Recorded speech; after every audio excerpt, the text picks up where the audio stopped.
This guy Zichia seems quite extraordinary.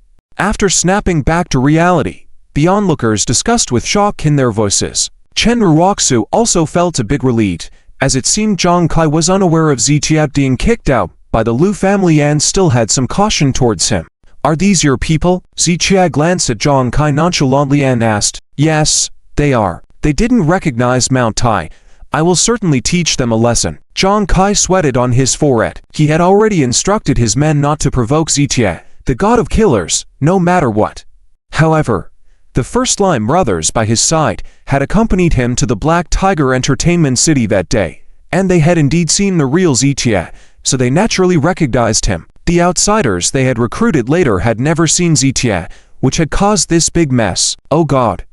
What is happening? The people around were stunned, and Lei Gang and others were puzzled. They had initially thought that Jong Kai and Zichia might be friends, but now, even a fool could see that Jong Kai's attitude towards Zichia was akin to a younger brother facing an elder. Did that mean Zichia was Jong Kai's big brother? Oh no! We're doomed. Lei Gang turned pale. How much courage did he have to say he would break the big brother Jong Kai's leg? Boss, what should we do? Liu Xuandong trembled with fear, and other lackeys were equally scared. If this matter wasn't handled correctly, Jong Kai would undoubtedly beat them half to death. Kai. Master Kai. He's the one who hired us to deal with Mr. Z. Realizing he couldn't wait any longer, Lei Gang took a deep breath and pointed to Lian Chow to report to Jong Kai. Upon hearing this, Jong Kai furrowed his brow slightly and glanced sideways at Lian Chow, feeling a sense of familiarity, but failing to recall who the person was at first glance. Master John, you've been tricked by him. Lian Chow approached with a sneer upon seeing Jong Kai's gaze turn to him. What do you mean? Jong Kai glanced at Lian Chow again, suddenly recalling his identity. Wasn't Lian Chow, who had competed with Zichia at the land auction, the same Lian Chow standing before him now? Realizing this, Jong Kai let out a cold laugh. He had wanted to help Zichia deal with Lian Chow before but restrained himself at Zichia's insistence. But a few days later, Lian Chow had once again provoked him, so today, he wouldn't go easy on Lian Chow. Master John, I know you respected Mr. Z because of the Liu family's face. Lian Chow began, but you don't know. Liu Jingyao only got close to him to use him. Now that he's of no use, Liu Jingyao has kicked him out, so you don't have to fear him at all, as the Liu family won't care about him at all. Watching this play out, Jong Kai suddenly smiled at Lian Chow's words. So you think my respect for Mr. Z is because of the Liu family? Lian Chow was taken aback. Isn't it? You're damn wrong. Jong Kai stepped forward and delivered a hard slap to Lian Chow. Snap. The forceful slap sent Lian Chow stumbling back several steps. Li Yue was stunned, and Chen Raku was equally surprised. Lian Chow had just revealed the truth, so why was Jong Kai acting this way? Master John, what do you mean? Lian Chow gritted his teeth. Isn't your respect for him because of the Liu family? You damn fool, how dare you show off your pitiful intelligence in front of me? Jong Kai sneered. Want to know the answer? Let me tell you. I respect Mr. Z not because of the Liu family, but because of Mr. Z himself. Not just a family like Liu in Tianhai City, but Mr. Z alone deserves my respect. Jong Kai's words were like thunder out of a clear sky, leaving Lian Chow dumbfounded and pale. Chen Raku also widened her eyes in shock and disbelief. A visit. Whether it was Chen Raku, Lian Chow, or Li Yue, they all thought that Zichia was just leeching off Liu Jingyao, which was why Jong Kai would also show respect to Zichia. But today, Jong Kai gave them an answer. His respect for Zichia was not because of Liu's family, but because he genuinely respected Zichia himself. That Zichia was clearly a worthless person who had achieved nothing. What made Jong Kai, the underground emperor of Tianhai City, show such respect to him? Chen Raku and the others fell silent, while Lei Gang, Liu Xuandong, and others were once again startled. They had initially believed that Jong Kai was just chatting with Zichia on equal terms, but now, hearing Jong Kai's words, they realized he was treating himself as inferior in front of Zichia. They were used to mediating and solving problems for others, but today, they thought they had secured a big deal, only to offend a terrifying figure. Lei Gang and the others dared not imagine what consequences awaited them. Oh. So he's the real deal after all. The people around sighed in relief and then looked at Zichia with fervent admiration. When Lei Gang appeared, they idolized him, but when Jong Kai appeared, Their admiration for him grew even stronger. It was only when they saw Jong Kai treat Zichia with such deference that they understood Zichia was the real top gangster. This can't be. I don't believe it. Liang Chow finally snapped back to reality and roared. Damn it! Get him! Lei Gang knew it was his chance to make amends, so he and a few others surrounded Liang Chow and mercilessly punched him. Dang! A punch landed squarely on Liang Chow's nose, causing it to bleed. Beat him! The group kicked and punched Liang Chow, causing him to cry out in pain. Lei Gang grabbed Liang Chow's hair and dragged him in front of Zitia as if dragging a dead dog. Mr. Z, it's all this bastard's fault for offending you. Please forgive us. Just say the word, and I will finish off this idiot. Lei Gang said, as he pulled out a sharp knife from his waist. Just a minute ago, Liang Chow was full of arrogance and now he was terrified. He had thought Lei Gang and his crew could easily take care of Zitia, but he never expected this outcome. Don't accuse me of bullying you. Now, I give you the chance to call for help. Zichia looked down at Liang Chow, repeating his own words back to him word for word. Liang Chow clenched his teeth, staring at Zichia with fear in his eyes, but he made no attempt to call for help. Why? Even if he called someone, it would only be someone from the underworld of Tianhai City. And at this moment, the underworld emperor of Tianhai City, Zhang Lao, was present and was backing Zitia. Liang Chow dared not act recklessly in front of Jong Kai. Ruoxu, you need to control Zitia. Li Yue was anxious, fearing that Zitia might harm Liang Chow in a fit of anger. Liang Chow caused this mess. I couldn't stop him when he attacked Zitia before, and he told me to stay out of it. How am I supposed to handle this now? Let's wait and see. Chen Raku added in a softer tone. Why aren't you speaking? Aren't you trying to challenge me? Now tell me. Liang Chow, what do you have to fight me with? Zichian's words were like a sharp blade, igniting the anger within Liang Chow. In his eyes, Zichia had always been insignificant, never worth his attention. Even though Zichia was married to Chen Raku, Liang Chow still dared to pursue her in front of Zichia. But now, the ant he had once trampled underfoot had grown to such heights that it was stepping on his own head.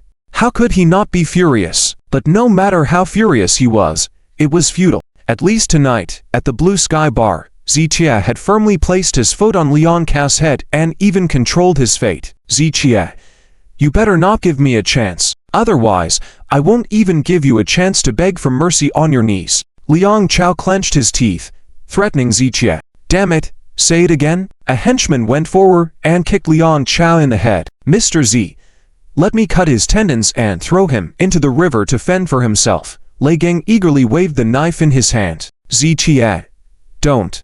Before Zichia could speak, Chen Raku and Li Yue stepped forward. Stop.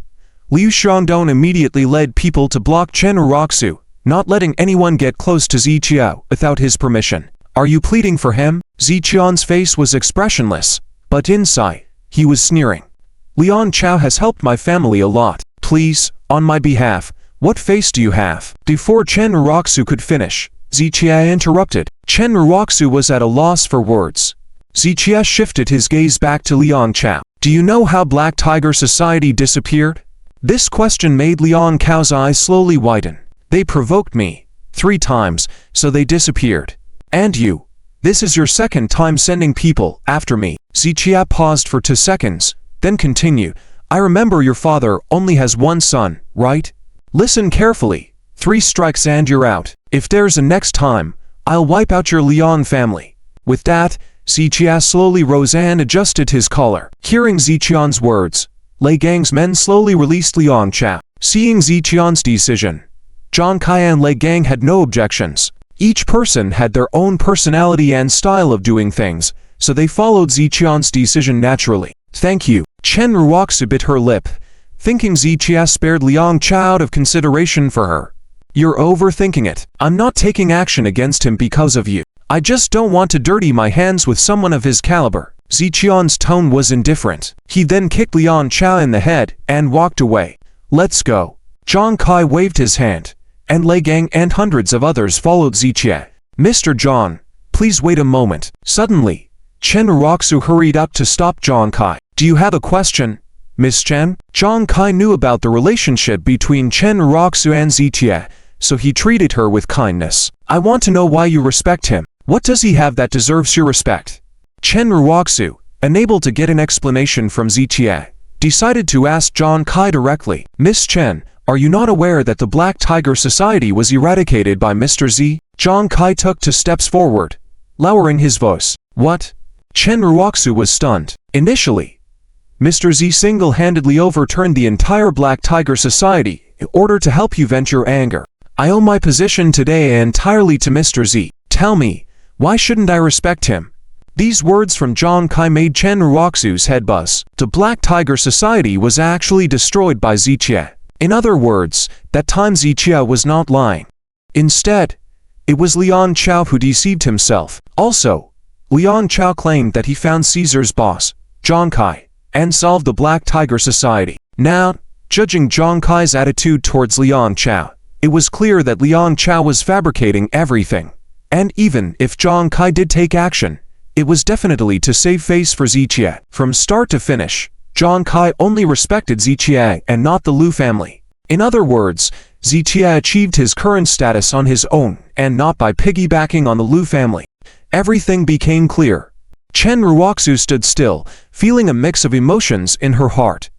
Miss Chen, Jong Kai called out, bringing Chen Raku back to reality. Actually, I don't understand the details between you and Mr. Z very well. Jong Kai paused and continued, but I have some doubts in my mind. Upon hearing this, Chen Raku asked, doubts about what? I'm puzzled by how you can plead for Mr. Zhao's enemy. Jong Kai continued, setting aside how much Mr. Z has done for you, the fact remains that this time, he was ambushed by the other party first, and all his actions were counterattacks. He is standing against Mr. Z to cripple him, and yet you are pleading for him. Aren't you afraid of hurting Mr. Zhao's feelings? Chen Raku was left stunned by these words, feeling a surge of emotions and a mix of feelings. The urge to speak but not knowing what to say, the pent-up frustration in her heart was truly uncomfortable. Meanwhile, Jong Kai had already turned away, following Zichie's footsteps as the onlookers dispersed. Chen Raku looked up slowly, gazing at Zichie's figure. Zichie led the way with over 200 followers, with figures like Lei Gang and Jong Kai, underground world leaders, surrounding him closely. Not long ago, in Chen Raku's eyes, Zichie was nothing more than an ordinary person, and now, looking at him again, she realized what kind of ordinary person could reach such heights. What kind of ordinary person could be surrounded by big shots like Jong Kai in the center? The more she thought, the more complicated her feelings became. Only after Zichie and the others had completely left did Chen Raku finally withdraw her gaze. Raku, Liyue, standing beside her, called out a bit nervously, Zichie resolved the issue with the Black Tiger Society. Why did you lie to me? Chen Raku turned to look at Liyue. Over the past few days, she had already started to lose trust in Liyue, and after this incident, she felt even more suspicious of her. Raku, how could I lie to you? Back then, Liang Xiao personally said that he resolved the matter. Do you forget? Liyue was first surprised, then quickly tried to justify herself. While their private relationship with Liang Xiao was ambiguous, she wouldn't take the blame for him. Chen Raku frowned slightly. She did remember Liang Xiao saying he had resolved the issue with the Black Tiger Society, and Liyue had, indeed, not said those words. With this in mind, Chen Raku turned to look at Liang Xiao. Liang Xiao sat still, his eyes dazed, as if he had been struck down. He had meticulously planned this scene, and spent a lot of money setting up an ambush against Zichie. But the outcome was something he couldn't accept, unable to comprehend this reality. He was especially puzzled by how nobody without any background could step on him, a sign of the Liang family. Liang, are you alright? Liyue quickly moved a few steps to help Liang Xiao. Be careful. Chen Raku also came over to assist. Despite everything, Liang Xiao had helped her a lot, and his participation was crucial for the upcoming medical contest. So even though she knew he had deceived her, she couldn't turn against him at this moment. Damn it, I will definitely take him down sooner or later. Liang Xiao gritted his teeth, his eyes filled with a cold determination. Obviously, he had already thrown Zichie's warning from earlier to the back of his mind. Yes, we must not let him off the hook. Liyue echoed beside him. Hearing their conversation, Chen Raku furrowed her brows. Initially, she had hesitated to ask certain questions upon seeing Liang Xiao injured, but their attitudes made her uncomfortable, prompting her to speak out. Liang, What really happened with the Black Tiger Society? You said it was you who resolved it, right? As soon as she spoke, Li Yue seemed uneasy. She had heard Liang Chao say that it was because Chen Raku believed in him that he had manipulated the facts. Well, my father said he found help from Jong Kai at Caesar Palace. The specifics are unclear to me. Liang Chao quickly shifted the responsibility of this matter to his father. Liang Yanhua. Chen Raku was surprised. It was quite normal for Liang Yanhua, an old fox in the business world, to know someone like Jong Kai. In any case, my father reached out to Jong Kai and spent quite a bit of money. Liang Chao asserted, furrowing his brow slightly. Even if Ziqian knows Jong Kai, it must have happened after the fact. Forget it, let's not dwell on these matters. Even if the Black Tiger Society was truly destroyed by Ziqian, what can be done about it? It only proves that he's a brute with physical strength. Besides, the Black Tiger Society's situation was something he instigated. Isn't it natural for him to resolve it? Li Yue remarked coldly, shifting the focus as Chen Raku remained silent. However, Jong Kai's words from earlier kept reverberating in Chen Raku's ears. No matter what he has done, it doesn't change the fact that he ruined our cooperation with the Liu family in the beginning.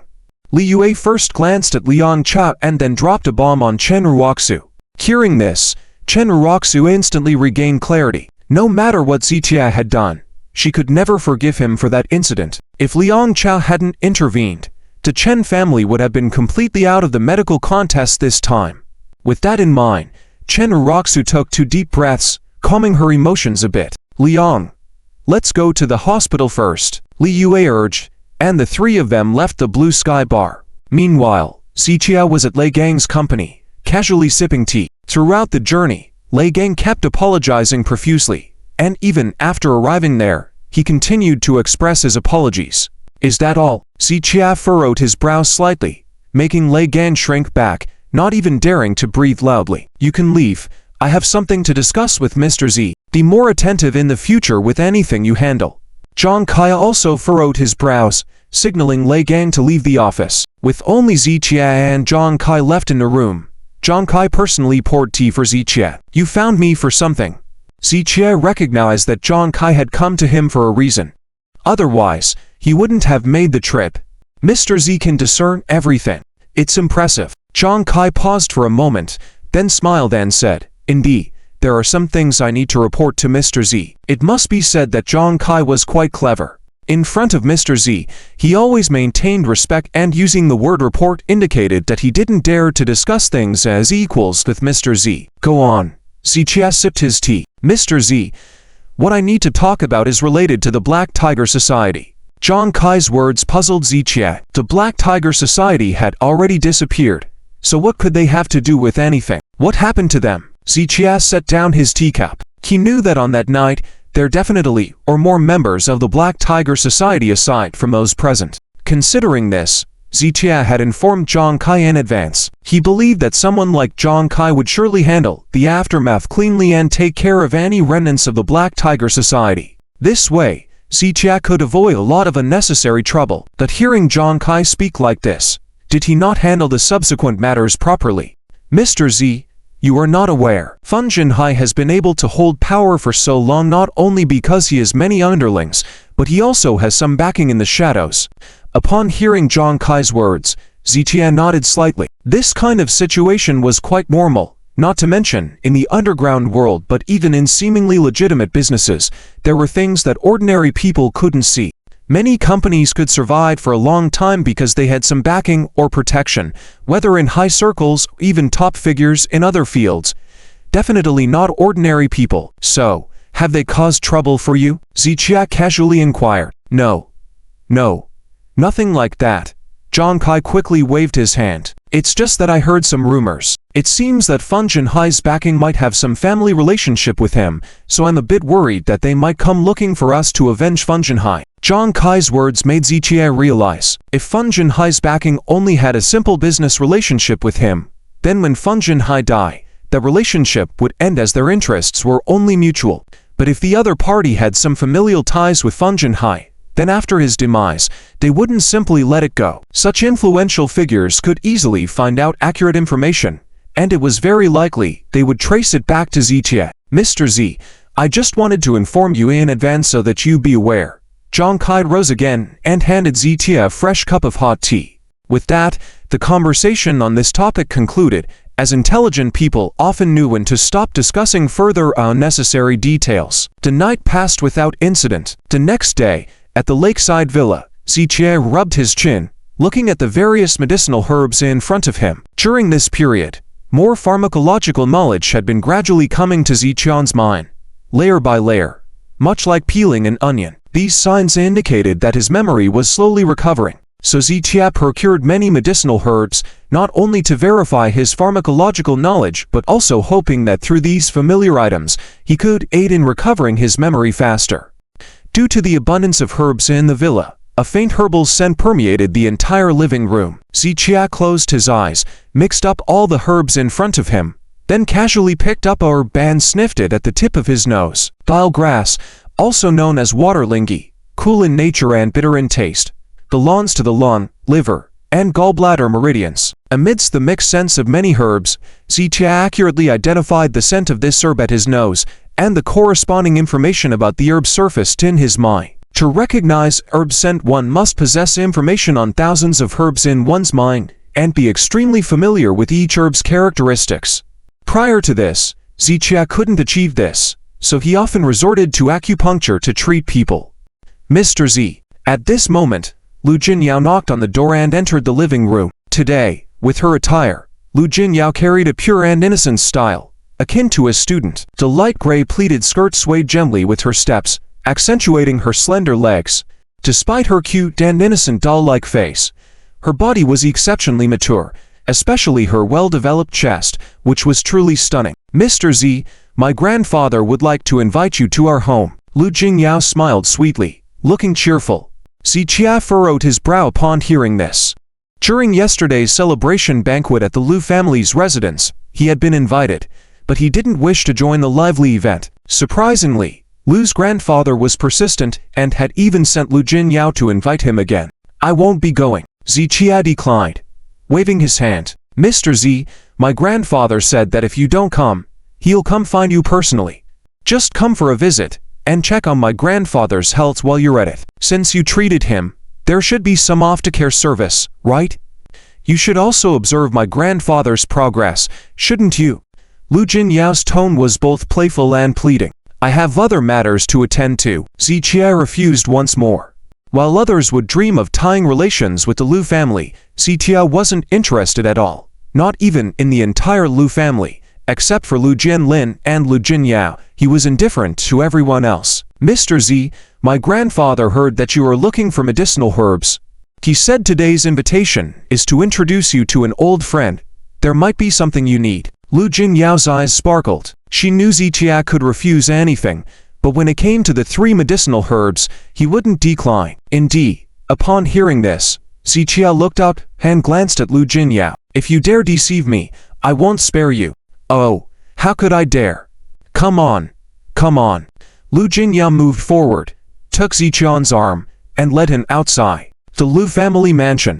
Backyard. Lu's grandfather's residence. Unlike the modern villa in the front, the houses here in the backyard looked quite ordinary, even somewhat rudimentary. With 3 houses plus a small courtyard, flowers and plants were grown inside, while nearby stood a bamboo forest. Although not as luxurious compared to the front villa, this quiet place was indeed suitable for a peaceful retirement. Mr. Z, my grandpa knows you prefer tranquility and invited you for a small private gathering without the rest of the Lu family. Zitia nodded slightly upon hearing this. He indeed didn't want too much interaction with the other members of the Lu family. The 2 of them walked into the yard together and saw 2 old men playing chess by a stone table at the edge of the bamboo grove. So engrossed were the 2 in their game that they didn't notice Zitia and Lu Jinyao entering. Judging by Lu's grandfather's complexion, he seemed to have recovered well since that time Zitia had pulled him back from the brink of death, full of vitality. The other elderly gentleman sitting across from him appeared slightly older than Lu's grandfather, but he also seemed robust, giving off a vibe of aging well. Mr. Z, Grandpa Joe loves collecting various rare Chinese medicinal herbs. I'll ask my grandpa to help you inquire later. Lu Jingyao walked towards the 2 men with Zitia. Grandpa, Mr. Joe, are you playing chess? Lu Jingyao greeted the two men sweetly with a smile. Mr. Z has arrived. Please have a seat. Lu's grandfather looked up, then stood up with a pleasantly surprised expression. The elderly man sitting opposite him, with the family name Joe, also gazed at Ziqie. However, upon looking at Ziqie, he appeared momentarily surprised, then quickly furrowed his brows. What is your surname? Joe Yuan's eyes stared at Ziqie. Faced with this questioning tone, Ziqie furrowed his brows, but didn't answer. Respect goes both ways. While Joe Yuan was indeed older than Lu Jingyao, he was not Ziqian's elder, so Ziqie could choose whether to respect him or not.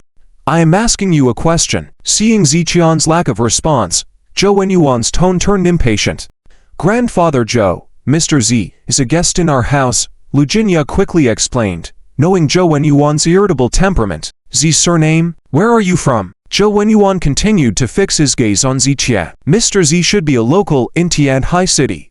Lu Jingyao looked at Ziqie and answered for him again. Oh, then it's all right. Joe Yuan lost interest in Ziqie instantly. Joe, you are very impolite. Old Master Lu frowned, his tone carrying displeasure. Ha. Just joking. Joe Yuan laughed and continued to focus on the chess game. Mr. Z, my old friend speaks too bluntly. I apologize for his behavior. Old Master Lu spoke politely, not wanting to upset Ziqie any further. Mr. Z, ever since you saved my life, I haven't been able to thank you properly. Old Master Lu exchanged pleasantries, while Ziqie responded casually. During this process, Joe Yuan did not interrupt again, but when Old Master Lu praised Ziqian's medical skills, a hint of disdain was evident on Joe Yuan's lips. Shall we go inside for tea? I have some excellent Da Hong Pao tea in my collection. Old Master Lu smiled and extended an invitation. Are you running away before finishing the game? Can't handle losing. Joe Yuan, who had been silent, immediately showed displeasure. We have guests today. We can finish the game another time. Old Master Lu waved his hand in response. Grandfather, you still don't know Grandfather Joe. He takes chess very seriously. If you flee now, he probably won't be happy, Lu Jingyao said. Please continue playing. I will chat with Mr. Z for a while. Lu Jingyao meant to help Ziqie by discussing herbal medicine matters with him later, so she didn't want to upset Joe Yuan at the moment. No problem. Old Lu won't take long to finish. Ziqie agreed. Okay. Then I'll finish this game with him. Old Master Lu laughed, sat back down, and started playing again. Lu Jingyao and Ziqie sat nearby, observing. Ziqie glanced at the chessboard and realized that although Old Master Lu seemed to have the upper hand in the game, it was just a superficial advantage. Ziqie saw that Old Master Lu's position would soon weaken. Mr. Z, Grandfather Joe not only loves collecting but is also a skilled chess master. Lu Jingyao spoke highly of Joe Yuan, seeking to please him. When he was younger, he won the National Chess Championship several times, and many chess experts in the country are his disciples. Lu Jingyao's words were flattering, but also factual. Joe Yuan felt proud. Although he couldn't comment on other aspects, he believed himself to have reached the pinnacle in the field of chess. He had once been defeated in the capital city, but hadn't met his match since then. Yao, different fields are like different mountains. An outsider like Mr. Z wouldn't understand chess no matter how much you said. Joe Yuan shook his head while making a move. Lu Jingyao turned to Ziqie, who remained silent and calmly watched the game. As Ziqie predicted, after a few moves, Old Master Lu lost his previous advantage, gradually falling into a losing position. Lu Jingyao tried to provide insights and pointers, while Ziqie remained silent throughout. No, this move won't work. Old Master Lu hesitated, holding a chess piece in his hand without making a move. Hey, the master is lonely. Joe Yuan lazily stretched and suggested, why not have the three of you play together? Look how anxious old Lu is getting. They say silence is a characteristic of a true gentleman. Ziqie had not planned to speak, but Joe Yuan's overbearing attitude made him want to humble him a bit. Old Lu, make this move. Ziqie pointed to a spot on the board. Old Master Lu and Lu Jingyao were puzzled as it seemed like a meaningless move, but Ziqian's move was actually setting a trap for Joe Yuan's next move. If he didn't play this move, Joe Yuan could win in 5 moves, but with this move, he had to rethink his strategy and make more moves to secure a win. After a brief hesitation, Old Master Lu eventually made the move following Ziqian's guidance. Is this kid guessing or seeing through my strategy? Joe Yuan muttered to himself and changed tactics. Horse, move to the top left. Zichia guided again. In a short time, Zichia made 3 moves. Joe Yuan, who had been dismissive at first, now had a serious expression. These 3 moves completely disrupted Joe Yuan's plans and avoided his hidden moves. This was not mere guesswork. It was clear that Zichia had some skills. However, even at this point, Old Master Luan Lujinya still thought Zichia was randomly commanding moves because they did not understand Zichian's strategy. Zichian's moves were aimed at breaking Joe Yuan's trap, appearing ineffective on the surface. You lose, Zichia said, after Joe Yuan made his move. Ridiculous, why would I lose? Joe Yuan frowned, still believing he had the upper hand. You will lose in just 5 moves, Zichia said calmly. Ha! I don't believe it. Old Lu, let him play. I want to see how he makes me lose. Joe Yuan was now impatient and wanted to challenge Zichia. Zichia didn't waste any time and swiftly moved his horse chess piece close to Joe Yuan's king's camp. The previous moves were meant to break the deadlock, and now that the danger had passed, it was time to launch an offensive. Are you planning to move your knight to the left next? I won't let you. Joe Yuan moved his cannon to block the horse's path. Without hesitation, Zichia moved his rook chess piece all the way forward. The chaotic chessboard slowly became clear in terms of position. I think I understand. Lujinya widened her eyes slightly. She couldn't make sense of Zichian's previous moves to disrupt Joe Yuan's trap, but with 2 more moves, Zichia now had a strategical advantage. These 2 moves were powerful, like 2 tiger generals surrounding the opponent's stronghold. It seems, the courtyard was silent.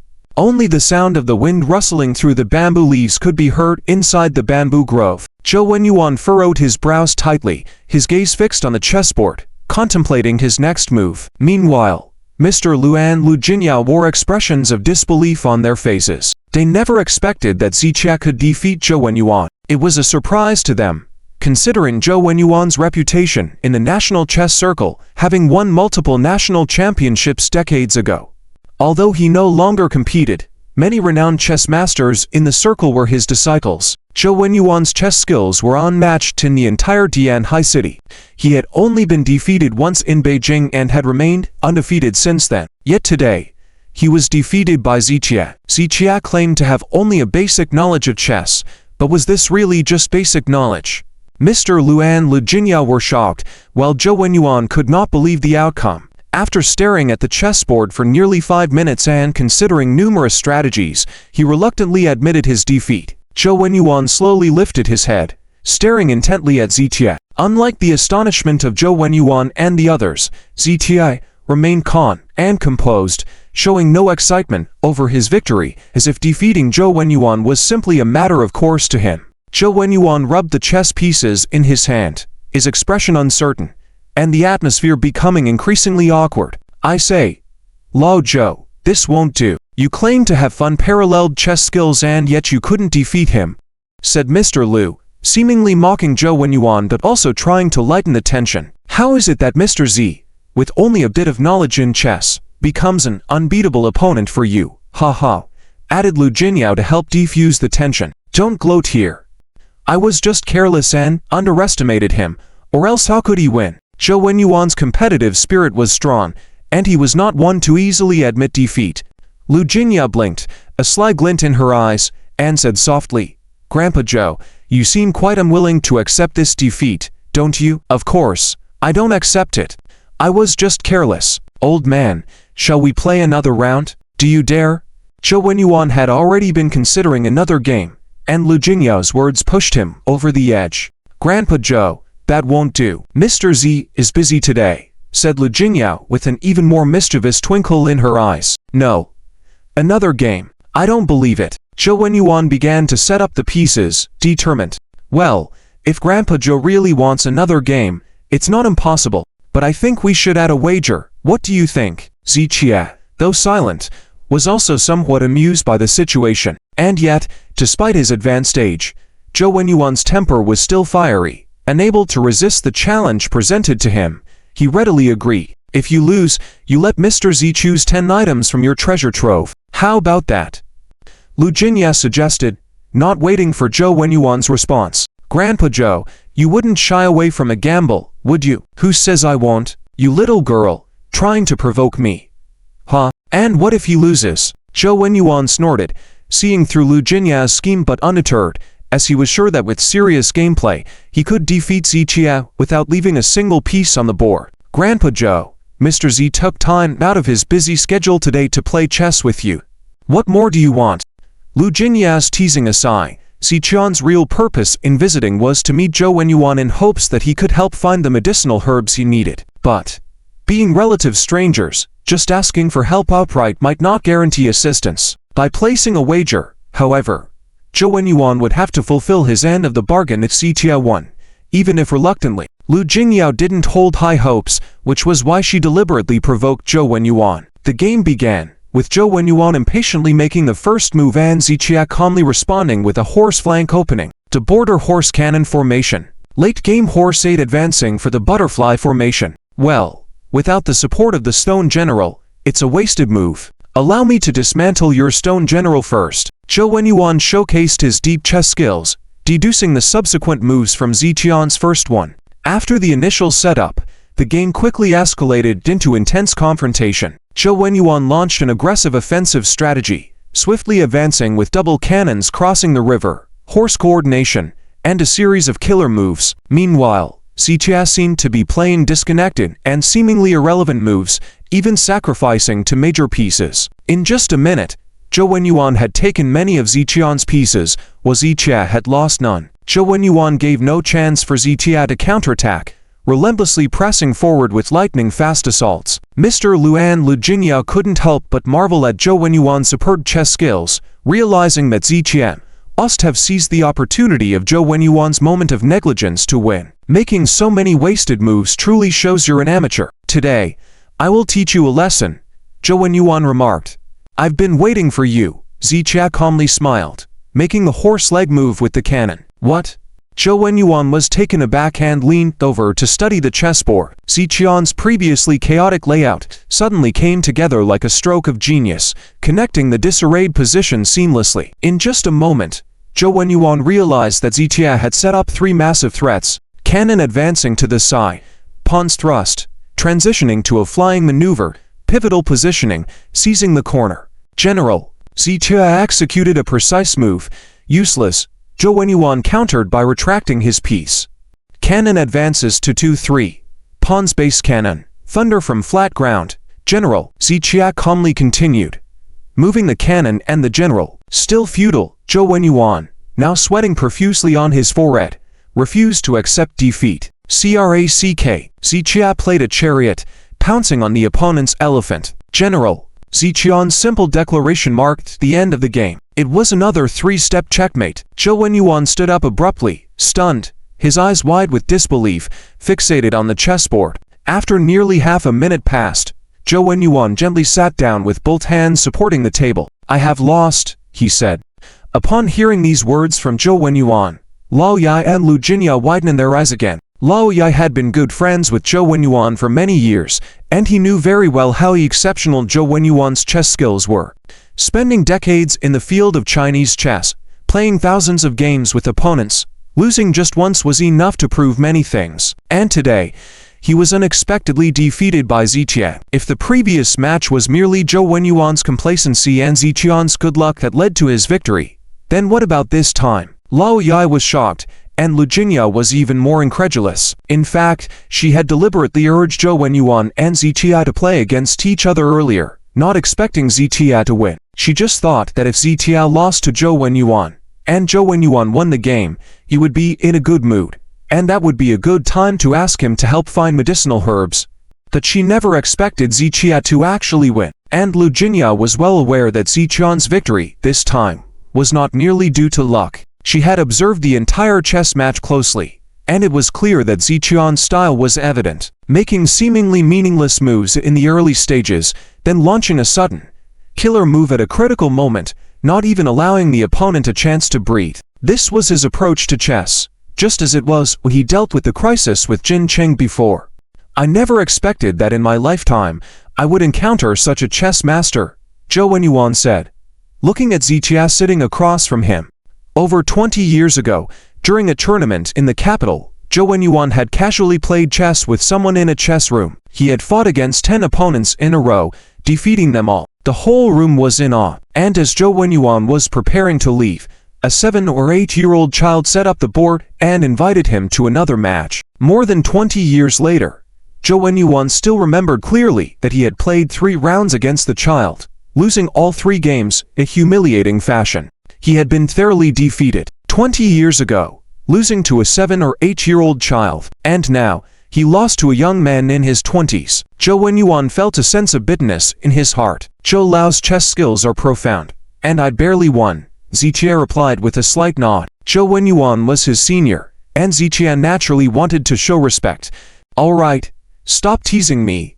Joe Yuan chuckled and waved his hand. From the perspective of others, Ziqie did indeed narrowly win, as Joe Yuan had almost defeated him earlier. However, upon closer examination of the chessboard and recalling their interactions, Joe Yuan realized that Ziqie had been in control all along. Each move Joe Yuan made was within Ziqian's calculations, and each piece captured by Joe Yuan was intentionally given by Ziqie. Ziqie not only won against Joe Yuan in the battle of wits, but also shattered him psychologically. Such an opponent was truly terrifying. Joe Grandpa, what about our previous wager?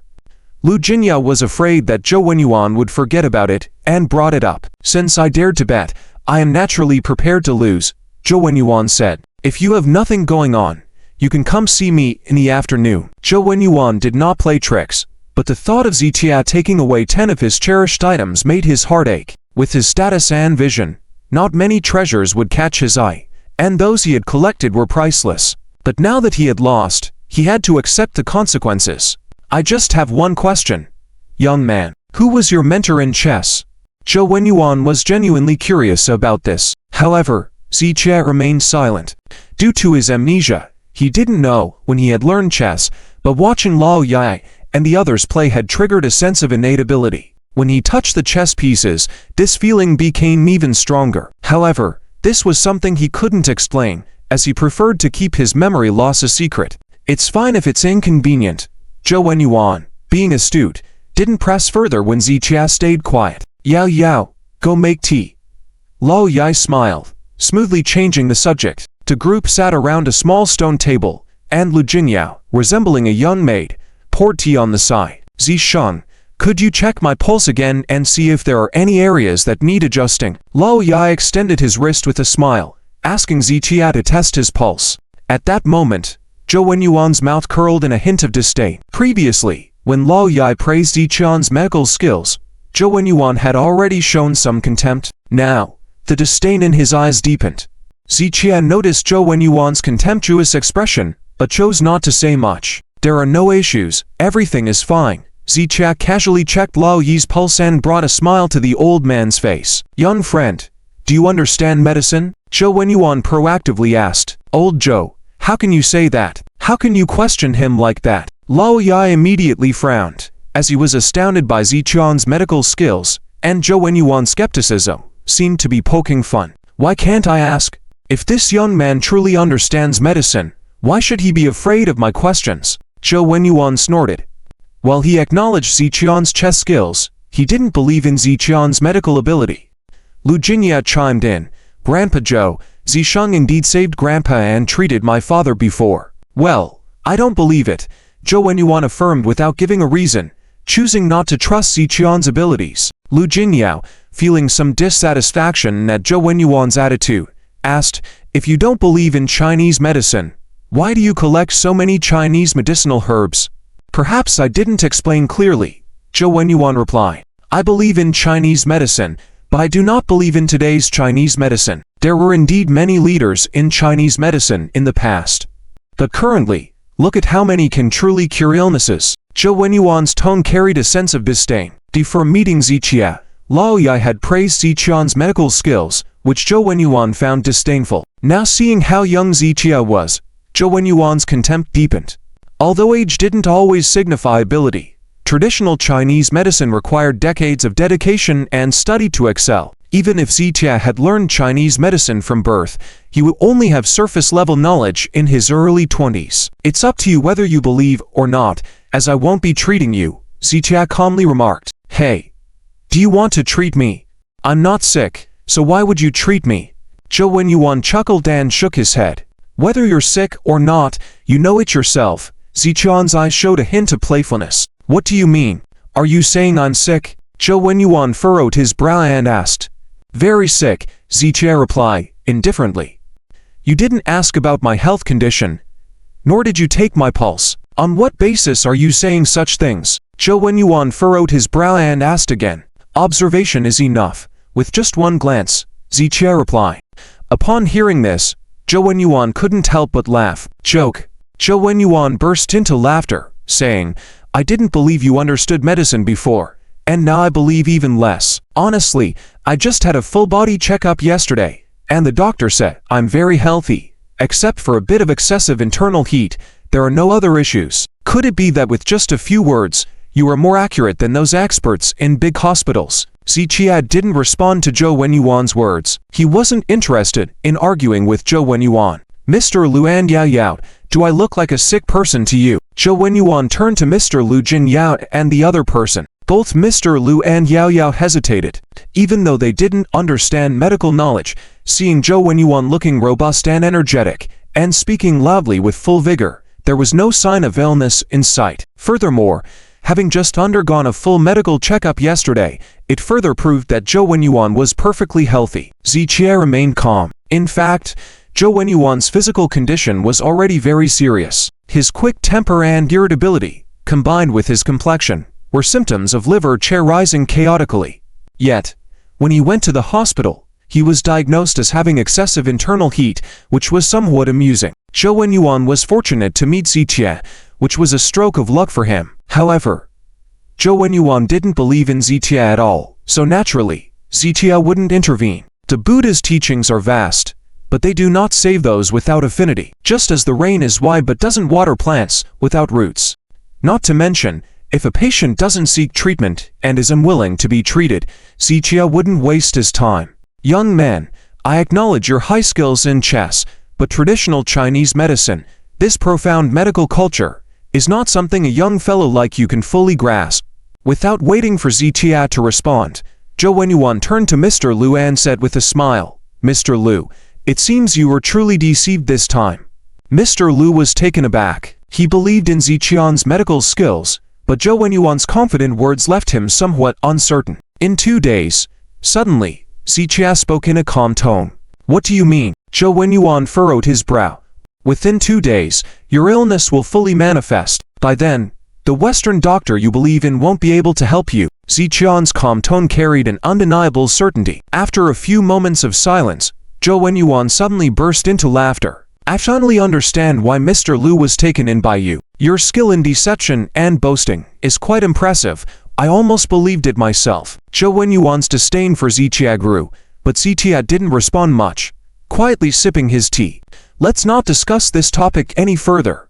Mr. Lu intervened to change the subject, and the meeting ended on an unsatisfactory note. Joe Yuan didn't believe in current traditional Chinese medicine and was even more skeptical of Ziqian's medical skills. Ziqian's assertion that his condition would worsen within 2 days left him very displeased. Ziqia didn't explain further, believing that actions speak louder than words, and the truth of his words would be revealed in 2 days. At 2 o'clock in the afternoon, Ziqia arrived at Wenyuan Tea House, one of Joe Yuan's properties. Many of Joe Yuan's rare treasures were stored here, including a variety of exotic medicinal herbs, as told by Lu Jinyao. Despite the earlier unpleasantness between them, Joe Yuan had lost the bet and had to fulfill his end of the bargain. Hello, sir. A woman in traditional attire greeted Ziqia as he entered. I'm looking for Mr. Joe. Mr. Joe is busy. Please follow me to the reception room for a rest, the woman said with a smile, leading Ziqia to the reception room. The room was already occupied by 7 or 8 people, but it was spacious enough for everyone. Ruozu, can this Mr. Joe really help us? Li Yue sipped her tea and frowned, looking at Chen Raku. Of course, Chen Raku nodded. Don't underestimate Mr. Joe. He has a wide network of contacts and can communicate with the top 3 giants and various business associations. Chen Raku had been preparing diligently for the medical conference, but the Chen family was lacking in resources, making many tasks challenging. Unable to get help from Liang Chow, she sought assistance from Joe Yuan. Mr. Joe's influence is vast. Even the top 3 in Tian High City sometimes need his help, Chen Raku explained. Li Yue nodded silently, having heard of Joe Yuan's influence. Once Mr. Joe agrees to help, and with the invitation to Dr. John, this medical conference will proceed smoothly. Chen Raku expressed her hopes as these were the 2 critical issues at hand for her. If it weren't for that scoundrel Zichia, we would have already settled things with Dr. Zhang, Li Yue grumbled. Liang Chow had managed to invite Dr. Zhang Shenyi, but Ziqian's interference at the hotel disrupted their plans and left them empty-handed. Li Yue, is it possible that our previous speculations were wrong? Perhaps Lu Jinya values him for some outstanding qualities. Chen Raku shared her thoughts on Ziqia, having pondered over the situation the night before. No way. Li Yue denied without hesitation. He's good at fighting, but Lu Jinya wouldn't value him for that. Only rogues like Jong Kai from the underground world would respect his strength. Can the Lu family really be impressed by him? Li Yu's disdain for Ziqia was clear, even laughing at the thought. Chen Raku fell silent for a moment and then nodded slightly. Jong Kai might have respected Ziqian's strength, but she couldn't fathom why the Lu family would value him. People like Jong Kai are merely petty criminals in the underworld. Ziqia is no different. Characters like them can only thrive in the lower circles. We can visit Mr. Joe, but Ziqia will never have that privilege, Li Yue scoffed, expressing her disdain for Ziqia. Just as she took a sip of tea and looked up inadvertently, she ended up spitting out her tea the next second. What happened? Chen Raku furrowed her brow. Who do you see? Li Yue, baffled, pointed to the entrance of the reception room. Just a moment ago, she had said that Ziqia would never have the privilege to meet Mr. Joe, but the next moment, Ziqia was being ushered into the reception room. Wasn't that a slap in the face? How did he come? Chen Raku frowned slightly when she saw Ziqia. In fact, she agreed with what Li Yue had said earlier. People who mingled in the underground world always had limitations. Even if they could interact with some big shots, it would only be in secret. So, even if Ziqia could make Jong Kai admire him, it wasn't a big deal. The gap between the underground world and the upper circles was not insignificant. So why did Ziqia come to this place? If Ziqia came here for a drink, that would be normal, but this reception room was reserved only for those qualified to meet Joe Yuan. Who was Joe Yuan? He was not just a big shot, but a true super big shot. Could it be that Ziqia now had the ability to reach such a super big shot like Joe Yuan? Sir, please have a seat and rest here for a moment. I will go inform them. A Kipao beauty guided Ziqia to an empty seat, brought him a cup of tea, and then excused herself. At this moment, Ziqia also saw Chen Raku and Li Yue, and he met their gaze without any hesitation. In the past, Li Yue would have approached Ziqia without hesitation and humiliated him, but now Li Yue didn't dare to be as arrogant as before. Despite belittling Ziqia in front of Chen Raku earlier, Li Yue had to admit that now Ziqia was someone she couldn't afford to offend. After all, even Liang Chow had been easily dealt with by Ziqia, so Li Yue was nothing in comparison. Why did you come here, Ziqia? Finally, Chen Raku couldn't help but ask, curious about his intentions. To find someone, Ziqia replied, indifferently. To find someone? Are you also here to see Mr. Joe? Chen Raku seemed somewhat incredulous. Those who could meet Joe Yuan were prominent figures in Tian High City. Although Ziqia had some abilities in the underground world, he was in a completely different league from Joe Yuan. Yes, Ziqia nodded. Hey, some people just can't understand their place. Li Yue couldn't help but scoff. Why don't you tell me, what is my place? Ziqia retorted without giving in to Li Yu's provocation. Ziqia, let me tell you. So what if you know Jong Kai? Li Yue continued to belittle Ziqia, emphasizing that even though Jong Kai was tough in the underground world, he was no match for Joe Yuan. Li Yue, stop it. Chen Raku felt that Li Yu's words were going too far and quickly intervened. Li Yue persisted. What if some people end up begging for mercy like little Leon after provoking him again? If he provokes me again, I will make sure he disappears just like the Black Tiger Club, Ziqia said calmly, causing both Li Yue and Chen Raku to shiver. What Ziqia said used to be unbelievable to them, especially for Li Yue, who now couldn't doubt the authenticity of Ziqian's words after what happened the previous night.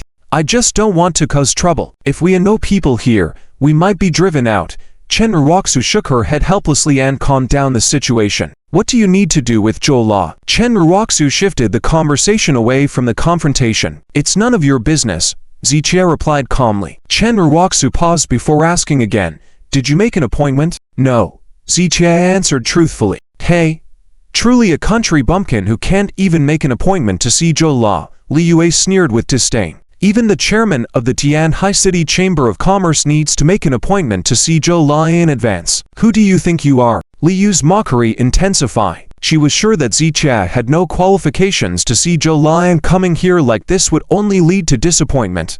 It doesn't matter who I am, but you need to understand that many rules in this world apply only to people like you, Zichie stated calmly, as if stating a fact. However, Li Yue found his words amusing, and Chen Raku could only shake her head in resignation. Well, it might be true that Zichie didn't need an appointment if he was going to see Jong Kai. A top-tier big shot like Joe Law was not someone anyone could meet casually. I'm sorry for the interruption. Joe Law has just finished his previous meeting and would like to invite you upstairs. A Keepel beauty entered at that moment and spoke softly. I had an appointment. I also had an appointment. My surname is Li.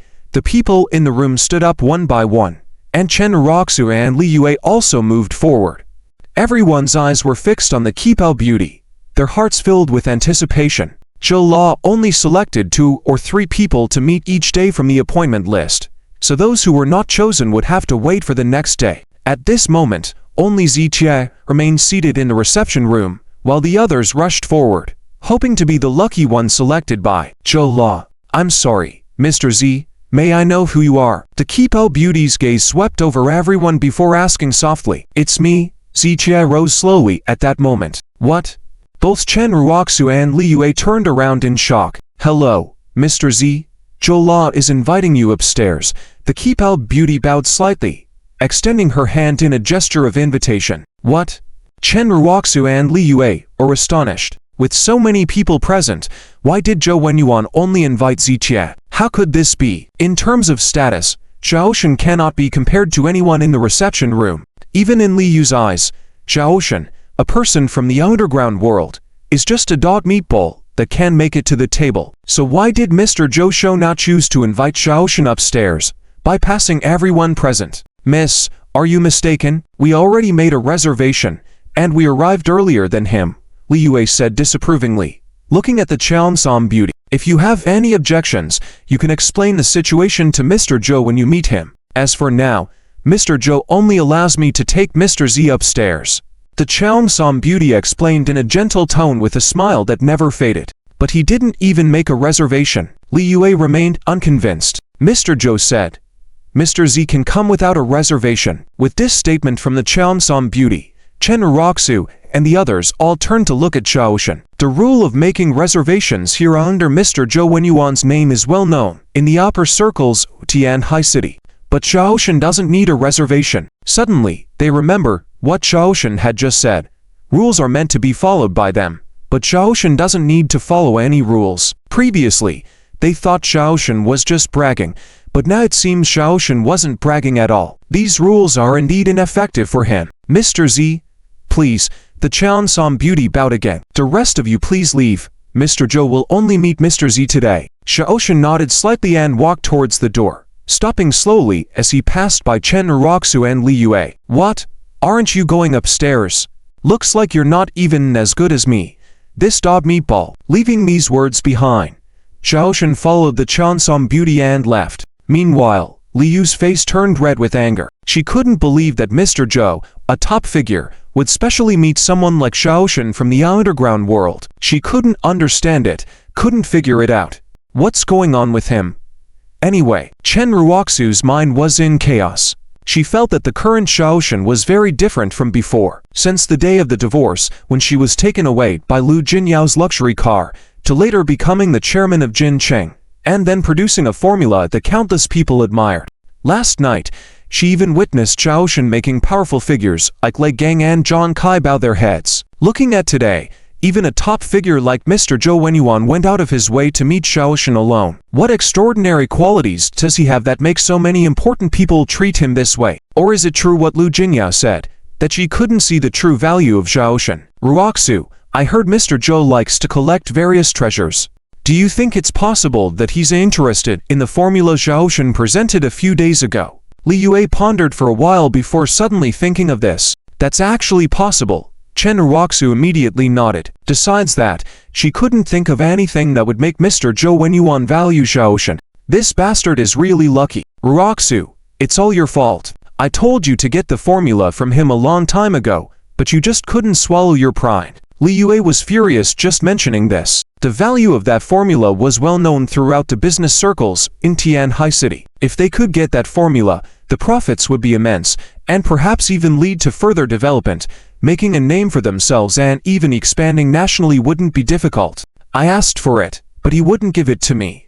Chen Raku felt the headache coming on. When she had asked Zhaoshan for the formula before, she was met with rejection and even taunted by Zhaoshan. If he doesn't give it to us, then we'll force him to give it. In that case, I'll go back and gather evidence. Let's sue him at the court, claiming the formula as marital property.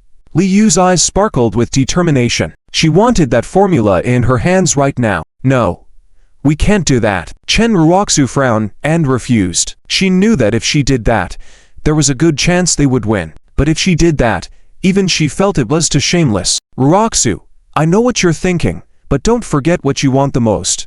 Once we have this formula, we can shine at the medical skills conference, and if it's taken by competitors, it will pose a great threat to us. Don't you want the Chen family to achieve success at the medical skills conference? Li Yue hit on Chen Raku's soft spot, exploding her desires. And indeed, Chen Raku fell into silence at her words.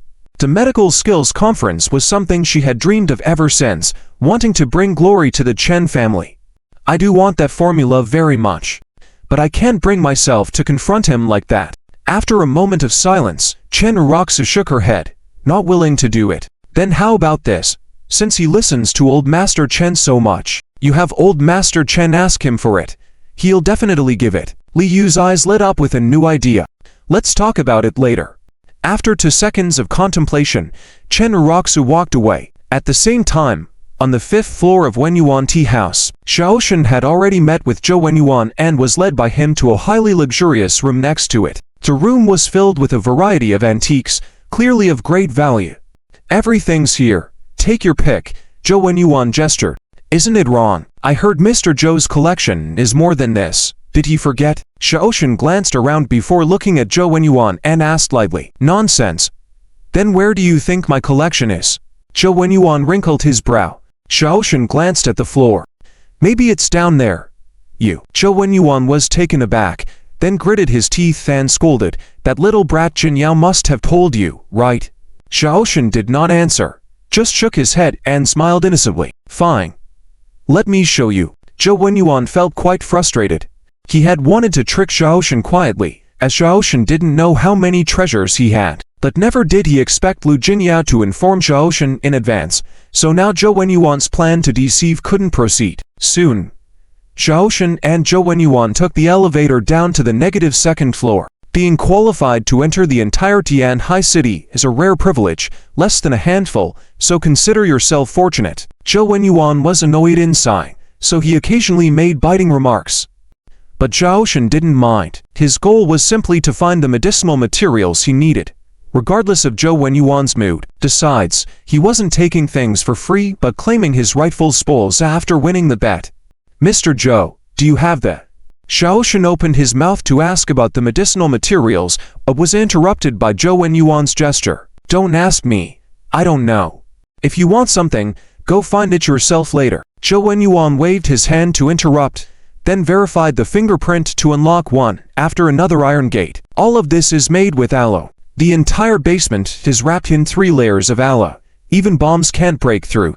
And these coded locks, if you input the wrong code 3 times in a row, a strong electric current will be released, enough to electrocute an elephant. Joe Yuan proudly showcased his treasure vault defense to Zitia. Indeed, very impressive. Zitia nodded slightly. The defense of this treasure vault was truly rare. Humph. Let me broaden your horizon. This statement made Joe Yuan extremely pleased. After passing through several coded doors, Joe Yuan put gloves and shoe covers on Zitia before opening the final door. Come, be amazed. If you hadn't luckily defeated me in that round, you might never have seen so many good things in your lifetime. Joe Yuan walked ahead. Both his expression and tone were very proud. Soon, Zichia understood where his pride came from. At a glance, the lavish decoration in the 200 square meter space, the dazzling collection of items, it was all overwhelming. Zichia felt a little dazed.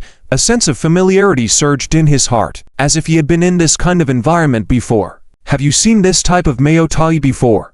Joe Yuan interrupted Zichia, pointing to two bottles of Fashion mayotai on the left. They were not ordinary bottles, standing over 2 meters tall, bigger than those large liquor jars. The label on the bottle had a golden embossed Joe character in the middle. Custom-made edition, using 30-year age base liquor. Compared to the wines outside that cost tens of thousands per bottle, they are nothing. After saying this, Joe Yuan pointed to the side again. Have you seen this? Top-rate Garwu, over 50,000 per gram, 100 times the price of gold.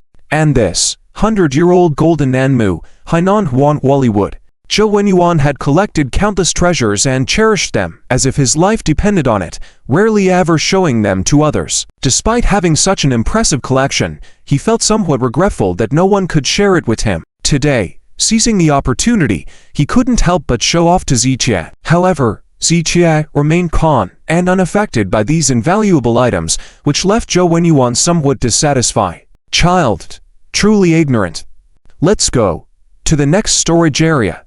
Joe Yuan grumbled in frustration, thinking that Zichia would be astonished, but Zichian's calm demeanor made him uncomfortable. The second area was filled with various rare antiques, calligraphy and paintings by ancient celebrities, each worth tens of millions to possibly billions. However, what irritated Joe Yuan was Zichian's lack of expression when faced with these treasures. It seemed like Zichia had not seen much of the world. You probably don't understand the value of these things, right? Joe Yuan furrowed his brow slightly, thinking Zichia must be unaware to show such indifference. Otherwise, he would have exclaimed long ago, "Is this a genuine work by Wan Shizi?" Zichia casually pointed to a yellowing calligraphy hanging. You recognize it? Joe Yuan was momentarily stunned. This is a Qin Dynasty bronze ding, worth over 100 million, but not up for sale. Zichian's words left Joe Yuan stunned once again. Just as he was about to say something, Zichia pointed to another bronze artifact.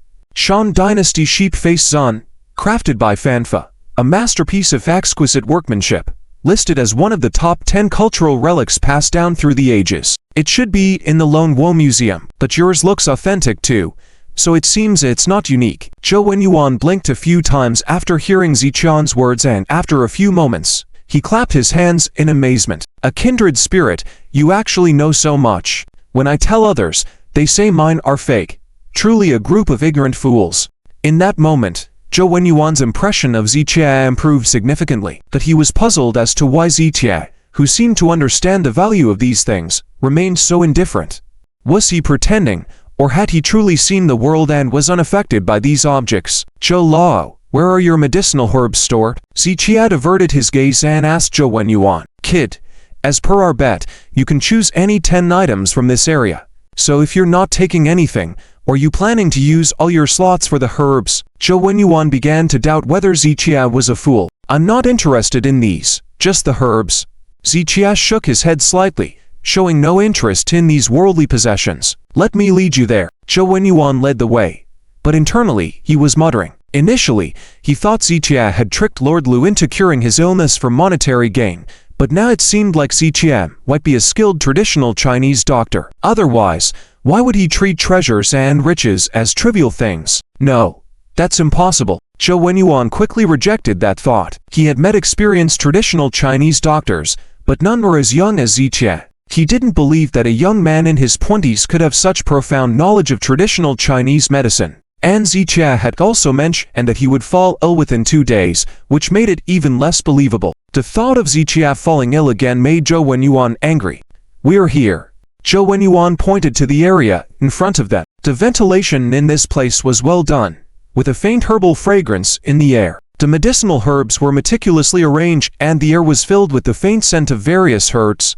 At this moment, Joe Yuan saw a glimmer of joy in Zichian's eyes, a genuine Joe that couldn't be disguised. It seemed that Zichia truly only liked medicinal herbs and was indifferent to the priceless treasures of the outside world. Joe Lao, do you have? Zichia began, but Joe Yuan interrupted, stop. If you're taking my things, don't make too many demands. Find what you want on your own. It's yours once you find it, but you have 20 minutes. Zichia shook his head slightly. Joe Yuan's mercurial nature was truly exasperating. Luckily, the herbs were neatly categorized and displayed, making it easy to browse. Zichia's gaze fell on 20 wild ginseng plants that were over a century old, as well as snow lotus from the Qianshan Mountains, premium Gastrodia tuber, perfectly preserved Cordyceps sinensis, and many more. Impressive, even with Zichia's broad perspective, he couldn't help but marvel. With hundreds or even thousands of herbs stirred in his mind, he had never seen such a wide variety of well-preserved, high-aged medicinal herbs. Any student of traditional Chinese medicine would have the impulse to claim this treasure trove of herbs for themselves, and Zichia was no exception. Zichia took a step forward, but couldn't resist starting to select medicinal materials after all. After comparing several times, he chose 8 medicinal herbs and left his spots empty. He wanted his body to fully recover, needing 3 medicinal herbs, purple heart dragonweed, 7-leaf evergreen vine, and a double flower plate snow lotus. Lui Jingyao had already helped him find the purple heart dragonweed, and the reward from the medical skills conference would also include a 7-leaf evergreen vine. Zichia was determined to get this reward, no matter what. So now, all Zichia needed to do was find a double flower plate snow lotus, and after the medical skills conference, he would be able to fully recover. Of course, if he could find it here it would be even better, so he intentionally left his spots among the 10 treasures. Zichia searched carefully from start to finish, taking more than 10 minutes, but ended up shaking his head in disappointment. Each of the 3 medicinal herbs he needed was extremely rare, even considered to be globally rare. Moreover, these herbs were not commonly recognized by people, and their value would go unrecognized by those who didn't understand. Although Joe Yuan's collection was rich, he did not have any of the 3 medicinal herbs. Finish choosing. Are you sure you want to use all your spots on medicinal materials? Joe Yuan still couldn't believe that Zichia didn't choose any of the valuable items outside. I only take what I need, Zichia nodded. Even if he needed money, he could earn it, but Joe Yuan's collection of rare medicinal herbs couldn't be bought with money alone. Fine.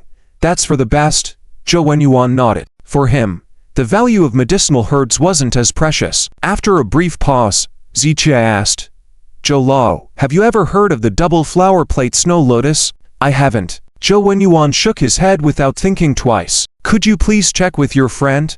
If you can help me find it, I'm willing to trade 2 spots for 1 herb. Joe Yuan paused slightly at his words, then muttered, double flower plate snow lotus.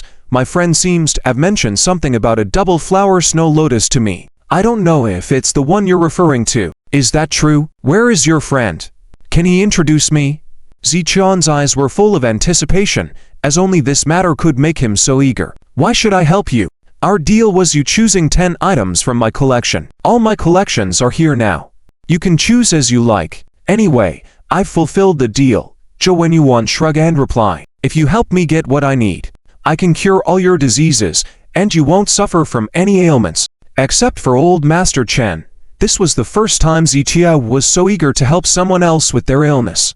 Nonsense.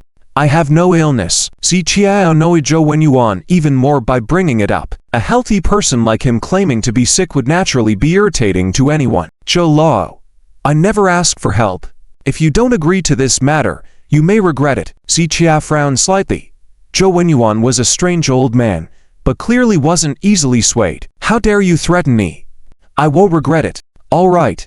Take your stuff and leave. Joe Yuan waved his hand, urging Zichia to leave. Remember to bring that herb with you when you come begging for my help. Zichia said no more, turned and walked outside, uttering nonsense without the ability to back it up. If the day comes when I need to ask for your help, just think about my name spelled backward. Joe Yuan snorted, thinking Zichia was utterly ignorant. Don't even think about me asking you for help. Maybe you won't have the chance or right to see me in this lifetime. This encounter ended unhappily once again. However, despite the discord, Zitia had acquired quite a few rare medicinal herbs, while Joe Yuan not only lost many treasures, but also ended up feeling frustrated, truly losing more than he gained. After leaving Joe Yuan's place, Zitia hurried back to the lakeside villa and carefully stored the acquired medicinal materials. These items were priceless and couldn't be bought with money. Moreover, all the medicinal herbs Zitia chose were needed in his current projects. Although he hadn't obtained the double flower plate snow lotus, Zitia wasn't in a hurry, as he was confident that Joe Yuan would come seeking treatment at the latest by the day after tomorrow. If Joe Yuan's friend truly has the double flower plate snow lotus, I just need to win the medical skills conference to gather all 3 medicinal herbs.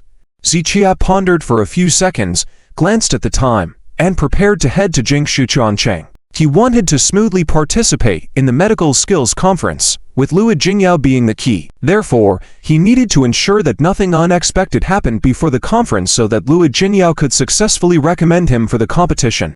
Half an hour later, inside Jingshuchuancheng Company. Currently, Jingshuchuancheng had a figurehead in charge who had no relationship with Zitia or Luo Jingyao. Luo Jingyao didn't hold shares or a director position to avoid further targeting from opponents. If she was linked to Jingshuchuancheng, the opposition would have important evidence against the Luo family, which would be highly detrimental. As for Zitia, being the chairman wouldn't have much of an impact, but he wasn't interested in managing the company, thus completely distancing himself. However, despite these surface situations, the company was still under Luo Jinyao's actual control. Chairman Z. Hello.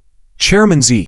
Upon walking into the company, Zitia was greeted by a chorus of hellos. The company was essentially Gold Sincerity Company with a new name, and the factory and employees were all the same as before. Hence, they naturally recognized Zitia and continued habitually referring to him as the chairman. Zitia nodded slightly and walked into the office with Luo Jingyao. Mr. Z, Jingshuchuancheng is really gearing up for rapid development this time. Luo Jingyao, excited, reported various updates about the company to Zitia. Since the resolution of the Gold Sincerity incident, news emerged that Jingshu had acquired the majority of Gold Sincerity's assets. Many understood that Jingshuchuancheng was basically rebranding Gold Sincerity, and the formula previously presented by Gold Sincerity would continue to flourish under Jingshu. This attracted more and more companies seeking collaboration, resulting in nearly 100 appointments today alone. Mr. Z, the land you previously acquired is now under construction for the factory. Once it's operational, our output will increase several folds.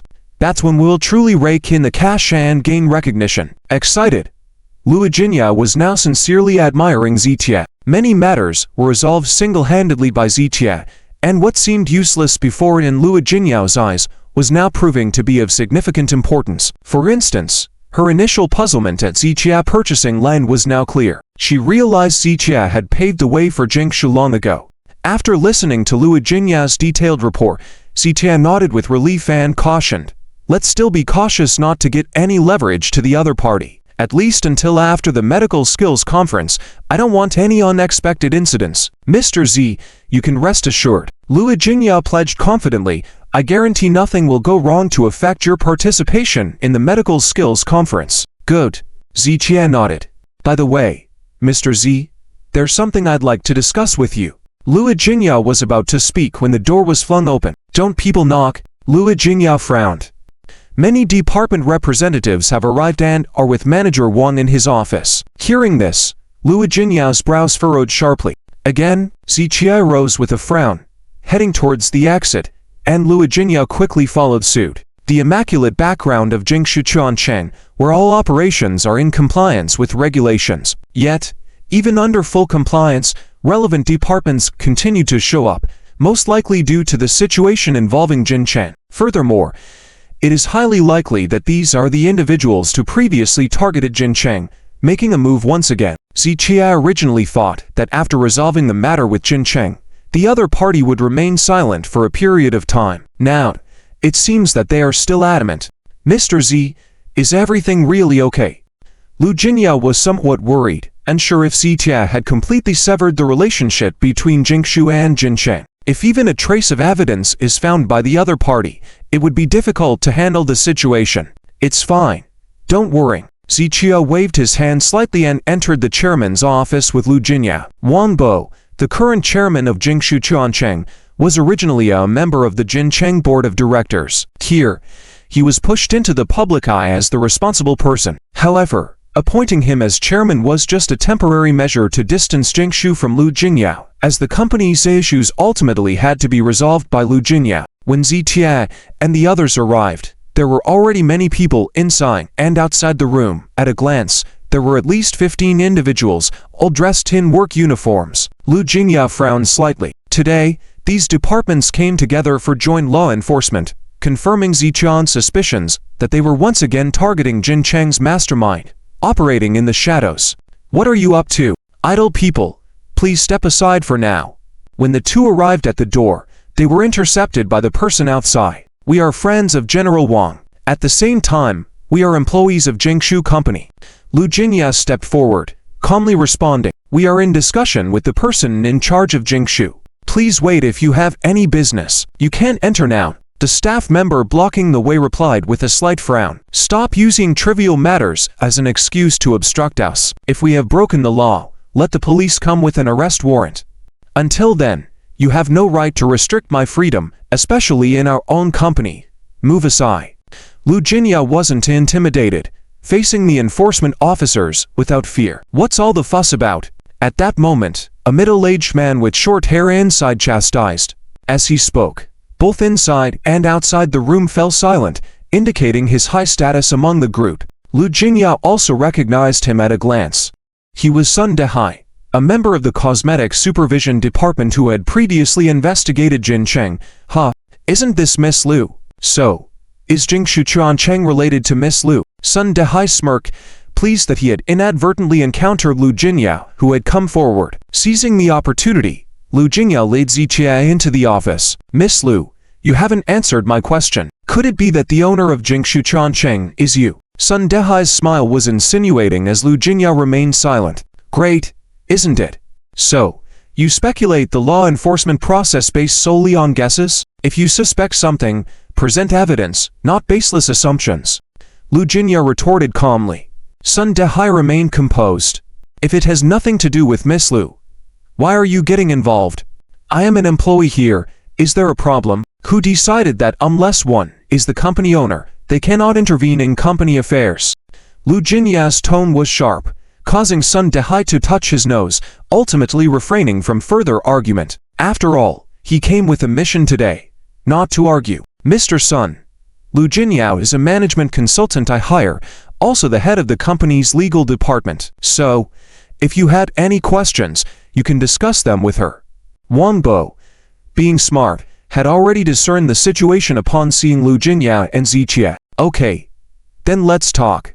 Miss Lu." Sun Dehai calmly turned around, looking at Lu Jingyao with playful eyes. Subsequently, he glanced at Ziqia, who sat quietly on the sofa as if nothing had happened, disregarding the other people in the office.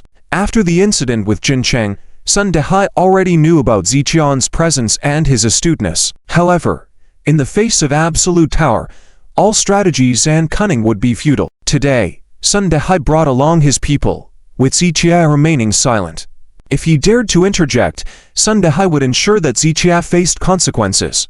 "A few days ago, we investigated Jin Cheng Company and arrested the legal representative, Jong Kai, who will be prosecuted soon. But, Miss Lu, based on our department colleague's investigation, Jingshu Chuancheng has many connections with Jin Cheng Company. As a management consultant for Jingshu, you should be aware of these matters, right?" Sun Dehai spoke while receiving files from his colleagues. "It's normal for Jingshu Chuancheng and Jin Cheng to have regular business transactions and connections." Lu Jingyao replied, indifferently. "No, it's not that simple." Sun Dehai shook his head slightly, opening the files in his hands. "Although your operations seem clean, I'm sorry, but I have discovered some issues." Sun Dehai had a cold smile on his face as he went through the evidence they found. To dozens of staff members he brought also showed disdainful smiles. Their departments were specifically targeting various companies. It is not an exaggeration that the approval of a company entirely depended on them. No matter how legal and legitimate a company appeared, problems would always surface during operations. Many issues were trivial, often overlooked by supervisory departments. However, if they scrutinized everything, no one could escape. They could easily shut down a company for 10 days or even half a month for minor infractions. Sun Dehai not only had evidence of the connection between Jin Cheng and Jing Shu, but also uncovered additional issues, strengthening his position. After hearing Sun Dehai's words, Lu Jinyao felt increasingly uncertain. In a situation where she was powerless, she instinctively looked at Ziqie. However, after less than 2 seconds, Lu Jinyao shook her head slightly, retracting her gaze. None of her strategies could resolve the current situation. The only solution would be to seek help from influential figures in the political realm. However, Ziqie had no connections with such important figures. While the Lu family could intervene to find political figures, they were unable to do so in this case. The opponent's purpose was to force the Lu family's hand, and if they intervened in Jingshu's affairs, their enemies hiding in the shadows would immediately seize the opportunity to target them with evidence. So, the Lu family must absolutely not be touched. But Lu Jingyao's biggest reliance is her Lu family background. Now that she can't rely on the Lu family, she will be helpless. As for Ziqie, she acknowledges that Ziqie is quite capable when it comes to managing a company and manipulating human nature. But this time is different from what happened with Jin Cheng. Jin Cheng could still come up with a strategy to save the day, but Jingsui Cheng is their final stronghold, and they certainly cannot abandon it. If Ziqie were to bring in some big shot from the political circle, it might work, but Lu Jingyao knows that this is just wishful thinking. Sitting on the sofa, Ziqie observed everything. After a while, Ziqie shook his head slightly. He didn't want to use that card, but now he had no choice. Miss Lu, relying on anyone won't help you. Sun Dehai noticed Lu Jingyao's expression and let out a cold laugh. He knew that Ziqie had some skills, but this time Lu Jingyao absolutely couldn't count on Ziqie. Ziqie glanced at Sun Dehai, then took out his phone and dialed a number. Having lived in Tianhai City for 2 years, he had treated many people, not just business owners, but also those from the political circle. Some connections could be used, but not simply manipulated however one wanted. If it weren't a last resort, Ziqie really didn't want to make that call. Seeing Ziqie make the phone call, Lu Jingyao felt a glimmer of hope, but that hope faded in less than 2 seconds. Based on her understanding of Ziqie, he didn't know any big shots in the political circle. Even if Ziqie did know people in the political circle, if their status wasn't high enough, they wouldn't be able to control Sun Dehai. At this moment, Sun Dehai also noticed Ziqie, his eyes filled with disdain. If you can overpower me today, I'll change my surname to yours, Sun Dehai muttered to himself, then turned to Lu Jinyao. Miss Lu, do you have anything else to say? At this point, the call on Ziqian's end had been answered. Mr. Z, hello. A deep male voice came through the phone. Even through the phone, his authority could be felt. Some auras are innate and can only be formed naturally after occupying a high position for a long time. The person on the other end of the call was such a figure. Ziqie got straight to the point. Mr. Z, I'm happy you reached out for help.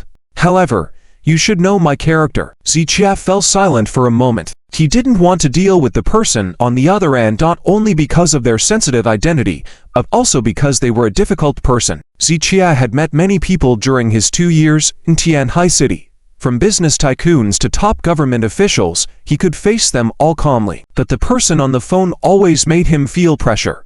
The person's status and inscrutable sophistication made Ziqie reluctant to engage more with him. Consider it a favor owed to you. Ziqie, with a slight pause in his voice, replied softly. Deal. Mr. Z, your favor is priceless, the other side replied, not even asking what trouble Ziqie was facing. With his status, there were hardly any issues in Tianhai City that he couldn't resolve. His confidence stemmed from his immense power. Let me talk to the other person, Ziqie said, as he put down the phone and looked at Sun Dehai. Miss Lu, if you have nothing else to say, please accompany us for the investigation.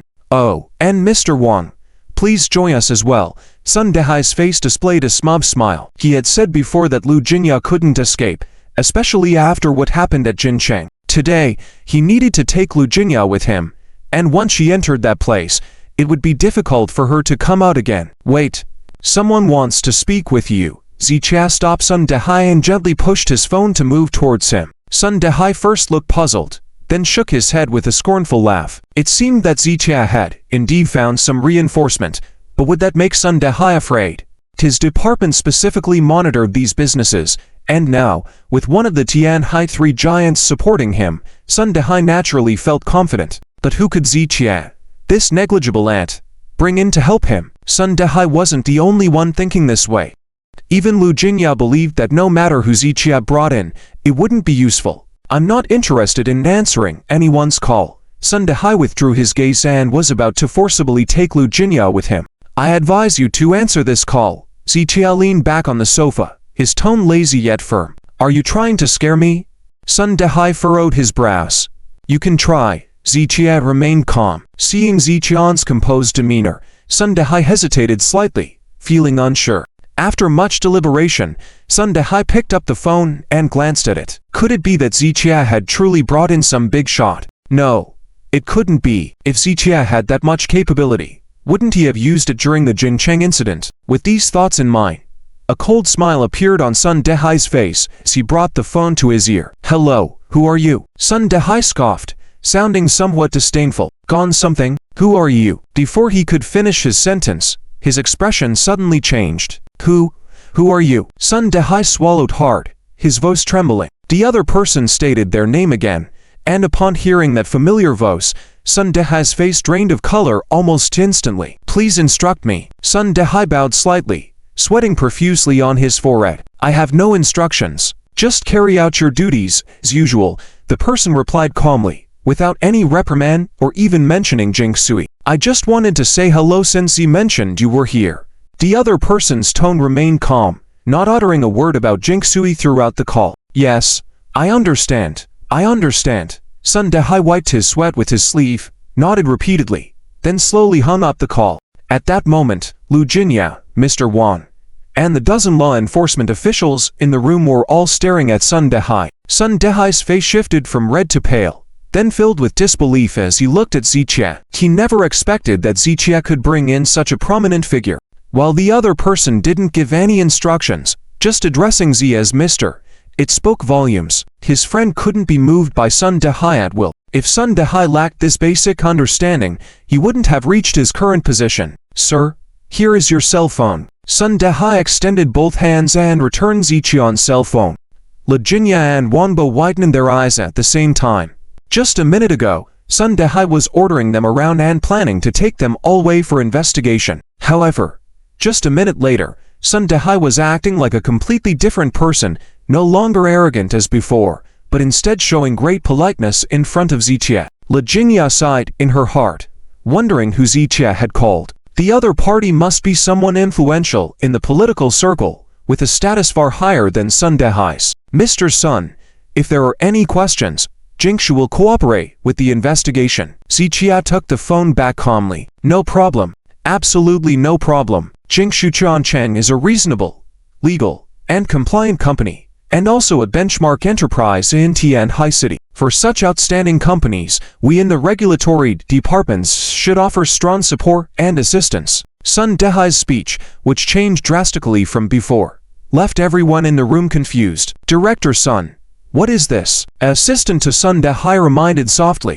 Clearly, when Sun Dehai arrived earlier, he personally stated that they must take down Jingshu today and take away the person in charge of Jingshu. But now, why did he change his tune so quickly? Be quiet. Sun Dehai frowned and reprimanded in a low voice. He felt that his assistant was being too foolish at this critical moment, not being able to discern the situation.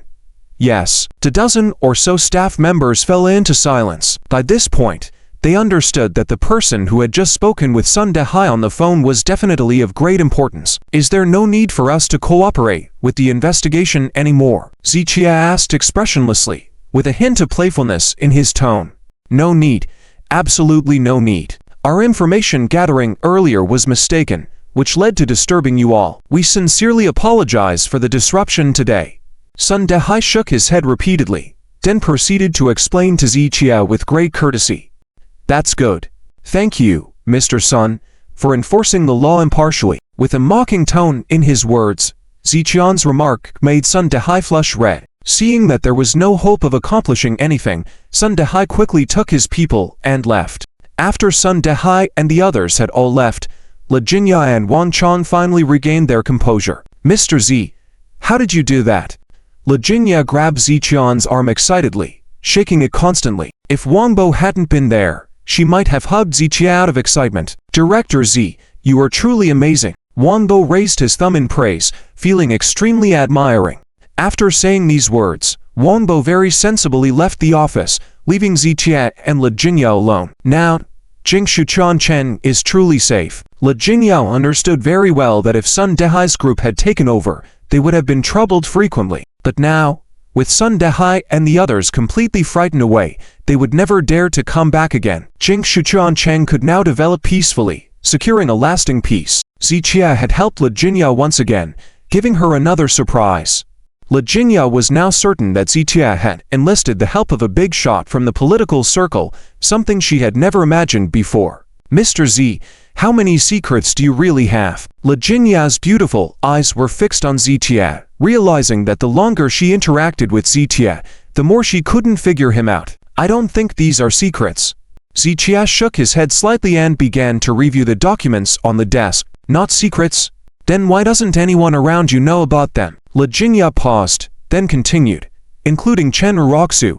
If she knew about this, maybe she would. I don't deliberately conceal what you call secrets. Others don't know because they don't want to know themselves.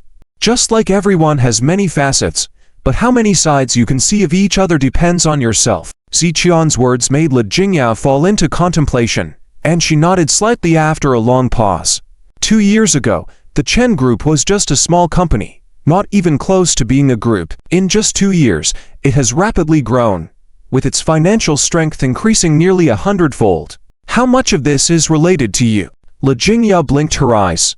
She had previously investigated the Chen Group's information and had suspicions, but no absolute certainty. Today, seeing Zitia make a call that prompted a big shot from the political circle to come help him deal with trouble confirmed her previous conjectures. Yes, Zitia did not deny it. It was something he had done, and he had never intentionally concealed it, but Chen Raku simply did not believe him. I knew it. Le Jingya sighed softly. Unfortunately, as you said, Chen Raku did not see this side of you, and that is her own problem. Zitia did not respond. He didn't want to dwell on Chen Raku too much. Le Jingya was clever and sensible, and seeing Ziqian's expression, she immediately stopped the topic. Mr. Z, there was something I didn't finish saying earlier. I would like to formally invite you to become the honorary chairman of Jingshu Changcheng. Le Jingya was serious. She extended her right hand towards Zitia. I'm not interested. Zitia raised an eyebrow slightly. Le Jingya immediately replied, I know you're not interested, but I still insist. Why? Because, as you said, I have seen your expertise in operating companies, and I believe that with you in Jingshu Changcheng, it can become even stronger. Le Jingya smiled. Moreover, Jingshu Changcheng was born because of you, exists because of you, and succeeds because of you. It must be said that the reasons stated by Le Jingya were indeed difficult to refuse. However, Zitia preferred being independent and did not want to be tied down by such matters. Mr. Z, I know you don't like being constrained.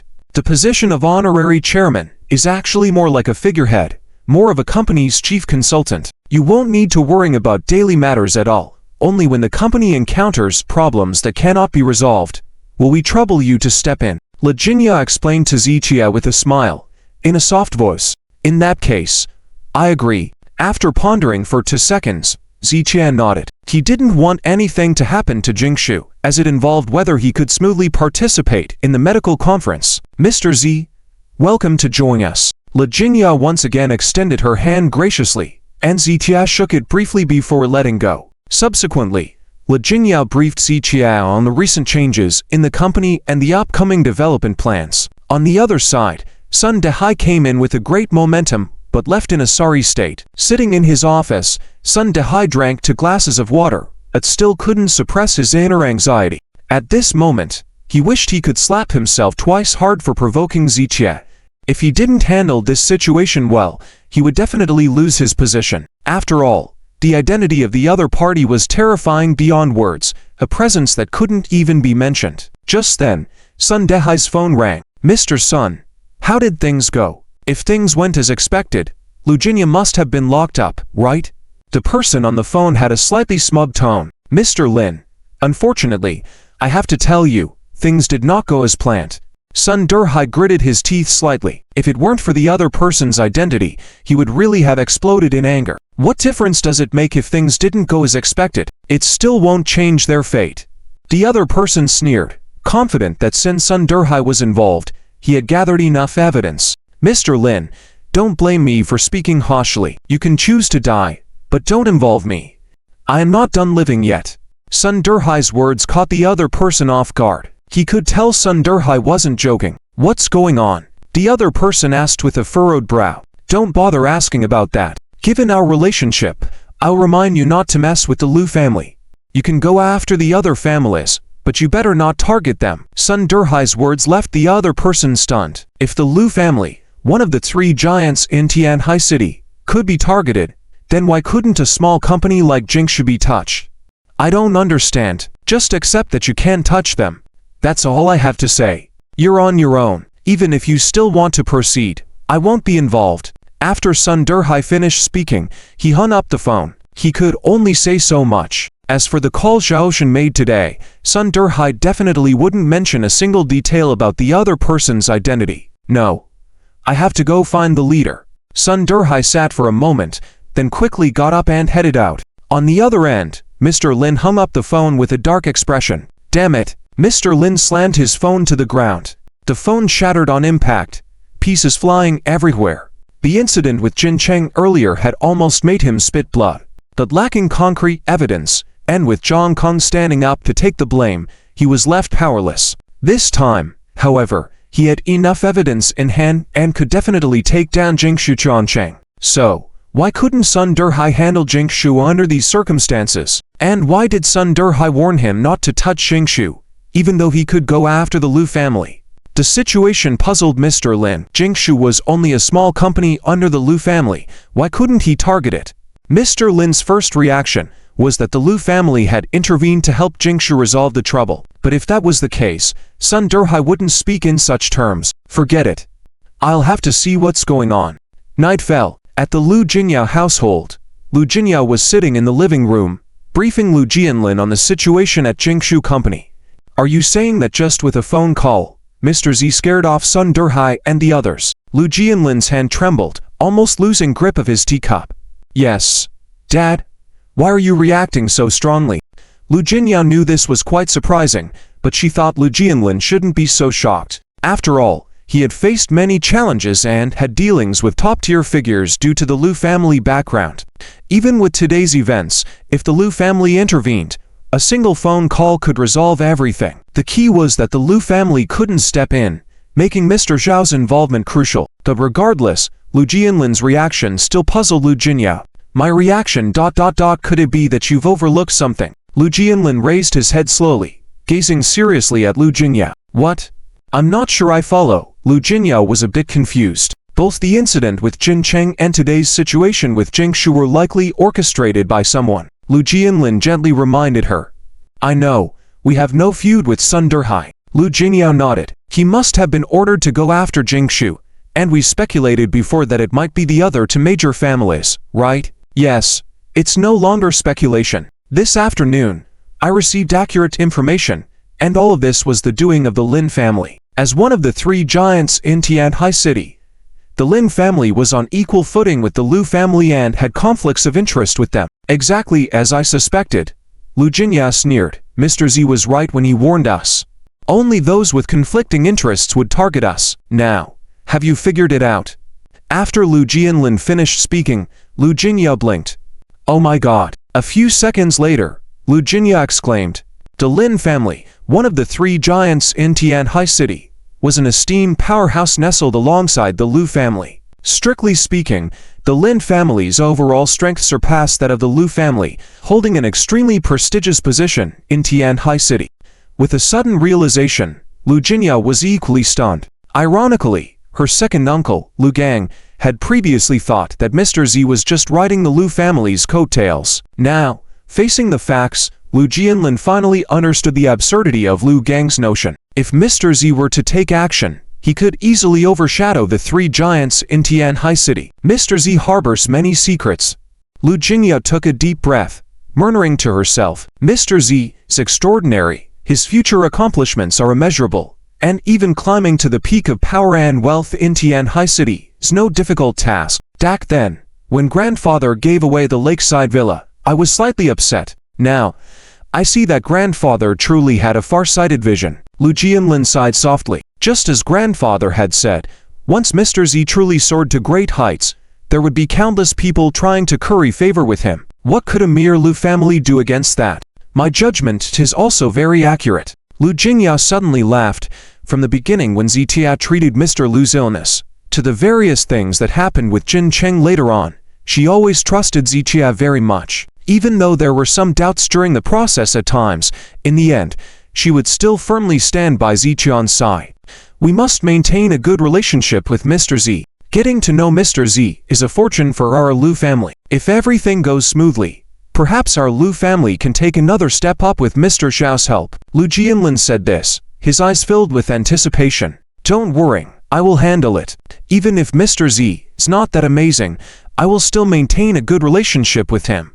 When Lu Jingya said this, a blush uncontrollably appeared on her cheeks. Miss, you. Lu Jianlin's gaze was a bit strange. Sensing that Lu Jianlin's gaze was off, Lu Jingya quickly changed the subject. Dad, Jingshuchuan Cheng is in urgent need of expansion now. I plan to take advantage of the popularity of that face mask formula to attract some partners and cooperate for mutual success. Lu Jianlin waved his hand slightly in response. With Mr. Z around, you don't need to ask me about these things. He had to admit that he had been completely won over by Zitia, a young man in his 20s. Therefore, he firmly believed that as long as Zitia was present, Jingshuchuan Chen would definitely not encounter any problems. The next day, early in the morning, shortly after Zitia had just gotten up, he received a call from Chen Raku. She said that Mr. Chen would be discharged from the hospital today and asked Zitia to come help. Zitia was puzzled. Mr. Chen's health had already recovered. Why would he need help when he could walk and move around? However, regarding Mr. Chen, Zitia did not think too much, and he immediately drove to the hospital. At that moment, at the City People's Hospital, outside Mr. Chen's ward, Chen Raku and Li Yue were sitting on chairs talking. Did he agree to come? Li Yue asked eagerly when she saw Chen Raku hang up her phone. Yes, he agreed. Chen Raku nodded. Then what are you waiting for? Let's go. Tell Grandpa Chen now, ask him to get the formula from him for you. Li Yue was very happy to hear this and was already trying to walk into the ward. Wait, I haven't made up my mind yet. Chen Raku pushed her arm away, hesitating. Having Zitia come to the hospital was not the goal. The goal was to have Grandpa Chen ask Zitia for the formula of that face mask. And all this was Li Yu's idea. Raku, we're almost there. You can't hesitate anymore. Li Yue frowned. You know how important that formula is, and you know how much Zitia respects Grandpa Chen. As long as Grandpa Chen speaks up, he will definitely give it to you. Chen Raku knew Zitia had great respect for Grandpa Chen, but she felt it was too shameless to use Grandpa Chen to pressure Zitia. More importantly, everything about Jin Cheng Company, including the formula, had already been acquired by a company called Jingshuchuan Cheng. If Zitia were to secretly give the formula to someone else, he would definitely be sued by Jingshuchuan Cheng in court. Li Yue, why don't we try to cooperate with Jingshuchuan Cheng? Jingshuchuan Cheng will surely vigorously develop this formula. As long as we can secure a partnership, we can also benefit. After Chen Raku finished speaking, Li Yue shook her head repeatedly. I've already found out. Jingshuchuan Cheng has no relationship with Lu Jingya. This is definitely the work of some super conglomerate. A company with such strong financial backing will never work with us. Even if they do, they will never let us get a slice of that formula cake. Li Yue had thoroughly investigated the situation with Jingshuchuan Cheng in the past few days. This was precisely why she wanted to get the original formula quickly. Otherwise, once Jingshu launched a strong research and development campaign, they would swiftly dominate the market. By then, even if Chen Raku could get the formula, they would not be able to compete with Jingshu. I will think of a way to work out the cooperation. As for Zitia for now, let's put it aside temporarily. After pondering for a while, Chen Raku ultimately rejected Li Yu's proposal. She had already made it clear that once she separated from Zitia, they owed each other nothing. Without Zitia, she could still develop the Chen family's business better. Now, she couldn't bring herself to face Zitia and demand things shamelessly. Raku, you disappoint me. Li Yue frowned. She was in such a hurry to obtain the formula, not really for the benefit of the Chen family, but because of the task given to her by Liang Chow. After all, the formula Zhijia produced was like a golden goose that lay golden eggs. Once obtained, it would bring a continuous stream of wealth. Liang Chow had long been tempted, but he hadn't shown it to Chen Raku. Li Yue, I think, relatives of the patient, come and complete the discharge formalities. Before Chen Raku could finish her sentence, a nurse called out to her. Okay, I'll be right there. Chen Raku quickly got up to follow the nurse to complete the formalities. Li Yue watched Chen Raku's retreating figure, contemplated for a while, then turned and entered the ward. Grandpa Chen. Li Yue smiled sweetly, picked up an apple and started peeling it. In front of Grandpa Chen, Li Yue was very well disguised, like a cheerful neighborhood girl. Xiao Yu, you've worked hard these past few days. Grandpa Chen smiled. He already knew Li Yue, and these past few days it was Chen Raku and Li Yue who had been taking care of him. He had a good impression of Li Yue. After chatting with Grandpa Chen for a while, Li Yue shifted the conversation. Grandpa Chen, you should advise Zhijia. Recently, there's some conflict between him and Raku. Chen Raku had told Li Yue not to inform Zhijia about the divorce for now, so she was cautious with her words. Conflict? What happened? Grandpa Chen was very concerned when he heard that it was about Zhijia and Chen Raku. I'm not very sure about the specifics. I just know that Zhijia somehow got hold of a formula for a face mask that Raku also needs. But Zhijia deliberately teased Raku and didn't give it to her at all. Raku wanted to talk to you about it, but she was afraid it might affect your recovery. Hearing Li Yu's words, Grandpa Chen shook his head and smiled. It's not a big deal, I'll talk to him later. Grandpa Chen waved his hand, and Li Yu's casual tone made it seem like a minor issue. Li Yue was pleased and hurriedly added, Grandpa Chen, please don't mention that I told you, or Raku will blame me. All right, I won't say anything. Grandpa Chen nodded with a smile. Shortly after, Zhijia arrived at the hospital, and Chen Raku had just finished all the formalities. The two of them entered the ward together. Anyone could see that there was no intimacy between Zhijia and Chen Raku. More like ordinary friends who barely interact. Did you two have a fight? Grandpa Chen asked directly as soon as he saw them. Grandfather, we don't have it, Chen Raku explained hastily. You say you don't have it? Then why are the two of you so far apart? With this remark from Grandfather Chen, both Chen Raku and Zhijia fell silent. Chen Raku felt very nervous in her heart. Could Grandfather already know about their divorce? Raku, you and Ziyue go out first. I'll talk to Chia for a few words. This statement from Grandfather Chen made Chen Raku's heart skip a beat, and she quickly looked at Zhijia. She didn't want Zhijia to bring up their situation right now. She had planned to wait until after the medical conference to tell Grandfather Chen everything. Zhijia didn't pay attention to Chen Raku's gaze. Regarding their divorce, Zhijia wouldn't deliberately tell Grandfather Chen, but he also wouldn't hide it. If Grandfather Chen insisted on asking, Zhijia would truthfully answer. Raku, let's go outside first. Li Yue knew what was going on and pulled Chen Raku out of the war. Grandfather, Zhijia was about to speak, but was interrupted by Grandfather Chen. Chia, you don't need to say anything. I know it's definitely not your fault. Grandfather Chen smiled. With Zhijia and Chen Raku being married for 2 years, how could he not know how Zhijia treated Chen Raku? So, whenever the two argued, Grandfather Chen didn't need to think to know that it must be an issue on Chen Raku's side. Zhijia rubbed his nose, feeling a sense of warmth in his heart from Grandfather Chen's unconditional trust. But, Grandfather has a few words to tell you. Women, in fact, are easy to please. As men, if we take the initiative to yield to our women, it's not humiliating. Raku's personality understand.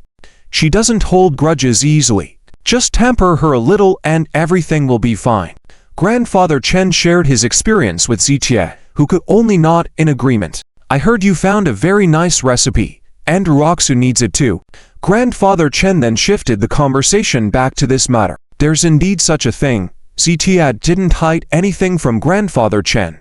I have to say something to you about this. Between you and Raku, what's yours should be hers, and vice versa. If she wants it, give it to her. Consider it a way to please a child. Hearing Grandfather Chen's words, Zhijia frowned slightly. He didn't expect Chen Raku to be shameless enough to involve Grandfather Chen in this matter. Listening to grandfather Chen's words, Chen Raku must not have told a whole truth, making grandfather Chen think it was a small matter. In reality, everything that had happened during this time was significant, especially the complexities surrounding this particular recipe. Ziqiao wanted to explain to grandfather Chen, but seeing the hopeful look in the elderly man's eyes, he didn't know how to explain. He knew that grandfather Chen wasn't eyeing his formula.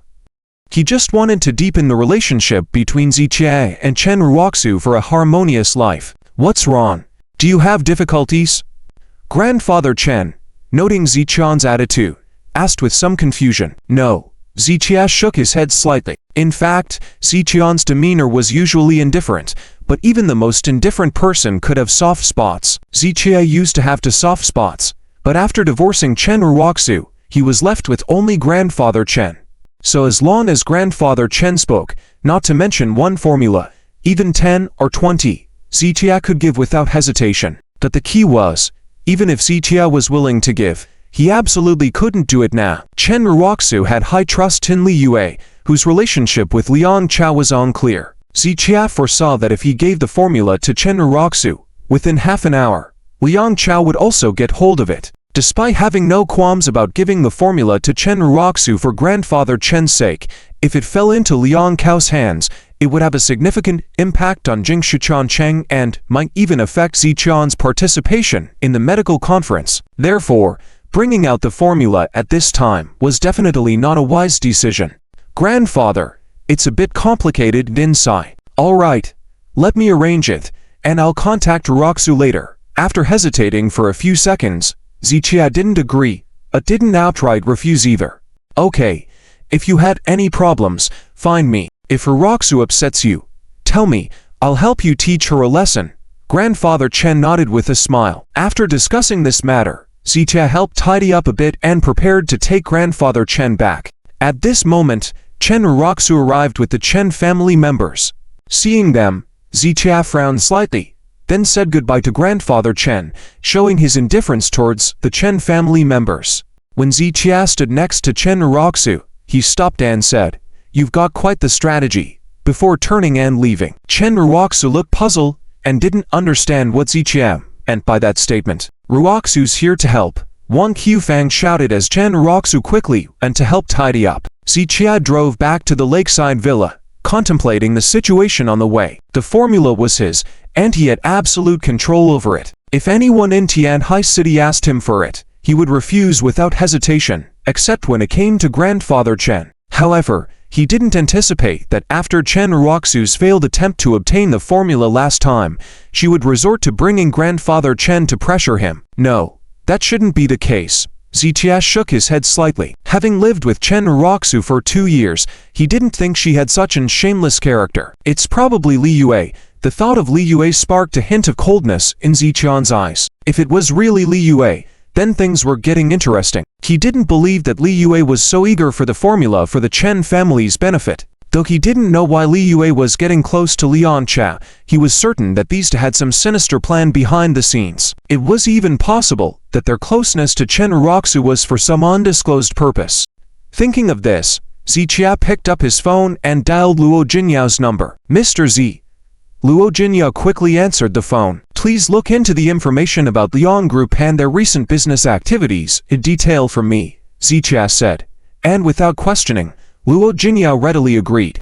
After hanging up the phone, Ziqiao thought about the matter on his way back to the lakeside villa. The next day, in the afternoon, at West Point, at Joe Yuan's home, amidst the high-rise modern city, Joe Yuan's ancient and elegant house exuded a unique charm. Hush, hush. Joe Yuan played with two jade walnuts in his hand, standing before a birdcage, entertaining the birds. "Joe Lao, it's time to take your medicine."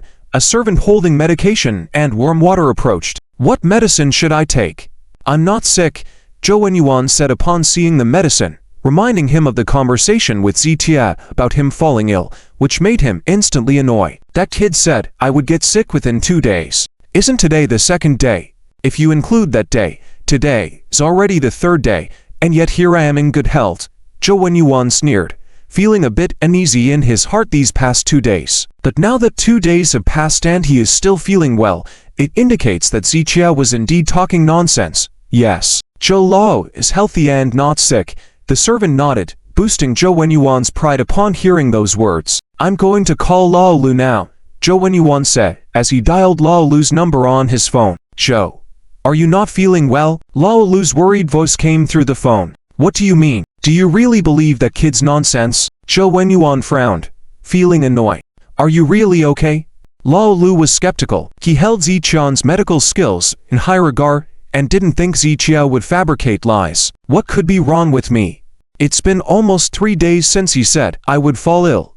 Zhou Wenyuan scoffed, thinking Lao Lu was being misled by Ziqia. But that shouldn't be the case. Lao Lu was puzzled. Ziqia had indeed treated him successfully before. Could it be that Ziqia was just lucky? Alright, I won't waste time with you. Just listen to my advice and stay away from him. I don't trust that kid, Zhou Wenyuan said, cutting off the call before Lao Lu could respond. A young mouth with no skills.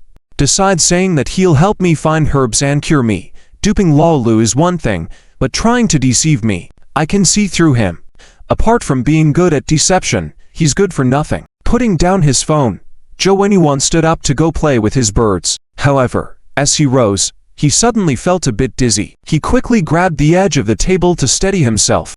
Why do I feel a bit bitter in my mouth? Pour me a strong cup of tea. I'll use a poison to fight poison. Thinking he had stood up too quickly, Zhou Wenyuan prepared to walk again. But after taking a few steps, another wave of dizziness hit him. In an instant, beads of sweat formed on his forehead, trickling down his face. This isn't right. Help me. Zhou Wenyuan turned pale, feeling unsteady. Zhou Lao, what's wrong? The servant rushed over to support Zhou Wenyuan, alarmed at his condition. I'm dizzy, extremely dizzy. Zhou Wenyuan felt like the world was spinning around him. Everything went dark, and his head was buzzing as if there were jet engines roaring in his ears. Quick, Zhou Lao is unwell. The servant urgently called for help on his walkie-talkie. Within seconds, Zhou Wenyuan's condition worsened, and he felt a pressure in his chest, his breathing becoming labored. Zhou Lao, are you really falling ill? Should we contact Mr. Z? The servant, in panic, remembered Ziqia. No, don't call him. I'd rather suffer than let him see me in a weak state. Hurry. Help me to the medical room. Zhou Wenyuan, being stubborn, insisted on walking out. 10 seconds later, Zhou Wenyuan's symptoms became increasingly severe. His chest was experiencing not just discomfort but also sharp pain. The pain continued to intensify. Zhou Lao, get a stretcher quickly. At that moment, the family's private doctor arrived and they carried Zhou Wenyuan to the medical room. In households like the Zhou and Lu families, they had their private medical facilities equipped with various medical instruments. Zhou Wenyuan was soaked in sweat, the pain in his chest increasing, feeling like someone was scraping his ribs with a knife. Quick, treat me. The excruciating pain was unbearable even for a young and robust person, let alone Zhou Wenyuan at his age. A dozen doctors swiftly conducted a comprehensive examination on Zhou Wenyuan. Check his pulse. Zhou Wenyuan yelled in frustration, barely able to withstand the pain. The doctors observed the results on the instruments, but found no abnormalities. Despite Zhou Wenyuan's agony, the expensive medical equipment couldn't pinpoint the cause of his suffering. I can't take it. It's unbearable. Zhou Wenyuan cried out in pain. Take Zhou Lao to the hospital. The doctors had no other choice but to make that decision. Incompetent doctors.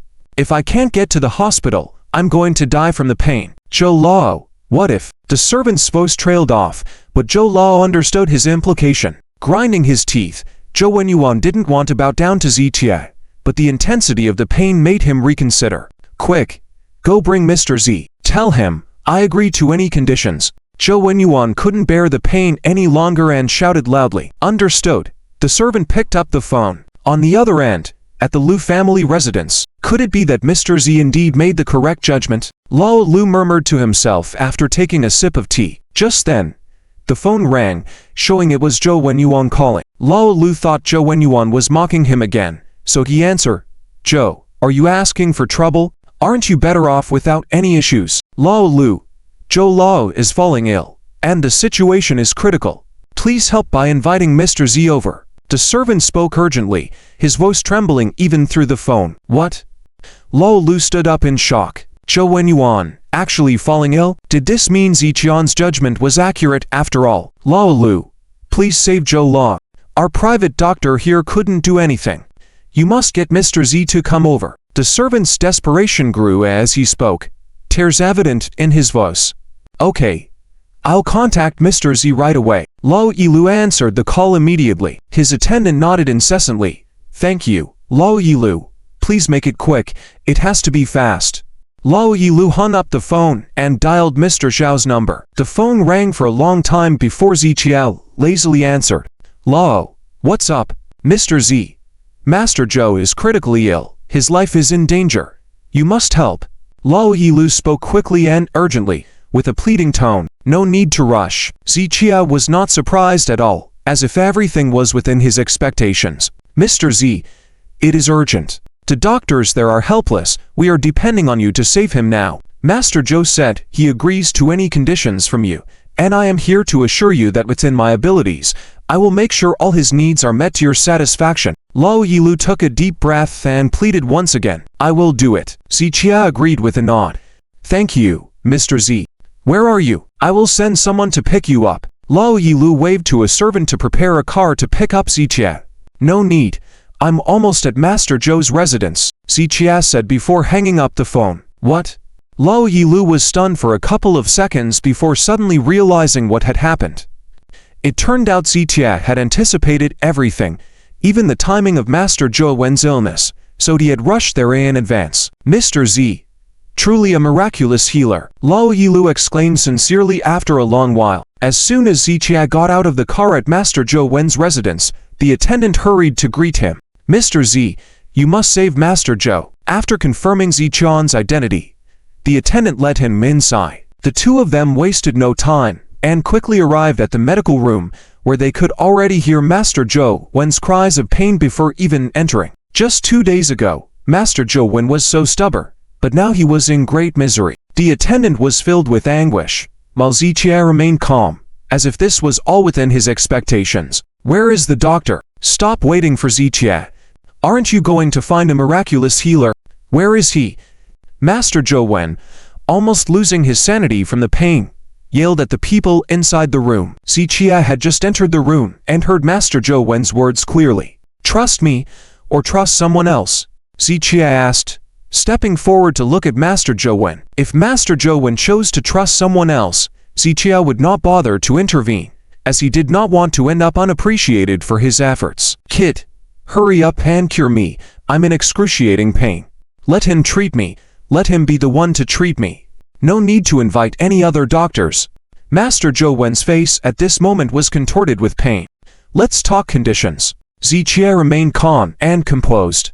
I'll give you what you want. After I get better, I will ask my friends to get that herb for you. If it's not the herb you want, I'll make sure you get what you need. Master Zhou Yuan, no longer able to be stubborn, nodded repeatedly. One herb, that was the condition 2 days ago. Ziqian's statement further infuriated Master Zhou Yuan. Wasn't this clearly taking advantage of his vulnerable situation to raise the stakes? Unfortunately, 2 days ago, when Ziqia proposed the exchange using the herb, Master Zhou Yuan not only rejected it on the spot but also sent Ziqia away immediately. The opportunity was given to him, but he didn't seize it. Now that Ziqia was demanding more, he had no choice but to accept. You say it. Master Zhou Yuan gritted his teeth and growled. Your herb collection belongs to me. Ziqian's demand plunged the room into a brief silence. Even Master Zhou Yuan's painful cries stopped instantly. He realized that Ziqia was asking for all the herbs he had collected for decades. He couldn't bear to part with them. Over a dozen people in the room were equally shocked. They knew the value of Master Zhou Yuan's herb collection, and Ziqian's demand seemed excessive. Kid, you're dreaming. Master Zhou Yuan cursed through clenched teeth. Think about it, I'm in no hurry. But I must remind you, if the liver fire continues to rage upward, causing chest pain is only the initial stage, soon it will hit the head. By then, you will be in a coma, unable to make decisions. Even if you wish to give away all your treasures, you won't be able to say a word. In other words, the choice is still in your hands now, but it may not be later. Master Zhou Yuan gritted his teeth upon hearing this, unsure if Ziqia was trying to scare him, but he didn't dare to take the risk now. However, thoughts of his collections accumulated over decades made him hesitant and reluctant to comply. Master Joe, life is not a game of chess. If you lose in chess, you can play again. But once life is lost, everything is lost. Zichia spoke calmly and resolutely. That herb collection was crucial to him, and he needed to acquire it. As you wish. I complied. Master Joe, when finally couldn't resist any longer and shouted out loudly. Upon hearing this, Zichia wasted no time and swiftly took out a silver needle, sterilized it, and administered it, targeting the liver point. Suppress. Zichia uttered softly. In that instant, Master Joe was seen to freeze as if someone had pressed a pause button. His screams of pain abruptly ceased. Is it really this miraculous? The doctors around them were astonished.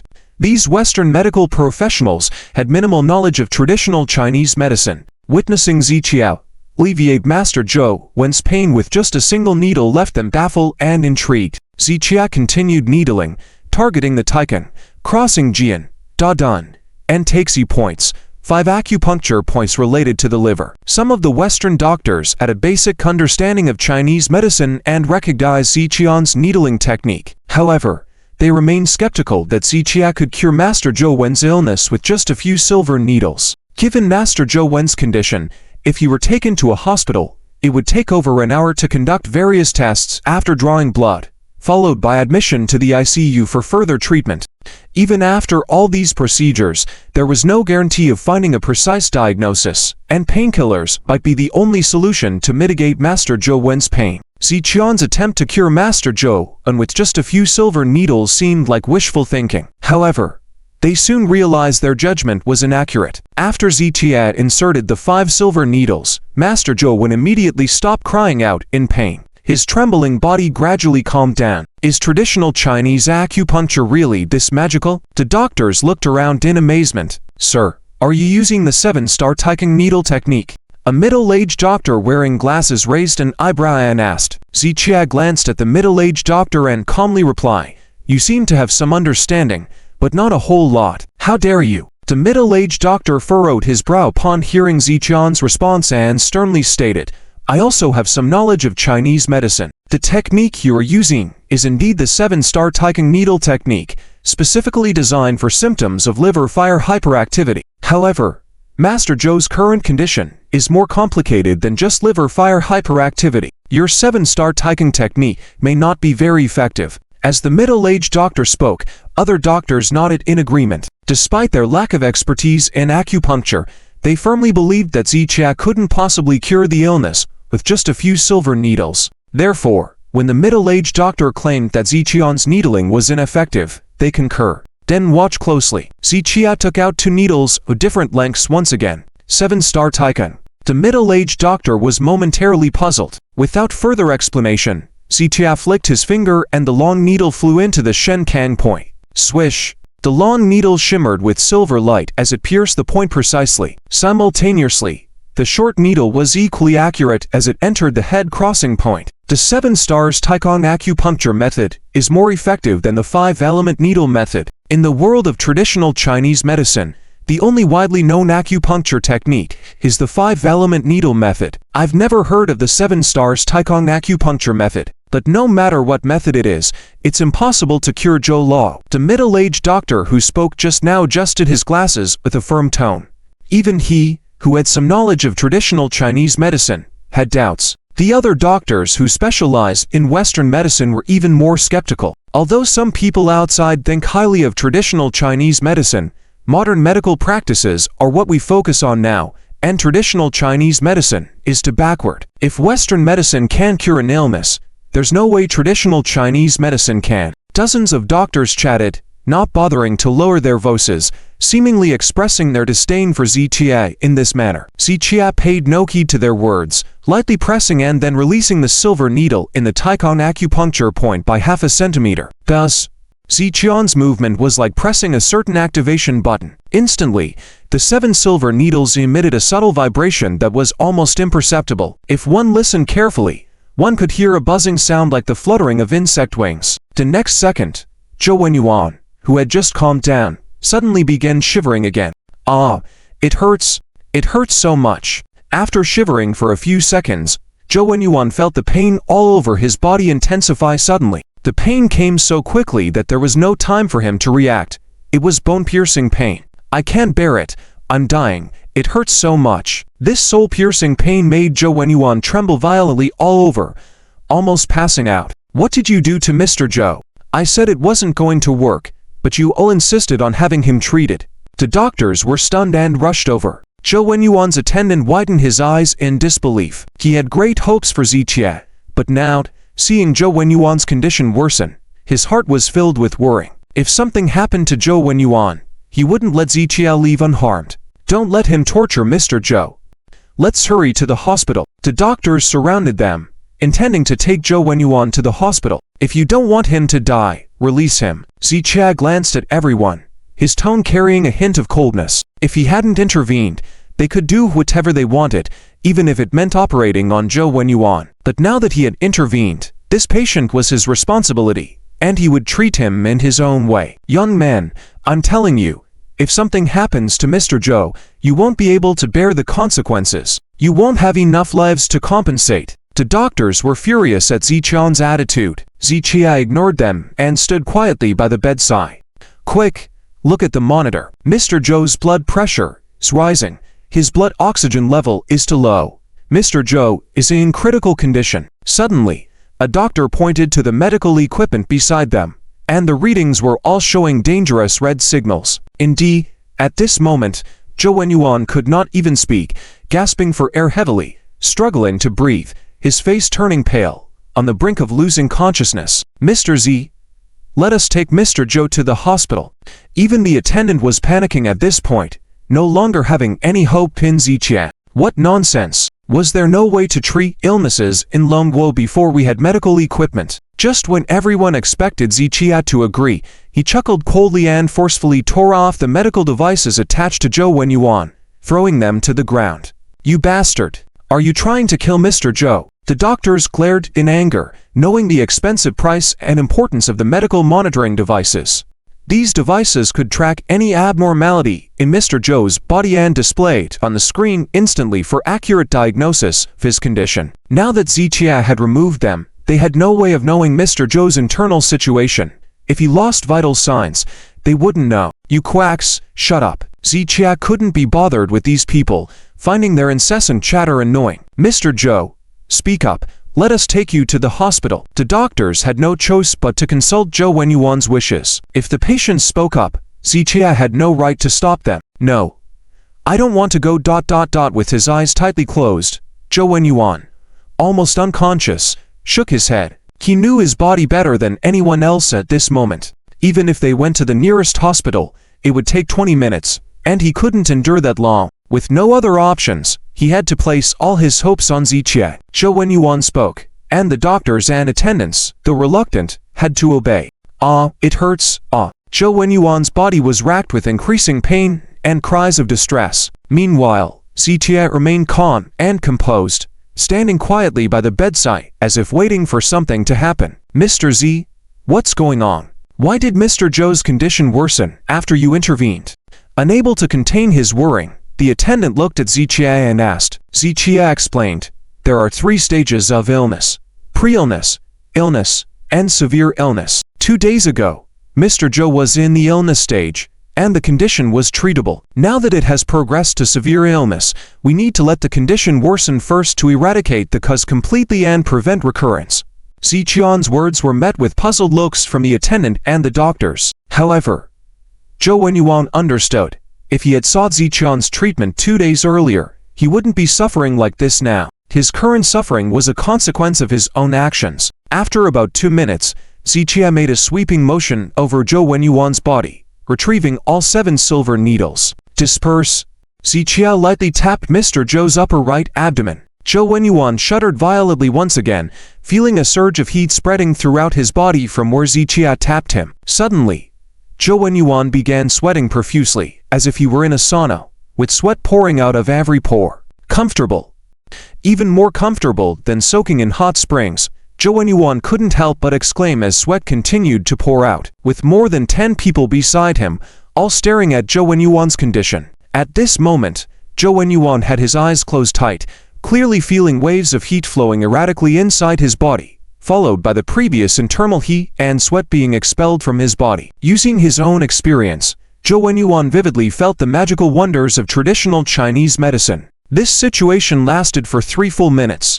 After 3 minutes, Joe Yuan felt like he had just soaked in hot springs and had a Thai massage, feeling incredibly relaxed all over. This refreshing feeling made him feel 20 years younger in an instant. His originally pale face had now regained a healthy rosy color. The dozen or so doctors present could easily see that Joe Yuan's current state was quite good. Is traditional Chinese acupuncture really is miraculous? The dozen or so doctors, including the middle-aged doctor wearing glasses, couldn't help but sigh. Before this, they thought Zichia was just wasting his effort. But now seeing Joe Yuan in such good condition, they had to admit it. "Mr. Joe, how do you feel?" An assistant quickly stepped forward to ask. Joe Yuan was about to speak but suddenly closed his mouth. His eyes rolled back, and the next moment, his legs kicked out violently, eyes rolling upward, and a few seconds later, he fainted. Mr. Joe, what's wrong?"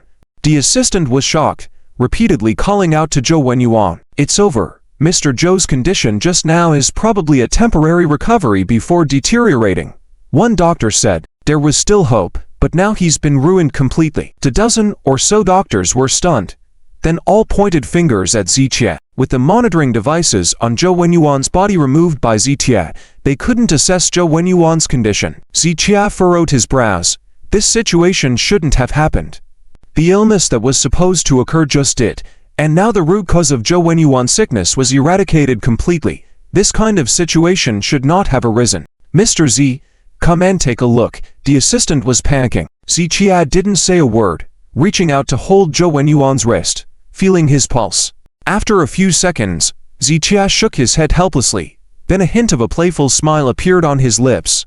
"Mr. Z, what's the situation?" Zichia's head shaking and smiling made the assistant even more flustered. "Let me tell you, if Mr. Joe is your patient, and now you claim you are unable to help him due to the severity of the condition, we will not accept it. That's right, we wanted to send him to the hospital earlier, but you didn't allow it. Now, if Mr. Joe has a problem, you have an undeniable responsibility." The doctors collectively reproached Zichia.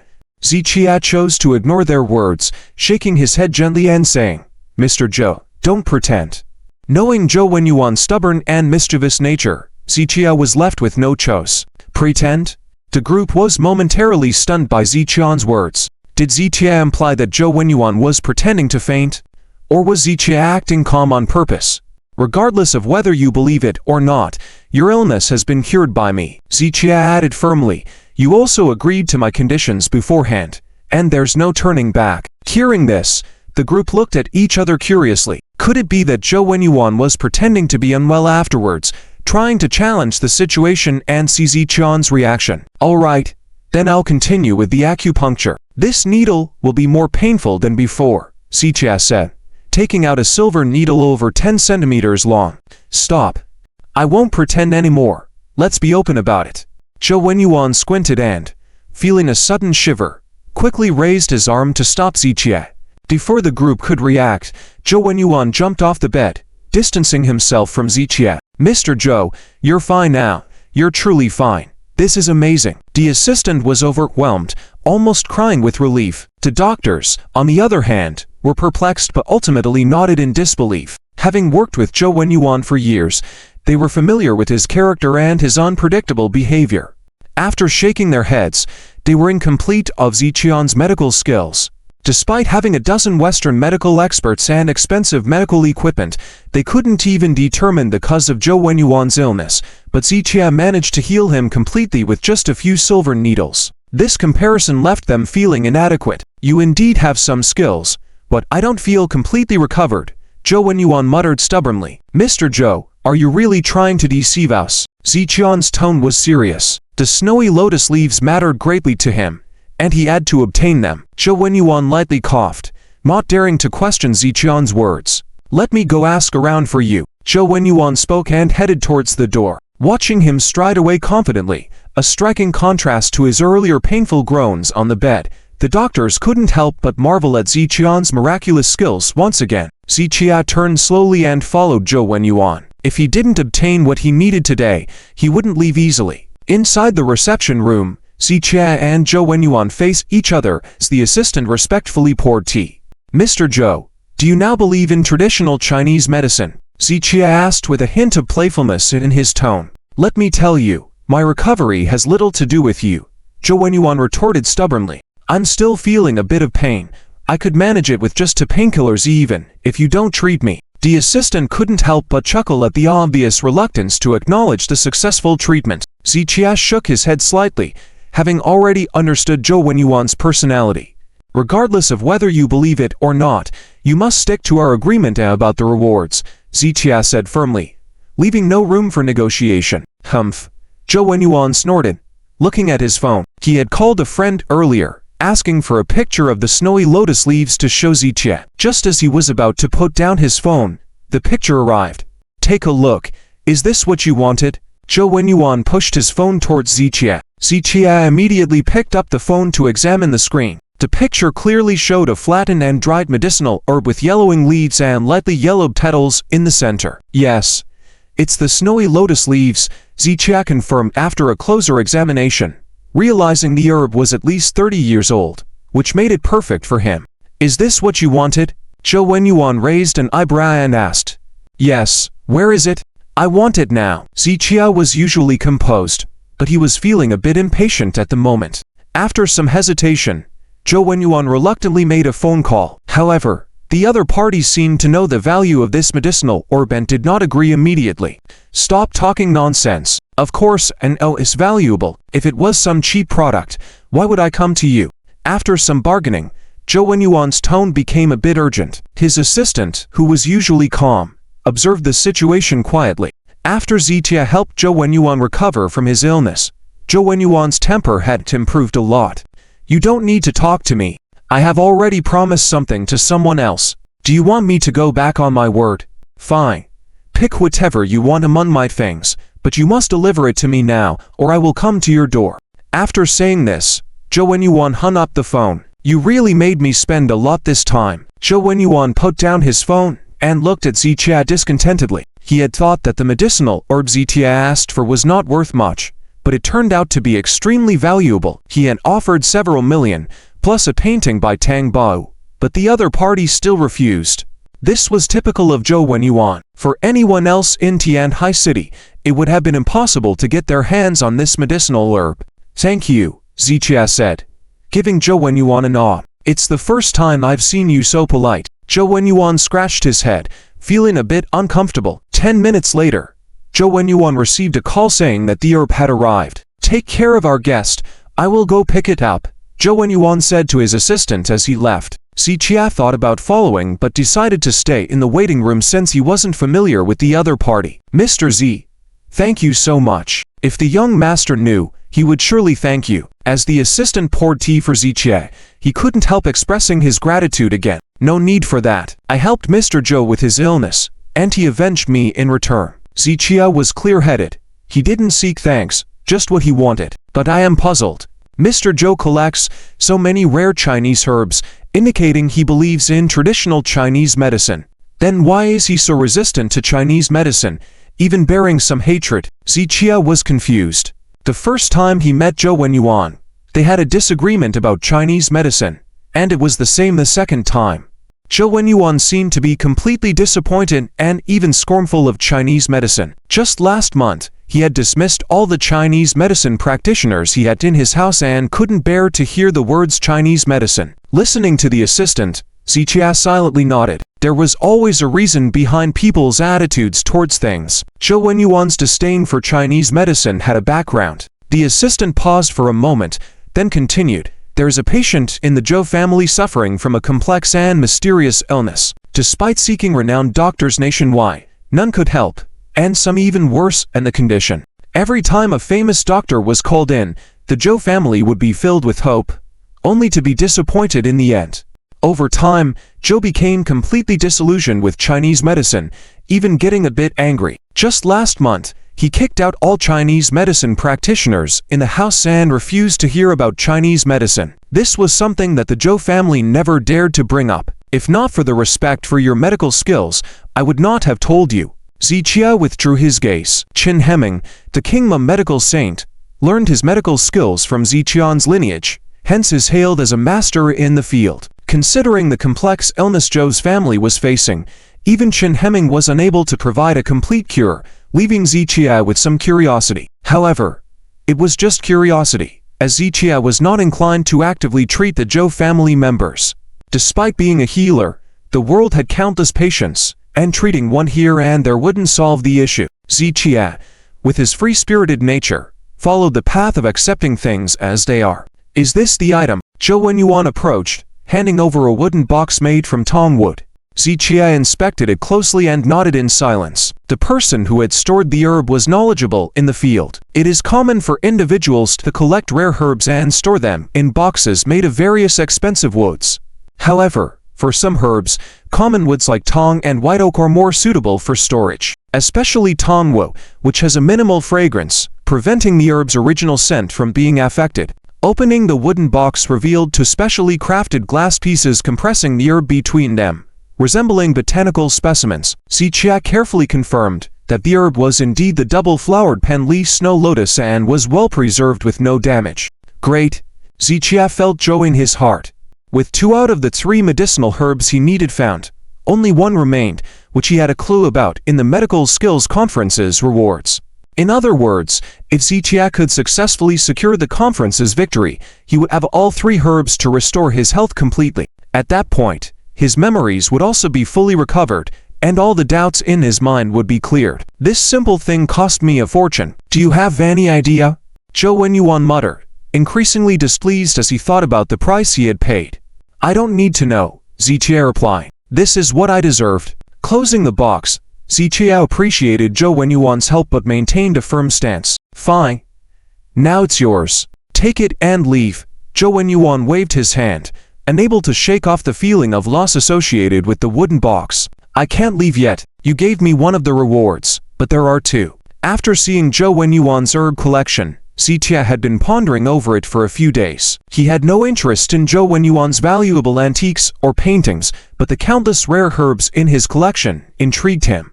Kid, are you serious? Zhou Yuan was taken aback. Ziqia nodded and replied, of course, words spoken are like water poured out.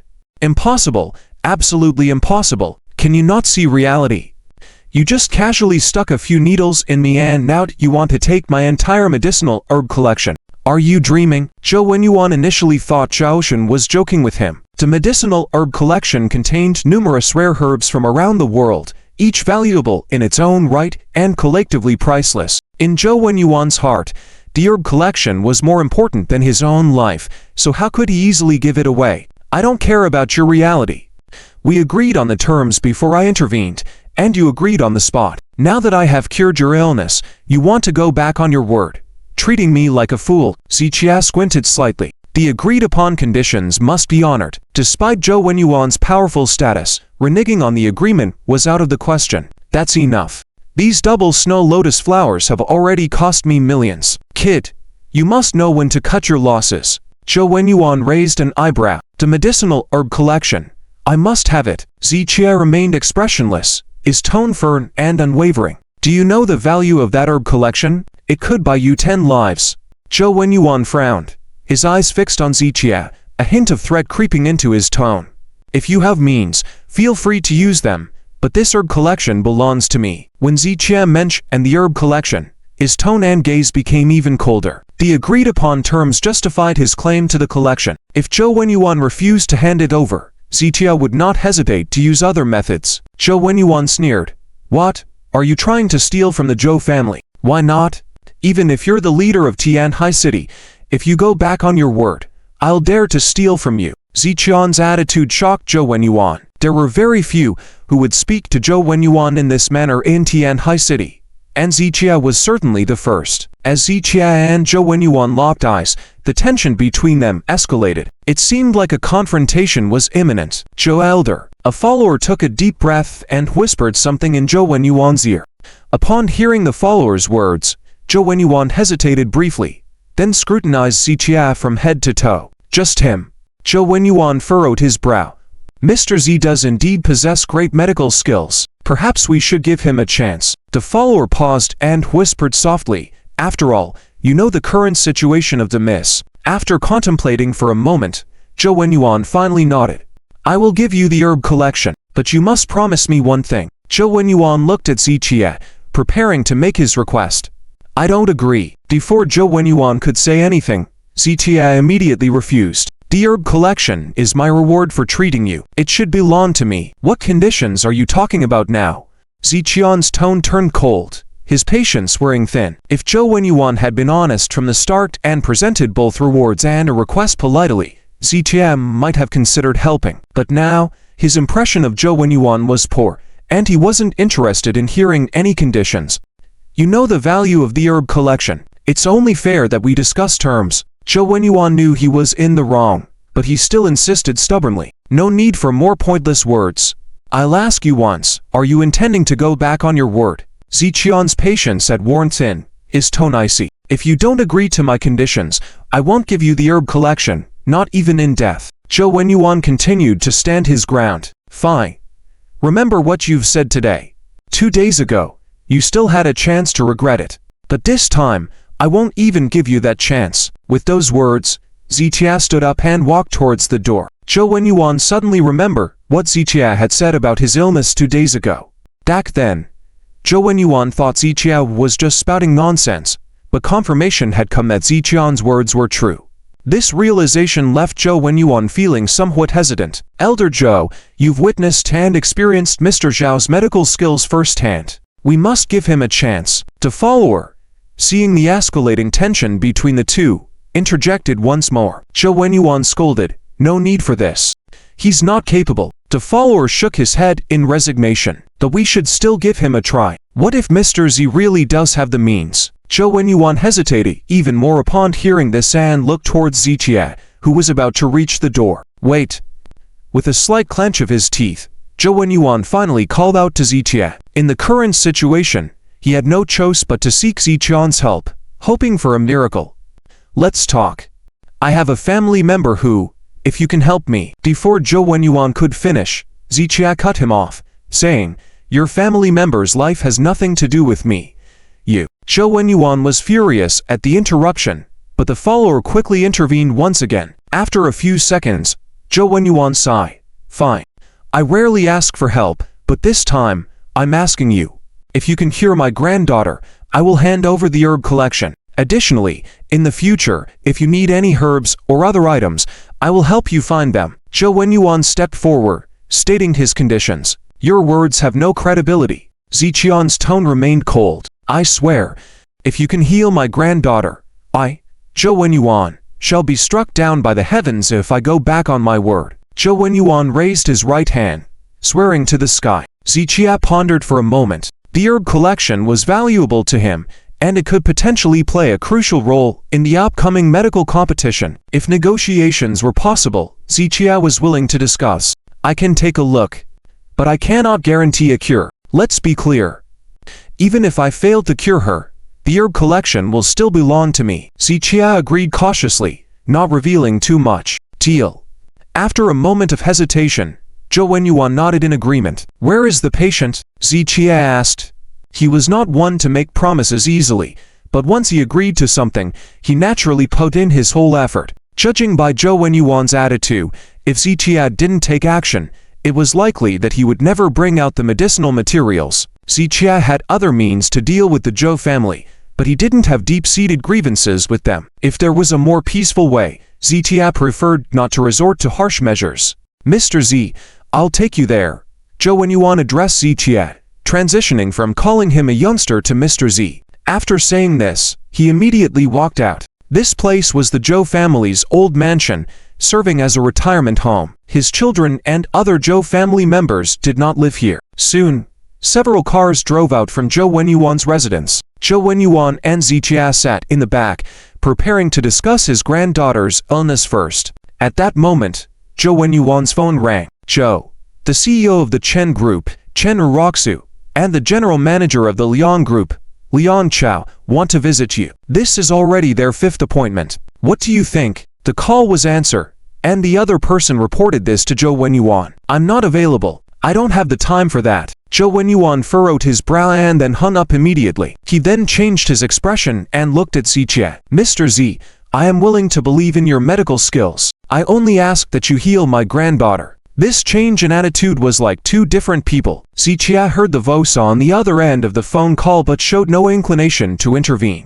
He knew that in Chen Raku's eyes, he was just an incompetent person. How could he help her, the CEO Chen, with anything? However, Zichia found it amusing to think about how Chen Raku would feel if she knew that Joe Yuan, whom she had tried to meet multiple times without success, was now seeking help from him, a supposed incompetent person. "Tell me about your granddaughter's condition." Zichia redirected his focus and asked Joe Yuan. "All right."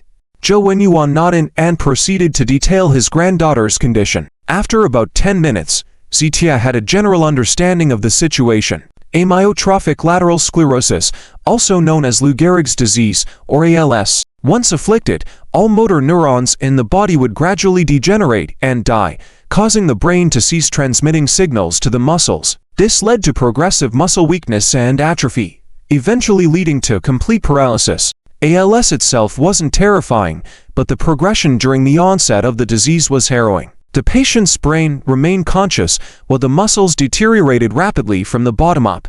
It was a site of gradual paralysis, leaving the patient unable to eat or swallow, eventually resulting in brain death after enduring unbearable suffering. In the end stages, the patient resembled a vegetable, albeit one with a clear consciousness. 80% of patients, once afflicted, would experience rapid deterioration and succumb within 5 years. ALS had an exceptionally low incidence rate, and there had been no documented cases of recovery worldwide. At most, treatments could only delay the process of muscle atrophy. Due to these reasons, it was considered one of the world's 5 incurable diseases. Joe Yuan's granddaughter had been battling the disease for almost 6 years, nearing its terminal stage. Thanks to the Joe family's wealth, power, and extensive network, they had never given up on treatment. Otherwise, she would have likely lost her life long ago. "Mr. Z, do you have a solution for this disease?" Joe Yuan asked, not holding much hope in his heart. He didn't harbor hope for Zichia to cure his granddaughter, given that this was a global medical challenge. How could a young man in his 20s solve such a monumental problem? "I'll examine her first before making a decision. Each patient's condition varies, even with the same disease," Zichia replied cautiously, not as a certainty, but not ruling out the possibility either. Although he had no prior experience with such patients, he had acquired significant medical knowledge recently and believed he could try to help in this case. "To be honest, this weighs heavily on my mind. And it's because of these recent years' experiences that have made me extremely averse to Chinese medicine. Today, Mr. Zhao's acupuncture technique genuinely impressed me. If you can cure my granddaughter, I will apologize for all the previous rudeness and treatment towards you." Joe Yuan sighed, and at that moment, all traces of his former arrogance disappear, leaving behind an elderly man desperate for his granddaughter's recovery. "I'll do my best," Zichia nodded slightly. The Zhou family's standalone villa had already amassed quite a number of people. Every 5 days, numerous expert doctors would gather to collectively diagnose Joe Yuan's granddaughter, Joe Yuking, and come up with better, more suitable treatment plans based on her current condition. Today was one of those days for their consultation. In addition to the doctors, 7 or 8 Zhou family members were also present. They had been informed that Joe Yuan was bringing a doctor over. However, the members of the Liu family held no hope, and some even felt repulsed upon learning that it was a Chinese medicine practitioner. Since Joe Yuking's illness began almost 6 years ago, they had sought out renowned doctors from all over the country and tried countless forms of treatment. They had engaged over 100 Chinese medicine experts, but none had brought any improvement to Joe Yuking's condition. Some treatments even exacerbated her illness, leading to an utter disappointment and aversion to Chinese medicine among the Zhou family. Conversely, some Western medical drugs combined with expensive medical equipment had provided some relief to Joe Yuking's condition. So, starting a few months ago, the Zhou family wholly abandoned Chinese medicine and relied solely on Western medical treatments. Even the dozen or so doctors present that day were all experts and professors specializing in Western medicine. The old man is more averse to Chinese medicine than any of us. Why did he bring a Chinese medicine practitioner here again? Joe Yuking's father, Zhou Jinpeng, furrowed his brow, and the other Zhou family members shared his confusion. After a Chinese medicine practitioner worsened Joe Yuking's condition previously, Joe Yuan was so furious that he had driven out all Chinese medicine experts and was on the verge of berating a renowned Chinese medicine master. Therefore, they couldn't understand why Joe Yuan had invited another Chinese medicine practitioner for Joe Yuking's treatment. Knowing the old man's temperament, he wouldn't be deceived easily. Perhaps this doctor has some skills. Let's wait until they arrive. Joe Yuking's mother, Yan Hui, pondered before softly responding. Both of their faces seemed worn out, understandable given their concern for a family member with such a severe illness. They were constantly worried and losing sleep, which reflected in their exhausted appearance. Mr. Z, the old master has arrived. The household maid entered the living room and reminded them. I'm coming right away. Zhou Jinping and others stood up and walked outside. Several cars entered the VO's courtyard, and everyone got out of the cars. Zhou Jinping and the others waited quietly on the side. Although he harbored a strong aversion to traditional Chinese medicine, there was still a glimmer of hope in his heart at this moment. After all, it was about his precious daughter, and the person brought by Joe Yuan himself might just have some skills. Thinking of this, Zhou Jinping and Yan Hefuren exchanged a glance, seeing a hint of expectation in each other's eyes. Soon, Joe Yuan and Zichia got out of the car from both sides. Dad, old Master Zhou Jinping and the others greeted as they approached. Let me introduce you, Mr. Z, who is highly skilled in medicine. This is my eldest son, Zhou Jinping. Joe Yuan briefly introduced the two parties.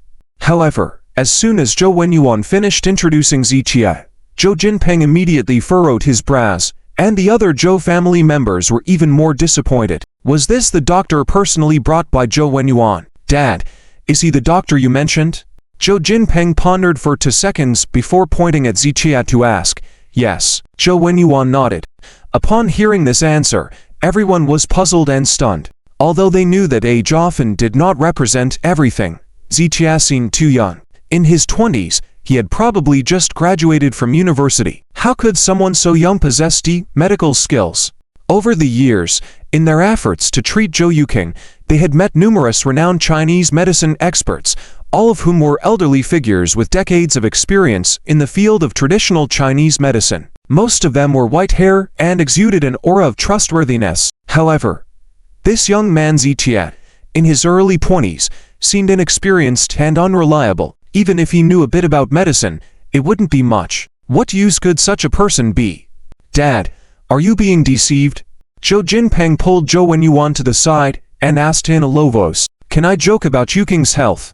Don't worry, Mr. Z indeed has genuine skills. I have personally experienced it. Joe Yuan waved his hand and then turned to invite Zichia into the house. Brother, sister-in-law, don't let him treat her. I think he's a quack. If he treats her randomly, it will definitely harm Yuking's condition. Several other Zhou family members whispered a reminder to the two. I know, Zhou Jinping affirmed and then joined the others in returning to the villa. Zichia took a glance around as he entered. In a large room beside, several people dressed in white coats were discussing something.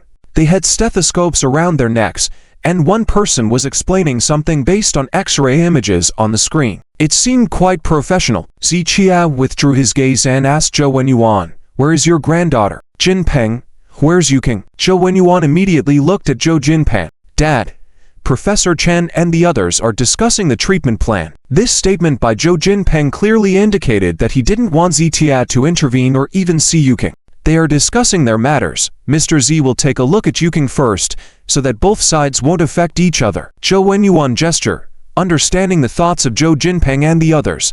But what choice did he have? He knew the experts in the adjacent room were impressive, but no matter how skilled they were, it would only temporarily alleviate Yuking's condition. Since Joe Yuan had brought Zichia along, Zichia had to give it a try.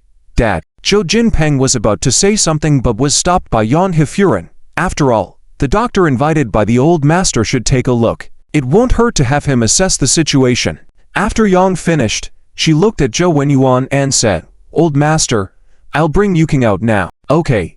Joe Yuan agreed and led Zichia to rest on the side. Zhou Jinping and 7 or 8 others sat quietly on the side. Soon, Yan Hefuren pushed a custom electric wheelchair out from another room. In the wheelchair, a girl of similar age to Zichia sat quietly, allowing Yan to push her towards Zichia and the others. In the advanced stages of owls, life becomes extremely difficult without assistance. If left unattended, the patient would appear unkempt. However, Joe Yuking looked neat and clean all over, appearing just like an ordinary person as she sat quietly. Zichia took a glance, and in that moment, he was briefly mesmerized. The word beautiful was not enough to describe Joe Yuking's beauty. With no makeup on her face, her delicate skin, exquisite features, and bright eyes exuded purity and innocence, like a young girl untouched by the world's troubles. Her inherent grace, quiet elegance, and gentle kindness seemed to match all the beauty in the world, giving off a sense of tranquility and kindness. Wearing a simple white dress,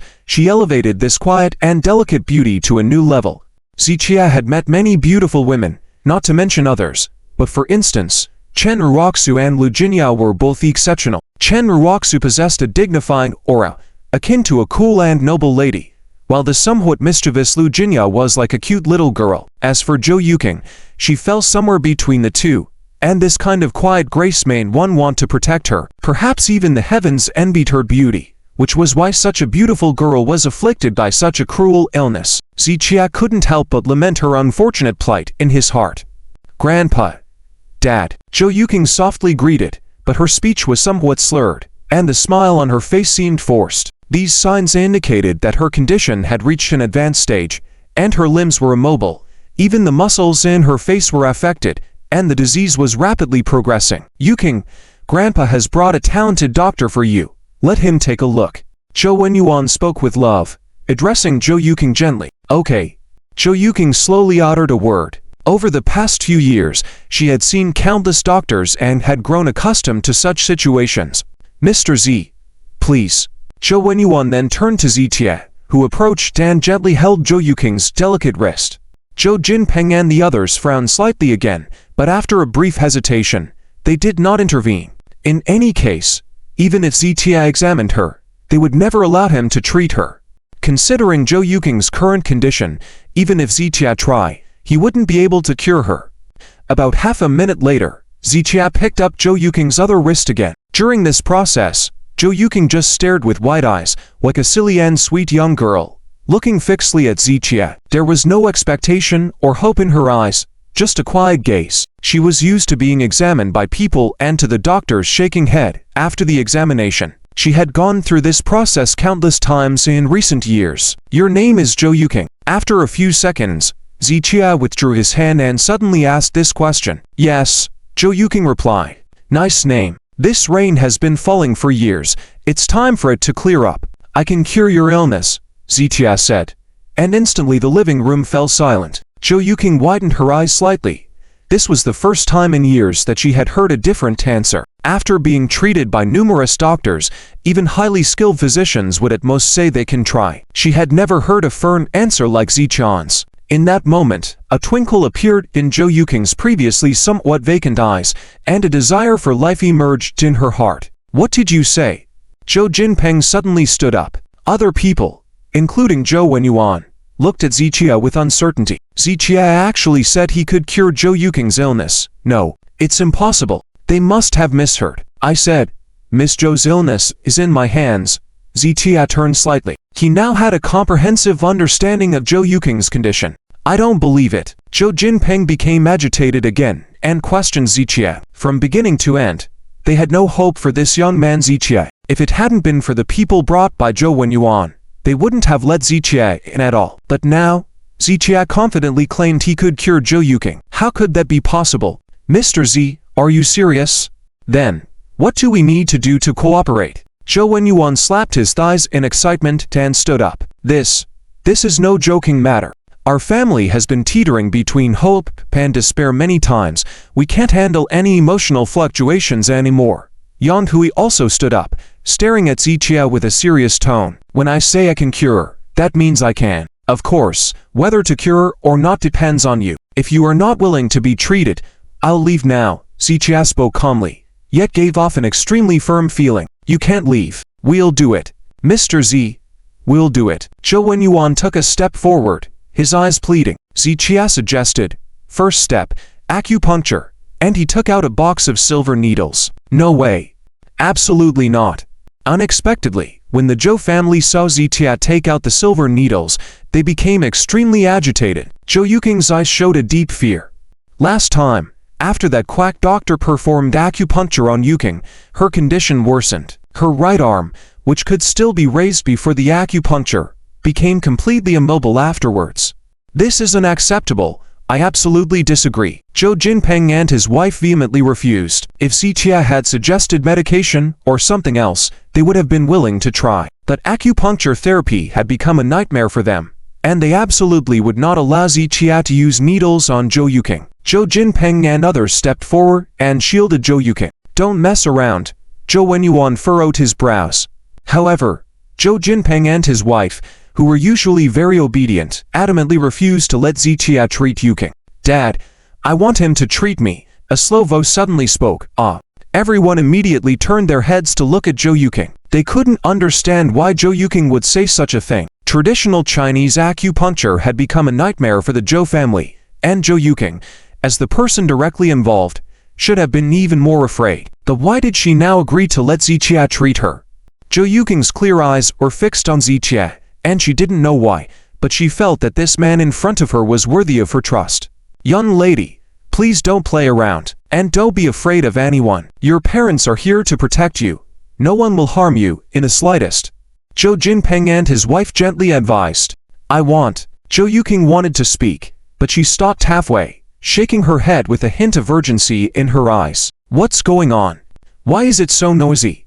At that moment, a middle-aged man in a white coat and gold-rimmed glasses walked out of the adjacent room. Professor Chen, everyone greeted the man. The middle-aged man named Chen Shang was a medical expert at the professor level in the hospital and also a distinguished figure in the neurosurgery department of the city's first hospital. Over the years of Joe Yuking's illness, the Zhou family had sought numerous traditional Chinese and Western medical treatments, and only Professor Chen's treatment plan had shown some effectiveness. Therefore, the Zhou family held him in high regard, almost treating him like a deity. Professor Chen, he wants to treat Yuking with acupuncture.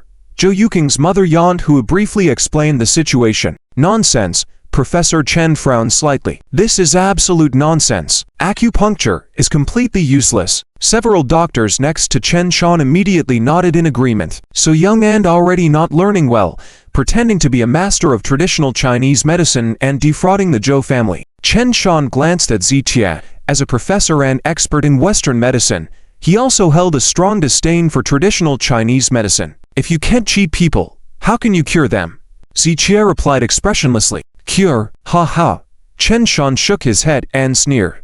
For you to say that, it shows you know nothing about ALS. I don't want to waste my breath on you. Mr. Zhou, let him go. He is absolutely incapable. Do you know me? Before Zhou Jinpeng could speak, Xijia suddenly asked. Why should I know you? Chen Shan replied disdainfully. Xijia immediately followed up. If you don't know me, then how can you say I'm incapable? I think you've misunderstood my meaning.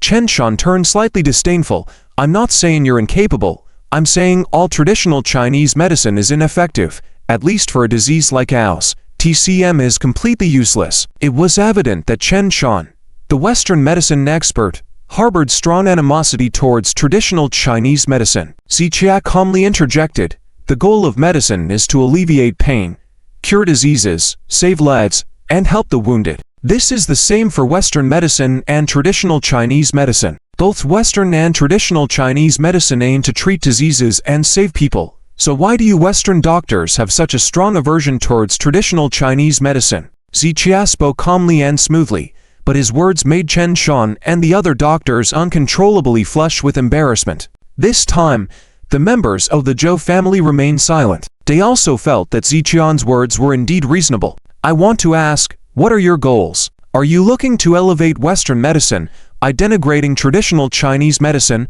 or are you trying to stifle traditional Chinese medicine, ensuring it disappears so that Western medicine can make more profits? When Xijia spoke, the people inside the room were stunned into silence. How dare you spout such nonsense? We Western doctors can perform cranial surgery and save the life of someone at death's door. What can you traditional Chinese doctors do? The patient is dying, and you all head to the mountains to gather herbs, don't you? Chen Shan slammed his hand on the table, pointing at Xijia angrily. So quick to judge, Zhou Shan's face slightly reddened, said, and so daring to criticize traditional Chinese medicine with your superficial understanding. How laughable. Today, I will show you what traditional Chinese medicine is. As Ziqian's voice fell, he swiftly pulled out a silver needle and flicked it with his fingers. The silver needle flew with incredible precision and pierced the Weiguan acupoint on Joe Yuking's left arm. Before anyone could react, Ziqia stepped forward and lightly tapped the heavenly pivot acupoint in the area of Joe Yuking's left shoulder. Rise. Ziqia softly spoke a word. Joe Yuking's left arm, as if understanding human speech, slowly rose into the air. What? Oh my God. What is this? In an instant, astonishment filled the living room. Everyone couldn't believe their eyes. Joe Yuking widened her eyes slightly and stared at her arms, her gaze somewhat dazed. As the condition of amyotrophic lateral sclerosis worsened, the body gradually lost its functionality from bottom to top. For the past few months, Joe Yuking's upper body had been almost completely paralyzed, not to mention her arms. She couldn't even move her fingers. Now, Joe Yuking could only move from her neck to her head, and she couldn't control any movement in other parts of her body at all. But now, with a needle from Ziqia, Joe Yuking's arm actually lifted up. How is this possible? Even Chen Shan and others, who had previously dismissed traditional Chinese medicine, were now gaping in disbelief. This scene before them exceeded their understanding of ALS, exceeded their understanding of medicine, and even made them doubt the correctness of the medical theories they had learned over the years. This was ALS, a disease more severe than hemiplegia, but Ziqia was able to achieve this. This is traditional Chinese medicine. You're good with Western medicine. Why don't you make her move a finger to show me? As Ziqia spoke, Chen Shan and others turned red in an instant. They couldn't even make Joe Yuking move a finger with any of the treatment plans they had provided, and just preventing her condition from worsening would be considered a success. However, after Ziqia spoke, everyone finally reacted. Mr. Z? Good. Joe Yuan was extremely excited, clapping hands enthusiastically. Mr. Z, can you really cure Yuking? Please cure my daughter. I will kowtow to you. Zhou Jinpeng and his wife finally saw hope, couldn't help but cry tears of Joe, and Yan Hui even stepped forward, reaching out to grab Ziqian's arm, begging incessantly. Joe Yuking had been ill for years, and Zhou Jinpeng and his wife had sought medical advice from all over, even seeking help from grandparents, but to no avail. Today, seeing a glimmer of hope, how could they not be extremely excited? Miss Zhou's arm has come down again. Suddenly, a doctor pointed at Joe Yuking and exclaimed. Everyone immediately turned to look, and indeed, Joe Yuking's arm slowly fell back down. However, when Joe Yuking tried to raise her arm again, she couldn't do it anymore. Mr. Z, what's going on now? Joe Yuan was a bit flustered and turned to Ziqia for an explanation. He definitely stimulated Miss Zhou's arm nerves, causing the body to react. This is useless in treating the disease. It will only harm Miss Zhou's body even more. The doctor who had spoken earlier said with a cold snort. Upon hearing this, everyone looked at Ziqia again, waiting for his explanation. The doctor continued disdainfully. Why aren't you speaking now? Was I right? Get out of here. Quack. Why do I need to explain to you? Ziqia said coldly with a look of disdain. This doctor was furious. Ziqia no longer paid him any attention and simply looked down at Joe Yuking. Do you believe me? I do. Joe Yuking replied slowly. Good. Relax your body. Leave the rest to me. Ziqia nodded slightly and began to prepare the silver needle, disinfecting it. I'm going to start. Before inserting the needle, Ziqia still asked for the opinion of the Zhou family. Zhou Jinpeng and his wife hesitated.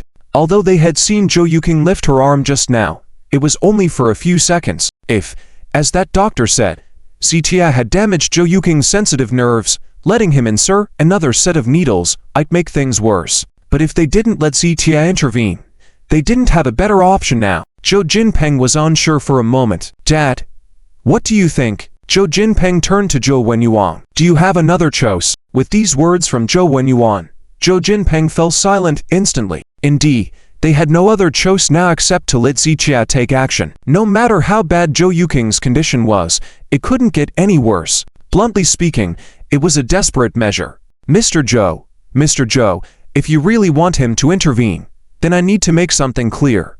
Chen Shan stepped forward, speaking in a solemn tone. I admit that our treatment plan can't cure Miss Zhou, it can only delay the progression of the disease. Looking around the world, there have been no cases of a cure for ALS. but at least our treatment plan has successfully delayed the progression of the disease. If you insist on letting this untraditional Chinese doctor treat Miss Zhou, then we can't guarantee or be responsible for any subsequent developments. And one more thing, given Miss Zhou's current condition, we can prolong her life as much as possible. If this untraditional doctor worsens Miss Zhou's condition, then Chen Shan didn't finish his sentence, but everyone understood his meaning, that Joe Yuking could temporarily hold on to her life now, and if Zhou's family insisted on letting Zitia treat her, whether she could survive or not was uncertain. Zhou Jinpeng and his wife were once again perplexed. When it came to their precious daughter, they couldn't make a decision lightly. They didn't want Joe Yuking's condition to worsen, but what if Zitia really had a way? Zhou Jinpeng and his wife hesitated, and none of the other Zhou family members, including Joe Yuan, spoke up this time. The person who made the decision, if Zitian's intervention worsened Joe Yuking's condition, would live with guilt for the rest of their lives. So, after Chen Shan finished speaking, the living room fell into a silence so intense that one could hear a pin drop.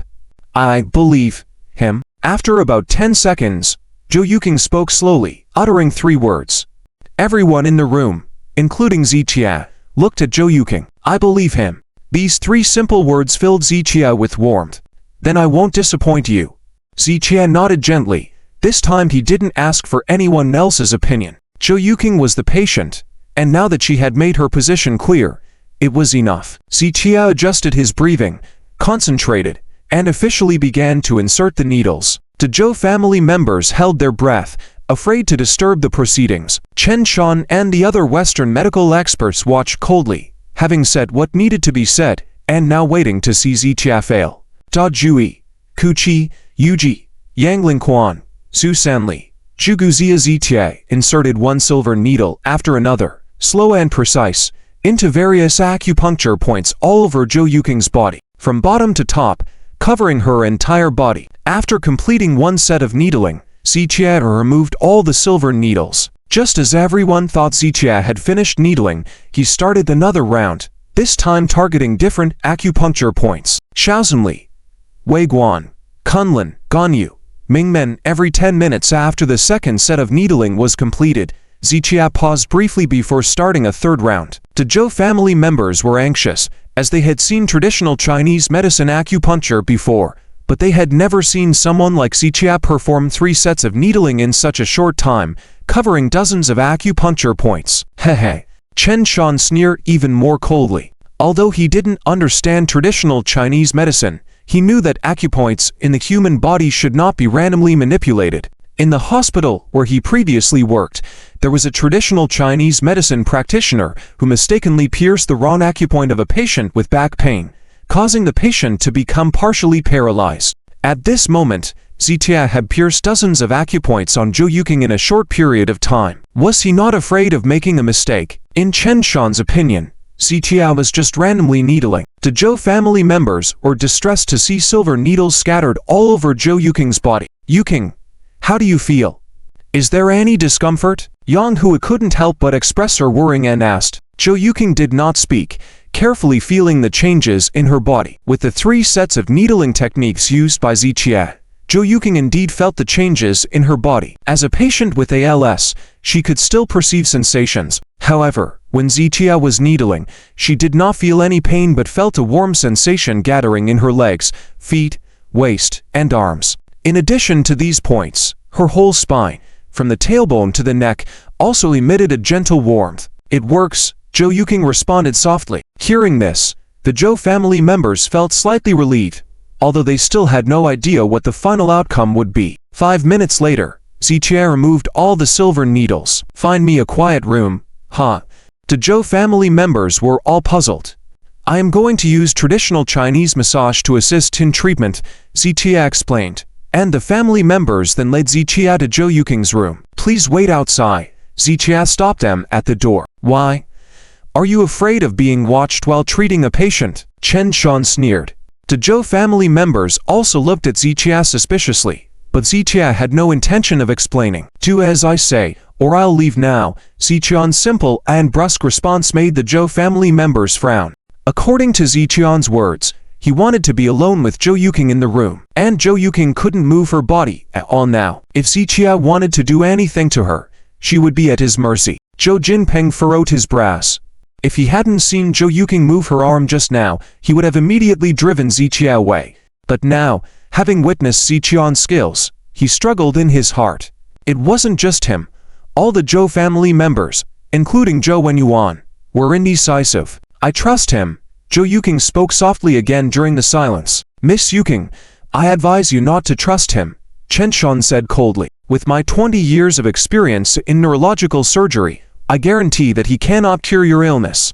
Everything he is doing now is futile and will only torture you. Other doctors nodded in agreement. Yuking, Joe Jinpeng and his wife also turned to Joe Yuking. Joe Yuking remained silent, but everyone could see her determination in her eyes. No one knew why Joe Yuking was so determined to trust Zichia, but at this point, they had no better choice. Go in. Joe Jinpeng waved his hand. Zichia didn't say anything more and closed the door behind him. Yang Hui and others looked worried, while Joe Yuan said, "Trust people, not suspect people." They all returned to the waiting area. Inside the room, Zichia lifted Joe Yuking from the wheelchair and gently laid her on the bed. During this process, Joe Yuking's eyes seemed unnatural, shy and unable to meet Zichian's gaze. In the past, Joe Yuking had tried massage therapy, but there were always family members around. Today, it was just her and Zichia, which made her feel shy. Joe Yuking also had some doubts. Why was Zichia avoiding others? Soon, she understood Zichian's intentions. "I need to help you take off your clothes," Zichia said, causing Joe Yuking's eyes to widen in surprise.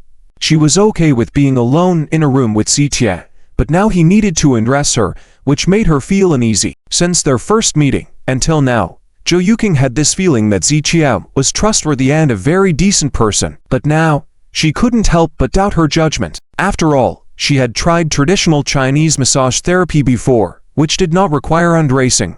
Why? Joe Yuking lay still on the bed and softly asked. Zichia rarely explained things to patients. His approach was, "If you trust me, I don't need to say much. If you doubt me, find someone else." But faced with Joe Yuking, a quiet and gentle girl with innocent and shy eyes, even Zichia, who was usually aloof, softened somewhat. "Because for this last step, I need to use acupuncture and massage therapy to assist in treatment." Zichia did not continue after this statement, but Joe Yuking understood his meaning. The manipulations in traditional Chinese massage or more extensive and would involve moving the clothes, which might lead to pulling on the silver needles. Joe Yuking whispered, "Help me." Zichia didn't hesitate, helping Joe Yuking turn over while unfastening her dress. Joe Yuking was extremely shy, feeling a sense of resistance, but due to her current condition, where even lifting her arms was impossible, she had to yield to Zichia. Fortunately, Zichia had her lie face down on the bed, somewhat reducing the awkwardness. Joe Yuking lay on the bed, turning her face to the side, and softly asked, "Can you close your eyes?" "No." Zichian's response was straightforward. Joe Yuking felt even more embarrassed and had to close her eyes, pretending to sleep, while inwardly hoping the treatment process would be over soon. Soon, Joe Yuking's dress was removed, revealing her fair and smooth back. The pink straps contrasted with her fair skin, highlighting her perfect and symmetrical figure. It was hard to imagine a patient with owls, confined to a wheelchair for nearly a year, maintaining such a perfect and well-proportioned body. From top to bottom, everything was so perfect, igniting a curiosity to explore further. Although Zichia usually had a strong mindset, at this moment, ripples of emotions arose in his heart, and various thoughts crossed his mind. What's wrong? Joe Yuking was extremely embarrassed and just wanted it to end quickly. She softly questioned when Zichia made no move. Who? Zichia took a deep breath, clearing his mind of distractions. Nothing. I'm starting the acupuncture. Zichian's words relieved Joe Yuking, who had thought he wouldn't even leave her with clothes. But now, at least, he left the clothes underneath for her. Zichia positioned and the silver needles, adjusted his breathing, and cleared his mind. The 3 sets of needle techniques used earlier were just preparations. The crucial part was the final healing process. Once started, there could be no stopping midway, so Zichia had to ensure his own state was well adjusted. Swish! Zichia picked up the silver needles, found the acupuncture points, and started needling. Thankfully, without the barrier of clothing, Zichia could be more precise in his needling. Soon, 9 silver needles were inserted in different places. Zichia's movements didn't stop. Starting from Joe Yuking's legs, he began a mysterious massage technique, smoothly pressing and pushing. After passing the bend of the leg, Zichia changed his technique and continued the massage, which became faster.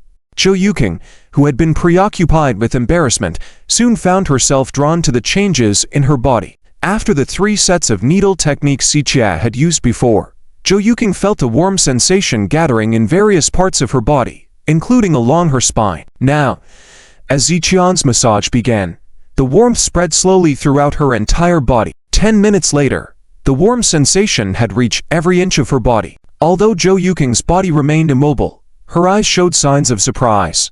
For over 3 years, she had felt disconnected from her body, unable to control or sense its existence. But now, Joe Yuking could distinctly feel the warmth spreading all over her body, sensing its presence. "You will feel some pain next, just bear with it," Zichia said before intensifying the massage. True to his words, Joe Yuking soon felt sharp pain all over her body, yet she managed to withhold any sounds. A feeling coursed through her, making her believe that enduring this intense pain would lead to a transformation and rebirth. After another 5 minutes, Zichia stopped the massage and lightly touched the acupuncture points. At this point, Joe Yuking no longer felt any pain. She experienced a tingling sensation all over her body. 10 more minutes passed before Zichia withdrew all the silver needles. Zichia finally breathed out a long sigh. Having spent 2 years in Tianhai City, treating many difficult cases, this had been his most challenging one yet. It was no wonder that ALS was called one of the world's 5 incurable diseases. With existing medical methods, patients could not be cured. Joe Yuking had been lucky. Had it been 10 days prior, Zichia would have been clueless about treating her. However, his memories had gradually returned during this time, allowing him to formulate a suitable treatment plan. "Put on your clothes." Zichia retrieved the silver needles and spoke softly. Joe Yuking, who had been enjoying the warm feeling in her body, was brought back to reality by his words. "Can you help me?" Zichia's request caused Joe Yuking's face to flush, her mind a chaotic mess. Could he be asking something inappropriate? At the same time, in the living room, the tension among the Joe family members and the doctors, including Chen Shan, continued to rise. "Dad, why hasn't he come out yet?" Joe Jinpeng anxiously wiped his sweat-soaked forehead, checking the time on his watch. "Everything takes time. You know how serious Yuking's condition is. It can't be cured in just a few minutes, right?" Joe Yuan furrowed his brows while responding. "That they've been in there for so long." Joe Jinpeng leaned against the door, listening closely, his anxiety evident in his steps. Joe Yuan also checked the time. Indeed, Zichia and Joe Yuking had been inside for nearly an hour, causing genuine concern that they hadn't emerged yet. "Joe, I don't mean to be harsh. You should not have handed Miss Yuking over to him. Now, we have no idea about Miss Yuking's condition, or whether it might worsen further." Chen Shan adjusted his glasses, his tone filled with disdain. "Professor Chen, I've witnessed Mr. Zhao's medical skills firsthand." Joe Yuan's aide frowned, adding his perspective. "Even if his skills are impressive, ALS is a world-class medical challenge, one of the 5 incurable diseases. Even if it was the top TCN expert in Lone Wo, they wouldn't be able to cure it." Chen Shan scoffed, his decades of clinical experience, especially in neurosurgery, backing up his claims. "If Mr. Z can cure it, I'll retire from medicine for good." Chen Shan's declared determination had been made publicly. Click, the door suddenly opened. "That's great." Another quack withdrawn from the medical field. Zichia's voice rang out, laced with a hint of sarcasm. Swish.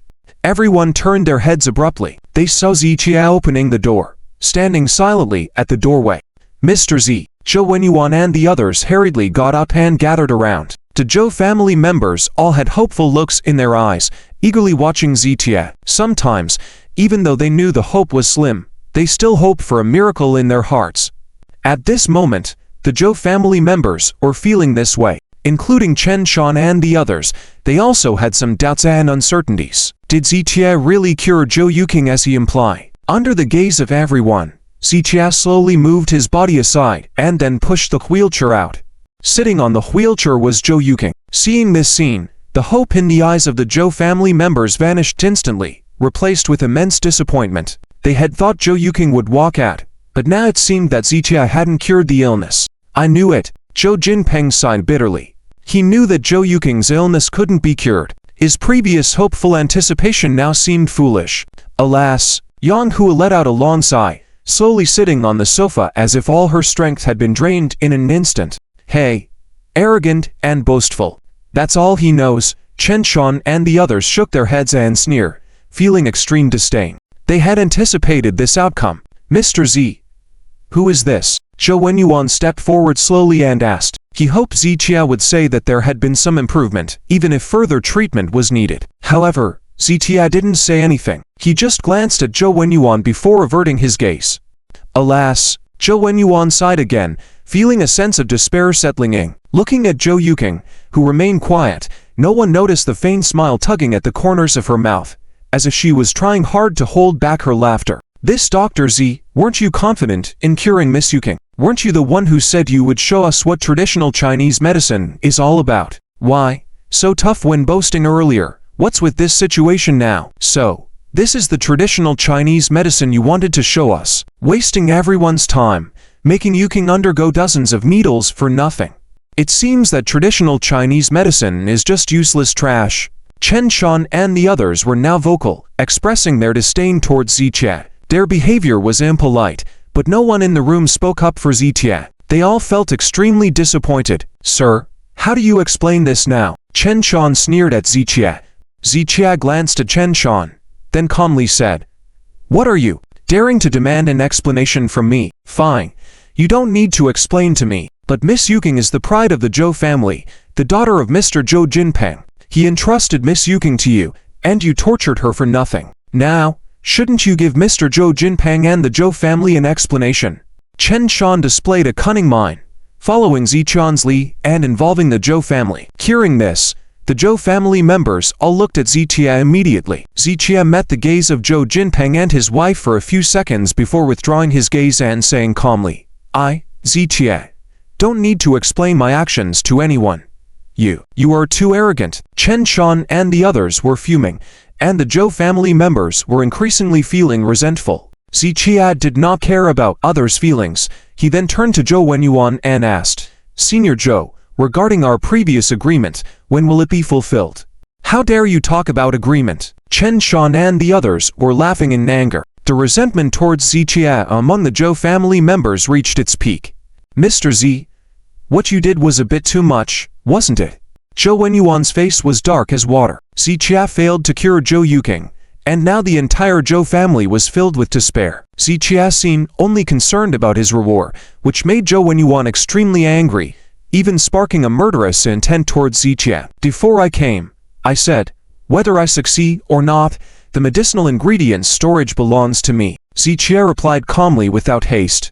Hey. Zhou Wenyuan shook his head and sneered. If you truly cure my granddaughter, even if it means taking all my collections, I will not complain. But now, with no improvement in Yuking's condition, how dare you demand payment from me? The medicinal storage is there. If you have the guts, come and take it. Zhou Wenyuan gritted his teeth, and the Zhou family members glared angrily at Zitia. In their eyes at that moment, Zitia was nothing but a despicable person solely focused on his own interests. However, Zitia remained calm and unruffled, showing no signs of anger or irritation. According to Senior Zhou, if I can cure Miss Zhou, you will give me all your collections. Zitia deliberately paused for a moment, then turned to Zhou Wenyuan to ask, Yes, I, Zhou Wenyuan, keep my word. If you truly cure Yuking, I will give you all my collections for free, but I doubt your abilities. Zhou Wenyuan's tone became even colder. All right, Teal.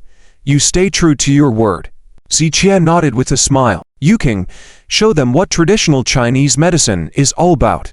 Everyone was stunned by his words and quickly turned to look at Joe Yuking. It was at this moment that Joe Yuking could no longer hold back her laughter. She shook her head and chuckled. Yuking, what is this? Zhou Jinpeng and his wife looked puzzled. Under everyone's eyes, Joe Yuking slowly raised her arm, her palms gripping the wheelchair handles. What?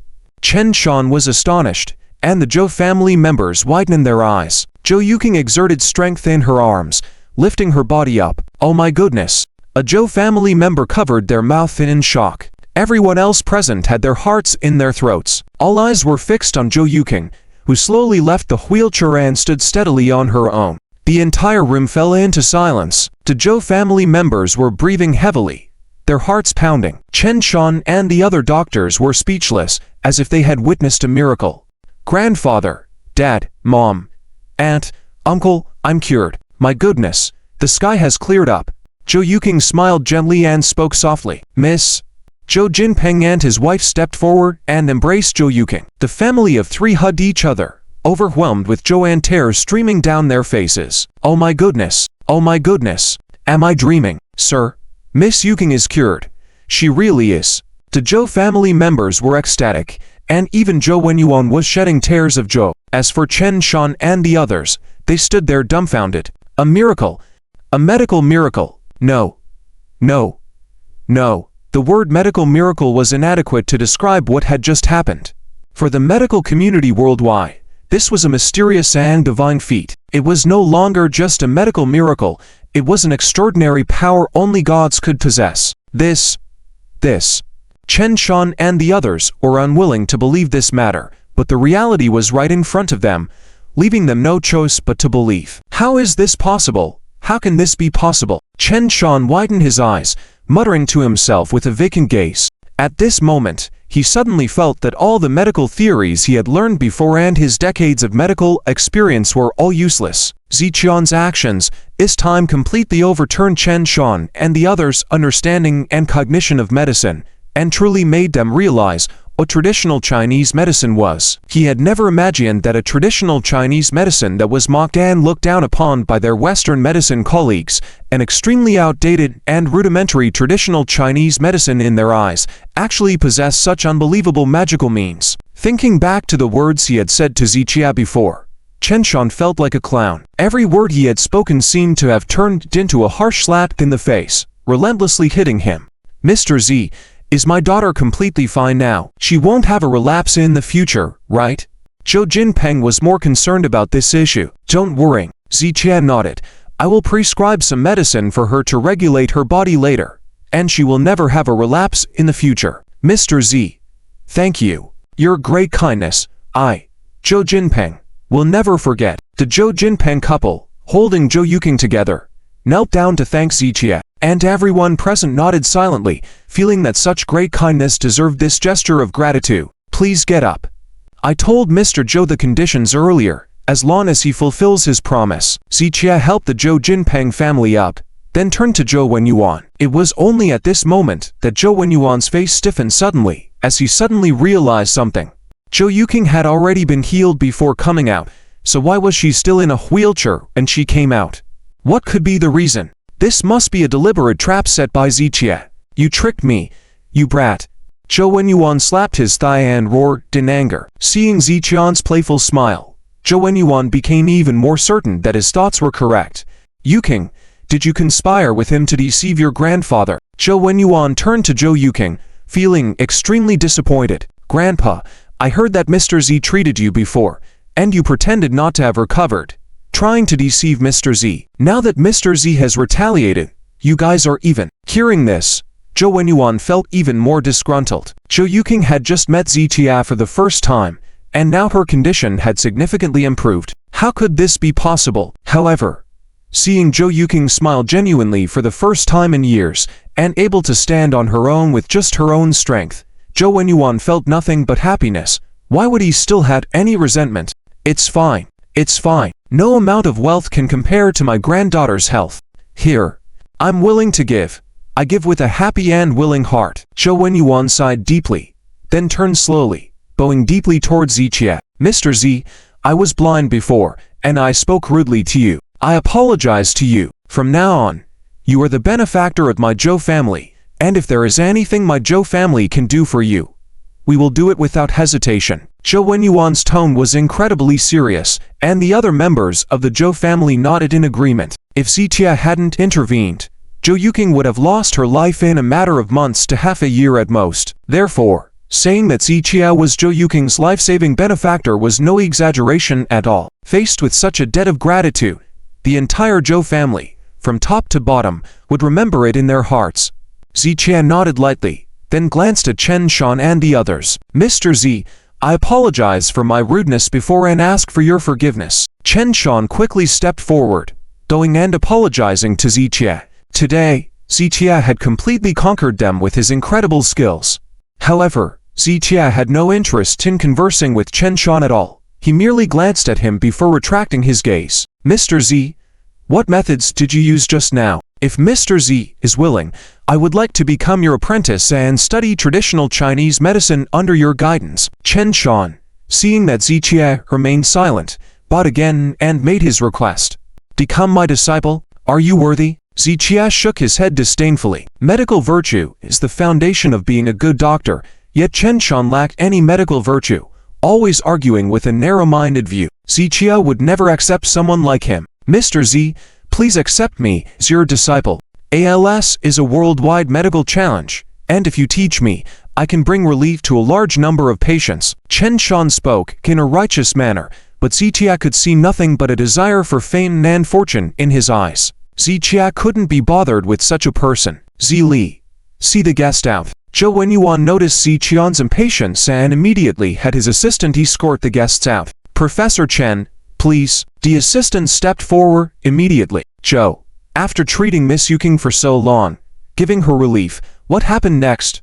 I paid you to do a job.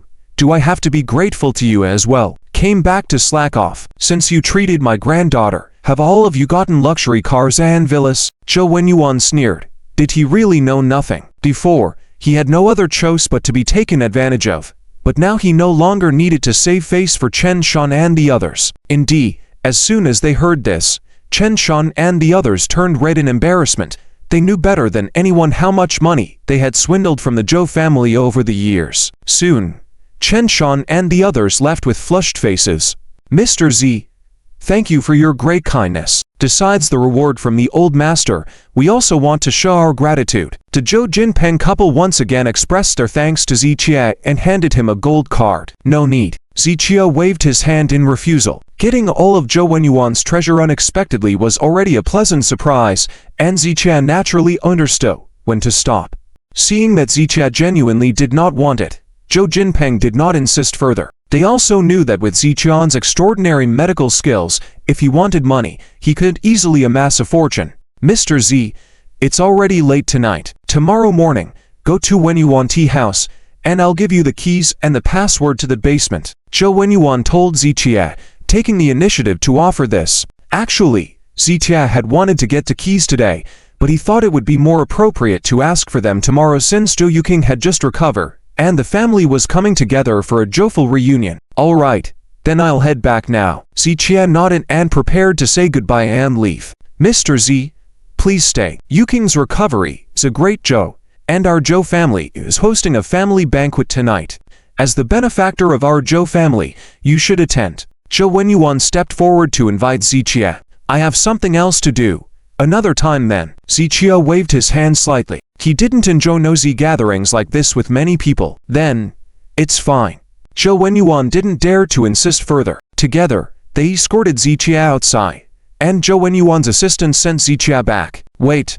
Before getting into the car, Joe Yuking suddenly approached Ziqie, took off the agate bracelet from her wrist, and handed it to Ziqie. Before Ziqie could say anything, Joe Yuking blushed and ran back behind her parents. Touching the slightly warm bracelet in his hand, Ziqie glanced at Joe Yuking, shook his head, smiled, and didn't reject the gift. Watching Ziqian's car leave, the Zhou family members sighed in amazement at Ziqian's miraculous medical skills and returned to their villa. Mom, I like him. Suddenly, Joe Yuking whispered to Yang Hui's ear. What?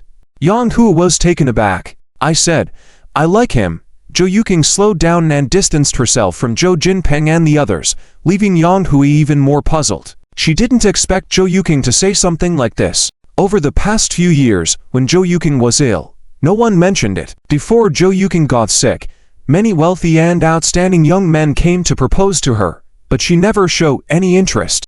Not only that, in her daily life, Joe Yuking rarely interacted with the opposite sex. Even at that time, Zhou Jinpeng and his wife secretly discussed and suspected whether Joe Yuking's sexual orientation was normal. Today was the first time Yang Hui heard Joe Yuking say she liked a man, that they only just met. Miss, Don't joke around. I know you feel grateful towards him, but our Joe family has already rewarded him. You don't need to think about repaying him with your body. After a moment of silence, Yuan would jokingly reply, "No, it's not because of that." Joe Yuking blushed slightly and lowered her head. "Then why?" Yuan Hui asked curiously. "He is the first man who has seen my body since I grew up." Joe Yuking blushed even more, while Yang Hu was speechless. "What are you talking about? Come back quickly," Zhou Jinpeng shouted ahead, and Joe Yuking quickly ran over. Yang Hu was stunned for a few seconds. Normally, if her daughter's body was exposed to someone, she should be angry. But considering Zichuan's favor towards their Zhou family, how could she be angry? This silly girl. Yang Hu smiled helplessly and followed the others. Night fell. Lakeside Villa. Looking down from the villa at this height, the nightlights on the lakeside road formed a beautiful scene. Zichia sat on the observation deck, with a pot of fragrant tea in front of him. While enjoying the night view, he could also hear the sound of water waves coming from the lake in the distance. Very pleasant. Click. Zichia placed the purple heart dragon marsh and the snow lotus leaves plate together, carefully closed the lid. He had found 2 of the 3 medicinal herbs. Next, he would start preparing for them, and he could then receive the award from the medical skills competition. Although Zichia was confident in his medical skills, in such a national event like the medical skills competition, there might be some unexpected strong competitors, so Zichia would not be careless. Before the start of the medical skills competition, he would try to prepare as much as possible. At least he needed to present some rare medicinal herbs to ensure victory.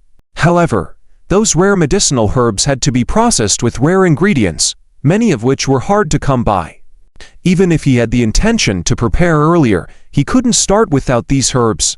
Now things were different. With the treasure trove that Joe Yuan had collected for decades, various rare medicinal herbs were at his disposal. All those unique medicinal formulas in his mind could be put into use. With this medicinal treasure trove, Zichia was even more confident that he could win the medical skills competition and obtain the 7-leaf evergreen ivy. Zichia carefully stored the medicinal herbs and took out 2 pieces of jewelry from his pocket. Besides the agate bracelet given by Joe Yuking, there was an oval-shaped pendant, which was the pendant returned by Chen Raku the day before. Zichia carefully examined the pendant and could see a faint golden character Z in the middle of the pendant. This material is extraordinary, and the craftsmanship is remarkable. After examining it carefully, Zichia confirmed that this item was definitely not ordinary. Joe Yuking was from the Zhou family and the quality of the agate bracelet she gave him was already extremely high. However, the quality of this pendant was even higher, several notches above the bracelet. He felt that since his surname was Z, and there was a Z character in the pendant, it should not be an ordinary pendant. But Zichia had lost all memory of 2 years ago and couldn't say where this pendant came from. In the end, I need to recover my memory as soon as possible, Zichia muttered to himself, and after hesitating for 2 seconds, he still wore the pendant around his neck. The night passed quietly. The next day, Zichia got up early and got ready. Joe Yuan had promised to hand over the treasure trove to him today, so Zichia was very concerned about it. Zichia gave Joe Yuan a call and confirmed that he was behind the Yuan tea house. He immediately rushed over there. At the same time, Yuan tea house, in Joe Yuan's private reception room. Today, Joe Yuan broke the usual practice. Previously, he would meet 1 or 2 people from the list of scheduled visits every day. Those not chosen had to reschedule for the next day. However, today he welcomed everyone who had made appointments, allowing them to come in one after another.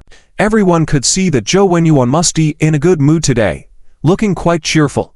Indeed, it was true. With Joe Yuking's recovery, Joe Yuan was smiling even in his dreams. So today, he was very accommodating, and within his capabilities, he agreed to help everyone who came to visit. Inside the reception room at this moment, there were 2 beautiful women sitting in front of Joe Yuan, Chen Raku and Li Yue. For the chance to meet Joe Yuan, they had booked appointments 6 times. Finally today, they were able to meet him. Hearing from the previous visitors that Joe Yuan was in an extremely good mood today and almost saying yes to every request, Chen Raku was relieved. Mr. Joe, your time is extremely valuable, and I don't want to take up too much of it, so I'll get straight to the point. Chen Raku said, I heard that Mr. Joe has a wide collection, and I urgently need these medicinal herbs. I hope Mr. Joe can assist me. Chen Raku handed him a list with 5 or 6 types of medicinal herbs, each of them extremely rare. During this time, Chen Raku had been preparing in advance for the medical skills competition and, with the help of Liang Chow, had found a very effective medicinal formula. But having just the formula was not enough.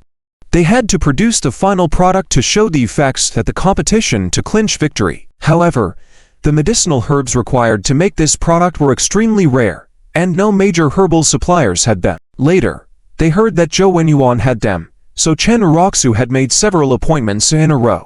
Medicinal herbs.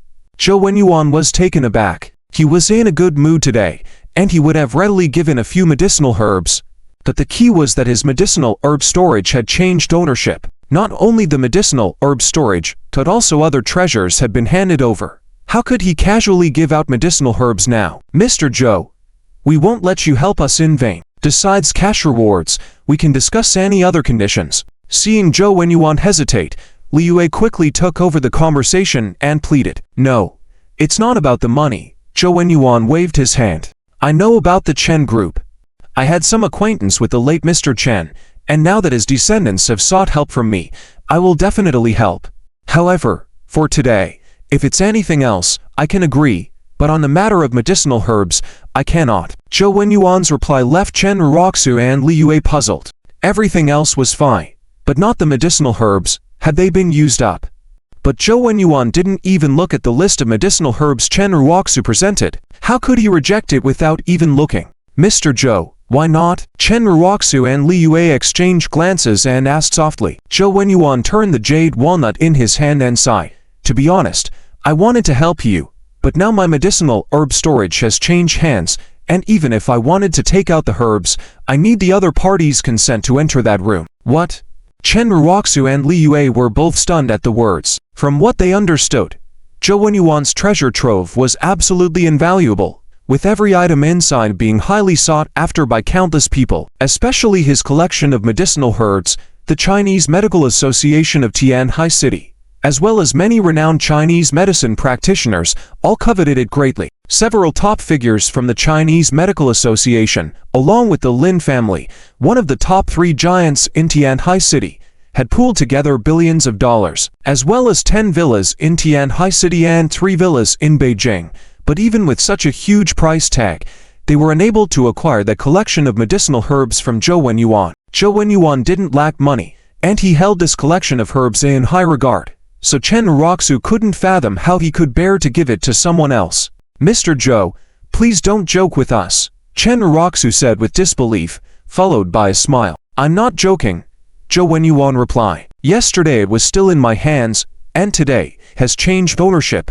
Truly changed. Joe Yuan sighed as he mentioned this, unable to believe that the things he had collected painstakingly for half his life had ended up becoming someone else's overnight. He couldn't imagine how he could explain this turn of events, having devoted himself to collecting these items for so long, akin to a hardworking bee collecting honey, only to have it all taken away cleanly by Zitia. This Chen Raku fell silent. Since Joe Yuan insisted on this, she didn't feel comfortable seeking further confirmation from him. Mr. Joe, how about this? Could you please convey a message to the new owner for us, to help us find these various herbs? We are open to any conditions for negotiation, Chen Raku said, after a moment of contemplation. Looking towards Joe Yuan, that can be arranged. Joe Yuan nodded in agreement. Although he wasn't close to Chen Raku, he did have some acquaintance with Chen's father when he was younger, so he decided to help as a favor to Chen's father. He happens to be coming over in a while. Please stay here with me and wait for a bit. Upon hearing Joe Yuan's words, both Chen Raku and Liu nodded in agreement. Observing Joe Yuan's reaction, it seemed like he had indeed given away the collection of herbs, but the fact that the new owner was coming soon was convenient. Mr. Joe, a friend of yours, is downstairs in the private room, saying he has something to discuss with you. At that moment, a woman in a cheongsam softly knocked on the door. All right, I'll be right there. Joe Yuan immediately got up and said to Chen Raku, I have something to attend to. Please wait for me here. Chen Raku hurriedly nodded, watching as Joe Yuan left the reception room. Raku, do you think Mr. Joe is deceiving us? Mr. Joe's collection of medicinal herbs is well known throughout the medical community in Tianhai City, filled with various rare and precious herbs. Who could have the ability to take them from Mr. Joe? After Joe Yuan left, Li Yue quickly asked Chen Raku, "I really hope this is true now." Chen Raku hesitated before continuing, because if Mr. Joe intentionally deceived us, then it means he truly has no intention of helping us. That's true. But I still feel like he's reluctant to assist us. Otherwise, why would he suddenly go see some old friend? Li Yue frowned. Her words left Chen Raku feeling uncertain. After all, she was not close to Joe Yuan and had only met him for the first time that day. It would be normal for Joe Yuan not to want to help her. Do you think we can ask Zichia for help and have him speak to Mr. Joe? Chen Raku remembered witnessing Zichia being invited by Joe Yuan the day before. This indicated that Zichia had a good relationship with Joe Yuan. Perhaps Zichia could help them communicate with Joe Yuan. Raku, what are you thinking? Even though I don't know why Mr. Joe is meeting with him, let me tell you, Zichia will never be on the same level as Mr. Joe.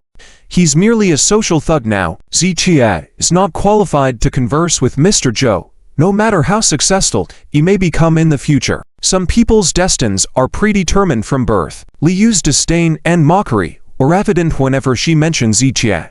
At that moment, Zichia was being led by a woman in a cheongsam into Joe Yuan's private reception room. Is Mr. Joe currently with a guest? Zichia could hear voices coming from inside as he reached the door. It's like this, Mr. Z. Mr. Joe specifically instructed that you are the most important guest. Regardless of what he's doing or who he's meeting with, you should be brought to the reception room as a priority. The woman explained with a smile. Without waiting for Zichia to respond, she lightly knocked on the door and pushed it open. Zichia had intended to wait for Joe Yuan to finish entertaining before entering, but the door had already opened, so he had no choice but to step in. However, upon entering, Zichia was taken aback. Instead of seeing Joe Yuan, he saw Chen Raku and Li Yue. Zichia, Chen Raku and Li Yue were equally surprised. Zichia, are you also here to see Mr. Joe? Chen Raku quickly realized. Zichia did not pay attention to Chen Raku and instead scanned the room,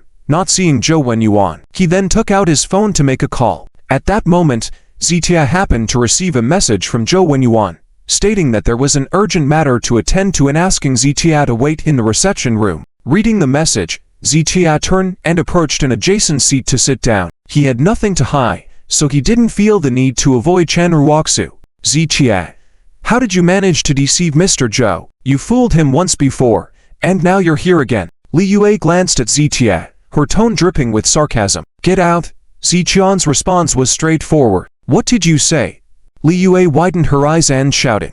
I said, get out. Clear enough. Zichia raised his head slightly, his tone icy. Let me tell you, we were Mr. Joe's guests. What makes you, a useless person, think you can make me leave? Li Yue stood up and pointed at Zichia, cursing him. She couldn't believe Zichia would cause trouble on Joe Yuan's turf. Even if it were not Zichia, she believed not even Jong Kai would act this way on Joe Yuan's premises. Guests, just now, not anymore. At that moment, Joe Yuan walked in with a dark expression on his face. Manager Joe. Chen Raku quickly stood up to greet him. No need to call me Manager Joe. Old and decrepit, I cannot bear. Mr. Joe's attitude made Chen Raku feel uneasy. Just now Mr. Joe mentioned and they were not guests anymore. What did he mean by that?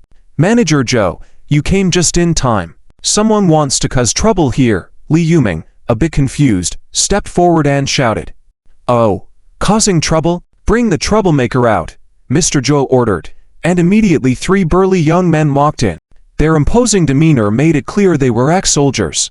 Li Yuking chuckled. Just as she was about to see Zichia's embarrassment, the 3 young men in black approached Chen Raku and Li Yuking instead. Please come with us, they said. Li Yuking widened her eyes in surprise. Manager Joe, what does this mean? Li Yuking frowned, feeling uncomfortable. Mr. Z is my honored guest, and you offended him. What do you think? Mr. Joe's words made Chen Raku and Li Yuking frown even more. Last time, when they saw Zichia being invited by Mr. Joe, they thought it was just luck or some kind of deal between them. But now Mr. Joe is saying Zichia is his honored guest. Li Yuking pondered for a moment and quickly said, Manager Joe, Even though I don't know why you are associating with him, I must tell you that he is good at deceiving. Please don't be fooled by him. What? I need your advice on making friends. Mr. Joe snorted. He had originally planned to help Chen Raku because of the old master's face, but just now, he overheard Li Yuming insulting Zichia. Zichia was the benefactor of their entire Zhou family, and even Mr. Joe had to treat him respectfully. Who was Li Yuming to speak ill of Zichia like that? Escort them out, Mr. Joe ordered, and the three men in black immediately surrounded Chen Raku and Li Yuming. Manager Joe, I'm really sorry. Please calm down. Chen Raku apologized first, then said softly, it's just about the medicinal herbs. You won't get those herbs. Mr. Joe's words left Chen Raku baffled. Just because Li Yuming was disrespectful to Zichia, they won't get the herbs. What was the relationship between Zichia and Mr. Joe? Manager Joe, why? Li Yuming gritted her teeth, feeling very unsettled. She couldn't believe that Zichia held such a high place in Mr. Joe's heart. Because you offended the new owner of the herb vault, Mr. Joe said, leaving Li Yuming and Chen Raku perplexed. Manager Joe, there must be a misunderstanding. Since you left until now, we haven't interacted with anyone else. How could we offend the new owner of the herb vault? Li Yuming was very puzzled. They hadn't even met the new owner of the herb vault, so how could they offend them? How foolish. Utterly foolish. Mr. Joe shook his head slightly. He didn't want to waste words on the clueless Li Yuming. Mr. Z, let's go. Mr. Joe invited Zichia to leave. Chen Raku, in shock, stared at Zichia's back for a moment before suddenly realizing. Manager Joe, could it be that the new owner of the herb vault is Zichia? Chen Raku asked, her eyes wide. Li Yuming was also astonished and uncertain at the question. No. Mr. Joe shook his head slightly easing Chen Raku and Li Yuming's tension. Zichia couldn't possibly have such capabilities. It's not just the herb vault. This entire Wenyuan tea house belongs to him. Mr. Joe's next words made Chen Raku and Li Yuming freeze on the spot. What? This whole Wenyuan tea house belongs to Zichia. Does this mean Chen Raku was right? Even the herb vault below the tea house is Zichia's. Zichia is the new owner of the herb vault. And when Mr. Joe said they offended the new owner, it meant they offended Zichia. Understanding dawned, but it was too late. Now, what gives you the right to tell us to leave? Zichia turned slowly, expressionless, and glanced at Li Yuming. Li Yuming's face instantly turned red, her mouth open but no words coming out. What right? Zichia was the owner here. This room, and every inch of the floor beneath their feet, belonged to Zichia. Last time when she saw Zichia being invited by Mr. Joe, Chen Raku thought Zichia must have tricked Mr. Joe in some way. Little did she know that the entire Wenyuan tea house, including the vault, now belonged to Zichia. Chen Raku was shocked and puzzled. She couldn't understand why Zichia had become the new owner, but no one would answer her questions. Zichia and Mr. Joe had already left. As for Chen Raku and Li Yuming, they were escorted out. Mr. Z, what is your relationship with them? They reached the basement, and Mr. Joe couldn't help but ask. No relationship, Zichia replied, indicating he didn't want to discuss it further. Mr. Joe wanted to offer his help against the Chen family, but seeing Zichia's attitude, he held back. Mr. Z, this is an access key. Let me take you to the vault for a tour. Then you can input fingerprint and iris scan for the security lock, Mr. Joe explained. Zichia, who had visited before and seen the vault briefly, now examined it thoroughly with Mr. Joe, finally understanding why the vault was coveted by many. Not to mention the ancient artifacts and paintings, the actual gold bricks in there were valuable assets. While Zichia didn't know the background of the Zhou family, judging from the vault alone, it could easily make him the wealthiest person in Tianhai City, if not a rival to the top financial conglomerates. Despite the visible top-tier factions in Tianhai City, including the three major players, bringing these valuables out would change the wealthiest person position. But now these assets were no longer under Mr. Joe. Mr. Z, this tea house is now yours. The most valuable part of the Wenyuan tea house was the vault in the basement, now owned by Zichia. Mr. Joe decided to gift the whole establishment to him, as a gesture of goodwill. Thank you, Zichia accepted. Mr. Z, your worth now is truly remarkable.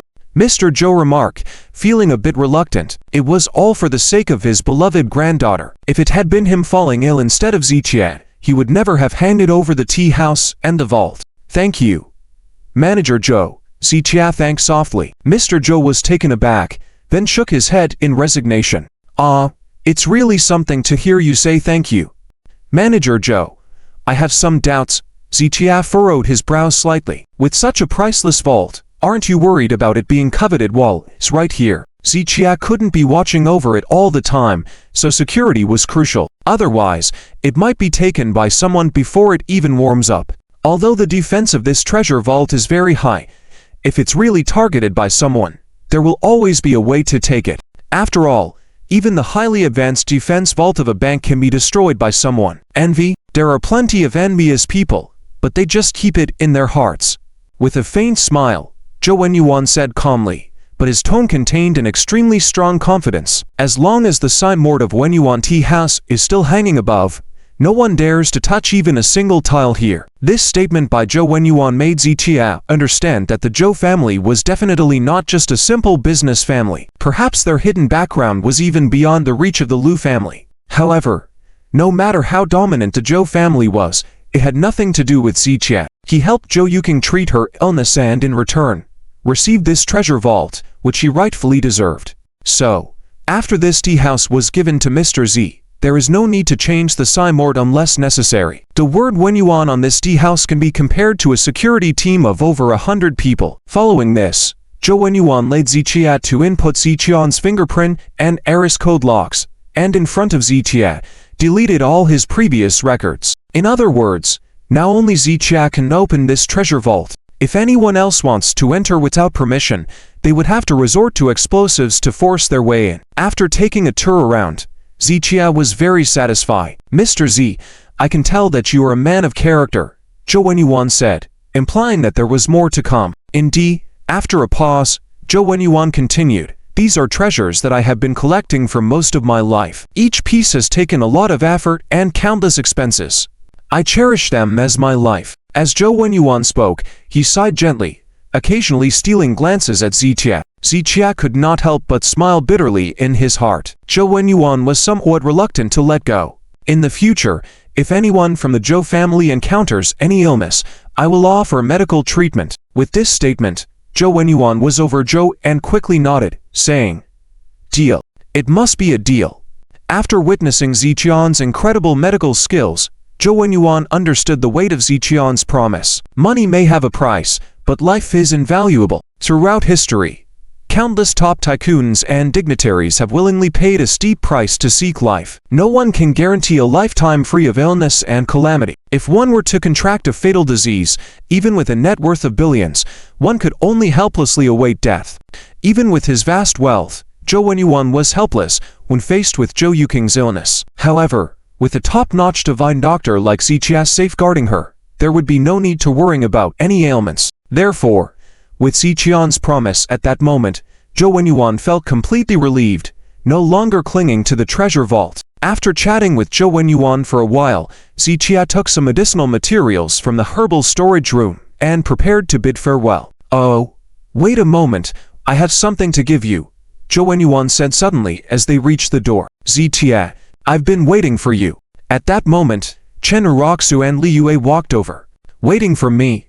Zichia furrowed his brows slightly. He and Joe Yuan had spent at least an hour in the basement. Why would Chen Raku wait for so long? Did Joe give you access to the medicinal storage room? Chen Raku asked with anticipation.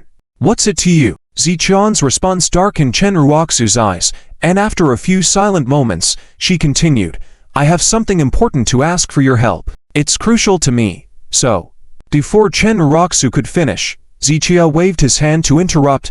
I'm not interested in helping you. He had mentioned that after parting ways with Chen Raku, he wouldn't deliberately target the Chen family, but he wouldn't offer any assistance either. Words spoken should be kept. Zichia. Don't be too much. Li Yue couldn't bear it. Me. Too much? Zichia sneered. Zichia, a useless person with no accomplishments. How can I assist President Chen? Aren't you afraid that I might bring shame to President Chen's status by lowering myself? Zichia's sarcastic words caused both Chen Raku and Li Yue to blush slightly, as these were the words they had once said to him. After a few silent seconds, Chen Raku lowered her head and then raised it, saying, Fine, even if I haven't been kind to you, What about grandfather? And you still have the face to mention grandfather. It's precisely because of grandfather that I haven't made a move against the Chen family. Otherwise, the Chen group could be easily wiped out by me. Ziqian's extremely arrogant words angered Chen Raku and Li Yue. Ziqia, who do you think you are to dare to say you could destroy the Chen group?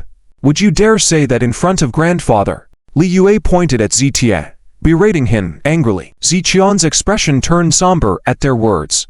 It wasn't that he didn't dare, but rather that he would never speak to grandfather Chen in such a manner. One needed to clearly differentiate between gratitude and grievances in life. If one couldn't do so, what's the point of being human? Are you going to give me those medicinal herbs or not? Li Yue, seeing Ziqian's silence, coldly asked. Get lost, Ziqia replied bluntly. You ungrateful thing.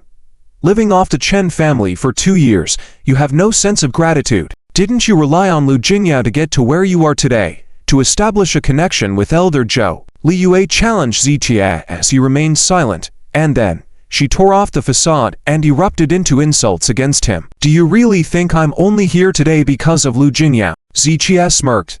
Isn't it true? Li Yue sneered. Apart from Lu Jingyao, who else do you know? Ziqia. At that moment, a clear voice rang out. A beautiful young woman in a light white dress stepped out of a luxury car and, after calling out, walked towards Ziqia. Despite the extravagance of the imported car drawing many onlookers, her innate tranquility and grace were even more captivating. The girl's beauty was breathtaking, and her natural quiet and serene demeanor made people feel a sense of distance and respect. The girl had an exceptional figure and appearance, attracting the attention of countless people. However, when she walked, her movement seemed somewhat clumsy, like a child who had just learned to walk. This girl is Joe Yuking. Joe Yuking had a faint smile on her face, ignoring the passers-by around her, her eyes fixated only on Ziqia. Chen Raku was amazed, but Li Yue couldn't help feeling inferior in front of Joe Yuking's beauty. Ziqia, you're still here.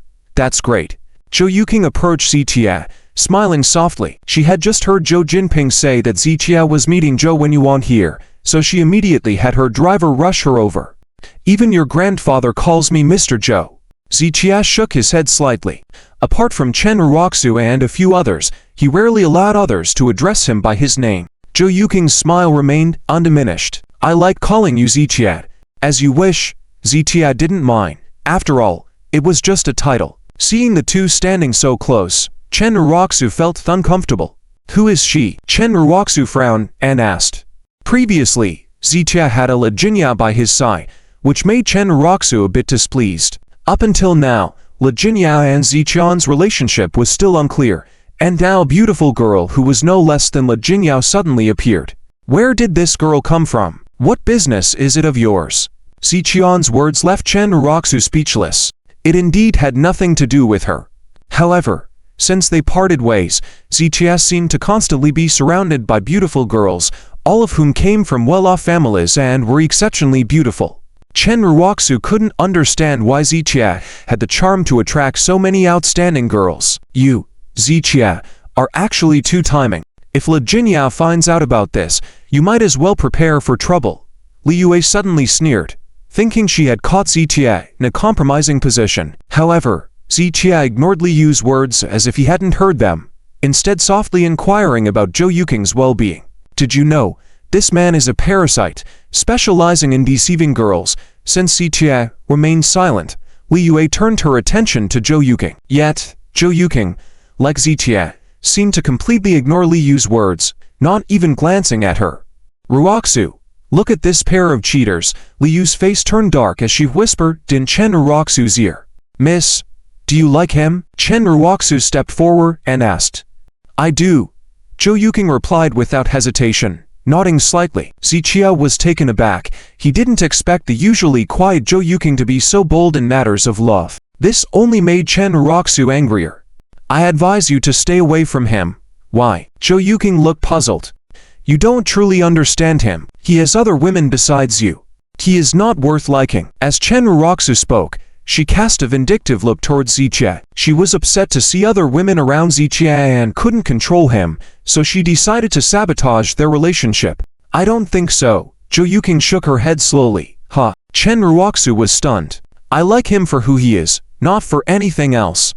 Even if he has committed endless wrongs, I still like him. Hearing this, even Zichia couldn't help but be moved. For a long time, our society has added many things to the relationships between men and women. Money, fame, power, social status, character, matching backgrounds. These criteria for choosing a partner seem to have become unchangeable social rules. Yet today, Joe Yuking disregarded these rules of society and spoke those words. Liking someone should be pure and not mixed with anything else. After pondering for a while, Chen Raku couldn't find the right words to refute her. Therefore, you don't need to tell me these things. Whether Zichia is good or bad, or worthy of liking, I will find out for myself. This statement left Chen Raku speechless. It's ridiculous not to mix other things. I get it now.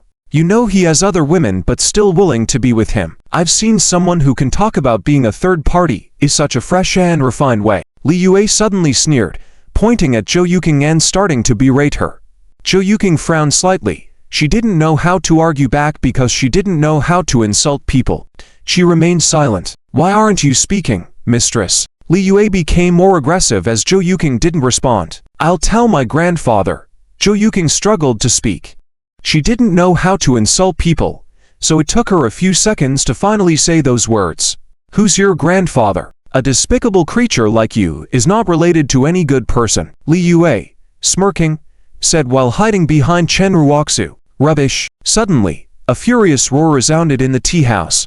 Everyone turned to see Joe Yuan, walking out with a dark expression, holding some documents in his hands. Grandfather, Joe Yuking murmured, feeling wronged. But when she called out grandfather, Chen Raku was shocked, and Li Yue turned pale. What? This girl is Joe Yuan's granddaughter. When they saw Joe Yuking in an expensive car, Chen Raku and Li Yue had guessed that she came from a well-off family, but they never expected her to be Joe Yuan's granddaughter. In that moment, Chen Raku was flustered, and Li Yue's face turned ashen.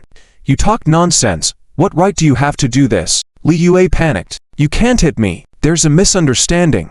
Misunderstanding. Let me tell you, even if you are the richest woman in Tianhai City, I will still not spare you today.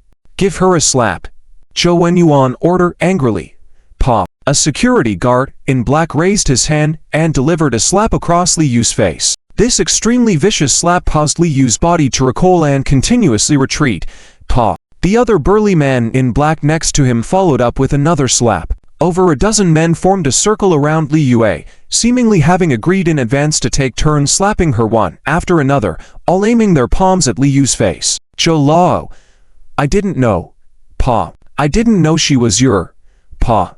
The sound of slaps kept ringing out, and Li Yue was hit repeatedly, staggering and crying out in pain. At this moment, there were hundreds of spectators inside and outside the house. However, not a single person dared to step forward and speak. The tea guests inside were all prominent figures in Tianhai City, many of whom had close ties with Joe Yuan. It was the first time they had witnessed Joe Yuan display such anger in public.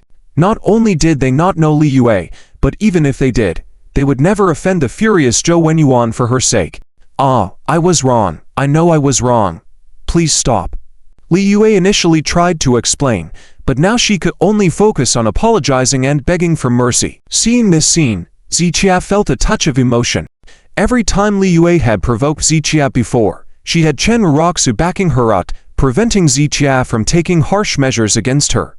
But today, she had finally provoked someone she shouldn't have, and Chen Raku couldn't say a word to defend her against Joe Yuan's wrath. After more than 10 consecutive slaps, Li Yu's face was swollen, her nose bleeding continuously. Joe Lao, please show some mercy. Chen Raku shielded Li Yue with one hand and pleaded with Joe Yuan. Mercy? I didn't even hit you. That's already showing mercy. Pull her aside and let me continue. Joe Yuan ordered angrily. Out of love for his granddaughter, he was willing to give up almost half of his lifelong treasures, showing how important Joe Yuking was to him. Li Yue kept hurling insults and provocations, making it impossible for Joe Yuan to hold back. Pa. Another round of slaps landed on Li Yu's face. She fell to the ground and was lifted up to receive more slaps. Zichia. Chen Raku turned to Zichia, hoping he would intercede on her behalf. She deserves the punishment for her foul mouth. Zichia replying, not even lifting a finger himself. How could he possibly intercede for Li Yue? Moreover, the trouble Li Yue had brought upon herself had to be borne by her alone. Glancing at the time, Zitia prepared to bid farewell and leave. Mr. Z, please take this contract. Joe Yuan quickly handed over the documents of the Wenyuan tea house to Zitia. Only after Zitia signed would the tea house truly belong to him. Zhou Lao, Rain. I have other matters to attend to. I'll take my leave. Zitia took the contract, shaking the medicinal herbs in his hand. All right, attend to your business first. Joe Yuan nodded quickly, while Joe Yuking felt some reluctance but remained silent, showing maturity beyond her age. Chen Raku, stop the beating. I won't interfere with other matters, Zitia instructed before leaving. After all, she was a woman he had once loved. Even if it was just for Chen Lao's sake, Zitia couldn't completely abandon Chen Raku. Watching Zitia leave, Chen Raku's heart was filled with complex emotions. 5 minutes later, Li Yue was nearly beaten to death. Joe Yuan finally vented his anger and drove away with Joe Yuking. Chen Raku hurried to help Li Yue up and took her to the hospital. In the hospital, Li Yu's injuries were treated, her face swollen like a pig's head, a pitiful sight. Fortunately, Joe Yuan's men had shown restraint. Otherwise, with a dozen strong men attacking her, Li Yue would have spent at least half a month in the hospital, or worse, been left in a vegetable state. It could be said that Joe Yuan had shown mercy, but even so, after being publicly slapped dozens of times, Li Yue was almost driven to madness out of anger.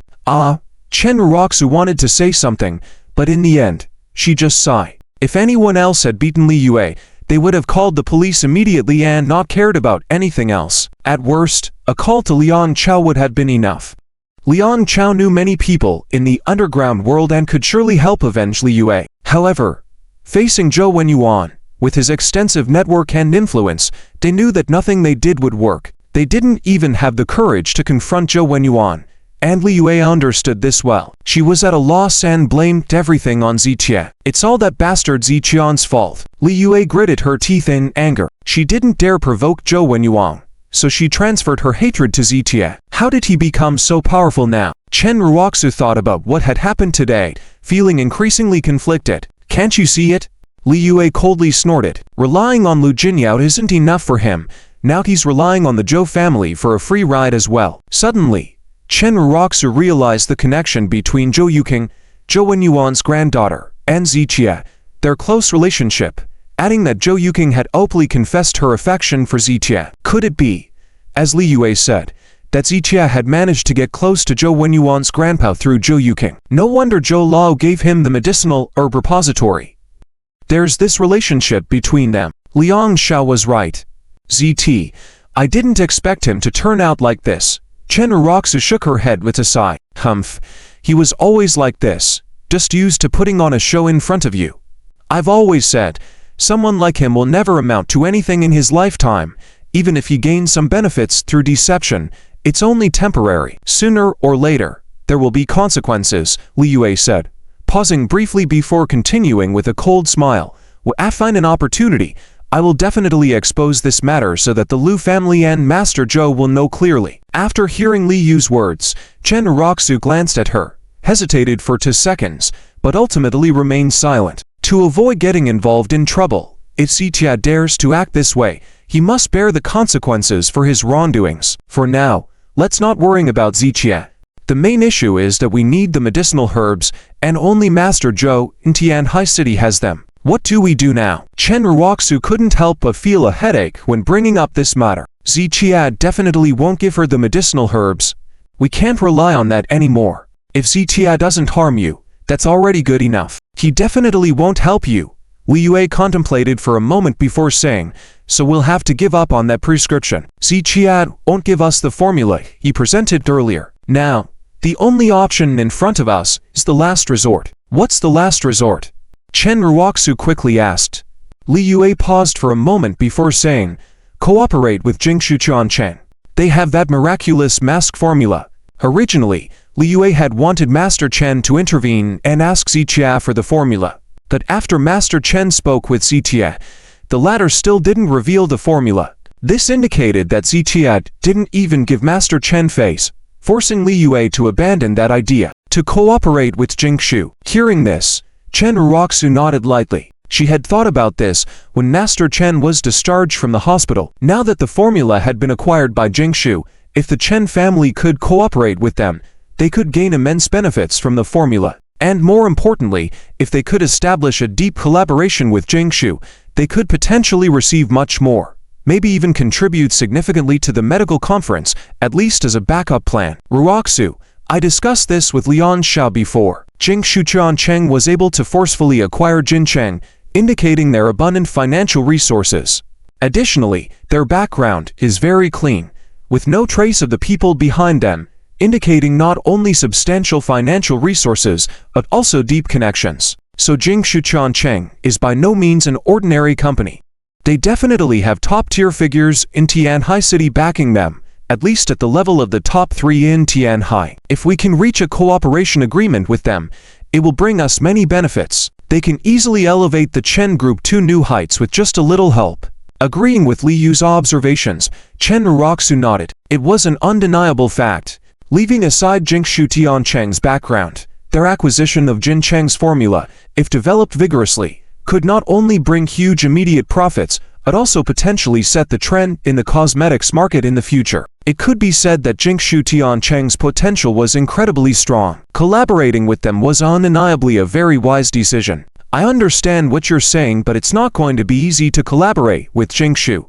Chen Raku shook her head slightly. Many companies in Tianhai City's business circle vie for a collaboration with Jingshu Cheng. Among these wealthy elites, the Chen Group hardly stands out and would be difficult to catch Jingshu's attention. It's not easy, but Lian Xiao said he would help. Li Yu's words brought a glimmer of hope to Chen Raku, only to shake her head shortly after. She had received news last night that Jingshu Cheng would hold a launch event for their new mask the next day, along with a forum to attract partners and investors. Over 60 companies had received invitations from Jingshu, but these were just qualifications to attend. Whether they could secure a partnership opportunity would require another round of selection. As things stood, the Chen Group didn't even have the qualification to attend among those 60 companies, let alone talking about cooperation. It was merely wishful thinking. This time, Lian Xiao probably can't help. Just as Chen Raku was expressing skepticism about Lian Xiao's assistance, Lian Cao's call came in. Hello, Raku. Tomorrow morning at 10, Jingshu Cheng will officially launch their new facial mask and hold a forum to attract partners and investors. Lian Cao's voice carried excitement. I've heard about it, Chen Raku said helplessly, but our Chen family did not receive an invitation. I already asked, you can enter even without an invitation. Liang Chao replied with a smile. It's useless. Chen Raku shook her head upon hearing this. Even if they could enter, what difference would it make? The companies invited to the event weren't guaranteed a collaboration with Jingshu, and without even an invitation, they would likely just be spectators. Raku, I'm telling you, it will be useful. Liang Chao said confidently, I have a classmate who just joined Jingshu Cheng and is now an assistant manager in their department. Is that true? Chen Raku's spirits lifted at this revelation. It's said that it's easier to get things done with connections. If they could get in touch with a top executive at Jingshu, there might be a chance for a turnaround. Of course it's true. I already submitted Chen Group's name, and he will try his best to secure our partnership qualifications. Liang Cao's words were like a breath of fresh air, instantly lifting Chen Raku's spirits. Liang Xiao, I'm so grateful to you. If the Chen family can successfully cooperate with Jingshu, I will definitely show my gratitude. Chen Raku was genuinely moved.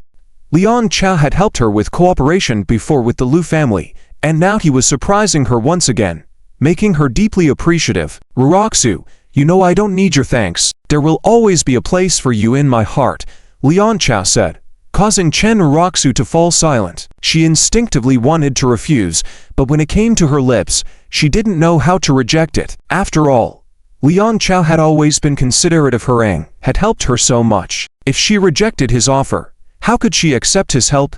Liang Xiao, let's focus on the Jingshu matter first and talk about our personal affairs later. Chen Raku replied softly after a moment of silence. All right, I understand, Liang Chao said with excitement in his voice as he tightened the grip on his phone.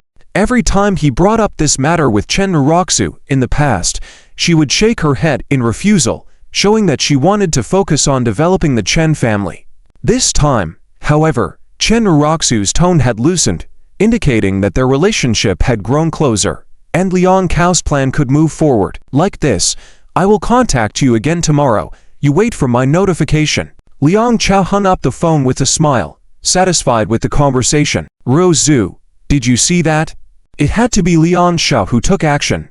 Li Yue, who had just been eavesdropping by putting her ear close to the phone, immediately praised Liang Xiao repeatedly after Chen Raku hung up the phone. Liang Xiao, you have indeed helped me a lot. Chen Raku nodded heavily, feeling uncomfortable a few days ago because of Liang Cao's actions to deal with Zitia. However, Liang Cao's significant help this time made her previous discomfort disappear instantly, replaced only by gratitude towards Liang Cao. Although Liang Cao did not guarantee 100% success in securing the cooperation, at least he had fought for her an opportunity. Otherwise, the Chen family group would not even have the qualifications to participate. I've said it before, Zitia cannot even compare to Liang Xiao. Li Yue praised Liang Cao while belittling Zitia, making him seem worthless. His ability is lacking, and he doesn't even provide us with medicinal materials. Does he think we are interested? If everything goes smoothly, we can reach a cooperation with Jingshu, and he can only continue to chi and freeload. Li Yue continued to elevate Liang Cha and degrade Zitia, expressing her disdain. That's right, we are not interested. Chen Raku nodded, recalling the events of the day and feeling a bit angry. If it weren't for Zitia, Joe Yuan would have definitely provided them with the medicinal materials. However, Ziqian's appearance had completely ruined Chen Raku's plans. But that was not important now. Although Ziqia was acquainted with Zhou Lao, he definitely could not interfere with Jingshu's matters, nor could he further disrupt her plans. Thinking about this, Chen Raku's mood improved. Everything would depend on tomorrow. Could Liang Cha surprise her once again? Afternoon. Villa by the lake. Inside and outside the villa, a faint medicinal fragrance permeated the air. Ziqia had taken some medicinal materials from the storage in the morning and was now verifying some medicinal formula in his free time. During this process, Lu Jinyao silently watched by his side. Isn't tomorrow the official launch of the new product? Aren't you going to be busy? Ziqia felt somewhat helpless. Lu Jinyao had been here for over an hour, not saying anything and just staring at him, making Ziqia uncomfortable. I have no connection with Jingshu now and should try to distance myself as much as possible. Moreover, even you, the honorary chairman, aren't going. Why should I? Lu Jinyao replied confidently. Having become closer to Zitia, her manner of speaking was no longer as cautious as before. In that case, I won't be the chairman. Zitia replied casually while handling the medicinal materials. That is not possible. A gentleman keeps his word, and Mr. Z has always been true to his promises. Will you really go back on your word? Lu Jinyao shook her head immediately, then moved closer to Zitia. Zitia glanced at Lu Jinyao and felt that she seemed a bit off today. Mr. Z, I heard my grandfather say that you really cured Joe Yuking. When Lu Jinyao brought up this matter, she couldn't hide her surprise. Having visited Joe Yuking several times before, she was well aware of the nature of her illness. It was amyotrophic lateral sclerosis (ALS), a medical challenge that the world had yet to solve. Ziqia had somehow managed to help Joe Yuking stand up again. If Joe Yuking did not experience a relapse, it would be a first in the world, an ALS patient cure. Isn't it difficult? Ziqia asked nonchalantly. Difficult? It's not just difficult, it's extremely difficult, nearly impossible. Lu Jinyao exclaimed. There hasn't been a single cured case in the world, and ALS is one of the 5 incurable diseases. Ziqia shook his head and replied, so-called incurable diseases are just Western medicine's unwillingness to admit their medical shortcomings, shifting the blame onto the patient or the disease. However, in traditional Chinese medicine, there are no incurable diseases. It is a physician's duty to heal patients. If there is illness, it can be treated. Failure to treat is simply a lack of skill. Lu Jinyao contemplated his words for a few seconds and then nodded slightly. Treating a disease was like solving a difficult problem. With the right approach, the problem could always be solved. The key lay in how many methods the physician had at their disposal. Mr. Z, if news of this were to spread, it would definitely cause a stir in the entire Long Kingdom and even worldwide. And if you are willing to share your treatment method, you would undoubtedly become a globally renowned super doctor. Lu Jinyao spoke with anticipation in her eyes. However, Ziqia poured cold water on her excitement. Even if I were to share it, they might not use it. Some things cannot be taught, and even if I personally guide them, the treatment effects may not be the same. After listening to Zitia, Lu Jinyao nodded again in thought. There were many things that only the person themselves could understand fully. Others could only know the facts without understanding the reasons behind them. Ms. Zhou, how do you think Joe Yuking is doing now? After a moment of silence, Lu Jinyao suddenly brought up this topic. It was the real reason she had come to see Zitia today. Knowing how beautiful Joe Yuking was, even she, a girl, couldn't help but admire her. While Joe Yuking's paralysis in bed previously had not seemed like much of an issue, now that she had recovered thanks to Zitia, Lu Jinyao felt a strong sense of crisis. She's doing well, Zitia answered truthfully. Do you have any thoughts on the matter? Lu Jinyao followed up. At Zitian's skeptical glance, Lu Jinyao quickly retracted her gaze. After all, Zitian's personal life was not her business. She was at most his business partner and had no right to inquire about it. Mr. Z, I have something else I want to ask. Lu Jinyao spoke up after a moment of silence. If Chen Raku were to understand your current achievements and connections, she might regret her decision in the past. Have you ever thought about that? Before Lu Jinyao could finish, Zitia cut in. Some things can be looked back on, but one must never go back. With this answer, Zitia made his stance clear. After hearing this, Lu Jinyao inexplicably relaxed a lot. Don't worry about Jingshu. After the investment conference is over, if everything goes well, I will help you again.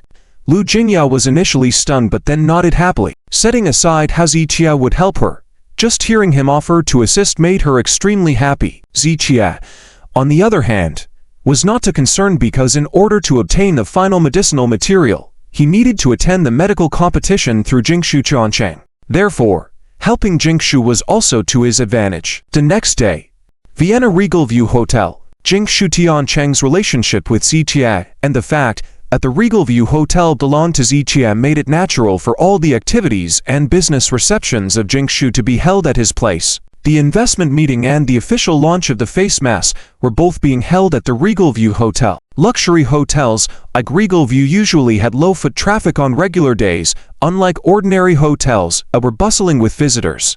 Today, however, people were coming and going incessantly. Starting from 8 in the morning, various luxury cars arrived one after another. These days, in the business district of Tianhai City, everyone knew that Jingshu Changcheng had aggressively acquired all the assets of the former Jin Cheng company. Acquiring a company was not particularly extraordinary, but the face mask formula they had presented prior to the acquisition had caused a sensation throughout Tianhai City. Now, that formula was in the hands of Jingshu Changcheng, ready for intensive development. Once this product was massively introduced to the market, it was easy to imagine that it would cause a new store and completely dominate the cosmetics market. Faced with such a large opportunity, everyone wanted a piece of the pie. Therefore, many companies, even without invitations, showed up voluntarily to participate in the event. It was profitable just to be seen there. A Plin ZS for 80 slowly stopped, and Liang Chow and Li Yue got out of the car. Why did they choose here? It's so disgusting. Liang Chow glanced at the Vienna Legion Hotel in front of him, and couldn't help but curse. Last time, it was here where Liang Chow had a dispute with Zitia. Not only did Zitia hit him, but he also put Liang Shai Group on the hotel's blacklist, causing the group to lose $1 billion order that day. Liang Chow had vowed never to come to the Vienna Hotel again, but just 2 days later, he had to attend the capital acquisition meeting here. Indeed disgusting. Everything related to Zitia is disgusting, but there's nothing we can do. Today, we are just guests, while Jingshu is the host, Li Yue agreed. After the incident at Wenyuan Tea House yesterday, her hatred towards Zitia intensified. Don't worry, after dealing with Jingshu's affairs, I will help you seek revenge. And now with Lu Jinyao and Zhou Lao supporting him, it's because his act of playing both sides hasn't been exposed yet. When we finish with this side of things, I'll make sure both the Lu and Zhou families see his true colors, Liang Chow affirmed. At that time, without the support of the Lu family and Lu Jinyao, I'll crush Zitia, I can ant. Liang Chow glanced at Li Yue. It had been a day and a night, but Li Yu's face still showed bruising that even thick foundation couldn't cover. Despite everything, Li Yue was Liang Chow's lover, and he was determined to help her seek revenge. Okay, Li Yue said with a vicious expression. I will make sure he suffers. Li Yue was aware that behind Jingshu Qiancheng, there were top figures in Tianhai City. By forming a friendship with Jingshu, they would have the support to make even Jong Kai tread carefully in front of Liang Chow. What is he? Just a hanger-on in society, right? At best, a leech. Liang Chao's eyes darkened. His unsettled matters with Zitia would not end like this. Let's go in. Liang Chow was about to step forward when he heard the sound of cars behind them. Turning around, he saw several black luxury cars approaching. As the car doors opened, middle-aged men and women in suits stepped down, with a man in a deep blue suit being Wang Bo, the public face of Jingshu Qiancheng. Leading the crowd was a casually dressed young man walking towards a hotel's entrance. Is that Zitia? Li Yue asked, surprised. Yes. Liang Chow confirmed, his face darkening at the sight of Zitia, whom he now saw as a thorn in his side. What is he up to? Why are there so many people around him? Li Yue was puzzled. Zitia was surrounded by successful-looking individuals, possibly executives of major corporations. Seeing Zitia surrounded by this group, one might mistake him for the chairman of a large company. Could he be here for the capital acquisition meeting at Jingshu Qiancheng? Liang Chow speculated. He has no qualification to attend even though Jingshu acquired Jingcheng. Li Yue frowned, recalling her research indicating that even Lu Jinyao had no strong ties with Jingshu. Zitia was nothing in comparison. Maybe he's here to discuss business, given that this hotel is now under his management. Liang chid. I suppose. Li Yue nodded.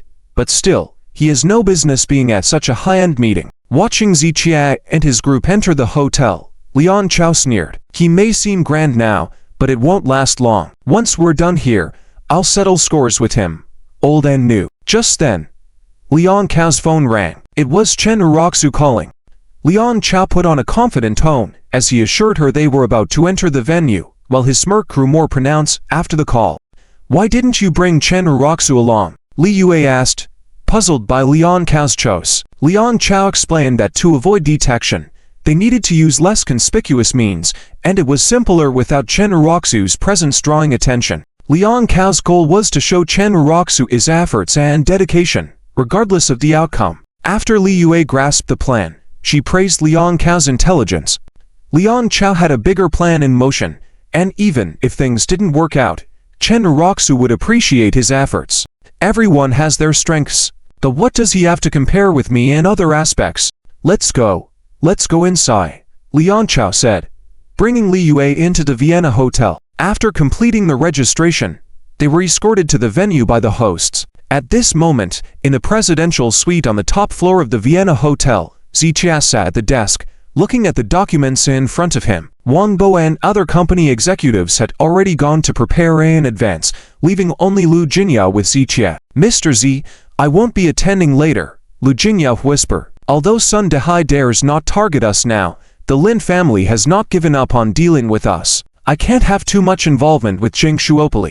Lu Jinyao explained softly on the side. All right, Zitia nodded in agreement. Then please be extra vigilant later to avoid any unexpected situations. Lu Jinyao's expression turned serious. This new product launch and fundraising conference represented the setting sail of Jingshu Qiancheng and must not encounter any problems. Zitia nodded again, as he only needed to be at the scene to observe, which wasn't a big deal. Mr. Z, the staff in charge of registration said that Liang Group and Chen Group have also arrived. Lu Jinyao glanced at her phone and immediately informed Zitia of this. They sure know how to seize opportunities. Zitia shook his head slightly at the news.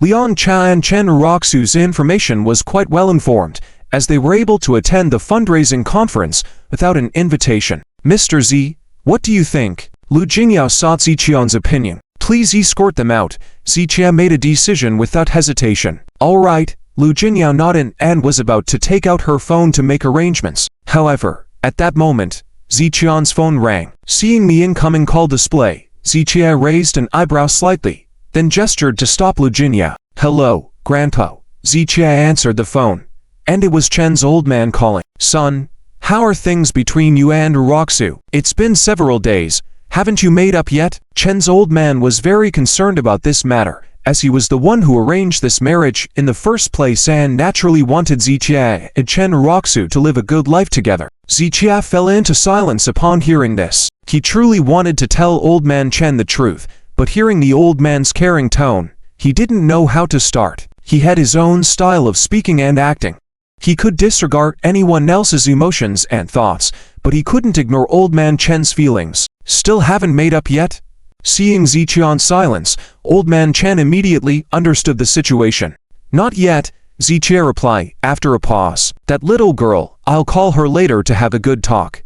Old man Chen paused for 2 seconds and then asked, tell me the truth, is the discord between you two because of that formula? Despite Zichia's straightforward personality, he didn't know how to answer this question. Between you two as a couple, why hold back? Whether it's the formula or something else, these are all material possessions, but your relationship is priceless. If unpleasantness arises from these external things, I really don't want to see it. At that moment, old man Chen sounded like a senior family member persuading without bias, giving Zichia a lecture. If it were anyone else, Zichia would have retorted with a harsh word, but facing old man Chen, all he could do was listen silently. After all, old man Chen had shown him kindness, great kindness, and Zichia always settled his debts. All right, I will speak on your behalf. If it's really because of this matter, give her that formula, and I will compensate you later. After old man Chen said this, Zichia furrowed his brow slightly. He didn't know what Chen Raku had told old man Chen, but she definitely hadn't told him the truth, or else old man Chen wouldn't make such a request. Now, faced with the request of his former benefactor, Zichia was very conflicted. He could explain the reasons to old man Chen, but he also wanted to consider old man Chen's feelings, so he hesitated for a moment. After a few seconds of contemplation, Zichia looked at the documents on the table and soon had an idea. Grandpa, it's actually a facial mask formula, and I've already sold it to someone else.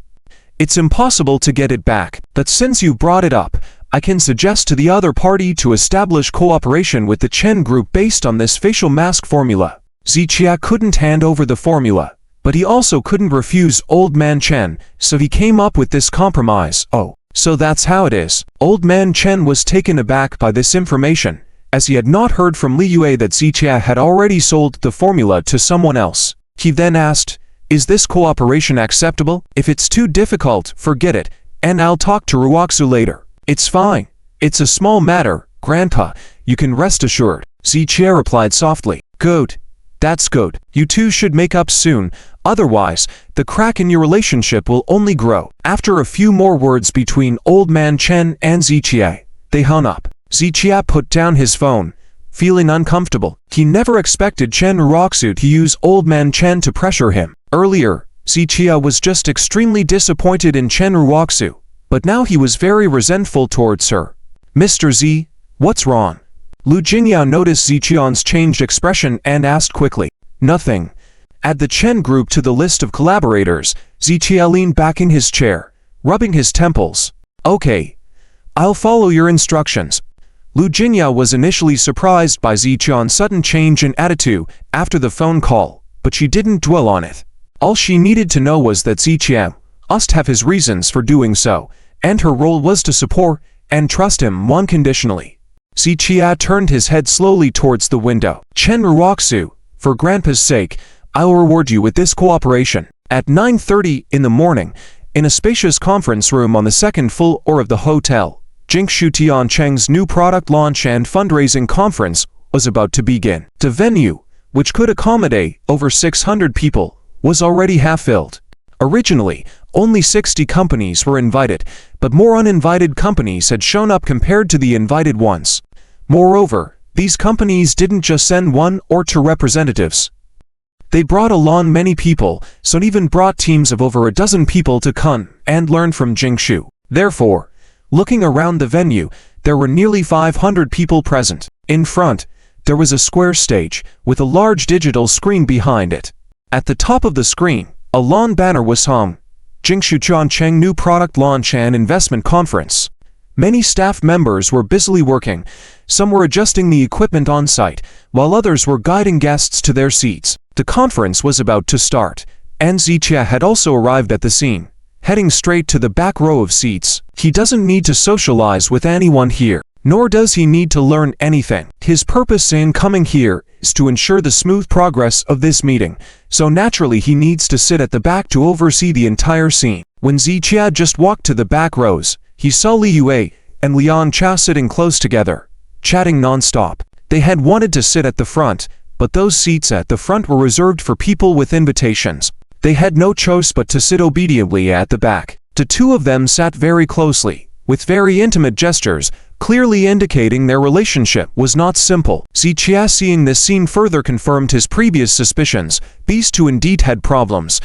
Liang Chow seemed to sense someone watching him, turned his head, and met Zichia's gaze. "Is it you?" Liang Chow frowned suddenly. Li Yue also noticed Zichia and quickly moved aside, creating some distance from Liang Chow. Zichia shifted his gaze back, and interested in engaging with Liang Chow. After all, if not for the phone call from Elder Chen, let alone Liang Chow, even Li Yue representing the Chen group would have been kicked out of the venue by now. Why is he here? Could he really be here for the Jingshu Company meeting? Li Yue furrowed her brows and whispered to Liang Chow. Liang Chow sneered. It seems Jingshu Company is not that great after all, allowing all sorts of stray cats and dogs in. Stray cats and dogs? Zichia paused. Are you introducing yourself? He disdained getting into an argument with Liang Chow and didn't want any fights or commotion at the Jingshu Company venue. But if Liang Chow insisted on causing trouble, Zichia wouldn't tolerate it either. Zichia didn't mind tidying up the mess before the meeting started. Zichia, don't get ahead of yourself. Let me tell you. You don't have to tell me. It is me who should remind you of what I said that night. If you provoke me again, I'll make you completely disappear. Zichia interrupted Liang Chow's words, slightly leaning forward. 3 strikes. If you provoke me again, I'll make you vanish. Naturally, Liang Chow was dissatisfied, but when he encountered Zichia's penetrating gaze, he hesitated for a moment and dared not speak, quickly swallowing his saliva. What a clown! Zichia shook his head, scoffing, finding a seat nearby. If it were 2 years ago, it was true that Liang Chow was indeed superior to Zichia in various aspects. But after 2 years, the current Zichia was no longer the same. With Liang Chow, the young master of the Liang family, in Zichia's eyes, nothing more than an ant, not qualified to be his opponent. Useless thing, provoking me. Ha, what audacity do you have? 1 phone call and you'll be kicked out of the venue. Liang Chow cursed through gritted teeth, taking out his phone to make a call. All right, I'll wait to see, today, who can get me out of here, Zichia remarked, a hint of mocking smile at the corner of his mouth. As the honorary chairman of Jingshu Changcheng, although this position had no substantial involvement with the company, in terms of status, he was no less than a regular chairman. At the venue of Jingshu Tiancheng's meeting, who could kick him, the chairman, out? Zichia was curious to see if there was anyone in the company who was in contact with Liang Chow, which would be an opportunity to clean house. Watch and see, Liang Chow said with a cold smile as he began to speak into his phone. Zichia, just wait to be escorted out. Li Yue also smirked.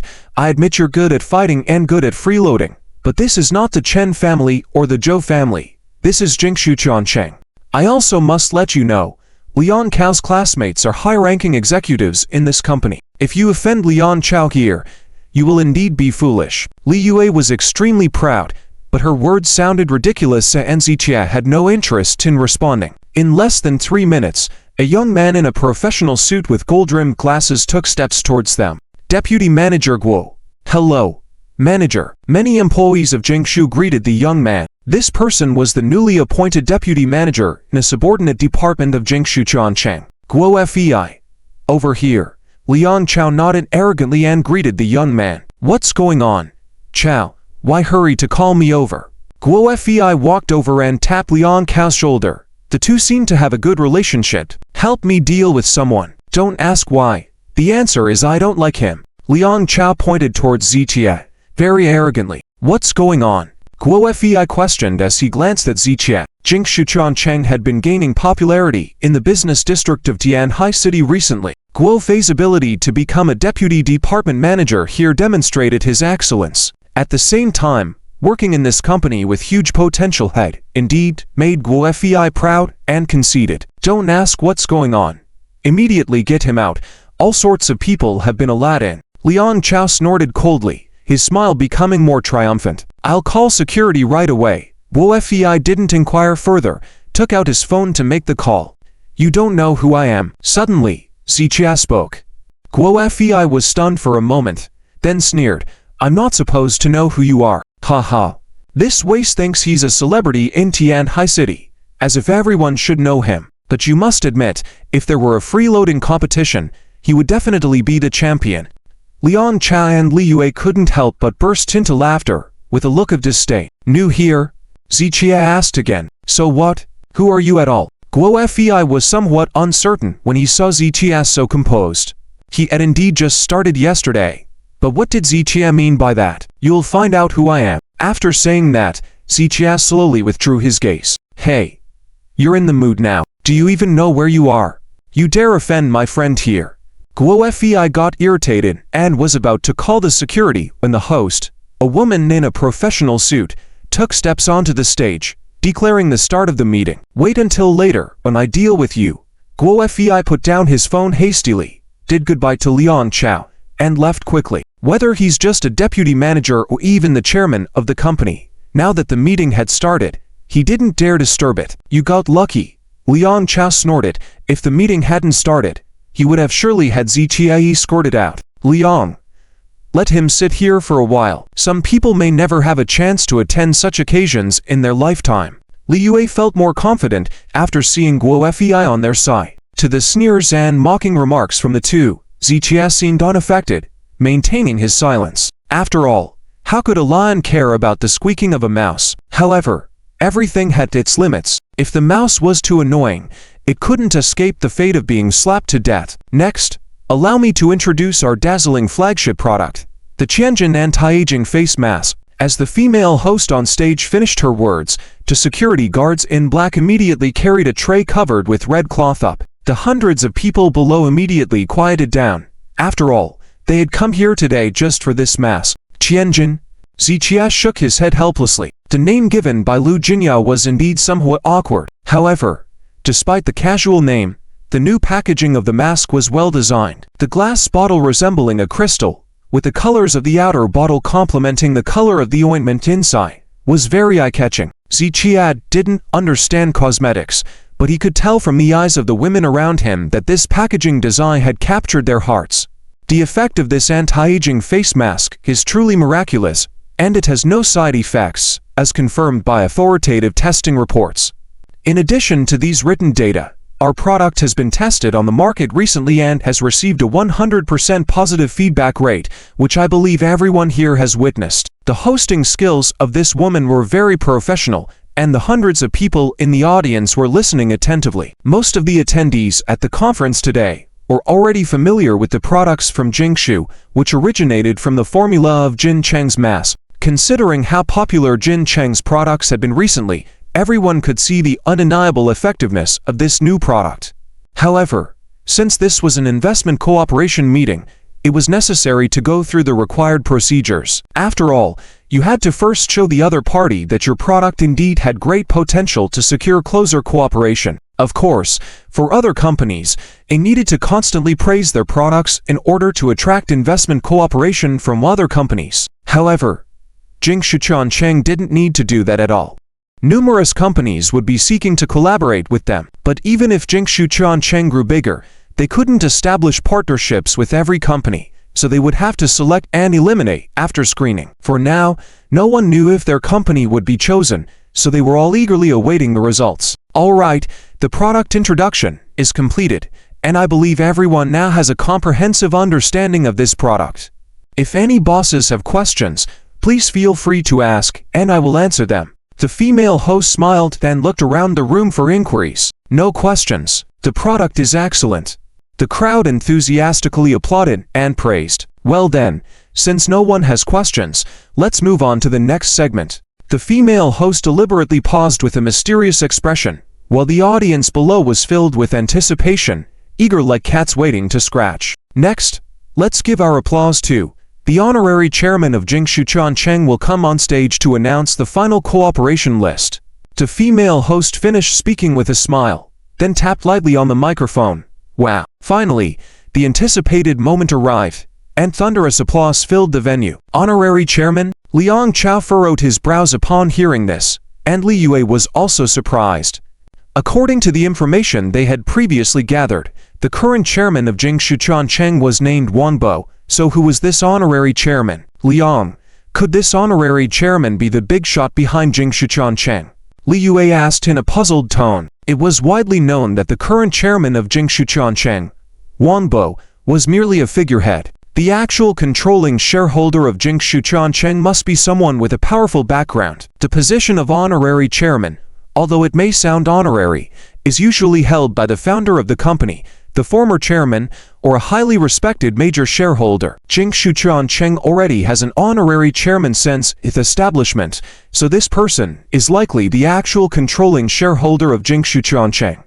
Liang Chow squinted his eyes slightly, feeling a surge of excitement. Despite their long investigation, they had not been able to uncover the background of Jingshuchuancheng, and today presented them with a rare opportunity. With this in mind, Liang Chow and Li Yue were both filled with anticipation, eager to see the true identity of this incredibly mysterious honorary chairman. As the two exchanged words, Liang Chow suddenly sensed a figure passing by his side. Looking up, he saw Ziqie. Ziqie, where are you going? Are you running away because you heard that the chairman of Jingshu is here? I'm telling you, you've crossed me, which means you've crossed Jingshu. You can't escape. Liang Chow smirked, and Li Yue laughed brightly. If you hadn't luckily taken over the Vienna hotel, you would never have had the opportunity to attend this conference with Liang. I'm telling you, Ziqie, you're nothing. You can't even compare to Liang's shadow. The two ridiculed Ziqie openly, ignoring the commotion around them, but Ziqie remained unfazed by their words and continued walking towards the front of the stage. Wait, Liang, what is he trying to do? It doesn't look like he's trying to escape. Why does it seem like he's going up on stage? Li Yue suddenly stopped laughing, pointing at Ziqian's figure. What? Liang Chow stood up abruptly, seeing Ziqie less than 5 meters away from the stage, about to go up.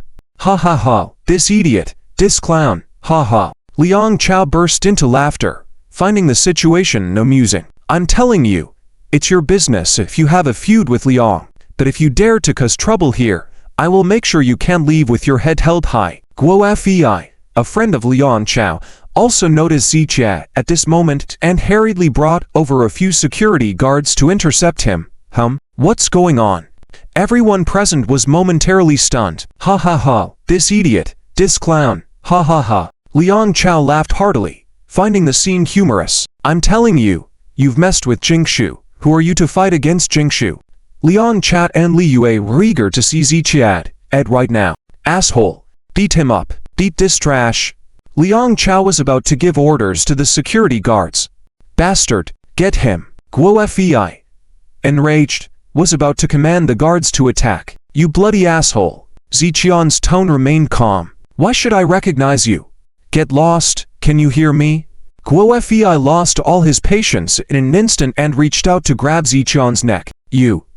Don't you know me? Ziqie glanced at Guo Fei indifferently. Why would I know you? Get out of my way now. Guo Fei instantly lost his temper and tried to strangle Ziqie. You piece of trash, stop. Just then, a furious roar rang out. Everyone saw the current chairman of Jingshuchuancheng, Wang Bo, tearing off his tie without regard for his appearance, rushing towards Ziqie. Wow, this young man is in big trouble. Wang Dong himself is going to take action personally. Today is the glamorous press conference and capital-raising conference. On such an important occasion, this kid causing trouble here is like slapping Jingshu's face. Wang Dong will definitely not tolerate him. Oh no, this kid is doomed. The onlookers shook their heads with a sense of anticipation for the drama unfolding. Liang Chow, Li Yue, and even Guo Fei all had smiles on their faces, reaching their peak at this moment. Thinking about how Zhao Shen is about to embarrass himself in public and even get beaten up by Wang Bo, they were filled with anticipation. Wang Bo ran faster and faster, and when he was 3 meters away from Zhao Shen and his friends, he leapt up, kicking out fiercely. Smack! Under the watchful eyes of the crowd, Wang Bo's size 12 shoe ruthlessly kicked Guo Fei in the face. Poor Guo Fei's smile hadn't even disappeared before he was kicked flying by this kick. Because everything happened so quickly, Guo Fei didn't even have time to react, so when he hit the ground, his face still bore a smile. What? How did he kick the person from Jingshu? Is Wang Dong nearsighted? Didn't he aim properly with that kick? The hundreds of people in the audience were all stunned, thinking that Wang Bo had kicked the wrong person. Guo Fei was even more confused. He couldn't figure out why he had been the target of that kick, but he soon understood when he saw Wang Bo take another step forward and fiercely kick him again. You blind dog! Dare to lay a hand on Director Z? Wang Bo cursed and kicked, while Guo Fei sat on the ground, holding his head and enduring the beating. What's going on? Everyone was confused. Li Yue and Liang Chow were equally puzzled. And what made them even more bewildered was when Wang Bo, after kicking Guo Fei a few times, angrily exclaimed, "You blind thing, I'll deal with you later." After insulting him, Wang Bo immediately turned to look at Xiaoshan, his face immediately changing to a respectful smile, and then slightly bowed and extended his arm. "Director Z, after you." What? Gasps could be heard throughout the crowd. Li Yue and Liang Chow were so shocked that their mouths could fit an egg. Wang Bo, the current chairman of Jingshu Chuancheng, was showing such respect to Xiaoshan, calling him Director Z. Could it be that Xiaoshan is the honorary chairman of Jingshu Chuancheng? Liang Chow was dumbfounded. Li Yue was stunned. They both stared wide-eyed, speechless for a long time. They had to pull strings and use connections to even get to the press conference of Jingshu Chuancheng. And Xiaoshan, the clown in their eyes, turned out to be the honorary chairman of Jingshu Chuancheng, even holding a higher position than Chairman Wang Bo. How is that possible? Liang Chow and Li Yue were shocked beyond belief. Thinking about how they had just called Xiaoshan a clown and an idiot, they now felt like they were talking about themselves. No wonder Xiaoshan had casually introduced Liang Chow and Li Yue as cats and dogs, and why he didn't care about their mockery. In Xiaoshan's eyes, Liang Chow and Li Yue were the real clowns, and everything they did was just a clown's act. Sout, Li Yu's legs gave out, collapsing into a chair, murmuring, "What kind of person is he?" Before, Li Yue had a close relationship with Lu Jinyao, the underground Emperor Jong Kai, as well as contacts with Zhou the day before. She did not care about Xiaoshan even when she saw so many things. She thought Xiaoshan was just lucky to eat a few mouthfuls of soft food. However, at this moment, Li Yue finally began to take Xiaoshan seriously. He turned out to be the top mysterious figure behind Jingshu Chuancheng, the super conglomerate that countless business big shots in Tianhai City fawn over is actually Xiaoshan's industry. The cooperation that so many business big shots covet only needs a nod from Xiaoshan to determine the fate of countless companies. What a terrifying identity and what a huge potential. Li Yu's complexion changed rapidly, and her mood was extremely complicated. Underneath, there were murmurs of discussion. No one expected that the honorary chairman of Jingshu Chuancheng, Xiaoshan, would be so young and look so ordinary. Among the hundreds of men and women in suits and leather shoes, Xiaoshan, dressed casually, seemed out of place. Yet at this moment, this casually dressed young man was already above everyone present in status. Regardless of your expertise in any field or your status as a company president, whether you can cooperate with Jingshu depends on Xiaoshan's word. Now, do you know me? Xiaoshan approached Guo Fei, speaking calmly. Guo Fei, who was already pale, became even paler in an instant, wishing to slap himself. Like a trax-like, even interacting with Liang Chow, you're no good. Xiaoshan finished speaking and took steps towards the stage. Guo Fei, sitting on the ground with a pale face, knew that Xiaoshan's words had already determined his fate. The hard-won job he got was probably not going to be retained. Under the gaze of everyone, Xiaoshan ascended the platform slowly and faced the audience. His gaze swept across the room, passing from Liang Chow's side without stopping. It was as if he had never put Liang Chow in his eyes. It's over. Completely over. Liang Chow sat hunched over in his chair, his face turning pale. When Xiaoshan stepped onto the stage, he knew that the Liang family and the Chen family had no chance of cooperating with Jingshu. And this wasn't the main issue. Xiaoshan becoming the honorary chairman of Jingshu would certainly pose significant obstacles to Liang Chow's future plans. This was what worried Liang Chow the most. However, Liang Chow couldn't understand why Xiaoshan had become the honorary chairman of the hot company in Tianhai City. He was puzzled, confused, and unable to figure it out, but no one was giving him the answers. 5 minutes ago, Liang Chow was triumphant, not considering Xiaoshan worth his attention, even thinking of him as a clown. However, 5 minutes later, Liang Chow was shocked as if struck by lightning, appearing dumbfounded, unable to utter a single word. Liang, what are we going to do now? Li Yu's face was grim, and her emotions were in turmoil. You ask me, who should I ask? Liang Chow gritted his teeth and growled at Li Yue. His feelings of suppression were even greater than Li Yu's, and his frustration was nowhere to be vented. It's over. No chance of cooperation now. Li Yue withdrew her gaze, resigning herself to her fate. Next, I will announce the final list of cooperating companies for Jingshu Changcheng. This list of partners was decided upon by the Jingshu Changcheng Board of Directors, with a total of 11 companies selected. Xiaoshan's words were highly anticipated by everyone in the room, especially those 60 companies that received the invitation. They speculated that this list of collaborations must come from within these 60 companies. In other words, these people have a 1/6 chance, which is still very high. Ding Rong, Lan Yang, Zichia calmly recited the list. Everyone eagerly watched, and every time Zichia called out a name, applause would erupt in the room. The companies whose names were called cheered ecstatically, their eyes filled with excitement and basking in the admiring gazes surrounding them. The other companies not called continued to wait with hopeful faces. At this moment, in the eyes of the hundreds of people present, Zichia seemed like an emperor with a golden tongue, as the names he uttered determined the fate of these companies. Everyone wanted their company's name to be called out by Zichia. Soon, Zichia reached the 10th name. These 10 companies were naturally thrilled, while the other companies were disappointed yet hopeful, their emotions mixed.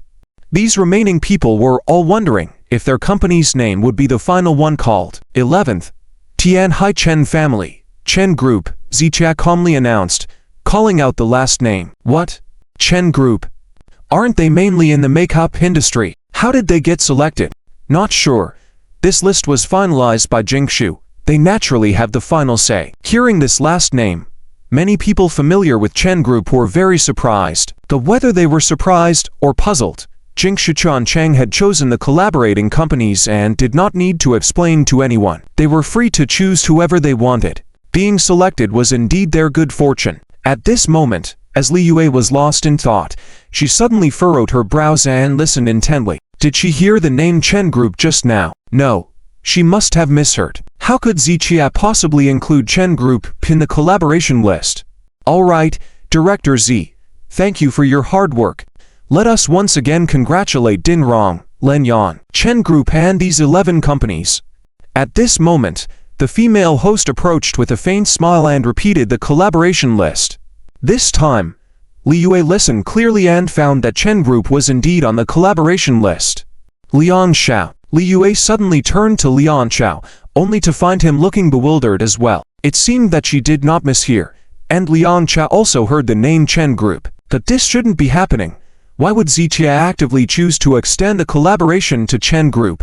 It was incomprehensible, more incomprehensible than seeing Zichia as Jingshu's honorary chairman just now. They had never dreamt that Zichia, who held the power over the collaboration list, would reserve a spot for Chen Group. Why would he do this? Suddenly, Li Yue looked up at Zichia on stage and noticed that Zichia was also looking in their direction. However, in Zichia's eyes, there was a hint of disdain and a trace of pity, as if to say that this collaboration was a reward for them. Zichia's gaze was truly repulsive. Normally, in other situations, Li Yue would have defiantly said, I don't care. However, when it came to Jingshu Tiancheng's collaboration, she did not dare to say such things and was reluctant to let it go. So, regardless of Zichia's disdainful gaze, even if Zichia scolded her, she would endure it quietly. Li Yue squeezed her palm, slowly withdrew her gaze, thinking that she had offended Zichia, and the collaboration was impossible. But to her surprise, there was still a glimmer of hope. It seems that Zichia still has feelings for Chen Raku, so he wants to curry favor with her in this way. Liang Chow speculated coldly after pondering for a while. It should be that way. Li Yue agreed, unable to think of any other reason. Hey, it doesn't matter. Whether Chen Group or Liang family gets the collaboration, it's all the same. Liang Chow smirked, knowing that with the relationship he had with Li Yue, he could easily obtain any confidential information related to Chen Group's collaboration with Jingshu. His mouth curled into a smile at the thought of effortlessly benefiting without doing anything. But just as he chuckled for less than 3 seconds, he was angrily berated with his name by someone. Liang Chow, I left *** King kill you. Suddenly, an angry shout echoed through the room. Liang Chow furrowed his brows upon hearing it, and looked towards the source of the voice. He saw a young man striding towards him, the same one who had been beaten up by Wang Bo earlier, Guo Fei. Guo Fei's voice was loud, grabbing the attention of everyone in the room. Dang! Before Liang Chow could react, Guo Fei fiercely kicked him, causing Liang Chow to fall off his chair onto the ground. Are you crazy? Liang Chow, who had been feeling smug just a few seconds ago, was caught off guard by the sudden attack. Screw you. Guo Fei didn't bother talking and continued to attack. No one knew how angry Guo Fei was feeling at that moment. He had used connections and money to finally secure a job at Jingshu Company, seeing a bright future ahead. But just because he was called over by Liang Chow and spoke disrespectfully to Zichie, he ended up getting publicly humiliated and physically assaulted. And just now, Wang Bo had personally informed him that he was fired from Jingshu for good and would never be employed there again. Wang Bo's exact words were that Jingshu prioritized character in its recruitment, and since Guo Fei was close to Liang Chow, he couldn't be a good person. Therefore, not only did Guo Fei get publicly embarrassed and a great job opportunity snatched away, but all of this was due to Liang Chow being the instigator. How could he not be angry? I lost my job because of you. And you won't have it easy either. Guo Fei had lost his temper at this point. He didn't care if Liang Chow was the heir of the Liang family, he just wanted to vent his anger. Are you ***King crazy? I'll end you. Liang Chow also got riled up and started fighting back against Guo Fei. The two men exchanged blows in the middle of the room, with the surrounding crowd scrambling to get out of the way. Director Z, what should we do? Wang Bo turned to Zichie. Zichie was in no rush to intervene. He was quite enjoying this dog-eat-dog drama. Amidst the gazes of the entire room, Liang Chow and Guo Fei continued to fight on the ground, showing no mercy to each other. Throw them out. After 2 minutes, Zichie dropped his sentence and walked away from the venue. Wang Bo then personally led a team over to kick Liang Chow and the others out of the venue. Outside the Vina Hotel, in the parking lot, Liang Chow sat in the driver's seat, while Li Yue used iodine to clean his wounds. This classmate of yours is such a bastard. He was too ruthless with his moves. Liang Chow, with his bruised and swollen face, looked even more miserable than Li Yue, who had bruising on her face. The sight of the bruised and swollen Liang Chow, alongside the bruised Li Yue, was truly pitiful. Liang Chow, I still can't understand. He's clearly a useless person. How did he rise so quickly after leaving Ruoxu? The more Li Yue thought about it, the more puzzled and amazed she felt. Just living off someone else's success. Liang Chow gritted his teeth and cursed. Li Yue stopped in her tracks upon hearing his words, her mouth agape for a moment before maintaining her silence. In truth, regardless of whether he was living off someone else's success or not, the rapid growth and current status of Zichie were truly surprising. Even if Zichie really achieved his current position through relying on women, he was now an honored director of luxurious companies, holding the fate of numerous companies in his hands. Even the cooperation with the Chen Group was bestowed upon them by Zichie. No matter what Liang Chow said, this was an undeniable fact. Wait a minute. Do you think it's possible that Zichuan's actions are actually paving the way for us? Liang Chow suddenly had a realization, reaching out to stop Li Yue's movement. What do you mean? Li Yue couldn't grasp it for a moment. Liang Chow didn't explain but instead wore a cunning smirk, making a call on his phone. Hello, Ruozu. It's me. Liang Chow said Chen Ruozu's name, causing Li Yue to fall silent immediately. Liang Chow, how did it go? Chen Ruozu's voice was filled with anticipation. Through my efforts and the assistance from my classmates in applying several times, Liang Chow continued, the Chen Group has successfully been included in the list of cooperations with luxury Chongqing. Liang Chow's words stunned Li Yue, and on the phone, Chen Ruozu was speechless. Liang Chow, is it true? After more than 10 seconds, Chen Ruozu asked excitedly. Of course, it's true. I wouldn't lie to you. Liang Chow nodded with a smile. Oh my, that's fantastic. I never expected this. Liang Xiao, you are truly amazing. Chen Raku was extremely thrilled at this moment, even feeling some admiration for Liang Xiao, who in the Tia High Business District didn't know about the vast potential of luxury Chongqing. How difficult it was to cooperate with them. And now, Liang Xiao somehow helped the Chen group secure cooperation with luxury Chongqing, which truly delighted Chen Raku. But Liang Xiao deliberately paused. What is it? Chen Raku was taken aback, fearing some unforeseen circumstances. Well, the quota for cooperation with luxury Chongqing was very hard to obtain. I put in a lot of effort and managed to secure just one slot. Liang Xiao sighed lamentably. So, I passed this slot to the Chen group. Our Liang family did not make the cut. Chen Raku was momentarily stunned. When she realized the situation, she was even more moved. After all the effort to secure one slot, Liang Xiao actually gave it to her. How could she repay Liang Xiao's favor? Liang Xiao, this. Chen Raku bit her lip. Raku, I know you value the Chen group greatly, so I made sure to give you this opportunity. Liang Xiao said sincerely. I will do my best to help you and stand by your side to fulfill your dreams. Liang Xiao's words were so genuine that any girl would find it hard to resist such heartfelt sentiment. Chen Raku was both shocked and touched, unsure of how to express her gratitude towards Liang Xiao. This is how it's going to be. Raku, let's discuss everything in detail when I return. I just wanted to share the good news with you in advance. There are many more cooperation-related matters I need to discuss with you. Liang Xiao said, after contemplating for 2 seconds. Okay. I'll wait for your return. Chen Raku nodded repeatedly, then hung up the phone. Hehe.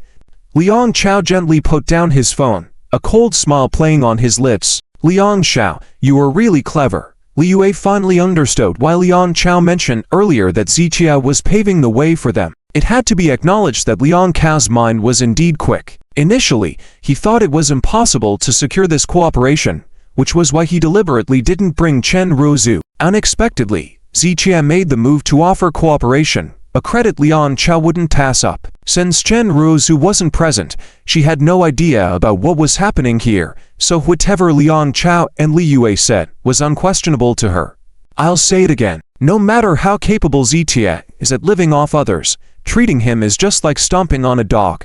Liang Xiao lit a cigarette, taking a deep drag. But do you think Zichia might contact Chen Raku? Li Yue expressed her concerns. He won't.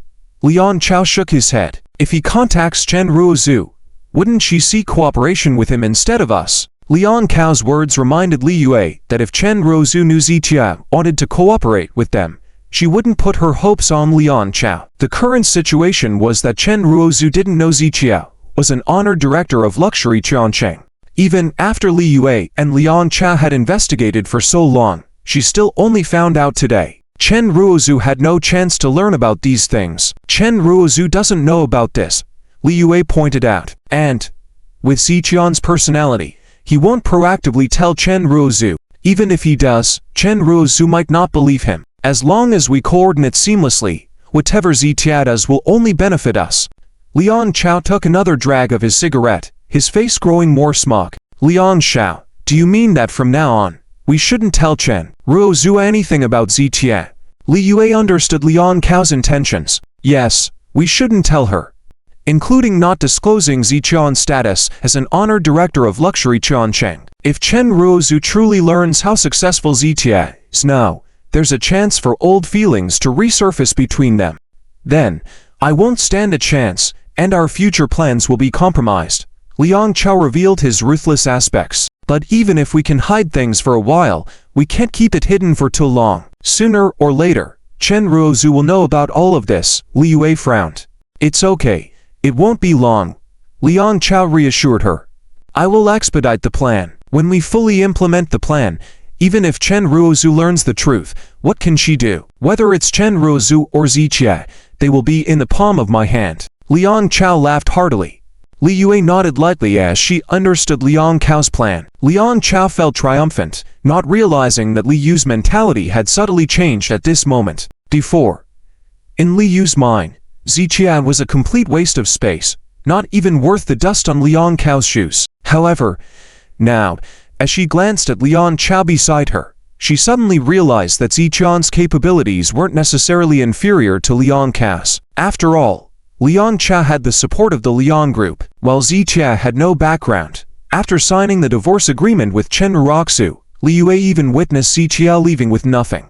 Starting anew with nothing, without any background, achieving such success in a short period of time, at the very least proves that Ziqia is definitely not an ordinary person. Li Yue thought this way in her heart, but she would never say it in front of Liang Chow. Just a balanced scale has slowly emerged in her mind. Just right. Taking advantage of this incident today, I want to strike while the iron is hot. Liang Chow smiled coldly, his mind forming a plan, and then started the car and left. 1 hour later, at Taihua restaurant, on the luxurious round table inside the private room, there were dozens of exquisite dishes, and on this large table of dishes, there were only Chen Raku, Liang Chow, and Li Yue. Chen Group successfully secured the cooperation of Jingshu Changcheng, which was a cause for celebration and rightfully called for a congratulatory banquet.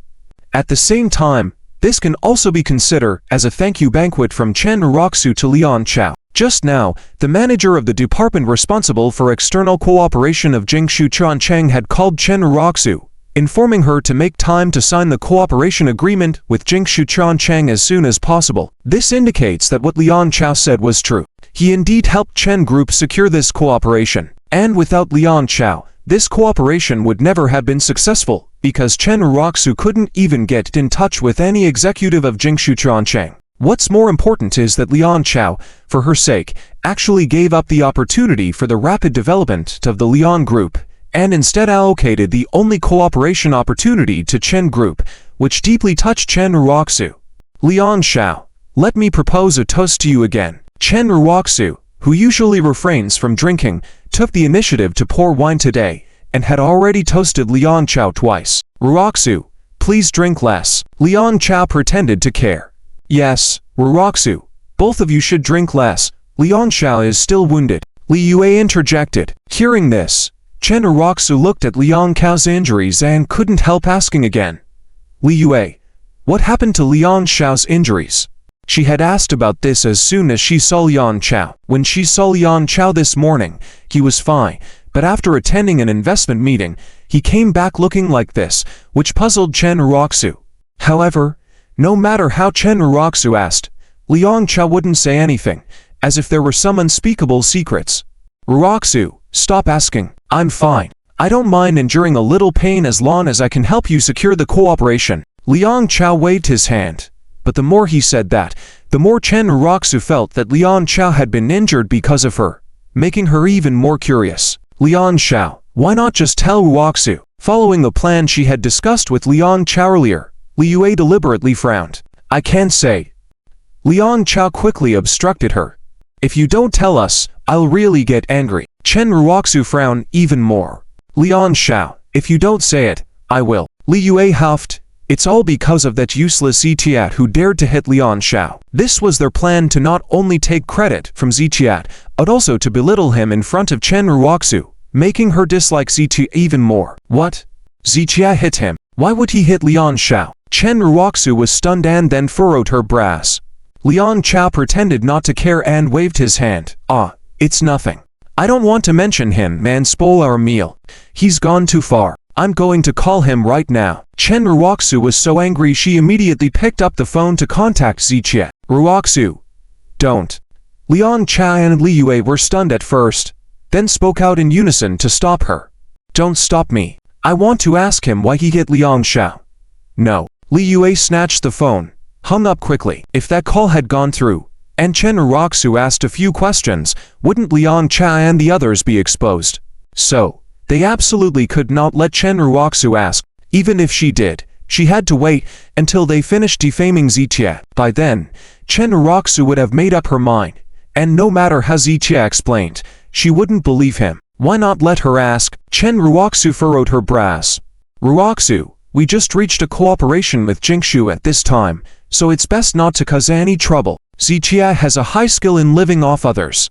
Even Joe Yuan is willing to help him. If we offend him now, it could be dangerous for our cooperation. After all, everything we do is for the medical congress, right? Hearing the words medical congress, Chen Raku fell into silence, and Liang Chow silently gave Li Yue a thumbs up. For now, let's just endure it, Li Yue added. Chen Raku remained silent for a few seconds and finally gave up on the idea of questioning Zitia. After all, what Li Yue said made sense. Zitia was now leveraging his relationship with Joe Yuan's granddaughter and had become close with Joe Yuan. Before Joe's family fully understood Zitian's true colors, it wasn't wise to provoke him now. If Zitia could establish a connection with Jingshu, it could easily ruin their cooperation. Raku, don't question him, and it's best not to contact him either.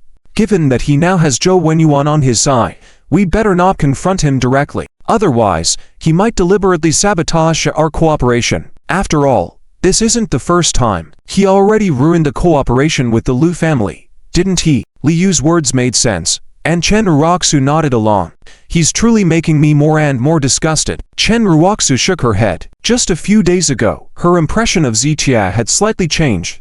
But yesterday, seeing Zitia using his connection with Joe Yuan to his advantage and deliberately withholding herbs from her, combined with today's incident, made Chen Raku extremely disappointed and even disgusted with Zitia. He was always disgusting, he just pretended well in front of you before. Li Yue immediately took over the conversation. Chen Raku sighed lightly and then asked, Liang Shao, why did he hit you? Why else? Isn't it all for you? Li Yue quickly answered. Chen Raku was taken aback. For me? Do you remember the Vienna hotel? Zitia is in charge now, right? Last time, he even said he'd blacklist the Liang group, Li Yue said. And Chen Raku nodded thoughtfully, remembering that incident. The investment meeting with Jingshu was held at the Vienna hotel. When we went, we happened to meet Zitia there. Zitia, managing the Vienna hotel, wouldn't let us in. Liang Shao had to go inside to secure the cooperation for you. As a result of their disagreement, they ended up in a fight. As Li Yue spoke, Liang Chow remained silent throughout, deliberately showing a slightly aggrieved look. Chen Raku, after hearing these words, widened her eyes slowly. She hadn't expected Liang Chow to make such sacrifices for her. If Liang Shao didn't enter, Jingshu would think we didn't respect them and wouldn't collaborate with us. So, even though Zitia hit Liang Shao so badly, he still insisted on going in to secure this contract for you. Li Yue spoke earnestly and sighed from time to time, as if feeling sorry for Liang Chow. Hearing these words, Chen Raku became even angrier with Zitia and couldn't help but feel sorry for Liang Chow. Liang Shao, why didn't you tell me? Chen Raku turned her head slowly, her beautiful eyes filled with tenderness. Any girl would be deeply moved by such genuine and selfless efforts. Just then, Chen Raku's phone buzzed. The caller ID showed that it was Chen's grandfather calling. The sudden phone call made Liang Chow and Li Yue furrow their brows slightly. Li Yue hurriedly glanced around to confirm that it wasn't Zitia calling. Then she relaxed.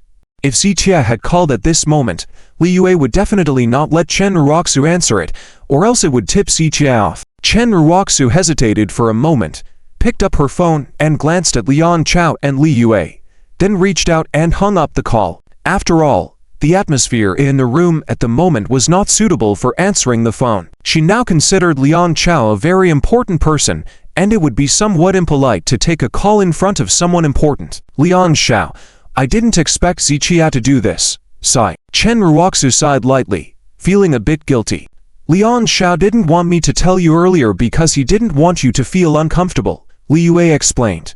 After all, Zitia is your ex-husband, and he's deliberately targeting Liang Shao because you've been getting close to him. Li Yu's words made Chen Raku feel even more guilty. Today, Liang Chow not only fought for cooperation for her, but also gave her the only cooperation opportunity. And because she was scolded by Zitia, Chen Raku felt more and more upset. Raku, none of this matters. I am willing to do anything for you. Liang Chow finally looked up, his gaze serious as he watched Chen Raku.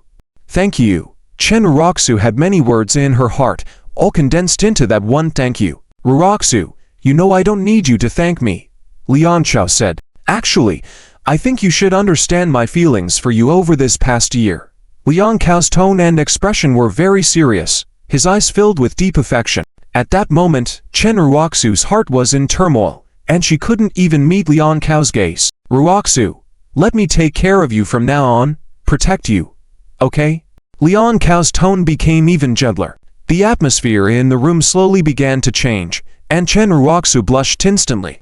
Maybe Chen Raku was a little tipsy at the moment, or maybe Liang Cao's sacrifices touched her deeply, so she didn't refuse as she used to. Raku, you should start a new life. Do you really want to remain single for that useless man? Li Yue added fuel to the fire. Hearing Ziqian's name, Chen Raku sobered up a bit. Liang Chao immediately glared at Li Yue, knowing that bringing up Ziqia at that moment would ruin the atmosphere.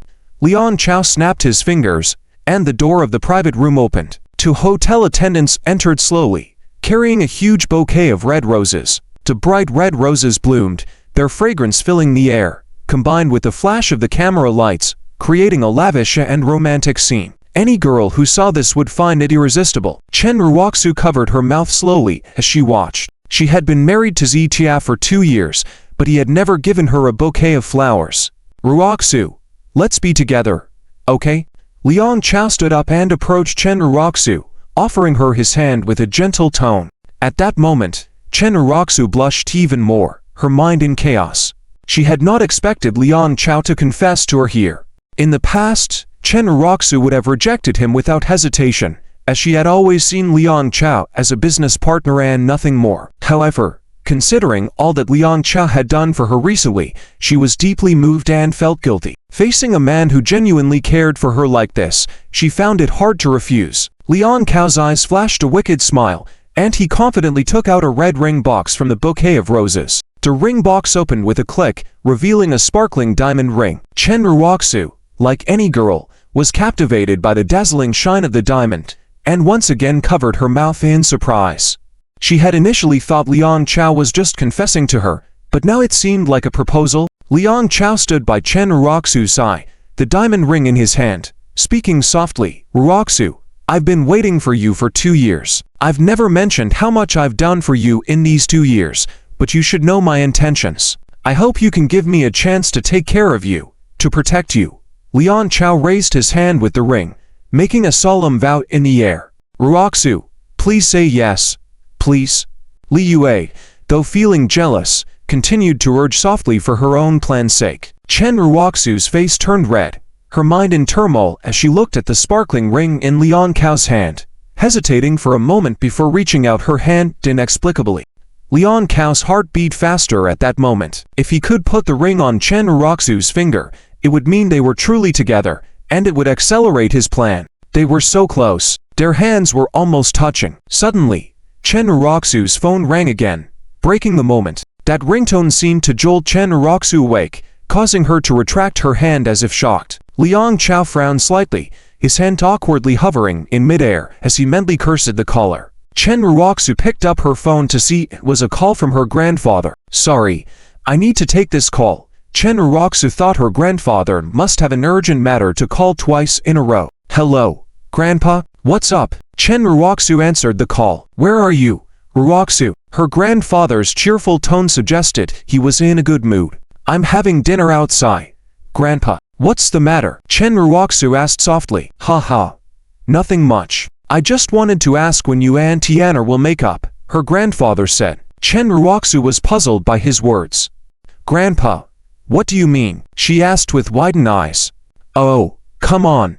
No need to play dumb with me, her grandfather laughed. Let me tell you, Tiana called me just now and said he has helped you secure a contract with that embroidery company. They should have contacted you by now, right? Chen Raku was stunned by her grandfather's words. Grandpa, what are you talking about? She asked. Well, Tiana hasn't told you yet, her grandfather chuckled. You and Tiana had a conflict over some formula during this time, right? I asked Tiana for you, and he said the formula had been sold to another company, so he couldn't give it to you, but he managed to secure a collaboration with the other company for you. Tiana has made concessions. Now you two should make up, right? After her grandfather's explanation, Chen Raku's already widened eyes grew even wider, and her mind was buzzing. The collaboration between the Chen Group and the embroidery Chongqing company was actually secured by Ziqia for her. Chen Raku's head buzzed at this moment. She knew about the collaboration between Jingshu and the Chen family, and she indeed received a message from Jingshu's side asking her to arrange for someone to sign the contract as soon as possible. However, the contract was clearly obtained with the help of Liang Chao, as Li Yue could confirm. So why was Chen Laoyi now saying it was Zitia who helped? If the call was from Zitia, Chen Raku definitely would not believe it. But when the matter was spoken by Chen Laoyi himself, she couldn't help but believe it. So, were all the things Liang Cha and Li Yue just said about giving the only slot to the Chen family, including the incident involving Zitia, all lies? In Chen Raku's mind at this moment, it was a mess, making it impossible for her to calm down and think. Although Liang Cha and Li Yue didn't know what Chen Laoyi said, seeing Chen Raku's expression, they both had a bad premonition. Raku, what's wrong? Has the other company not contacted you? Chen Laoyi asked with a frown when Chen Raku remained silent. Ah, they have contacted me, they have. Chen Raku finally reacted, and nodded quickly. That's good.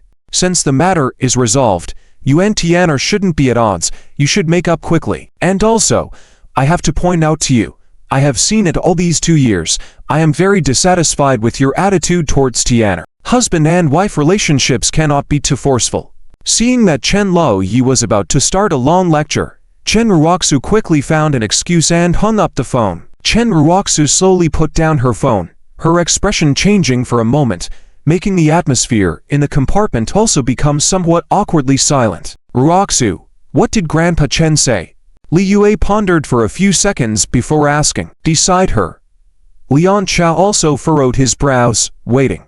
Chen Raku looked at Liang Cha for a moment and moved her mouth, but didn't know how to speak. She had been best friends with Li Yue for 10 years, so she naturally wanted to believe Li Yue, but compared to that, she believed in Chen Laoyi more. So for what Chen Laoyi said, she believed to some extent. If that was the case, then Liang Cha and Li Yue were lying, or even colluding to deceive her.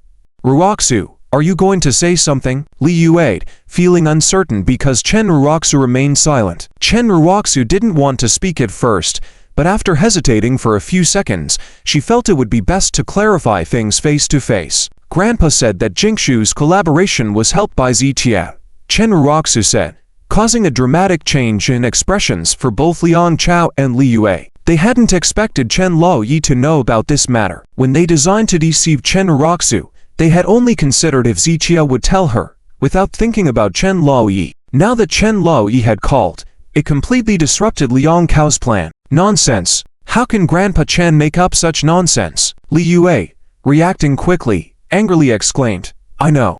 Grandpa Chen always leans towards Zitia, but even if that's the case, he can't distort the truth, can he? Chen Raku furrowed her brow slightly at the words.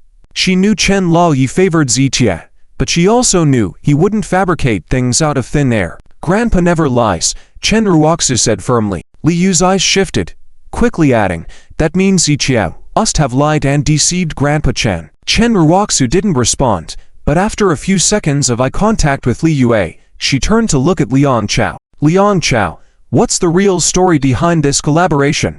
Liang Cha stared back at Chen Raku, shook his head in a self-deprecating smile after a few moments. Raku, if all my efforts can't match Zitian's place in your heart, then Liang Cha has nothing more to say. Liang Cha indeed had a plan in mind. He did not explain the situation but instead used a self-deprecating approach. Knowing Chen Raku's personality, he wanted to make her feel guilty, so he chose this method to make Chen Raku have a sense of guilt. Sure enough, Chen Raku's eyes flickered with an apologetic look upon hearing his words. Raku, the investment conference we attended, the connection was made by me, the collaboration was brought back by us, and the injuries on Liang Cao's face are not fake, Li Yue quickly added, playing along with Liang Cha. There were many things that were inappropriate for Liang Cha to say given his position, which might even backfire and cause Chen Raku's resentment. As it had been 10 years since they met, Li Yue was able to say anything. I didn't mean that, Chen Raku shook her head. I just feel that Grandpa wouldn't make up things. Didn't I say that? Grandpa Chen never lies, so it must be Zitia lying. Li Yue quickly added. Yes, I know. I definitely trust you and Liang Cha. Today, I am really grateful to you both for this matter. Chen Raku nodded with a smile and discreetly picked up a cup of tea, giving a toast to the two. That's right. Don't let Shaoshan ruin the relationship between us. Li Yue hurriedly nodded, and Liang Cao's face reappeared with a smile, and the two quickly glanced at each other, both finding a sense of satisfaction in the other's eyes. They knew that Chen Raku, the foolish woman, would continue to believe in them as always. This was why Liang Chow and Li Yue repeatedly manipulated the truth, subtly controlling Chen Raku. Raku, this ring. Liang Chow stretched out his hand to take Chen Raku's hand, wanting to put it on her right away. Liang Chow, let's talk about this later. I don't want to think about my personal issues until the medical conference is over. Chen Raku replied seriously as she moved back in her seat. This. Liang Chow furrowed his brow slightly. He had originally wanted to insist further, but he was afraid of rushing into things too quickly. He could only temporarily nod in agreement. In his mind, he had cursed Master Chen 1,000 times. If it weren't for Master Chen's phone call, he would already be with Chen Raku now. I'll go to the restroom, Chen Raku said before getting up and leaving the compartment. Liang Chow clenched his fists, his eyes filled with resentment. It was so close. If Chen Raku had accepted his ring, then he would have become her official fiancé, and many plans could have proceeded smoothly. But now, Master Chen's phone call had ruined his plans, leaving him extremely frustrated. Fortunately, Chen Raku believed their words, which was a decent outcome. Liang Chow, am I impressive? Li Yue looked proud, glancing at Liang Chow as she sought validation. Impressive, truly impressive, Liang Chow sincerely praised.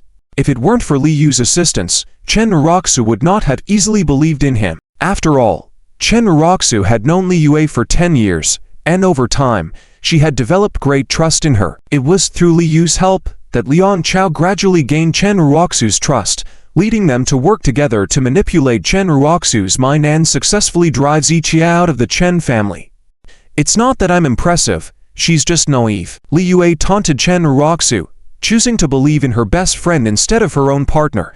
Isn't that foolish and naive?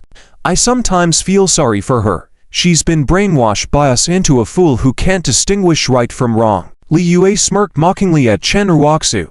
Liang Chow also chuckled coldly. While he coveted Chen Raku's beauty, he was more interested in taking over the entire Chen group. Therefore, in his eyes, Chen Raku was just a tool to be exploited. He never truly invested emotions in her. We need to accelerate our plans, Liang Chow said. Although Ziqi won't actively explain things to Chen Raku, their relationship is close, and Chen Raku may learn the truth through Master Chen. Chen Raku will eventually find out about this matter, so we must act quickly. Liang Chow rubbed his chin, feeling some concerns, but not overwhelmed. There are no secrets that can be hidden forever. Sooner or later, Chen Raku will discover their deeds. However, Liang Chow's goal isn't to avoid Chen Raku uncovering the truth but to complete their actions before she does. Even if she understands everything in the end, what can she do? After all, Liang Chow's ultimate goal is to take over the entire Chen family. But if Chen Raku hasn't agreed to be with you, how can we speed things up? Li Yue frowned slightly. If Liang Chow became Chen Raku's fiancé, he could naturally access the core of the Chen group and proceed with many things legitimately. However, as Liang Chow was from the Liang group, even with a close working relationship with Chen Raku, he couldn't reach the core of the Chen group. No worries, if this path is blocked, I'll find another way. Liang Chow squinted slightly, his eyes showing a cold determination. He had been preparing this plan for over a year, and no matter what happened, he wouldn't let anything stop him. After a brief moment of contemplation, Li Yue decided to remain silent. Why hasn't she returned yet? Liang Chow furrowed his brow as he looked at the time. At that moment, Chen Raku called. Liang Chow, something urgent came up at my company. I need to go back. Let Li Yue accompany you for dinner. I'm sorry. Chen Raku's words made Liang Chow frown, but he quickly smiled. Sure. Go ahead and deal with your matters. Damn. What's going on? Liang Chow cursed after hanging up the phone. Li Yue frowned. I think Master Chen's words have indeed made her suspicious. Liang Chow nodded lightly at the remark. In that case, you must personally handle the cooperation with Jingshu, including signing the contract. Do not allow Chen Raku to have any contact with Jingshu, otherwise our lies will be exposed. After instructing Li Yue, Liang Chow emphasized the importance of preventing Chen Raku from learning the truth about their plans being disrupted. On the other side, after leaving the hotel alone, Chen Raku made her way independently. There wasn't actually an urgent matter at her company. she simply used it as an excuse to leave. The pressure from the Roseanne diamond ring in the compartment, along with Li Yu's assistance, had made Chen Raku feel overwhelmed. At this moment, she didn't want to think about personal issues. Until the medical arts conference ended, she would focus all her thoughts on the Chen group. Most crucially, the conflicting statements between Liang Chow and Master Chen had left her puzzled. Liang Chow and Li Yue were confident in their words, but Master Chen's statements were likely transmitted from Zitia. Chen Raku needed to understand whether Liang Chow or Zitia was lying. She furrowed her brows, realizing that things had changed. In the past, she would have easily believed Li Yue and Liang Chow without hesitation, but now she needed to be cautious. I cannot easily believe either of them in this situation. I should find someone to inquire about Jingshu, Chen Raku thought, but she paused, frowning.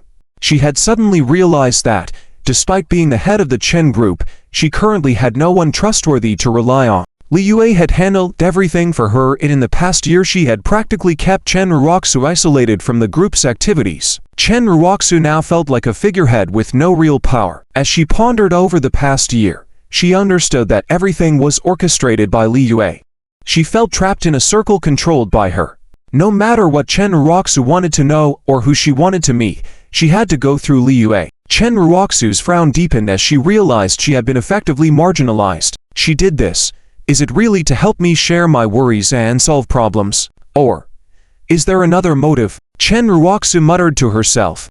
She suddenly remembered that over the past year, Zitia had told her more than once that Li Yue was not a good person and she should stay away from her. But every time Zitia brought up this matter, Chen Raku felt that he was trying to sow discord, becoming extremely impatient. Towards the end, as soon as Zitia began to speak, Chen Raku would scold him to shut up. Could it be that Zitia had already seen something wrong with Li Yue? Chen Raku mumbled to herself, but a few seconds later she shook her head. No.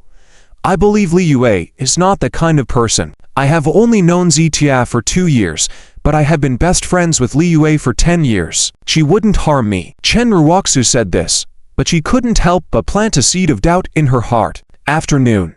Lakeside Villa. Zitia was leisurely flipping through a book on pharmacology. The morning fundraising conference had ended. Zitia had fulfilled his promise to Mr. Chen, and things on the Jingshu side were on track. The upcoming matters did not require Zitian's attention at all. As long as he kept an eye on the Lin family, there would be no more problems. Finally, having some free time, Zitia could focus on studying pharmacological knowledge and prepare for the medical conference. After medication, supplement with the 8-section brocade health method.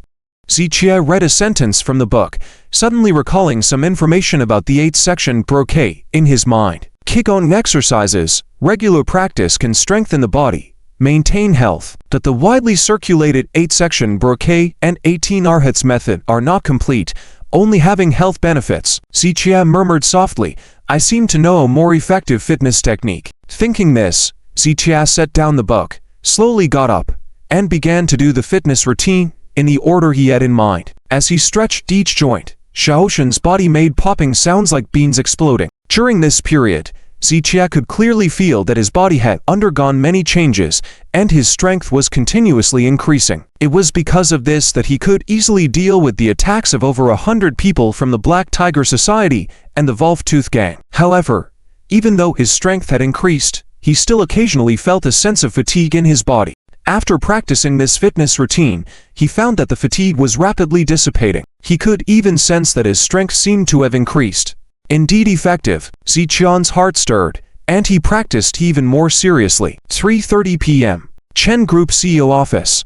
Li Yue had just finished handling a document when she immediately came to find Chen Raku. However, upon entering the room, Li Yue did not see anyone. Where is CEO Chen? Li Yue quickly walked out and asked an employee. Secretary Li, CEO Chen just left. She went to talk about cooperation with Mr. Lian. The employee quickly replied. Oh, I see. Li Yue felt a little relieved, but just as she was about to leave, she suddenly felt something was not right. So she immediately picked up her phone, found Liang Cao's number, and called. What's going on? Liang Cao quickly answered the phone. She's not in the office. Did she go to look for you? Li Yu's tone was a bit urgent. Look for me? No. Liang Cao furrowed his brows upon hearing this. How long has she been gone? Li Yue quickly replied. I don't know.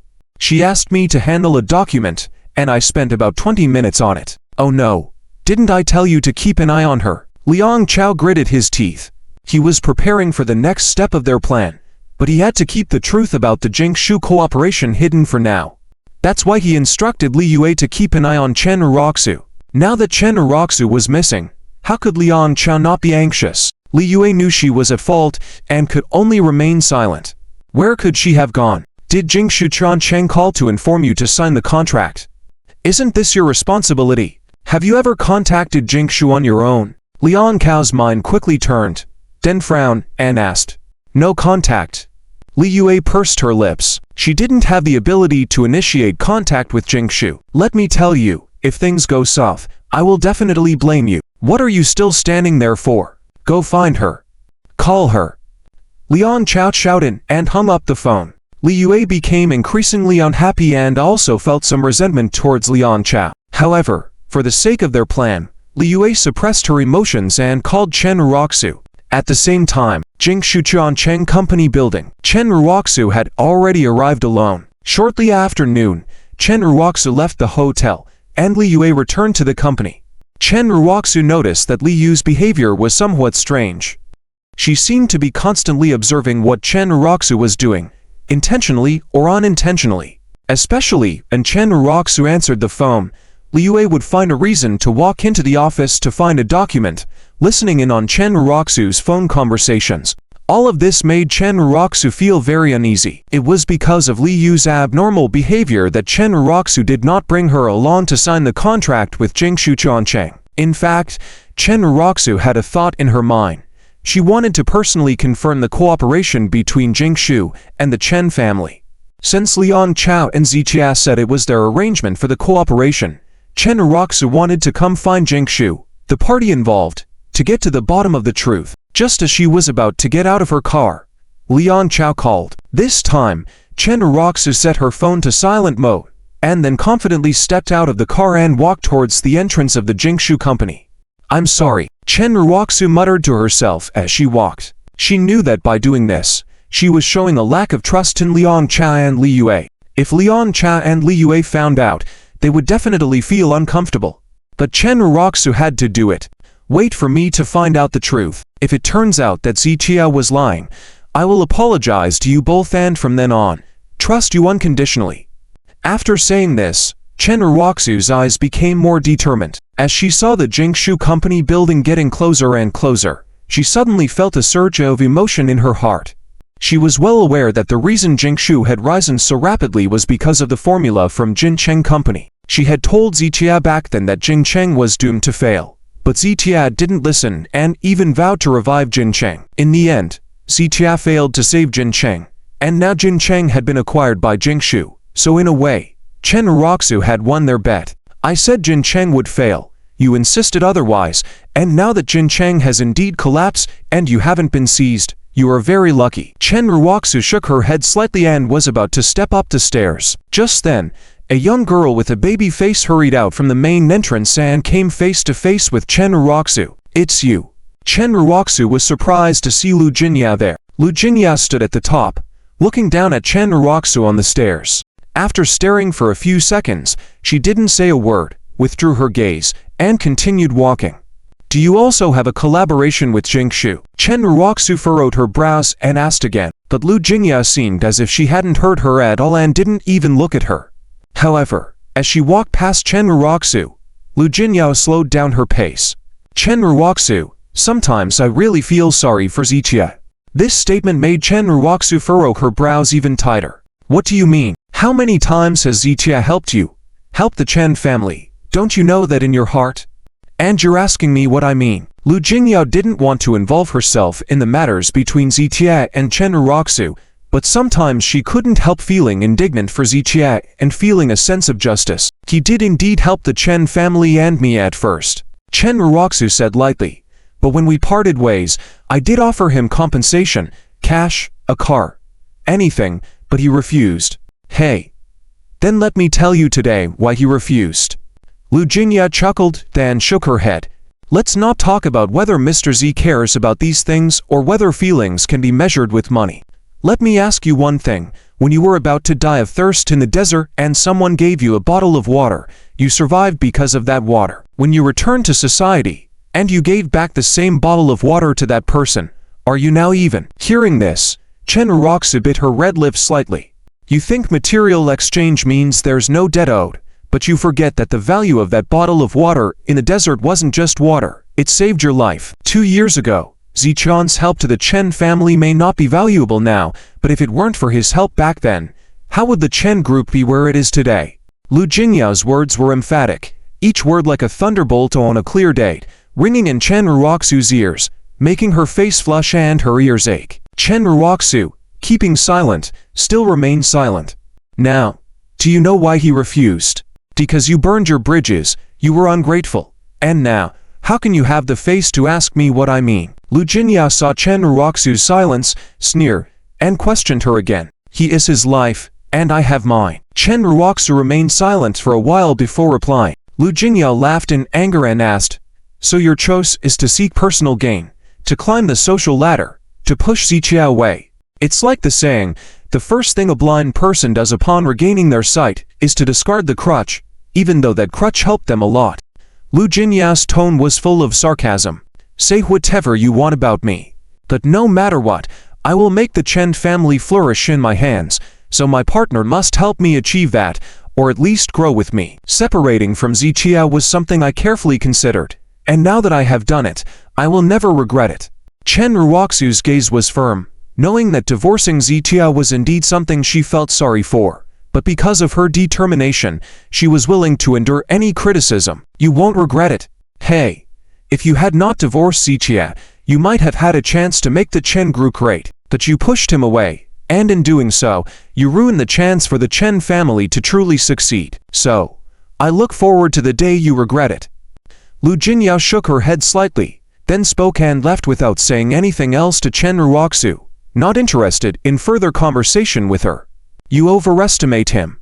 Chen Raku suddenly turned and shouted at Lu Jinyao's retreating figure. If he had the capabilities you claim, we wouldn't be in this situation. Less idle talk. I'll say it again, give it 30 days or 20 more, and let's see then if Ziqiao is a burden as you say, or a treasure beyond measure. With that, Lu Jinyao got into her car, stepped on the gas, and drove away. Chen Raku slowly withdrew her gaze, feeling somewhat complicated as she stood there. But just over 10 seconds later, Chen Raku slowly lifted her chin, a look of pride returning to her face. That formula he had initially did help the Chen family a lot, but for 2 years, the Chen family has also sheltered him, so it's a wash between us. And I will say once again, well, he may be a treasure in your eyes, in mine, he's a burden. He knows nothing about running a company. Even Jincheng accelerated towards bankruptcy under his management, so he has no ability to help me develop the Chen family, and my family's progress doesn't require any of his help. After muttering to herself, Chen Raku took the first step towards Jingshu Company. 3rd floor. Partner reception room. A woman in charge of partnership matters on Jingshu's side was receiving Chen Raku. Chen Raku had two purposes in coming to Jingshu: to sign a contract and to understand why Jingshu chose to collaborate with the Chen group. Of the two matters, signing the contract naturally took precedence. After double-checking the contract, Chen Raku signed it somewhat excitedly. After Jincheng Company revealed that formula, many people in the Chen family had urged Chen Raku to establish a partnership with Jincheng. Ziqiao had refused back then, but now Chen Raku was able to sign a contract with the more powerful Jingshu, which would undoubtedly make the Chen family members very happy and highly appreciate Chen Raku's abilities. CEO Chen, a pleasant cooperation. The woman stood up slowly and shook hands with Chen Raku. A pleasant cooperation. Actually, there's one thing I still don't understand. Why did Jingshu Chang choose our Chen group? Chen Raku watched as the woman was about to leave and immediately asked, sorry, Director Chen, the list of collaborations is ultimately determined by the board of directors, so I'm not quite sure. The woman shook her head slightly. Could you take me to see your chairman? Chen Raku knew it might be a bit abrupt, but she still wanted to find an answer. Sure, our chairman happens to be in the office right now. The woman agreed readily and immediately took Chen Raku to the chairman's office. During this process, Chen Raku's heart rate slightly increased, filled with anticipation. What exactly is going on with this situation? Seeing the chairman of Jingshu will shed some light on everything. At this moment, Chen Raku's mind was filled with various thoughts. Seeing Le Jingya at the door just now was a great surprise to her. She had initially thought that when Jingshu was in crisis, Jingshu Changcheng acquired Jingshu at an extremely low price, clearly taking advantage of the situation. Jingshu was originally Le Jingya's property, so she and Jingshu Changcheng should be enemies, so how could they be collaborating? It didn't make sense to her. Why would two enemies establish a partnership? Unable to comprehend, Chen Raku couldn't help but think that perhaps this matter was not as simple on the surface and must hide many things unknown to others. With a confused mind, Chen Raku followed into the chairman's office. Dang dang. The woman knocked on the door and inquired. While Chen Raku waited outside, "General Chen, our chairman, is inviting you in," the woman said, as she came out and invited Chen Raku. "Thank you." Chen Raku nodded lightly, then slowly pushed open the office door. At that moment, for no apparent reason, a sense of anticipation emerged in Chen Raku's heart. Although she didn't know what she was anticipating, she couldn't control this feeling of anticipation within her. Click. When the door opened, Chen Raku immediately looked towards the direction of the desk.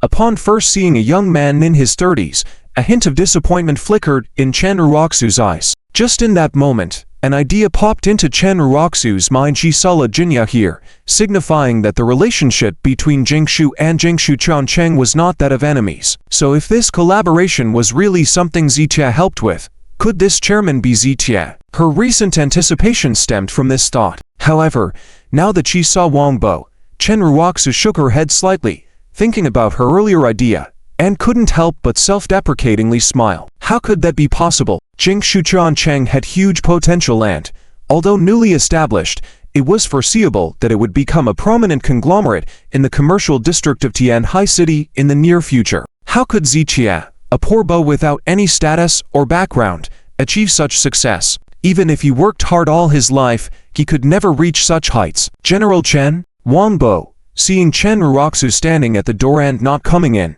called out proactively. "Ah, sorry." Chen Raku snapped back to reality and quickly walked into the office. "General Chen, hello, I'm Wangbo. I heard from Xiaoliu that you have something to discuss with me." Wangbo smiled and maintained his usual politeness, becoming even more courteous upon seeing Chen Raku's beauty. "Yes, I have a matter I'd like to ask Chairman Wang about." Chen Raku nodded lightly and sat down at Wangbo's gesture. "Please go ahead." Wangbo poured a glass of water for Chen Raku. After contemplating for a moment, Chen Raku spoke up. "Chairman Wang, as the CEO of the Chen Group, I have a thorough understanding of the group's situation. It's not that I'm belittling myself, but given the strength of our Chen Group, we shouldn't have the qualifications to collaborate with Jingshu. So, I'm curious." As Chen Raku said this, Wangbo looked up at her. It wasn't just Chen Raku who was curious about this matter.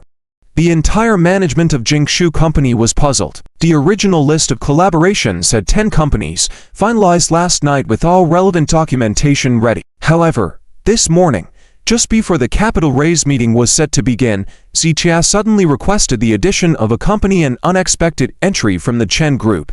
Everyone in Jingshu Tiancheng's management couldn't understand it. The Chen Group, whether in terms of financial strength or background, didn't have any standout strengths and wasn't qualified to collaborate with Jingshu. Essentially, the collaboration with the Chen Group didn't bring any benefits to Jingshu and was merely a gesture of goodwill towards them. Nonetheless, this was Ziqian's decision, and everyone had to follow it. "Chairman Wang, is there something you can't share about this?" Chen Raku asked softly as Wangbo remained silent. "It's not that."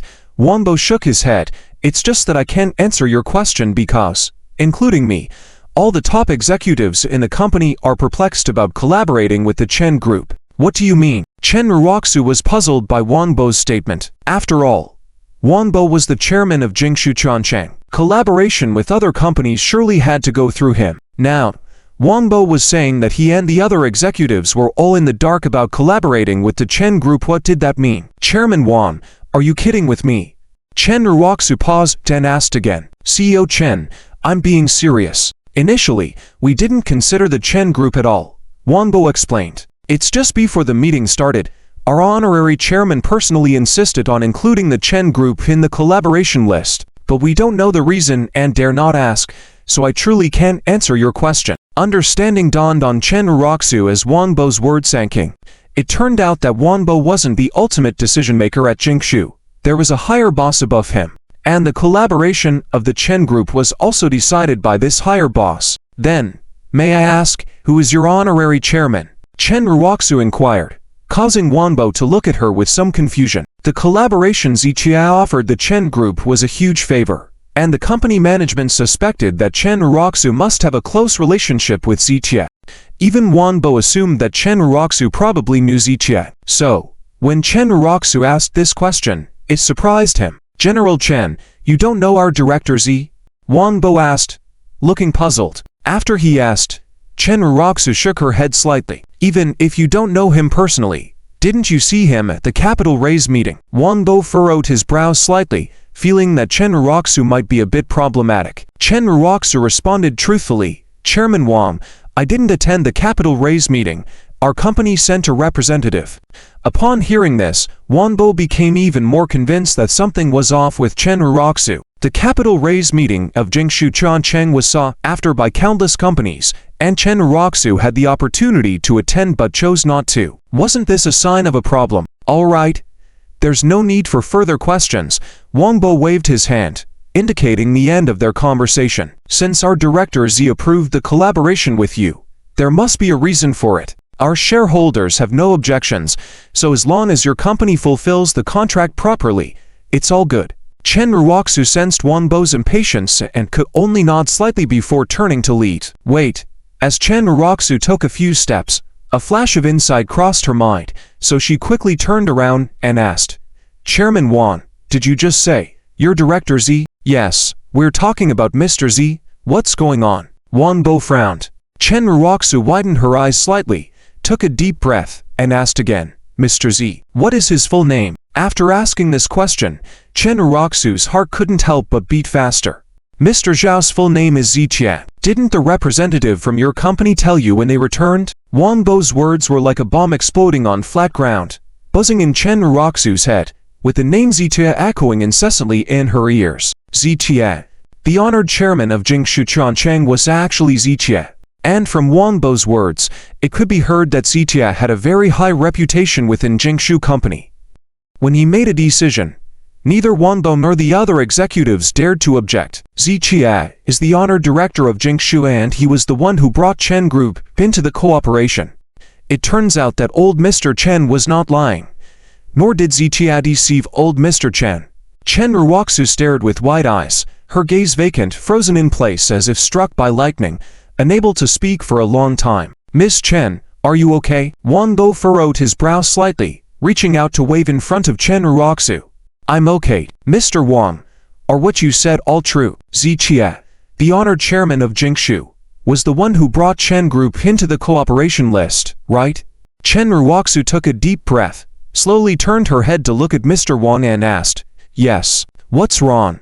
Miss Chen, do you know Mr. Z? Wanbo furrowed his brow slightly. Just now Chen Raku said she didn't know Mr. Z, so why such a big reaction to hearing the name Zichia now? I know him. He's my house. Chen Raku paused, then continued, he's my ex-husband. What the?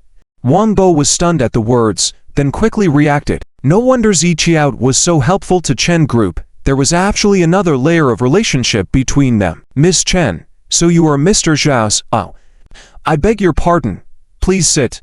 Please sit. Wanbo's attitude made a complete 180-degree turn, respectfully inviting Chen Raku to sit down, then quickly opening the cabinet to take out the cherished Dahong Pouty leads to brew. Whether husband or ex-husband, Chen Raku was still Zichian's woman, and as Zichian's subordinate, Wanbo didn't dare to show any disrespect to Zichian's woman. Chen Raku remained silent, and Wanbo's change in attitude further confirmed what he said earlier.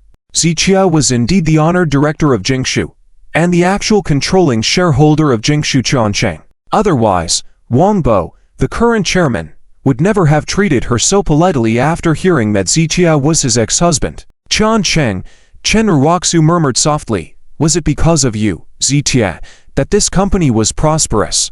Perhaps, I should have realized it long ago, but I had been looking at him with colored glasses before. Miss Chen, I apologize for not knowing about this before. Please have some tea. Also, regarding our future cooperation, if you have any questions, you can come to me first. And regarding the contract, you can see if there are any changes that need to be made.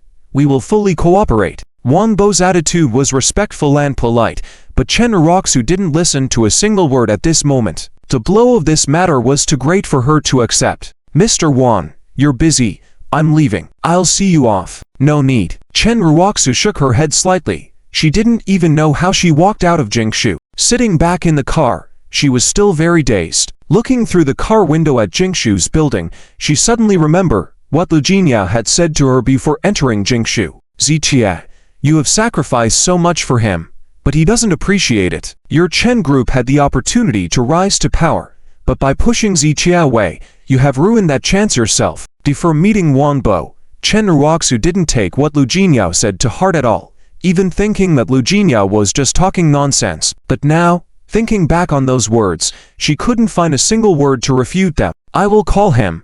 I want to ask him in person. Chen Raku sat in the car for a long time, then picked up her phone, found Ziqian's number and dialed it. What's the matter? Ziqia answered the phone, his tone as cold as ever. In the past, Chen Raku would have been very displeased to hear this tone, but today she felt no anger. The cooperation with Jingshu, was it arranged by you? Chen Raku didn't beat around the bush when she opened the conversation. Hey, Ziqia chuckled in response to her question. What's so funny? Chen Raku furrowed her brow slightly. Ziqia remained silent, feeling that Chen Raku was being too hypocritical. It was she who brought out old Mr. Chen to press him, even wanted to take away the formula, and he had no choice but to figure out a compromise, leading to the cooperation between Jingshu and Chen Group. All of this was created by Chen Raku, and now she was pretending not to know when asking such questions, which was ridiculous. You don't have to overthink it. I did it all out of respect for my grandfather. After Ziqian's words, he asked, is there anything else? Yes. Chen Raku was silent for 2 seconds and asked, you were the chairman of Jincheng before. Now you're the honored chairman of Jingshu Changcheng. In fact, Jingshu Changcheng is a company you founded, isn't it?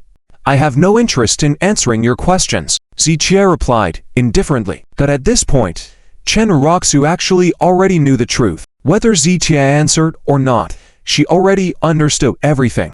I originally thought that our bet was your loss, and Jincheng would ultimately fail. But in reality, Jincheng didn't fail. It was just transferred by you in such a way that it ultimately turned into something else, right? Chen Raku asked, and Ziqia remained silent on the other end. This silence made Chen Raku realize that all her speculations were correct.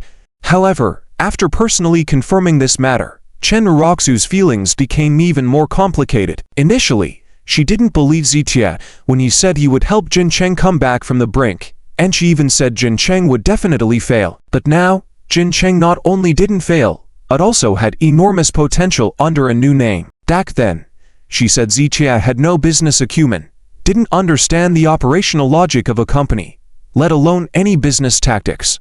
But thinking about it now, Ziqian's business tactics had deceived countless people in the Tianhai business district, allowing Jincheng to perform a perfect phoenix rebirth. Looking at everything, Ziqia was nothing like what she had previously thought, lacking in business acumen or being a wastrel, as described by Li Yue. From the situation with Jincheng and Jingshu, it was clear that Ziqia had both the ability and the strong will to make things happen. Confronted with the facts, Chen Raku couldn't help but think that even if she had personally operated Jincheng, she wouldn't have been able to turn things around.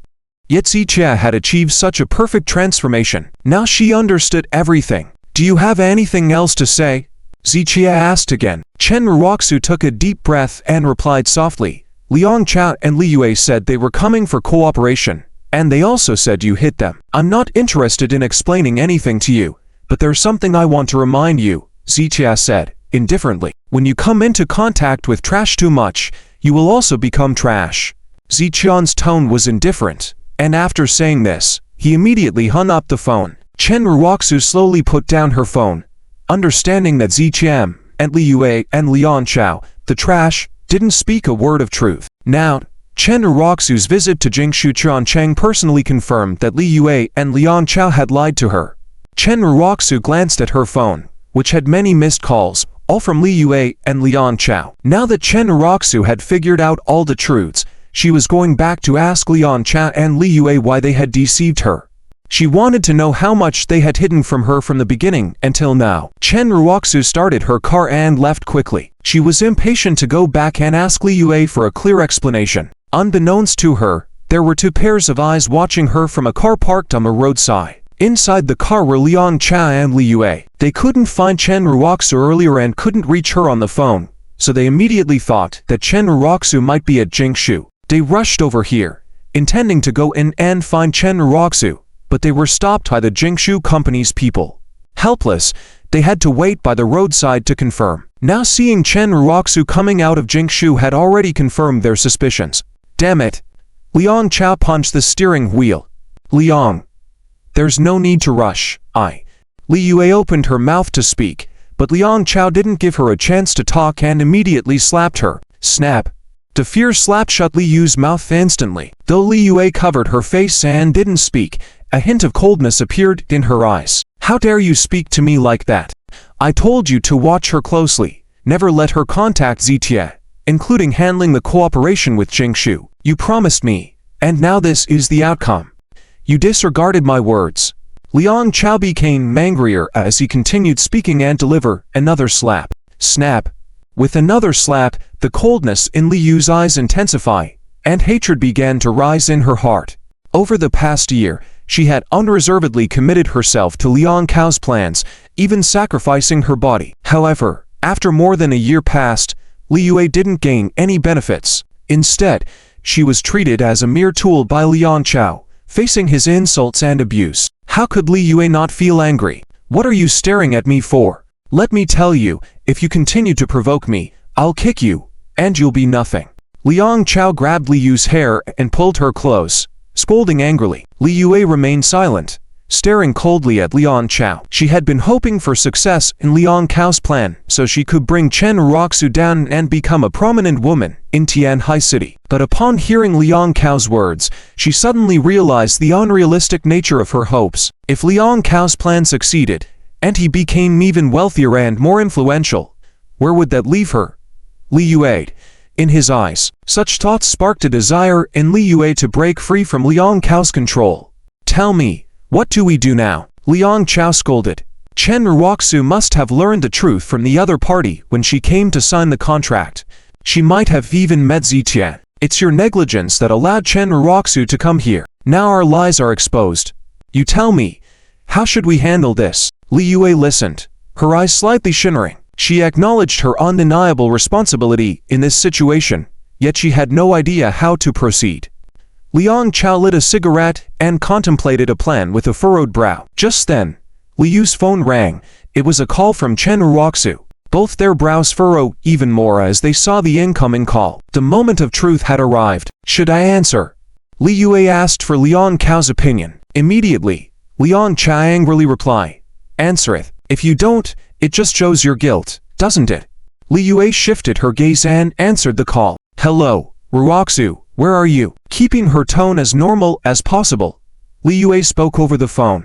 I went out to handle something. Are you at the company? Chen Raku's voice was calm, without a hint of interrogation but enough to unsettle Li Yue. I'm not at the office either. Liang said he wanted to talk to you about something but couldn't find you, so I came to find him first. Li Yue explained softly after exchanging a glance with Liang Chow. Okay. Perfect. Why don't you both come back to the company with Liang? I have something to discuss with both of you. After saying this, Chen Raku hung up before Li Yue could respond. Li Yue put down her phone, frowning. She sounded calm. Could it be she didn't discover the truth and just came to sign a contract? Upon hearing this, Liang Chow also fell into contemplation. It was indeed a possibility. Confident in his plan and their seamless coordination, Liang Chow trusted Chen Raku's unwavering support. In such a scenario, Chen Raku might have genuinely come just to sign a contract. After some thought, Liang Chow shook his head slightly. What you said is possible, but we must be prepared for the worst. Liang Chow wasn't afraid of Chen Raku knowing the truth. He just didn't want her to understand everything before his plan reached fruition. He needed to figure out how to handle things if Chen Raku did discover the truth prematurely.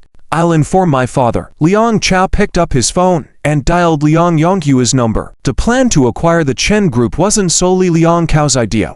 His father was also involved and had provided him with numerous strategies. Facing an unsolvable problem, Liang Chow naturally sought counsel from his father for solutions. Dad, there's something I need to tell you.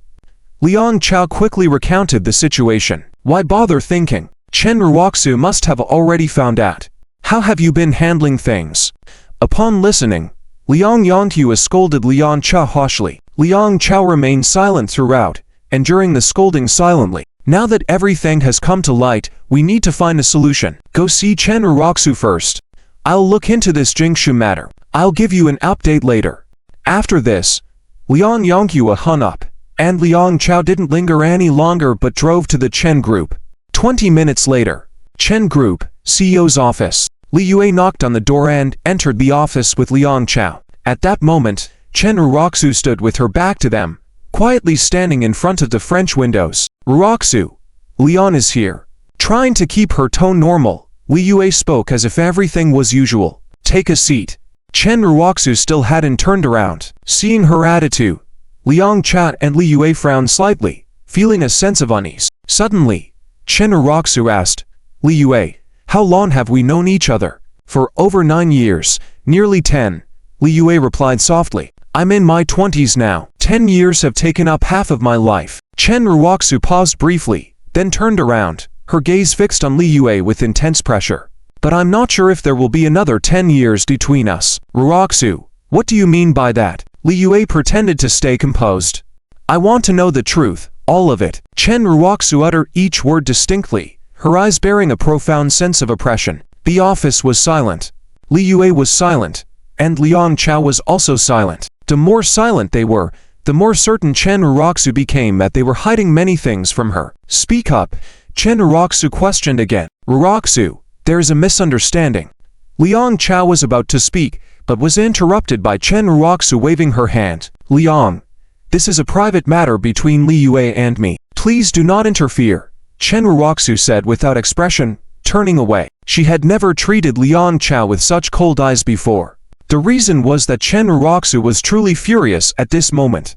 Previously, Liang Chow had said that he wanted to help with the cooperation, and the only slot was given to the Chen Group. He even got beaten up by Ziqian because of Chen Raku. Touched by Liang Chao's efforts, she almost agreed to be with him. If it wasn't for a sudden call from Chen's father, Chen Raku might have really agreed to be with Liang Chow. And now, thinking back, it turned out that Liang Chow and Li Yue had conspired together to deceive her. How could she not be angry? Liang Chow frowned slightly, hesitated for 2 seconds, then closed his mouth. He knew that Chen Raku was angry, and if he didn't let her vent first, this matter would not be easy to resolve. Raku, I don't understand what you mean. Li Yue shook his head slightly with a look of innocence. Are you still going to be stubborn? I'm telling you, I know everything. Chen Raku impatiently revealed the facts. Li Yue furrowed his brow and fell into silence once again. Why did you deceive me? Chen Raku looked at Li Yue with eyes full of disappointment. Raku, we really did not deceive you. Liang Chow stepped forward and said earnestly, my friend Guo Fei is indeed the deputy manager of the Jingshu Company's department. He brought us into the venue and said he would help us with the cooperation. In addition, I also had my father pull some strings to help the Chen Group fight for this matter. Hearing this, Chen Raku turned to Liang Chow again. Then what about Ziqian? What's his involvement?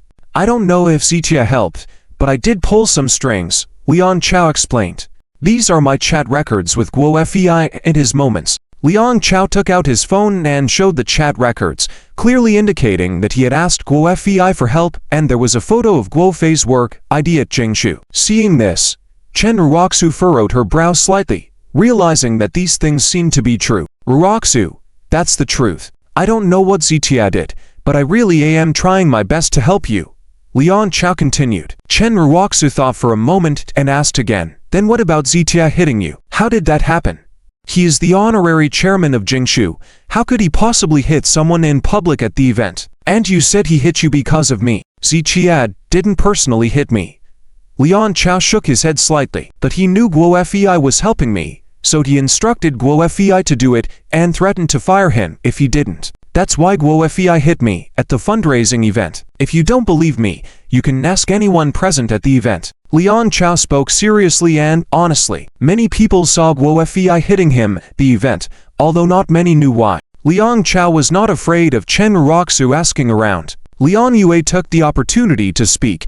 The cooperation was already secured thanks to Liang's efforts. We don't know if Ziqie helped, but he did contribute a lot. Seeing Chen Raku's silence, Liang Yue continued, seizing the opportunity to persuade her as usual. I'm sorry that I was not able to really help you, and I was humiliated like a clown in public.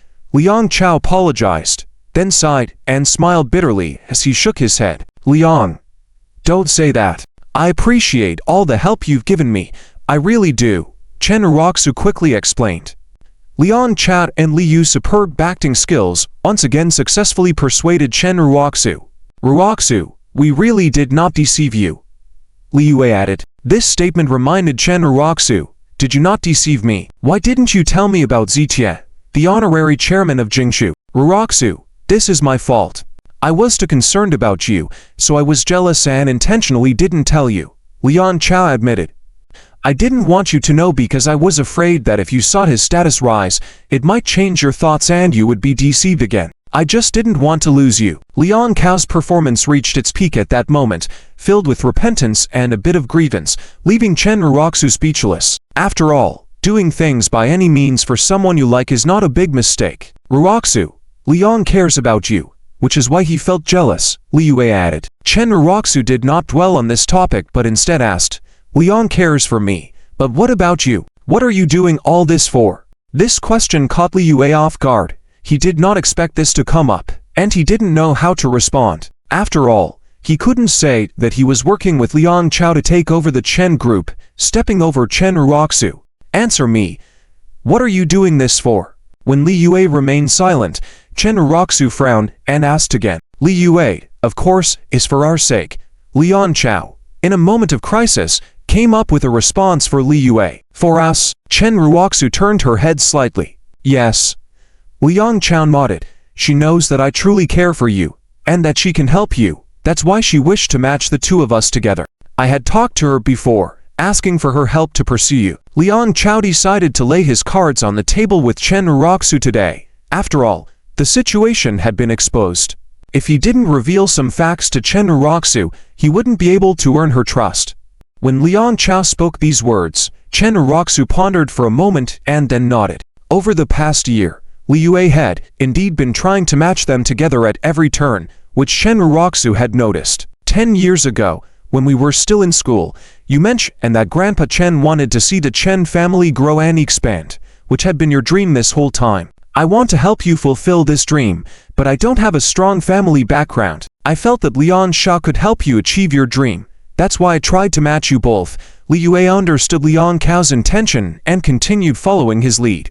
Chen Raku fell into silence, feeling a bit moved. After all, they'd had 10 years of history. She didn't want to doubt Li Yue. Hearing Li Yu's words at that moment, she understood Li Yu's good intentions. I'm sorry. With Chen Raku's apology, Li Yue and Liang Chow exchanged an amused glance. This apology meant that the matter had been perfectly resolved. They knew that Chen Raku, this foolish woman, could be easily manipulated just by using their brains. And indeed, as they had expected, Chen Raku once again chose to believe them. Raku, both Li Yue and I are doing our best to help you. Ziqie doesn't want to see you succeed at all. And even in helping you this time, it's likely that Grandpa Chen asked him to pitch in, right? Li Yu's words made Chen Raku recall that it was indeed Grandpa Chen who had informed Ziqie. It should have been Grandpa Chen who instructed Ziqie to assist the Chen family in this cooperative endeavor. But no matter how you put it, he is now an honored director at Jingshu, and I never expected his growth to be so rapid.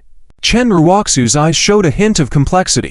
In the past 2 years, she had always thought that Ziqie would amount to nothing, just as her mother Wang Qiufang had said, that Ziqie was a poor man without a background, destined to remain at the bottom of society. At that time, Chen Raku had also believed Wang Qiufang's words. However, in this period of time, Ziqie had been expanding his network, and was now managing both the Vina Hotel and Jingshu Tengcheng Company. This truly surprised Chen Raku. "Raku, I looked into this matter as well," Liang Chao said, shaking his head. "In fact, that Jingshu Tengcheng Company belongs to Lu Jinyao. Simply put, it's just a front for Jin Cheng. It was not created by Zitia. He doesn't have the ability. It's also Lu Jinyao's." Chen Raku was taken aback, murmuring, "I see. No wonder when she signed the contract with Jingshu, she saw Lu Jinyao coming out of the company. As it turned out, Jingshu had always belonged to Lu Jinyao's company. Yes, it belongs to Lu Jinyao, and as for this so-called honorary chairman Zitia, he has just transitioned from being a puppet of Jin Chen to becoming a puppet of Jingshu Tengcheng. In fact, Jingshu Tengcheng, including the Vina Hotel, has no connection with him at all. He just hangs on to an empty prestige." Liang Chao nodded as he had just learned the secret of Jingshu Tengcheng from Liang Yanhuo, making it easy to deduce that Zitia was essentially freeloading on Lu Jinyao's success to become an honored director at Jingshu. "Liang Chao, so you mean Zitia is still being used by Lu Jinyao? Is the Vina Hotel pushing him out as a puppet too?" Li Yue frowned and asked. "Exactly." Liang Chao coldly smirked. "When Jin Cheng went bust, Zitia wasn't taken down because Lu Jinyao saw that he still had some use. After all, having a scapegoat within the company is quite common. Our company also has a few." Liang Chao's words made Chen Raku nod slightly. In the development of a corporate business, problems are bound to arise. Some company owners would keep a few idlers behind the scenes, bearing official titles, but doing nothing but collecting a monthly paycheck. This job may seem relaxing and comfortable, but once the company faces trouble or goes bankrupt, they become the perfect candidates to take the blame. "I understand." Chen Raku nodded slightly. It's no wonder that Zitia had achieved such high status in a short period of time. In reality, Zitian's current social status was only surface-level success. His fate as a puppet had been decided from the start, and he would eventually face a tragic ending, sooner or later. "I already advised him before, but he wouldn't listen. Since he chose this path himself, whatever happens in the future, he'll have to bear it." Chen Raku shook her head slightly. She didn't want to worry too much about Zitia now. "Raku, I'll say it again. Try to keep your distance from him as much as possible. Don't let past affections drag you down again," Liang Chao earnestly advised. "I understand." Chen Raku nodded in response. "All right, now that we have everything out in the open, I'll take my leave. I had plans to meet with Dr. Zhang this afternoon, but things here got delayed." Liang Chao explained somewhat apologetically. "I'm sorry, Liang Chao. I was acting impulsively." Chen Raku apologized. Liang Chao then suggested, "Since you were able to contact Dr. Zhang, can you also get Dr. Zhang's master to come and assist us here? With Senior Kin's medical skills, even just a few pointers for our contestants would greatly increase our chances of winning." After apologizing, Chen Raku mentioned this matter. "I thought about that before, but Dr. Zhang mentioned that Senior Chen isn't in Tianhai City at the moment. Apparently, he went to another place to help some influential figure with their health issues. In that case, when he returns, I'll find a way to get Senior Chen over here." Liang Chao nodded in response. "Great, that would be fantastic." Chen Raku smiled, then nodded eagerly. "Okay, then I'll take my leave. If there's anything, contact me promptly. Don't let things get messed up like today again." Liang Chao smiled and nodded slightly as he prepared to leave. "I'll see Liang Chao off." Li Yue immediately followed. Chen Raku wanted to follow them, but their steps were brisk, and they had already left the office. Watching their receding figures, Chen Raku furrowed her eyebrows slightly. She felt like she had overlooked something, but at the moment, she couldn't clear up the jumble of thoughts in her mind. A few moments later, Chen Raku shook her head, clearing her chaotic thoughts from her mind. "I can't completely trust what Liang Chao and Li Yue said, but right now, I can only rely on the Liang group to help the Chen family enter the medical arts conference. I can only rely on him. If I don't trust him, then who can I trust?" Chen Raku sighed lightly. If Jingsui Cheng truly belonged to Zitia, it would certainly help her, but he was ultimately just a puppet in Lu Jinyao's hands and couldn't help her at all. In this situation, Chen Raku had no better choice but to continue to trust Liang Chao. At this moment, Li Yue had already escorted Liang Chao outside the company. "I'm telling you, the matter this time is considered resolved, but don't relax," she said. You need to take everything I ask you to do seriously, or I won't let you off. Before leaving, Liang Chow, with a dark expression, said, What's with that attitude? Are you treating me like your employee? Li Yue furrowed her brows.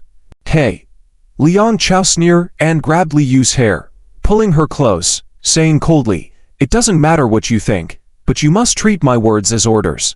After finishing his words, Liang Chow pushed Li Yue away. He wasn't afraid of Li Yue getting angry because he knew very well that without him, Li Yue was nothing and could only follow behind Chen Raku as a junior secretary.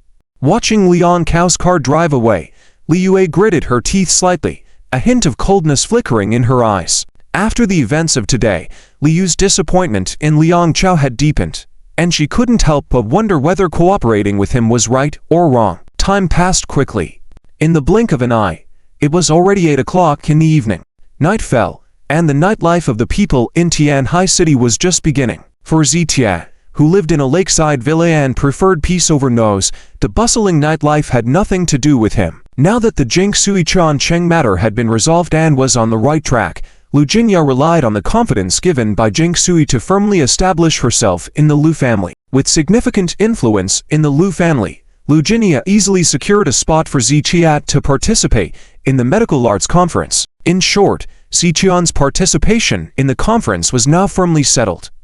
All he needed to do was supplement his pharmacological knowledge based on past competitions. However, in these 2 days, Zitia hadn't spent much time studying pharmacological knowledge but had focused all his time on physical exercises. From ancient traditions passed down in Lone Wo, there were many physical exercises such as Lone Wo Tai Chi, 5 animal play, 8 sections of brocade, and 18 Arhat's fist. These traditions were still being passed down, and a few books on these exercises had been found by Zitia the day before. After examining them, he found that these practices had been modified to be relatively gentle, suitable for anyone to practice and indeed had the effect of improving physical health. However, beginning yesterday, Zitia remembered a set of physical exercises similar to those, but had only attempted to practice a few times. He had felt a significant change in his body. It seems that this set of exercises is not as simple as just improving physical health, Zitia murmured to himself. As Zitia stretched and changed his movements, he felt a rush of heat surging through his body from bottom to top, his palms and soles emitting a warm sensation continuously. The 18 arhats and 8 sections of brocade share the same origin, both belonging to Taoist health preservation techniques, but they have slightly different focuses. The leg movements of 8 sections of brocade are predominant, while the 18 arhats focuses more on the upper waist region. This exercise and practicing can actually mobilize the whole body's meridians and joints. Quite comprehensive, Zitia felt very satisfied with the changes in his body. In the Yellow Emperor's inner canon, it is mentioned that humans have essence, energy, body fluids, 9 openings, 5 organs, 16 sections, and 365 joints. In the field of traditional Chinese medicine, the human body's meridians are divided finely, with the first rows being meridians and the horizontal lines being collaterals, allowing the meridians to connect with the 5 internal organs. After practicing this set of exercises, Zitia felt a warm energy spreading through all the meridians, joints, and the 5 viscera and 6 bowels, making every part of his body extremely relaxed. After completing a set of exercises, Zitia felt no exhaustion whatsoever, but rather refreshed. If I were to face the Black Tiger Society's people again, I should be able to handle it more easily. Zitia stretched his arms, feeling that his physical strength had increased significantly during this period. Afterwards, Zitia washed up, changed into clean pajamas, picked up 2 medical books, and headed towards the bedroom. Buzz. At that moment, the phone on the table buzzed, showing a call from Jong Kai. Wondering why Jong Kai was calling at this time, Zitia answered the phone. Hello, is this Mr. Z? The call connected, and a slightly panicked male voice came through, but it was not Jong Kai. Yes, Zitia nodded. Mr. Z, the people from the Black Tiger Society have come to Caesar looking for Kai. The words of the caller made Zitia raise an eyebrow slightly. A few days ago, when he was in Linjiang district, Jong Kai had mentioned this to Zitia, but he didn't expect them to actually show up. And then, Zitia asked softly. He didn't think Jong Kai would ask for his help, considering Jong Kai was now the influential figure in the underground world of Tianhai City, able to call 500 to 600 people with just one phone call. Kai asked me to tell you that the opponents are very strong. You should find a place to hide quickly, and he will handle it here. The words of the caller made Zichia furrow his brow slightly. From the sound of it, with Jong Kai's current status and power, he was completely outmatched. Otherwise, Jong Kai would have resolved it himself cleanly, without disturbing Zichia with a phone call. Understood, Zichia responded and hung up the phone. If Jong Kai was asking for help over the phone, Zichia wouldn't go. Jong Kai knew that the opponents were very strong but didn't intend to send Zichia to his death. Instead, he made sure to inform Zichia, showing that Jong Kai's character wasn't bad. If you asked me to act as your cannon fodder, I wouldn't necessarily go. But at this point, if you're still thinking about my safety, then I can't ignore it. Zichia was the type to respond to kindness rather than force, so he set down the phone, picked up his car keys, and left for outside. Actually, the matter with the Black Tiger Society was related to Zichia from the start, so after Jong Kai resolved the situation, they would certainly find Zichia. Therefore, Zichia had no choice but to go. After all, he preferred to take the initiative rather than passively wait for them to come. At the same time, on the Copper Drum Street, in the North District, there was the Caesar Palace Entertainment Club.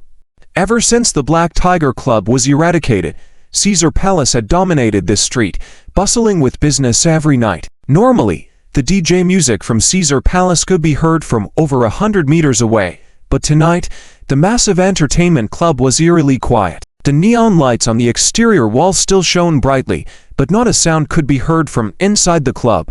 Outside the club's entrance, there was a crowd of people standing densely, with many vehicles parked nearby. The metal shutter at the entrance was halfway down, and whenever someone tried to rush in, they would be thrown out onto the street within 3 seconds. The crowd outside continued to grow, including both male and female customers out for entertainment, as well as many of Jong Kai's men. However, they were all stuck outside and unable to enter the club.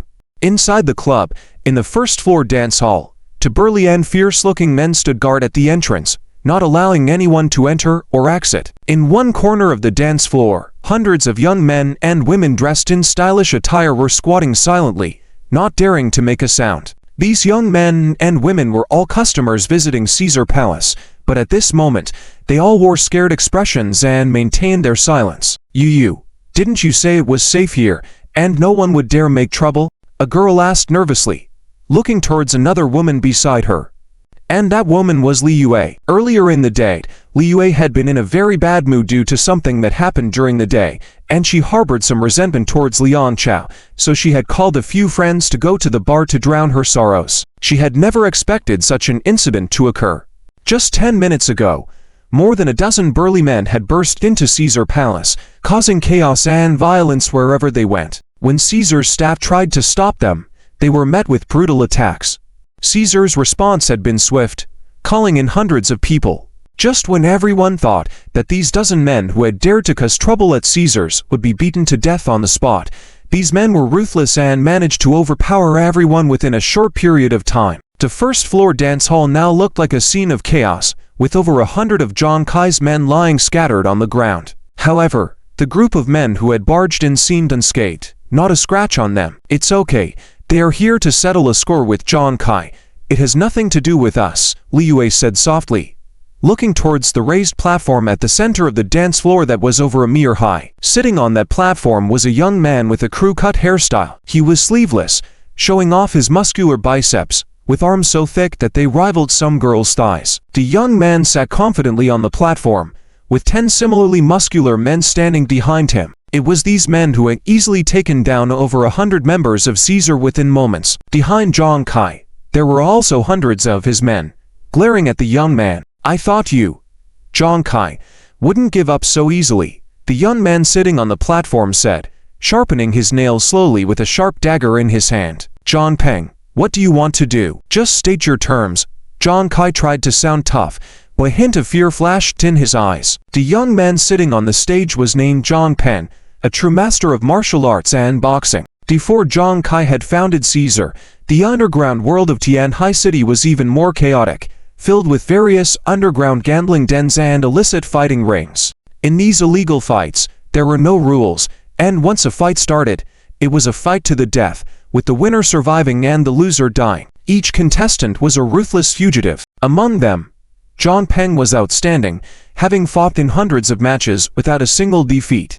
Not a single opponent who had faced him could stand up. Some were beaten to death on the spot, while others fell into a severe coma or became invalids for the rest of their lives. John Peng's most famous achievement was defeating 30 boxing champions in one fight, rendering them all unable to continue, and he became the recognized king of the underground fight scene. Although he hadn't competed in recent years, his skills had improved significantly, and all the men he brought with him were equally formidable. Despite Jong Kai having a large number of men under him, they were no match for John Peng and his martial arts experts. Even just a simple slap from them could knock down Jong Kai's men without them being able to strike back. I heard that besides you, Jong Kai, someone else was involved in the Black Tiger Club incident. So now, I'll give you two choices. Either reveal that person, or you all die, John Peng declared, without even looking at Jong Kai. Your information isn't quite accurate. I did indeed lead the team to eliminate the Black Tiger Club. No one else was involved. Jong Kai sneered at John Peng, trying to sound composed. Hey, you talk tough. Then let's beat him. With a cold laugh, John Peng's 10 men immediately leapt off the platform. Damn it, take them down. Damn brats, I don't care who you are. If you come to Caesar to cause trouble, you are really pushing your luck. Take them down. Jong Kai's over 100 men also showed commendable courage, waving their knives, guns, sticks, and clubs and charging forward. 10 against 100, with a staggering tenfold difference in numbers, the battle should have been a foregone conclusion. However, as soon as the two sides engaged, the situation immediately turned one-sided. The 10 burly men effortlessly countered the Caesar members, rendering them helpless. Smack, doom. One person was slapped down, another punched in the stomach and doubled over in pain. The 10 men fought barehanded, but still managed to overpower over 100 men armed with weapons, leaving them defenseless. In less than 5 minutes, all the members of Caesar were lying on the ground, moaning in agony. John Peng was ruthless, and his men were equally brutal. Each of the fallen Caesar members was critically injured, with some even knocked unconscious. The young men and women in the corner gasped in shock, while Li Yue and her friends turned pale. They had only seen martial arts experts in movies before, but now they witnessed a live demonstration. Li Yue furrowed her brows, a cold smile appearing on her face. Wasn't Zichia relying on Jong Kai's support? Tonight, Jong Kai was in big trouble, and she wondered how Zichia would fare. Jong Kai watched helplessly, his fists clenched, but he had no countermeasure. Within Caesar Palace, there were usually about 200 men stationed, but now they had all been defeated. The reinforcements who had rushed to support them from outside were blocked by John Peng's two guards at the entrance. The people John Peng brought with him, each and every one of them is extremely skilled in combat. Only 2 people are guarding the entrance. Despite multiple waves of attacks by numerous members of the Caesar group from outside, they were all pushed back. There was a strong sense of determination, reminiscent of the saying one man can hold the pass against 10,000. Currently, the situation is such that people outside cannot come in, and people inside cannot go out. Earlier, Jong Kai had 100 men by his side who could have fought alongside him like trappists, but now, these over 100 men have all been defeated, leaving only him as the sole leader. Still feeling tough, one of the burly men stepped forward. Jong Kai's eyes filled with anger as he grabbed a machete preparing to strike. Despite his age, Jong Kai had martial arts skills after all, having been a superlative fighter in their group in his younger days. His strike was swift and powerful, but the black-clad burly man was even faster, effortlessly dodging and then swiftly reaching out to grab Jong Kai's neck, lifting him off the ground with one arm. Upon being lifted, Jong Kai couldn't resist at all against the man's strength, to the shock of onlookers. Dang! The intense feeling of suffocation caused Jong Kai to black out momentarily, dropping his machete. Oh no! Li Yue and other customers exclaimed. The underground emperor of Tianhai City, Jong Kai, could not even withstand a single move from the opponent. The opponent effortlessly lifted Jong Kai with just one arm, showcasing terrifying power. Jong Kai, now completely overpowered, was as helpless as a newborn chick in the man's grasp. Swish! The burly man threw Jong Kai onto the stage. John Peng wore a smug smile as he stepped towards Jong Kai. Witnessing Zhang Peng's actions, the onlookers were once again astonished, wondering just how formidable Zhang Peng's strength must be if even his henchmen were this fearsome. Smack! Without giving Jong Kai a chance to get up, Zhang Peng stomped on his back. "Tell me, who is that person? And where is he?" Zhang Peng coldly demanded.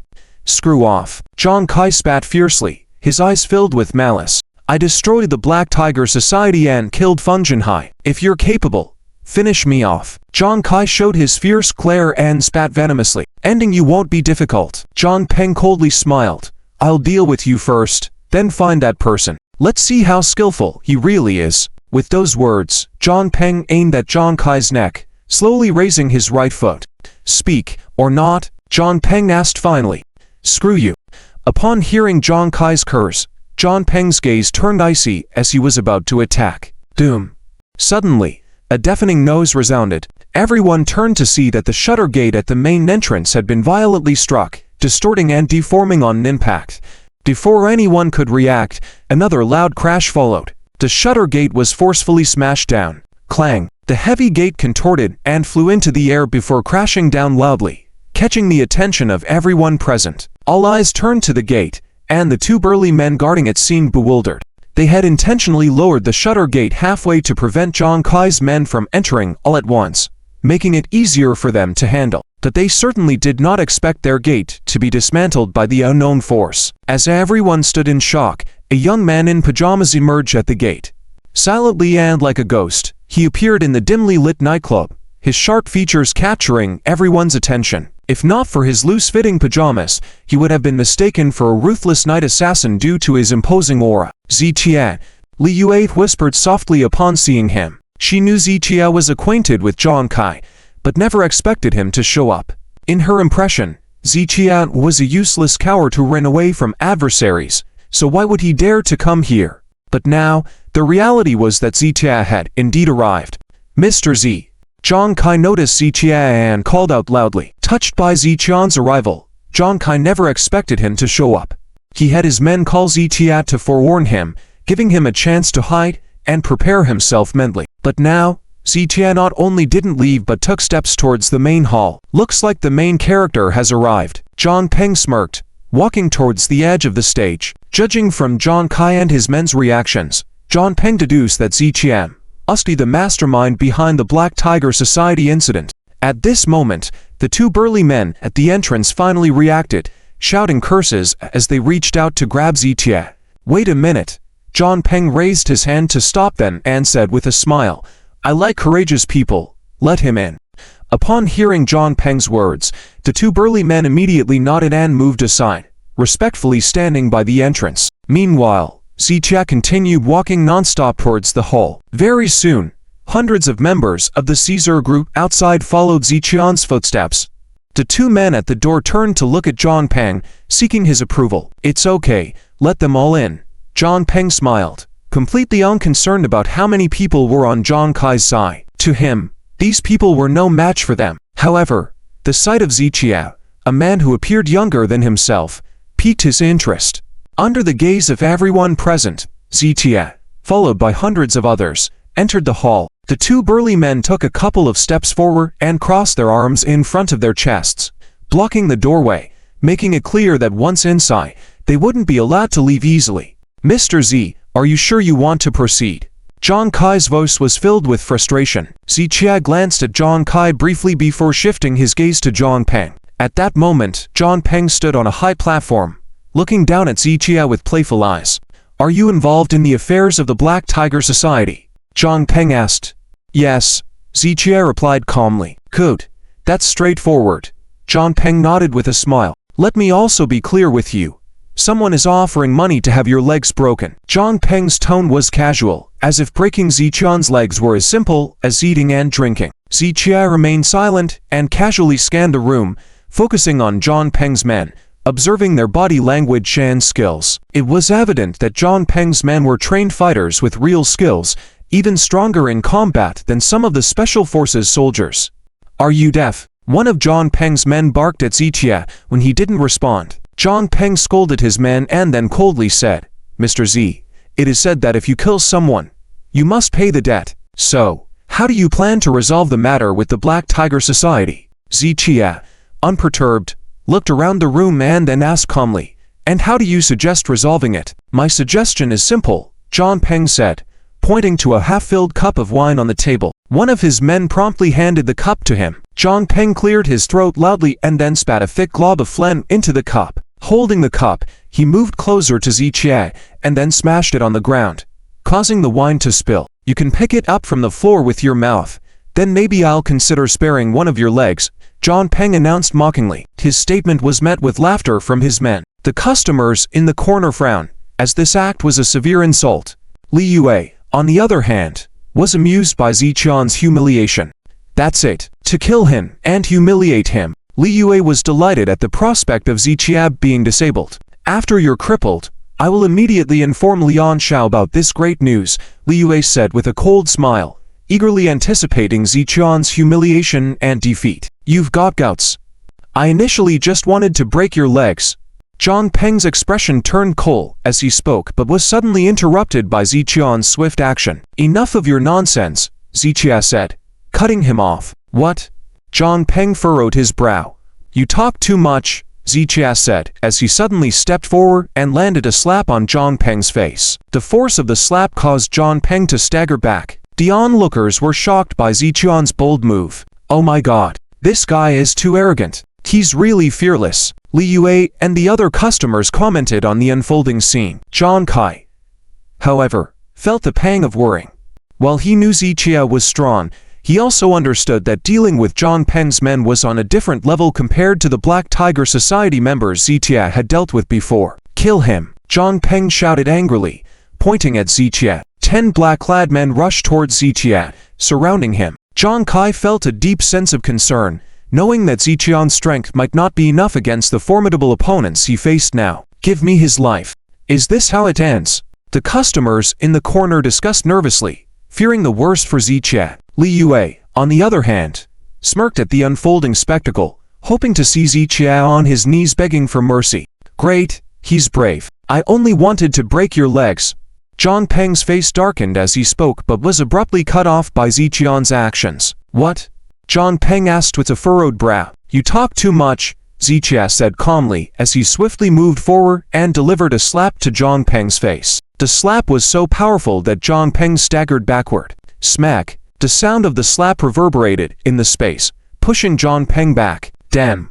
Isn't this guy too audacious? Damn! He actually dared to do that. Li Yue and the other customers expressed their surprise at Ziqian's bold move. Zhang Peng, now filled with rage, commanded, kill him. 10 burly men in black advanced towards Ziqia, ready to attack. Jong Kai watched with a mix of anxiety and admiration for Ziqian's courage as the situation escalated. Kill him. 10 black-clad strong men were ruthless and decisive in their actions, relentlessly pounding Xiaoshen's head with their fists. With their terrifying power, a solid blow from any of these fists could easily cause severe brain trauma. Xiaoshen remained expressionless, dodging a punch by sidestepping, blocking 2 men with his left arm, and then striking out with his right hand towards 2 others to the side. It must be said that the fighting abilities of these 10 black-clad strong men were indeed formidable, surpassing ordinary people in both speed and strength. Xiaoshen felt some pressure when facing off against them, although not too much.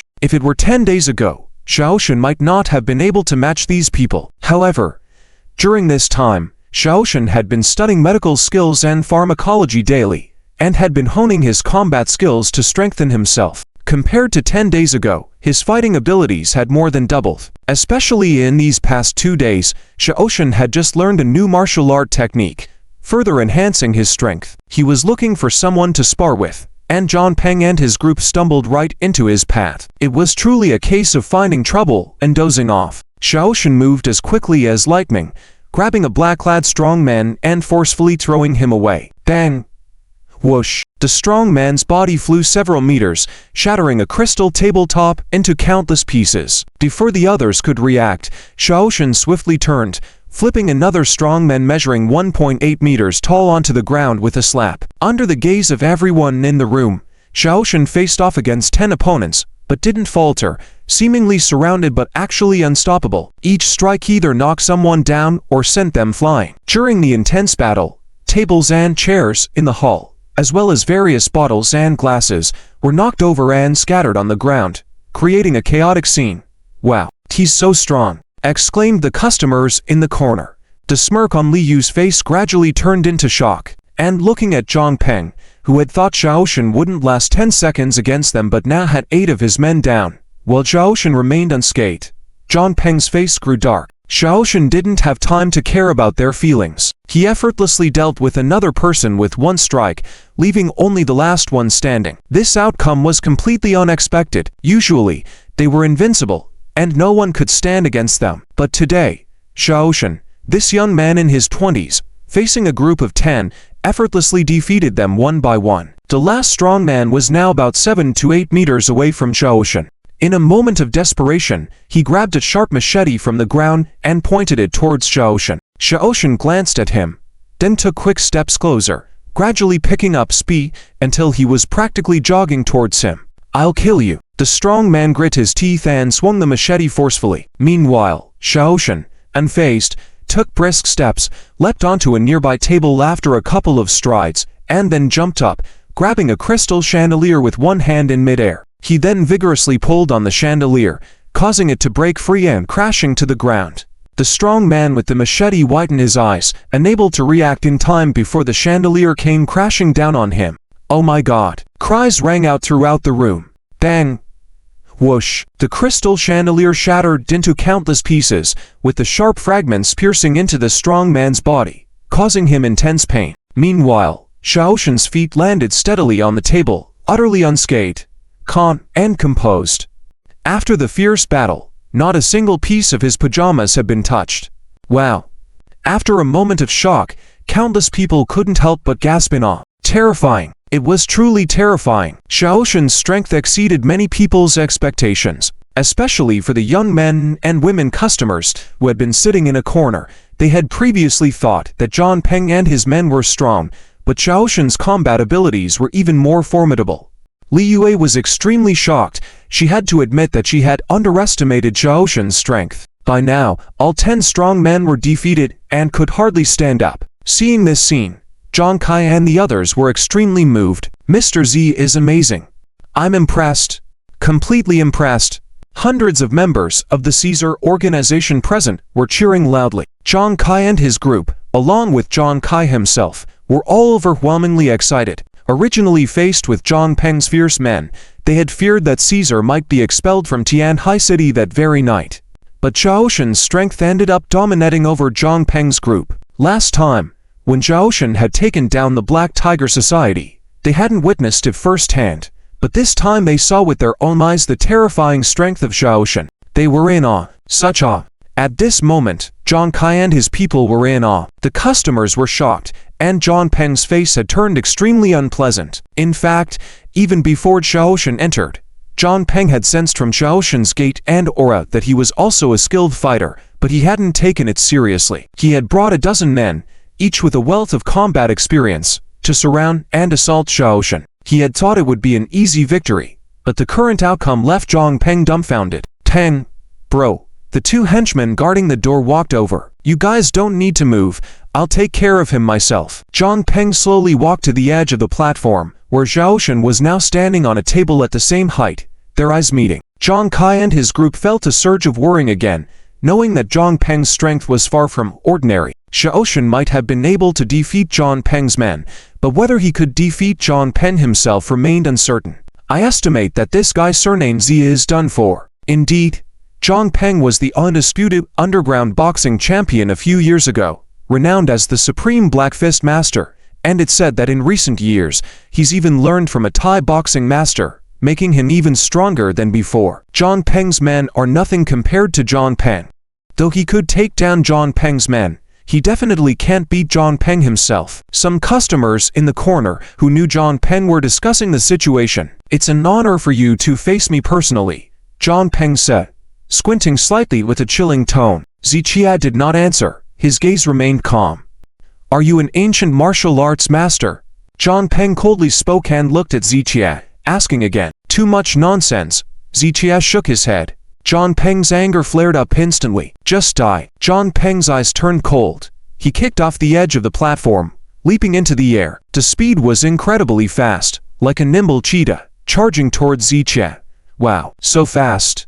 The Black Fist Overlord is indeed not just talk. Guess if he can withstand 3 punches from Zhang Peng. Amidst the discussions of the crowd, Zhang Peng had already reached Ziqian's face, and fiercely threw a punch. The power contained in that fist was enough to kill a cow on the spot. Everyone thought that Ziqia definitely could not withstand this punch. However, Ziqia remained standing still, looking as if he had been scared silly and could not move at all. Is he paralyzed by fear?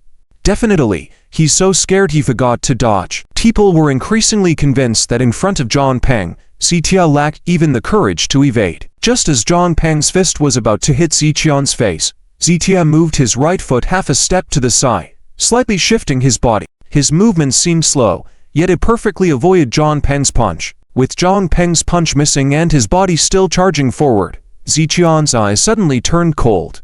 Seizing the opportunity, he clenched his fist tightly and fiercely struck Zhang Peng's abdomen. A dull thud echoed as Zhang Peng's body and Ziqian's fist collided. The interaction of their forces unleashed even greater power.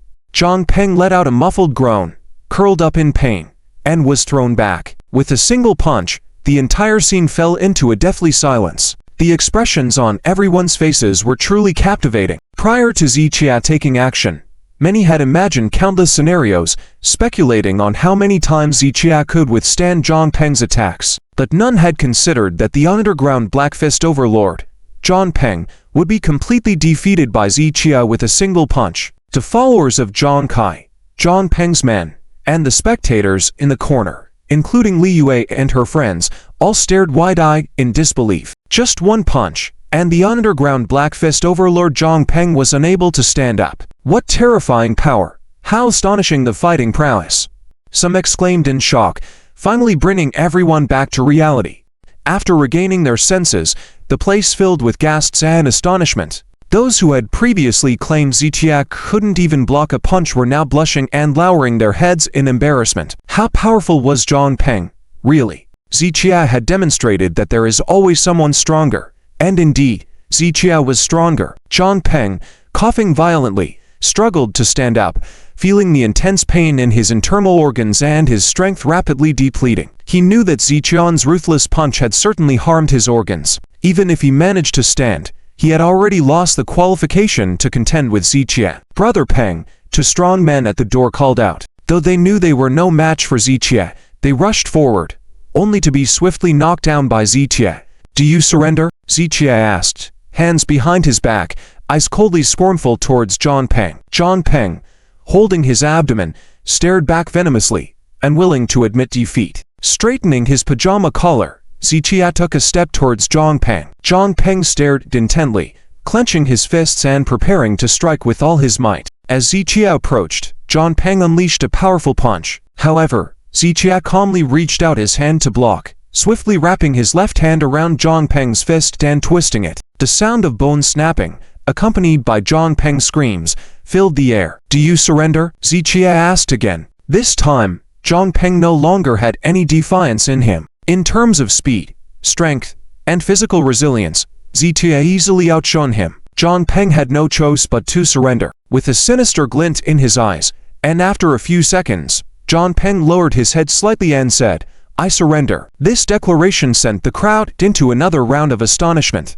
The underground Black Fist Overlord, Zhang Peng, undefeated in hundreds of matches, known for his brutal ways, had never before uttered such words of submission. Yet today, at this Caesar Club, he had been decisively defeated by Ziqia. I surrender. Spare me, Zhang Peng pleaded, knowing that it was shameful, but also aware of Ziqian's potential to kill him. He may be ruthless, but Ziqia was even more vicious and powerful. Zhang Peng dared not resist. Surrendering is wise, Ziqia said, releasing his hold as Zhang Peng's body collapsed.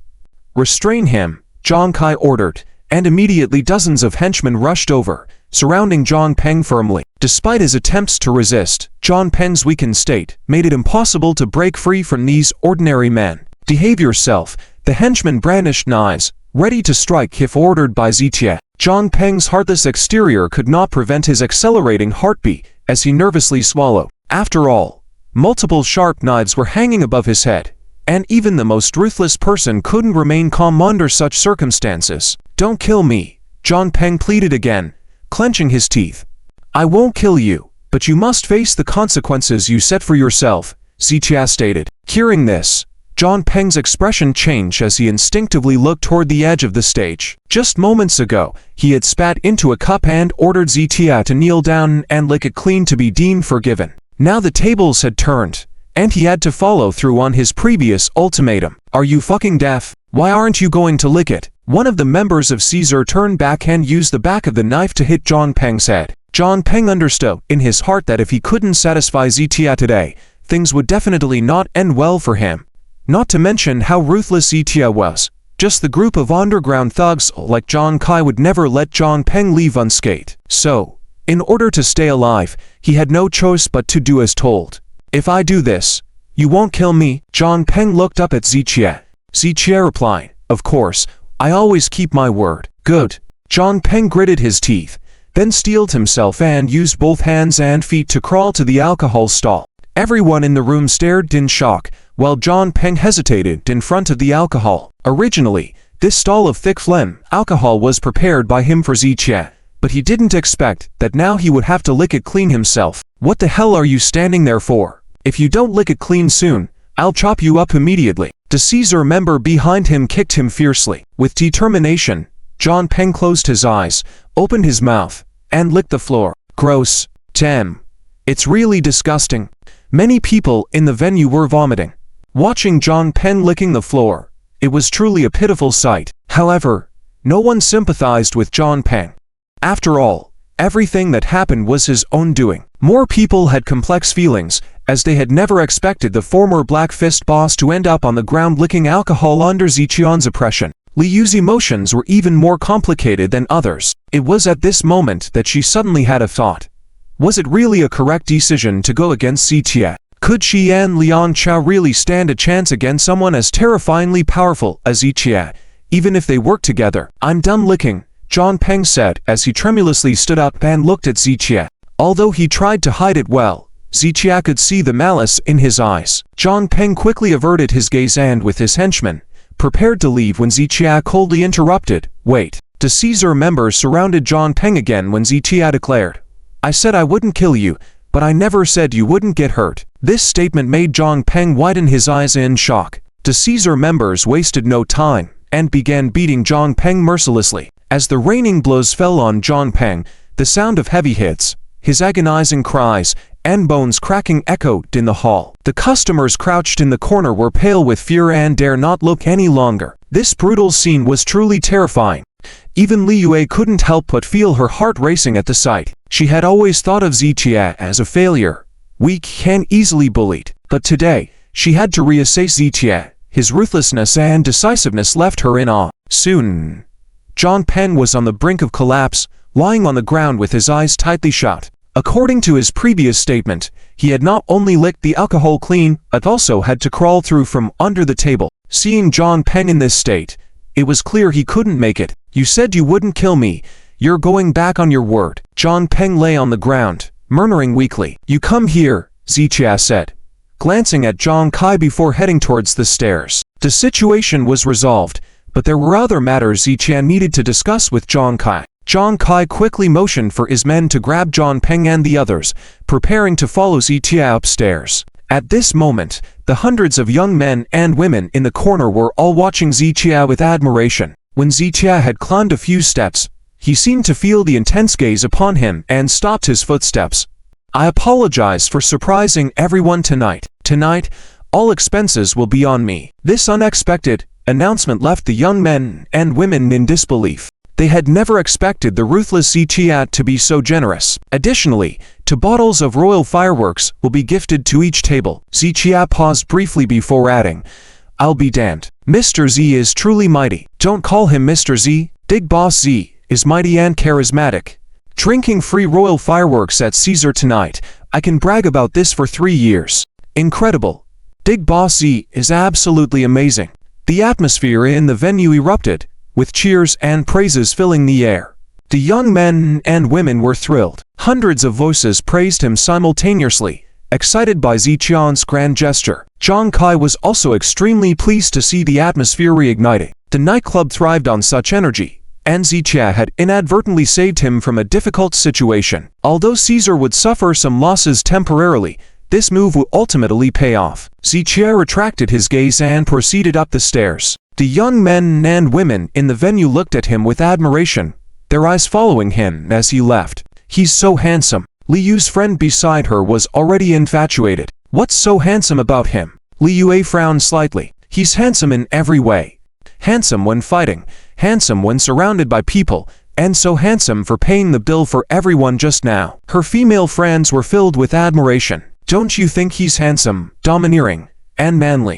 Upon hearing this, Li Yue turned to look at Ziqian's back, carefully evaluating him as if she was seeing him anew. Yes, he's indeed quite handsome, Li Yue said, after 2 years, uttering her first compliment about Ziqia. Watching Ziqia being escorted by Jong Kai and others, she recalled the events of the past months. Her thoughts swirled, and then she remembered Liang Cao's attitude towards her. After comparing various thoughts for a few seconds, a strong idea emerged in Li Yu's mind. And after this idea surfaced, it became incredibly forceful. 3rd floor of the clubhouse.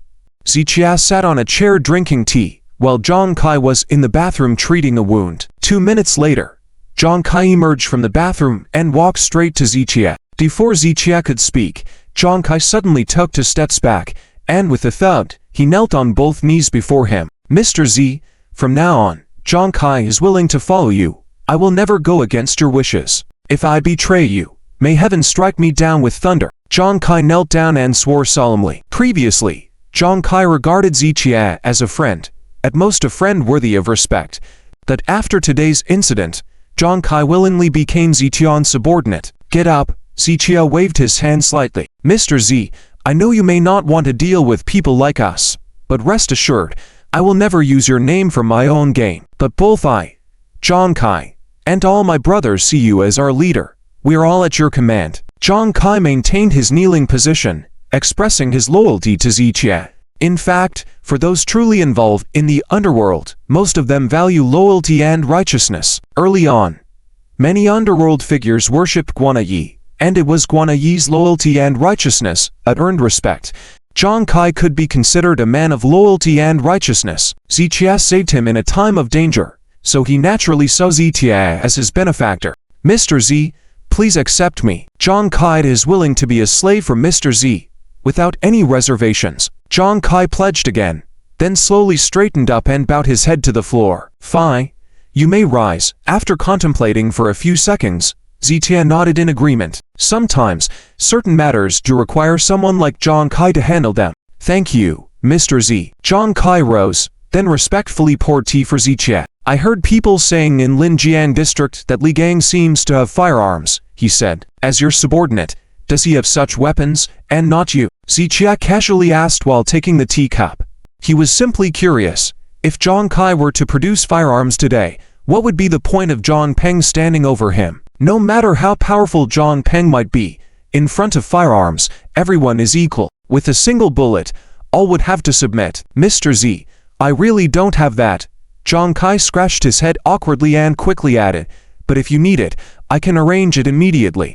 That is unnecessary. What I meant was, it's better not to have them, Ziqia replied. Previously, what you did was none of my concern. But starting today, I need to set 2 rules for you, Ziqia stated, and immediately, Jong Kai put down his teacup and stood up, attentively listening. Previously, Ziqia and Jong Kai were considered friends, so naturally, Ziqia wouldn't interfere in Jong Kai's affairs. But now, since Jong Kai willingly placed himself under Ziqian's command, Ziqia had every reason and right to manage him. Otherwise, if Jong Kai made an unforgivable mistake, it could potentially implicate Ziqia. First, no involvement in prohibited goods like drugs, and second, no forcing women into prostitution, Ziqia calmly listed.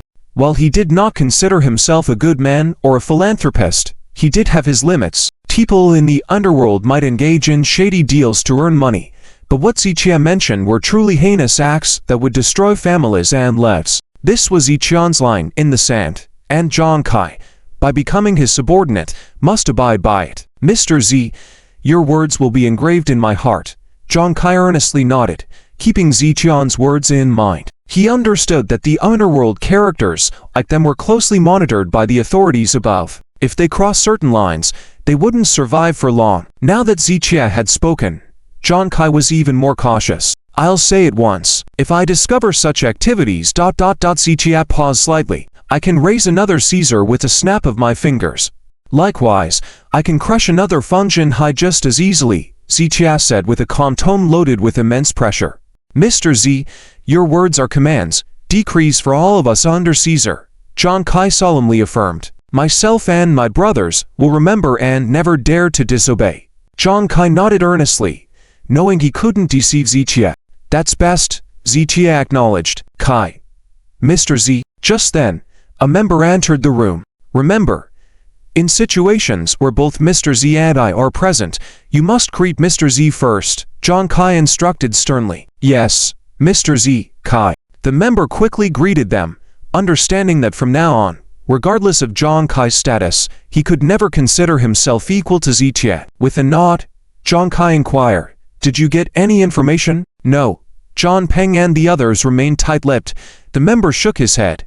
They had tried to extract information from John Peng and the group but to no avail. Mr. Z, your thoughts? Jong Kai turned to Ziqia for advice. Deal with it yourself, Ziqia gestured. Understood. Jong Kai nodded and turned to his member. Bind them tightly. Starve them for a day and night. Let's see if they can resist till the end. Jong Kai had many methods to extract information from people, and he was determined to break John Peng's silence. Yes, the member replied before leaving the room. Just then, another figure in black entered, knocking on the door. What's the matter? Jong Kai inquired. The young man replied, Kai, there's a woman outside, saying she wants to see Mr. Z. A woman? Who is she? Jong Kai was surprised. How did a woman find her way to Caesar Palace, looking to see Ziqia? What's her name? Ziqia asked.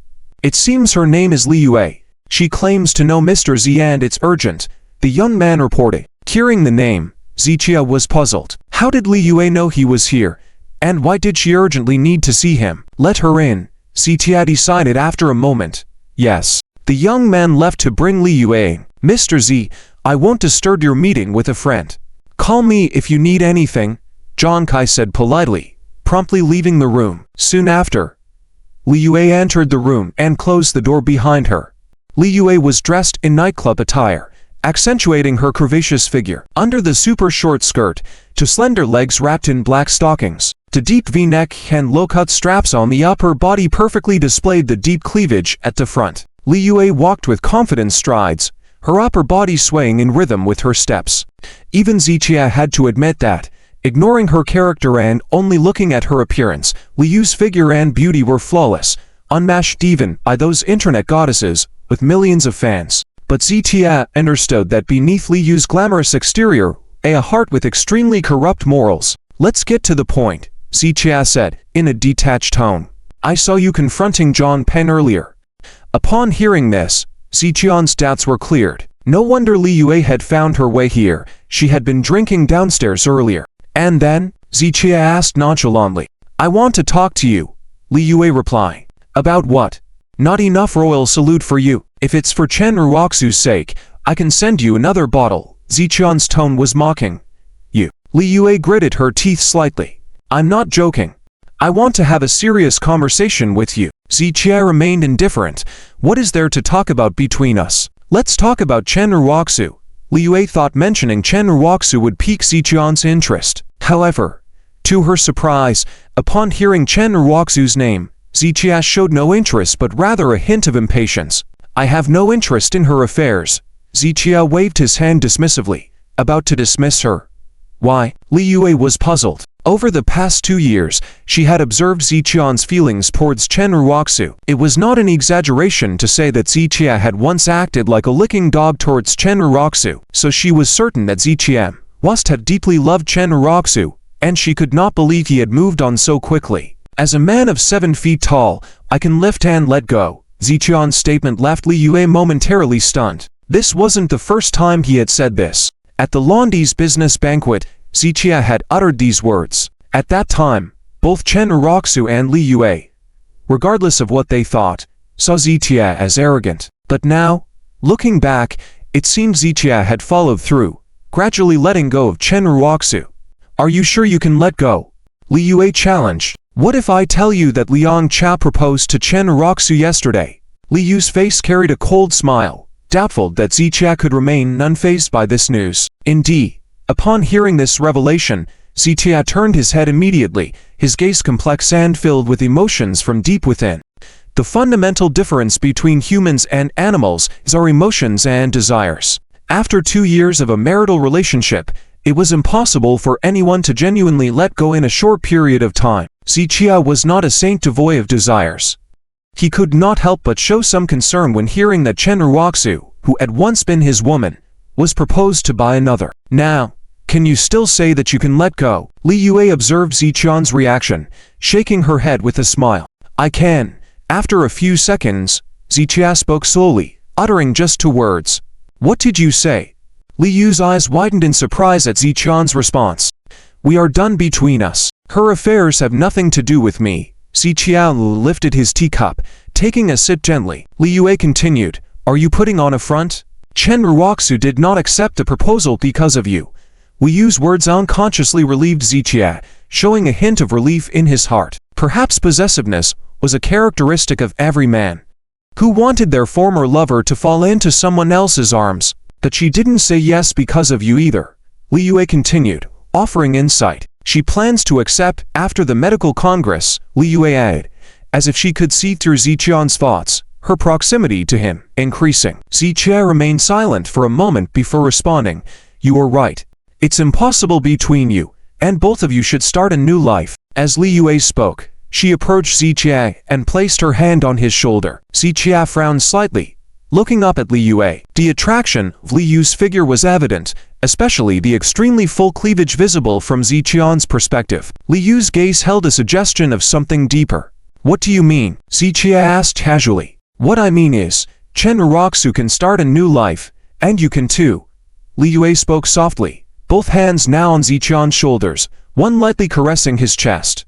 Are you suggesting starting with me? Wasn't I useless in your eyes? Zichia asked playfully, a hint of mockery in his tone.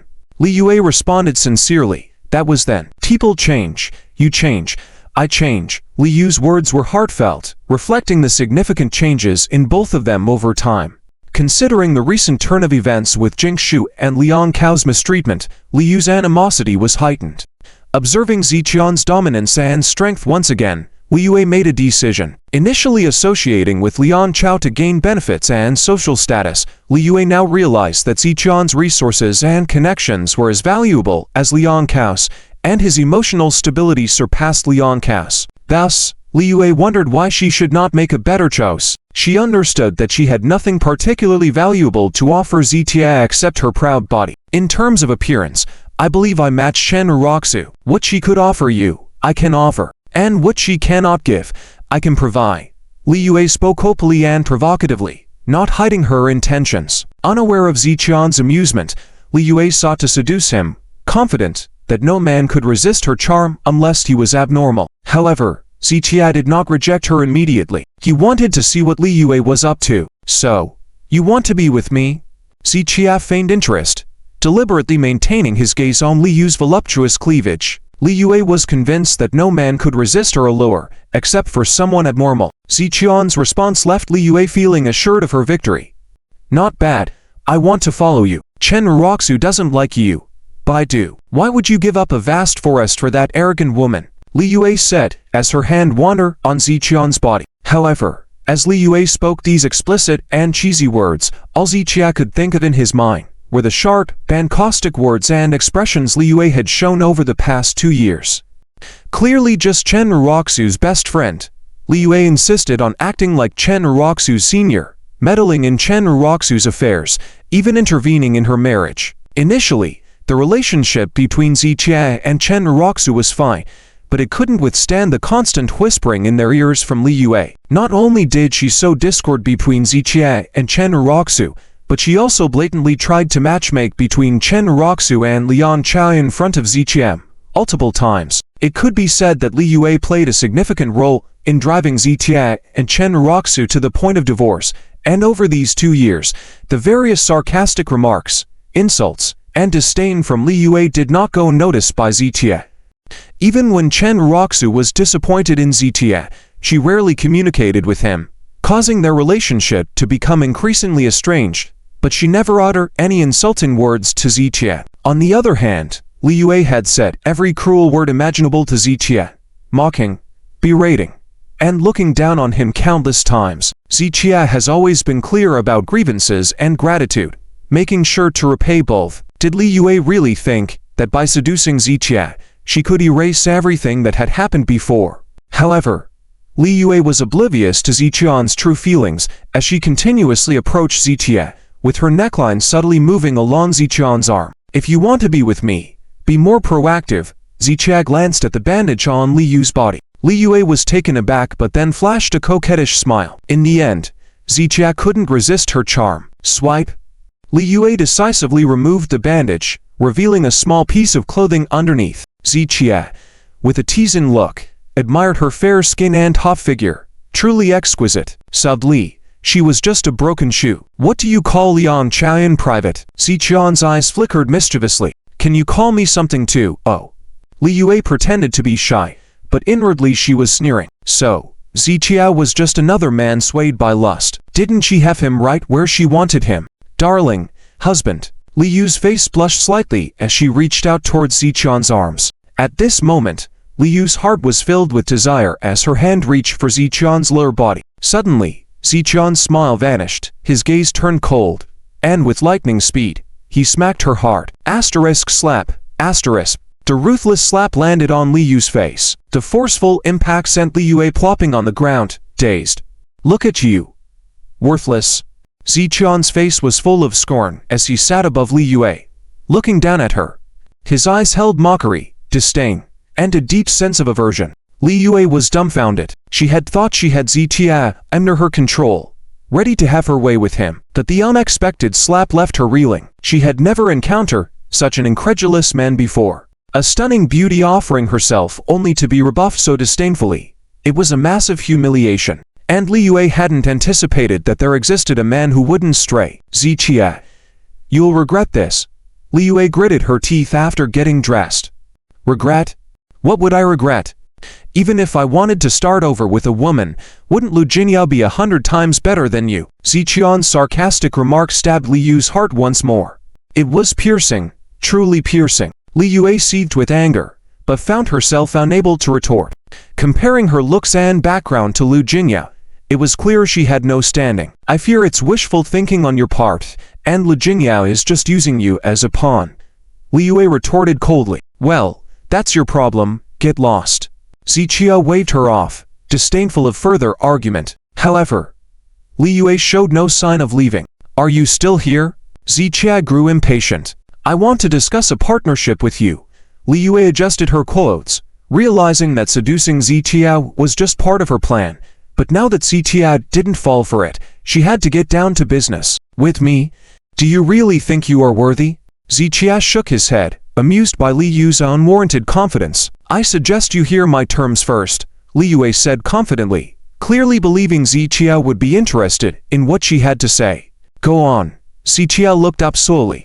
Liang Cao's approach to Chen Raku has deeper motives, and I am the only one who knows Liang Cao's true intentions and plans. Ziqian's eyebrows furrowed instantly upon hearing this statement from Li Yue. Actually, Ziqia wasn't too surprised by Li Yu's words. He had already noticed that Liang Cao was getting close to Chen Raku, and there must be some undisclosed purpose. Before Ziqia separated from Chen Raku, he had also warned her, but Chen Raku didn't believe at all.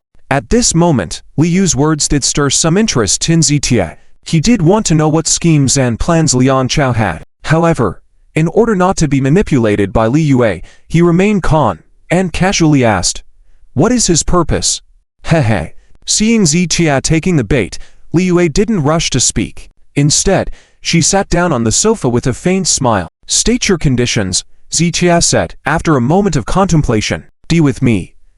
Li Yue continued to be cunning. She just wanted to pull Ziqia into her camp using this method. Before Ziqia could answer, Li Yue continued, as long as we are together, I can tell you everything I know. How about that? Not interested. Do you want it or not? Zichia instantly lost interest. Just a glance at Li Yue made him feel unnecessary, let alone being with her. Moreover, what difference would it make whether he knew about this matter or not? Are you sure? As long as you agree to be with me, we will be on the same boat. Li Yue paused slightly, then continued, I can tell you everything. We can also deal with Liang Chow together, and even help Chen Raku see through Liang Chao's true face. Get lost? Zichia pointed to the door. Zichia, are you crazy? When Chen Raku originally kicked you out of the Chen family, don't you want to? Li Yu's words were cut short as Zichia once again said, Get lost. Negotiating with Zichia about this matter could only be said that she didn't understand Zichia at all. Let me tell you, Liang Chao's plan will affect the Chen group. The Chen group is the blood, sweat, and tears of old Master Chen. Are you sure you don't care at all? Li Yue bit her lip, bringing up old Master Chen again. The path was chosen by Chen Raku herself. If she chooses a path, she has to walk it no matter what, even if she kneels and cries, Zichia retorted.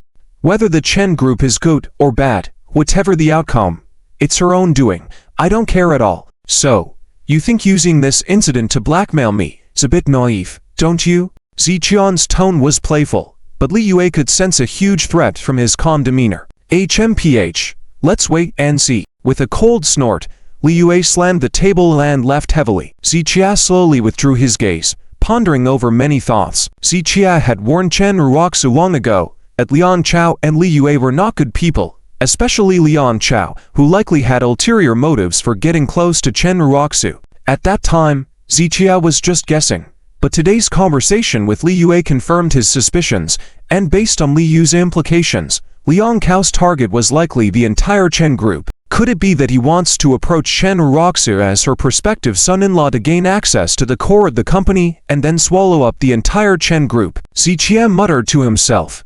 Although Li Yue didn't reveal much to him, he could make a guess. However, Zichia was not planning to warn Chen Raku because he had warned her multiple times before, only to be seen as stirring up trouble. Just as Zichia said, if Chen Raku insisted on getting close to Liang Chow, it was her decision, and she had to bear the consequences. But when it came down to it, the Chen group was not just Chen Raku's personal business, but also old Master Chen's lifelong effort. Zichia could ignore Chen Raku, but out of gratitude to old Master Chen, he couldn't just stand by. If something were to happen to the Chen group, old Master Chen wouldn't be able to bear such a blow. Thinking about this, Zichia picked up his phone, intending to call old Master Chen to give him a heads up. However, after checking the time, he dismissed the idea. Knowing old Master Chen's habits, he would likely be resting by now, and Zichia didn't want to disturb him unnecessarily. He could call tomorrow instead. Shortly after Li Yue left, Jong Kai returned to the room. Mr. Z, was that lady just now your friend? Jong Kai asked cautiously. If Li Yue was Zichian's friend, then all Caesar Palace expenses would probably be waived in the future. Don't mind her. Zichia waved his hand. Jong Kai immediately changed the subject, saying, Mr. Z, John Peng and his men are still tight-lipped and haven't revealed who instructed them. Zichia lifted his teacup gently. The matter concerning the Black Tiger Society was still a hidden danger. If not handled properly, they might strike again at any time. He wasn't afraid of their retaliation, but with the medical congress approaching, he didn't want to waste time on trivial matters. If this issue caused Zichia to fail in obtaining the necessary herbs, it would be a great loss. So, this matter needed to be resolved cleanly. The Black Tiger Society no longer exists, and the fact that they still want revenge for the society indicates that the relationship with Funjin is not just about business partnership, Zichia analyzed. There must be some familial or close friendship ties. This statement reminded Jong Kai and gave him a direction. Mr. Z, I understand. I'll look into Funjin network again soon. After a few seconds of contemplation, Jong Kai replied. Zichia nodded. Handle it quickly. I have my own business to attend to, and I don't have time to deal with these trivial matters. Yes, I understand, Jong Kai promptly responded. By the way, did you calculate the total expenses for the whole event just now? Zichia brought up this matter. Jong Kai was initially stunned but quickly waved his hands as if avoiding a calamity. Mr. Z, are you kidding me? With just a few words from you, you restored the atmosphere of the event, and I am grateful for that. Moreover, even I am under your command, and this entire Caesar Palace, including other industries, all belong to you. If you want, I can flatten the entire Caesar Palace with just a word from you." Jong Kai continued to wave his hands, not daring to take a penny from Zichia. "Sure. That's fine." Zichia had no intention of accepting this money. "That's great. I'll stick to my word. Caesar is all yours." "Oh, Mr. Z, about the land you bid on before. It belongs to me. I will definitely return the 1 million to you. And about the land we bid on together, I caused you to spend extra due to my own reasons, so I will compensate you with an additional 20 million. The amount will be wired to your account by tomorrow at the latest." Seeing Jong Kai's current expression, he was afraid of Zichia losing out in any way. However, Zichia did not say much in response to Jong Kai's arrangements, nor did he refuse. Even though he wasn't short of money and didn't care about money, who would complain about having too much? Silence for the night. The next day, at the lakeside villa, Zichia was reading medical books as usual. Around 9 o'clock, he called Mr. Chen. After the call was connected, Zichia first inquired about Mr. Chen's health before bringing up the main matter. "Are you saying that Ziyue and Liang from the Liang group both have issues?" After hearing Zichian's account, Mr. Chen furrowed his brow slightly. Ziyue and Liang Chow were not strangers to Mr. Chen. Ziyue was a friend of Chen Raku for 10 years, often visiting the Chen family during their school days. Liang Chow had been collaborating closely with the Chen group for over a year, and Mr. Chen had met him a few times. But Mr. Chen never imagined that Liang Chow and Ziyue would have any nefarious plans against the Chen group. Even if Liang Chow really had a problem, Ziyue shouldn't have any issues. "Chia, are you telling the truth?" Mr. Chen's tone was serious. He naturally trusted Zichia very much, but this matter was no small thing. The Chen group had close collaborations with Liang Cao's family group. If there were misunderstandings, the Chen group would undoubtedly suffer significant losses. "Grandfather, although I have no concrete evidence, the situation is almost certain." Zichia pondered for a moment. He indeed had no evidence to accuse Liang Chao and Ziyue, but he trusted his judgment. "Well, I'll talk to Ruoxu about this matter privately later, but to be honest, I don't know much about Liang Chao. It's hard for me to understand if Ziyue has a problem. They have known each other for 10 years, get along well, and just a few days ago, when I was in the hospital, she even helped speak well of you and Ruoxu." Zichia was surprised by Mr. Chen's words. Ziyue speaking positively of him, that was surprising in itself. "Grandfather, what did she say?" Zichia frowned. "Are you really asking me this? If it wasn't for Ziyue telling me, I wouldn't have known about your conflict with Ruoxu." Hearing Mr. Chen's words, Zichia paused for a few seconds. He began to speculate and realized that Ziyue must have misunderstood his situation with Ruoxu. "So she told you about my conflict with Ruoxu?" "Yes. She told me that you two had a disagreement over some formula, so I asked you, but she didn't tell me that the formula had already been sold." Mr. Chen's words left Zichia momentarily stunned. He understood now. Ziyue had informed Mr. Chen about the formula. Zichia had mistakenly thought it was Ruoxu who had informed Mr. Chen to put pressure on him. Now he realized his misunderstanding of her. It wasn't surprising that Zichia had complimented Ruoxu's cunning previously when she looked confused. "So, I misunderstood her." Zichia felt a twinge of guilt, but it quickly dissipated. He had been misunderstood by Ruoxu many times during their 2 years together. Furthermore, Ziyue was Ruoxu's friend. If Zichia had misunderstood Ruoxu due to Ziyue, it was more a reflection of Ruoxu's poor judgment in choosing friends. If anyone should feel guilty, it should be Ruoxu herself. "Chia, Ziyue told me about this to help resolve misunderstandings between you two quickly. Don't misunderstand her." Mr. Chen's words left Zichia feeling helpless. He could only acknowledge that Ziyue was adept at deception to have fooled Ruoxu for a decade. And now, Mr. Chen's attitude left Zichia unsure how to explain further. "Grandfather, since you haven't interacted much with Ziyue and Liang Chao, there are things you may not understand. How about this? Could you please caution Ruoxu to be more careful?" Zichia knew that explaining further to Mr. Chen would be futile. Ruoxu would surely pick up on clues of any potential mischief through their daily interactions. "All right, I understand." Mr. Chen nodded. After discussing a few other matters, they ended the call. Zichia put his phone down, furrowed his brows in thought for a few seconds. He had no relationship with Ruoxu now, so he shouldn't be involved in any matters concerning the Chen group. However, Mr. Chen had been his benefactor, and Zitia didn't want to stand by and watch his efforts go to waste. Therefore, he could only inform Mr. Chen and let him advise Ruoxu. Whether Ruoxu would believe Mr. Chen, Zitia wasn't sure. Regardless, he felt he had done his part.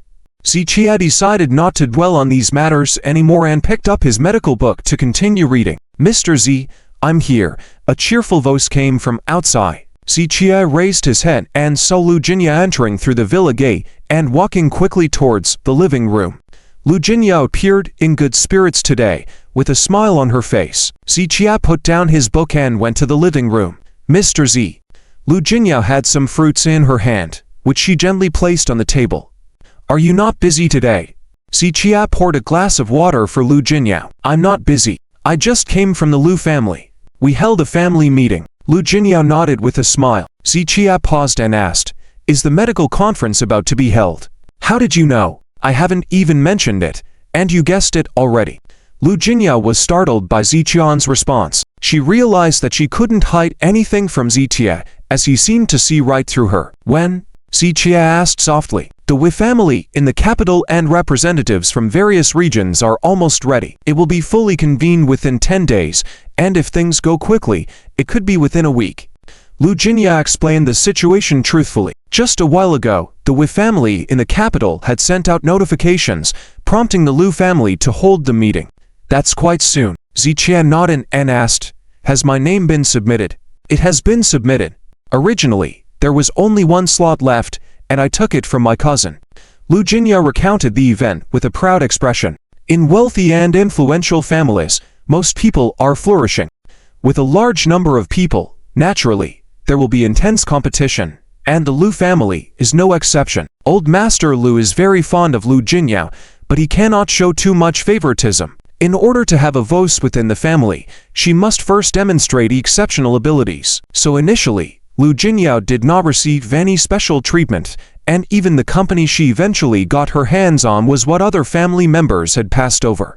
Lu Jinya transformed the almost bankrupt Jincheng company into the highly successful Jingshu Chuancheng in a short period, proving her capability. Although the Lu family is aware that Lu Jinya's rapid development was largely due to Zitia, there is no way around it. Lu Jinya could see that Zitia was extraordinary, which is also a form of ability. So now, Lu Jinya holds a great deal of influence within the Lu family. Originally, other Lu family members had seized the last available spot, but in the end, Lu Jinya managed to claim it forcefully. "Thank you." Zitia nodded in gratitude. "Hey, Mr. Z, it's too formal for you to say that. Even if we're thanking each other, I should be the one thanking you." Lu Jinya waved her hand, not forgetting those who have helped her.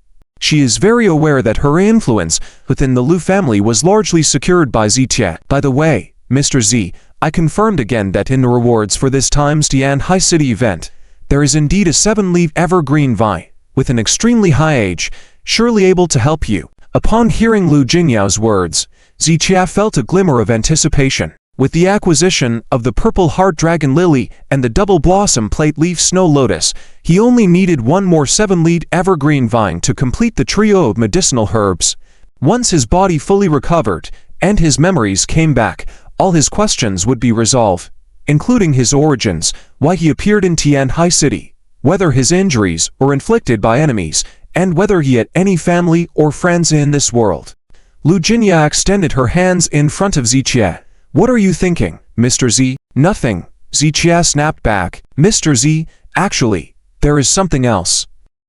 Lu Jinya hesitated, looking somewhat embarrassed to bring it up. "Please, go ahead." Zitia stared at Lu Jinya for a moment, then casually picked up a pen and paper nearby to write something down. "It's just, you said before that after the funding assembly ends, you would help me again." Lu Jinya spoke softly, observing Zitian's expression cautiously. In fact, she knew that Zitia had already helped her a lot, and her voluntary request now was a bit greedy. However, she couldn't help it because whenever Zitia acted, whether in his deeds or what he brought out, it was always extraordinary. So, after he mentioned it, Lu Jinya was eagerly anticipating it. After Lu Jinya brought up the issue, Zitia remained silent and continued writing on the paper. Mr. Z, I just mentioned it casually. You've helped me a lot, and I know that you are not obligated to help me. Helping me is a favor, not helping me, you're right. Lu Jingyao thought she might have upset Zitia, so she hurriedly explained carefully. Here. At that moment, Zitia put down his pen and handed the paper he had written on to Lu Jingyao. Huh, what's this? Lu Jingyao accepted the paper somewhat suspiciously. On it were written some ingredients for a formula, with the quantities marked. Lu Jingyao quickly realized what it was and asked excitedly. Mr. Z, is this a prescription? Is it for skincare products? Yes. It's even more effective than that facial mask, Zitia nodded. Wow, really? Lu Jingyao exclaimed in amazement. She knew that anything Zitia brought out would be a valuable treasure. The previous anti-aging facial mask had already conquered numerous customers with its magical effects, along with numerous skincare companies. The formula Zitia presented at that moment turned out to be even more effective than the facial mask, which would undoubtedly accelerate the rapid development of Jingshu. It is no exaggeration to say that with both of these two products, Jingshu would certainly become a top-tier enterprise in Tianhai City, and even in the entire national business circle. Thinking about this, Lu Jingyao could not contain her excitement and anticipation. Mr. Z, you are truly amazing. I just don't understand. The effect of that facial mask was already amazing. What makes this new product even more incredible? Lu Jingyao would surely continue to explore this formula, and naturally, she wanted to understand its efficacy first. Building upon the foundation of anti-aging, it can repair damaged skin cells, achieving a perfect scar removal effect. Zitia spoke casually, but Lu Jingyao's eyes widened in amazement. She had anticipated that this formula would be extraordinary, but she had underestimated its effectiveness. In the field of skincare, anti-aging and scar removal were two heavyweight topics. There were many scar removal products on the market, but very few were truly effective, and even those with some effectiveness were rare. Lu Jingyao had witnessed the miracle of the previous anti-aging facial mask, so she could imagine how effective this new formula from Zitia would be in scar removal. All the lands you purchased earlier will come in handy now. Zitian's words made Lu Jingyao nod repeatedly. Initially, when Zitia spent tens of millions buying land, there were many dissenting voices within the company who thought he was fooling around. At that time, only Lu Jingyao chose to believe in Zitia. It turned out that Lu Jingyao's choice was correct. Zitia was the one with foresight. Now, Jingshu Chang had taken on many cooperative orders, and with the new formula Zitia brought out, the need for a larger production scale was even more pressing. If they were to find suitable factory land at this time, it would be very urgent. Fortunately, Zitia had bought the 2 parcels of land in advance, and they were now proving to be incredibly useful. By the way, Mr. Z, didn't you say that you wanted to keep that second piece of land for yourself? Lu Jingyao suddenly remembered that Zitia had mentioned he wanted to use that land. I don't need it for now. Zitia waved his hand. He did have other plans before, but at the moment, he wanted to focus entirely on preparing for the Medical Arts Congress. That's fine. Lu Jingyao nodded. Speaking of those 2 plots of land, I met Jong Kai yesterday. He said that on the day of the auction, he made me pay extra, and now he wants to compensate us with 20 million. Once that money is credited, I will transfer it to you. When Zitia bought the land before, he used the funds from the Jin Cheng company and Lu Jingyao's personal savings. Now, if Jong Kai wanted to refund the money, it naturally should go to Lu Jingyao. Mr. Z, the way you put it is a bit disrespectful to me. Jong Kai is willing to return the money because of you, so that money should rightfully be yours. Moreover, you've helped me so much. Giving you a few million is only right. How could I accept this money? Lu Jingyao's tone was very serious, indicating she would not accept the money. All right, Zitia didn't say more. That's right, no need for formalities between us. Don't act like a stranger to me either. Lu Jingyao smiled and said, by the way, Mr. Z, I won't start developing this formula right away. Why? Zitia asked, looking up. From a business perspective, product upgrades and iterations are indispensable, but there must be a specific cycle. Otherwise, once a product with better effects is developed and launched, the previous product will lose its popularity, and sales will plummet. Lu Jingyao explained the commercial logic with a phone in hand. Just like this phone, when a new model is just released, sales are good, but if an updated version comes out, its sales will also drop, causing losses. You may handle that as you see fit. Zitia nodded slightly, not interested in these business matters. All right then. Lu Jingyao nodded, and after a brief pause, raised her head again. Mr. Z, I'm actually curious, since you have so many good things in hand. Why didn't you bring them out when you were at the Chen family?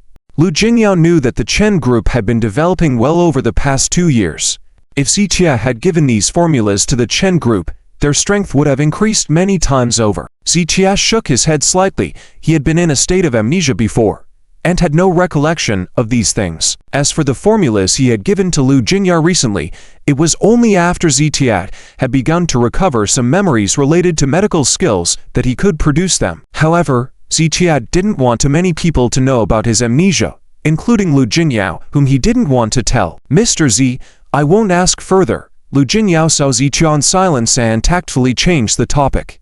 Afterwards, Lu Jingyao stayed with Zitia for a while, discussing some matters related to the medical conference before bidding farewell and leaving. The medical conference, Zitia murmured as he looked at the distant lake. In fact, starting more than a year ago, Zitia had gradually acquired a lot of medical-related knowledge in his mind. It was precisely because of this that Zitia was able to bring about many collaborations with the Chen group using his medical skills. And Zitia knew that after Chen Raku expressed her desire for the Chen group to participate in the medical conference, he was also prepared to attend this event on behalf of the Chen group. However, before he could mention it, Chen Raku had already brought up the topic of parting ways. After parting ways with Chen Raku initially, Zitia had dismissed the idea of attending the medical conference, but now, the medical conference had something he needed, so he had no choice but to participate. You once said that after leaving me, you could develop the Chen group better. Zitia shook his head slightly and said softly, and as soon as he finished speaking, his phone suddenly rang. Looking at it, it was Chen Raku calling. What's the matter? Zitia answered the phone. Zitia, did you report me to Grandpa? Chen Raku's tone on the other end carried a hint of questioning. Zitia replied calmly. No. Then why did Grandpa just tell me to be careful about growing the company and to stay away from Lian Sha and Li Yuan? Chen Raku asked again. I just reminded Grandpa of some things. Zitian's tone remained flat. Chen Raku, upon hearing this, was very angry. You don't need to pretend here. Do you think I can't see that you're deliberately causing discord? It's up to you how you perceive it. I'm not interested in arguing with you. Zitia frowned slightly. The thing he detested the most was Chen Raku's inability to distinguish right from wrong. Forget it. I don't want to argue with you either. Chen Raku shook her head and said, come to Grandpa's house. He asked me to call you over. I don't have time, Zitia replied with a frown. I didn't want you to come either, but Grandpa insisted on calling you. If you don't come, then call Grandpa yourself, Chen Raku said before hanging up the phone. Zitia furrowed his brow slightly as he put down the phone. If it wasn't something important, Grandpa Chen wouldn't insist on his presence. After pondering for a few seconds, Zitia picked up the car keys and headed to the garage. 20 minutes later. Blue Lake No. 1 residential area. In terms of housing grade Dintian High City, Blue Lake No. 1 was not considered high-end, but the environment was go, away from the bustle of the city and suitable for retirement living. Since Grandpa Chen retired, he had wanted to return to his old residence, but the Chen family considered his advancing age and needed better access to medical and other facilities in the city, so they let Grandpa Chen stay there. Zitia drove into the community and parked at an 8-story high-rise building. Recognizing the cars parked in the adjacent spaces, Zitia realized that Chen Raku's uncles were also here. Could there be something really important happening? Zitia furrowed his brow slightly. Here, Chen Raku's voice sounded at this moment. You don't need to pick me up. I know Grandpa's house. Zitia glanced at Chen Raku and said lightly. You think too much.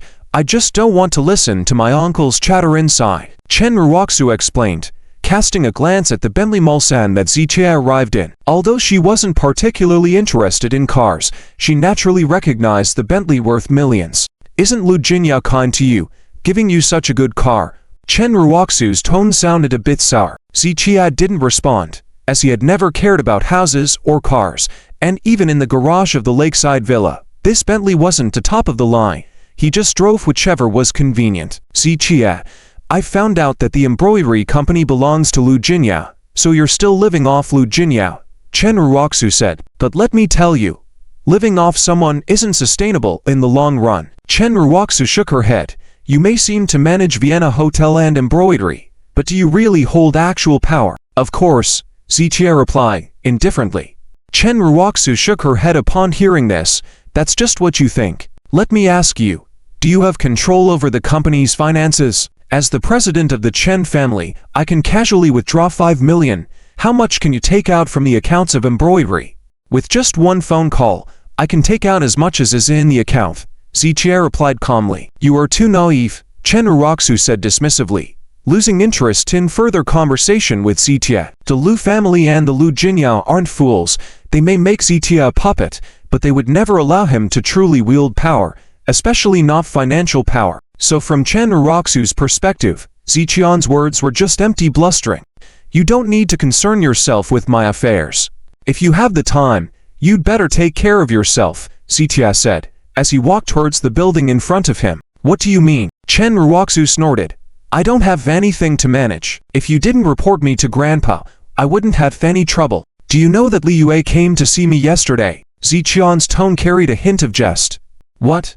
Chen Raku was taken aback upon hearing this, and quickly asked, What did she come to see you for? She said, Liang Chow getting close to you isn't because of fondness, but because he has other plans, which are likely aimed at Chen Group. Zichia did not conceal anything and told the truth. Hearing this, Chen Raku slowly opened her eyes. She had known Liang Chow for over a year, but had never thought about it in this way. Hearing Zichia's words, her first reaction was astonishment, then immediately shook her head in disbelief.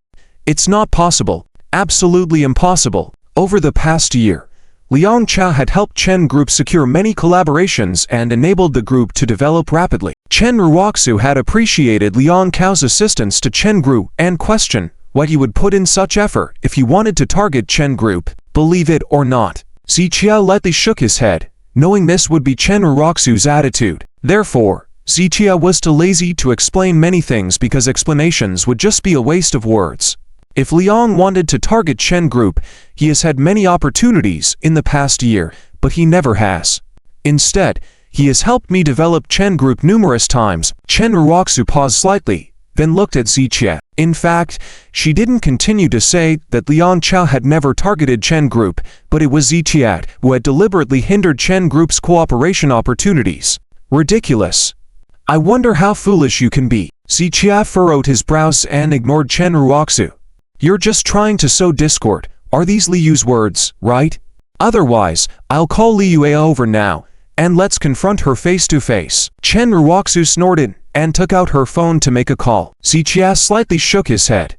The condition Li Yue discussed with Zichia yesterday was that she would help him deal with Liang Chow if Zichia agreed to be with her. Since Zichia didn't agree to this condition, Li Yue wouldn't speak up for him, and even if she were brought in for confrontation, Li Yue wouldn't admit it. Anyway, I've said what needs to be said, believe it or not. It's up to you. After saying this, Zichia didn't stay any longer and began to walk away. Hey, wait for me. Chen Raku hastened to catch up to Zichia, and after 2 silent seconds, she said, Let's separate this matter. I haven't told Grandpa yet, and I hope you can keep it a secret for now. How I do things does not need your instructions, Zichia replied without hesitation. I'm begging you. Can you beg me for this matter, can you? Chen Raku reached out and grabbed Zichia's arm, pleading in her eyes. For someone with her temperament, saying such words to Zichia's face was quite a struggle. However, Zichia understood that Chen Raku was doing this for her own sake. Zichia looked into Chen Raku's eyes for 2 seconds, then slowly pulled back his arm and walked towards the door, with Chen Raku quickly following. This 8-story Western building had 1 household per floor, totaling 8 households, and Chen's grandfather lived on the 1st floor. In the living room, Chen's grandfather sat on a grand chair with several men and women seated on either side. Chen Raku's mother, Wang Qufan, her father Chen Liu, her uncle Chen Liren, and several other Chen family members were present. Nowadays, Chen Liu and his family had separated, so they rarely gathered unless there were significant matters to discuss. Especially for Chen's grandfather, he had taken a hands-off approach to Chen Group's affairs since retiring. But today, Chen Group encountered a problem that required his personal attention. You've come, Tia. Raku couldn't wait to meet you. Upon seeing Zichia and Chen Raku enter together, Chen's grandfather immediately smiled. The marriage between Ziqie and Chen Raku was arranged by him, so he naturally wanted to see the two get along well. Grandfather, why did you ask him to come? Chen Liren furrowed his brows and glanced at Ziqie, asking. Yes, grandfather, you said we should wait for everyone to arrive for the meeting. Was it to wait for him? If I knew we were waiting for him, I would have left. Other members of the Chen family also spoke one after another, expressing their dissatisfaction. On one hand, they had a poor impression of Ziqie. On the other hand, as the current head of Chen Group, Chen Liren held a significant influence within the Chen family. Therefore, whatever he said, others would naturally follow along. Although Ziqie had helped when Chen's grandfather fell seriously ill a few days ago, John Chen, a renowned doctor, had confirmed that Ziqian's treatment had nothing to do with the recovery. They still had a low opinion of Ziqie and did not want him to attend family meetings. Not only Chen Liren and others, but also Wang Qufang, Chen Raku's mother, said mockingly, Raku, let him go first. Say a few words less, don't speak about him in front of others. Chen Liu whispered, advising Wang Qufang. Wang Qufang pinched Chen Liu and whispered, just shut up. You acknowledge the son-in-law, but I don't. Chen Liu moved his mouth, but ultimately kept silent. Although he and Chen Liren were brothers, Chen Liren was shrewd and had a good business sense, while Chen Liu was simple-minded and kind-hearted. In fact, he did not fully support Ziqian's marriage to Chen Raku, but since it was a done deal, he accepted it. While he was not as enthusiastic about Ziqie as Wang Qufang, he also wasn't as caustic. However, it was evident that he had no say in this matter. Raku, your mother is right, let him go back first. Seeing everyone's support, Chen Liren looked at Chen Raku and said, is everyone done speaking? Suddenly, Chen's grandfather's voice rang out. Everyone noticed that the smile on his face had disappeared. He knew very well that the Chen family members had a negative attitude towards Ziqie, but he had not expected them to be disrespectful to Ziqie in front of him when he personally invited Ziqie over. Chen's grandfather looked at Chen Liren and questioned, today is a family meeting. Since Ziqie is a member of the Chen family, how can he not participate? Grandfather, it's indeed a family meeting, but we're discussing Chen Group matters, and he knows nothing about the company's affairs. Another family member furrowed his brows and replied. Chen's grandfather coldly snorted and asked, what, isn't Chen Group part of the Chen family? Aren't Chen Group matters Chen family matters? But my foot. Chen Liren was about to speak, but was interrupted by Chen's grandfather pounding the table. Chen Group will always be part of the Chen family. As long as it concerns the Chen family, Tia, as a member of the Chen family, has the right to participate. Let me tell you all, I'm not dead yet. When it comes to this family, your words don't count. Chen's grandfather slammed the table, and Chen Liren and the other Chen family members looked down in silence as they saw Chen's grandfather getting angry. Speaking of it bluntly, they are all descendants of Old Master Chen, and they dare not disobey decisions made by Old Master Chen. However, seeing Old Master Chen's strong support for ZTM made Chen Liren and others even more displeased, holding back a surge of anger. Naturally, they intended to direct this anger towards Ziqie. Grandfather, I won't participate in the company's affairs anymore. Ziqie knew that Old Master Chen was protecting him, but Chen Liren and the others were ultimately of the Chen family lineage, while he was just an outsider. He didn't want to cause conflicts between Old Master Chen and the Chen family because of himself. Qian, you sit there.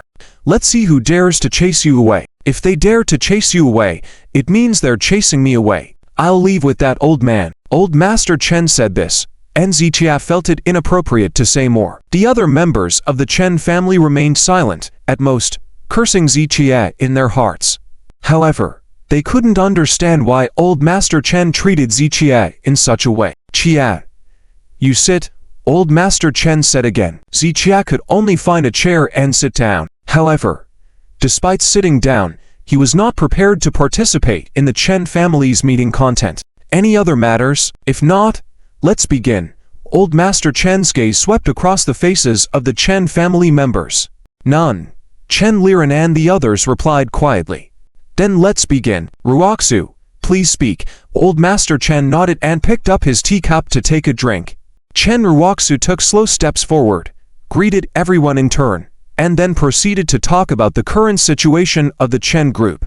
During this period, several partners have successively signed contracts with us, lowering the profit margin. This includes When You Company, Din Pen Holdings, and some companies that have first accepted then cancelled cooperation with us. As Chen Raku spoke, Chen Liren and the others had no reaction, as they were already aware of these situations. It was Zitia, sitting at the back, who was surprised by what Chen Raku said. Most of the companies mentioned by Chen Raku were the cooperations arranged by Zitia for the Chen Group. Initially, these companies voluntarily gave up their profits to the Chen Group due to Zitian's influence. However, over time, these companies found it unsustainable to work without profits. Recently, Li Wanchen had called Zitia, explaining the situation to him, and Zitia had received calls from other companies as well. They wanted to consult Zitia to see if new contracts could be negotiated. Zitian's response was to have them sign regular contracts, which ultimately resulted in reduced profits for the Chen Group.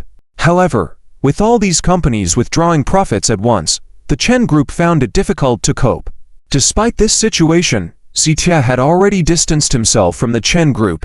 Chen Raku had promised to develop the Chen Group better after leaving Zitia, so the changing cooperation terms of these companies were her own doing, and it wasn't Zitian's responsibility. The changes in profit margins of these companies have caused instability in the company's financial situation. In preparation for the medical conference, we've also spent a lot of money on acquiring medicinal materials and conducting formula research, which has accelerated our financial consumption. Therefore, the company's financial situation is currently not optimistic.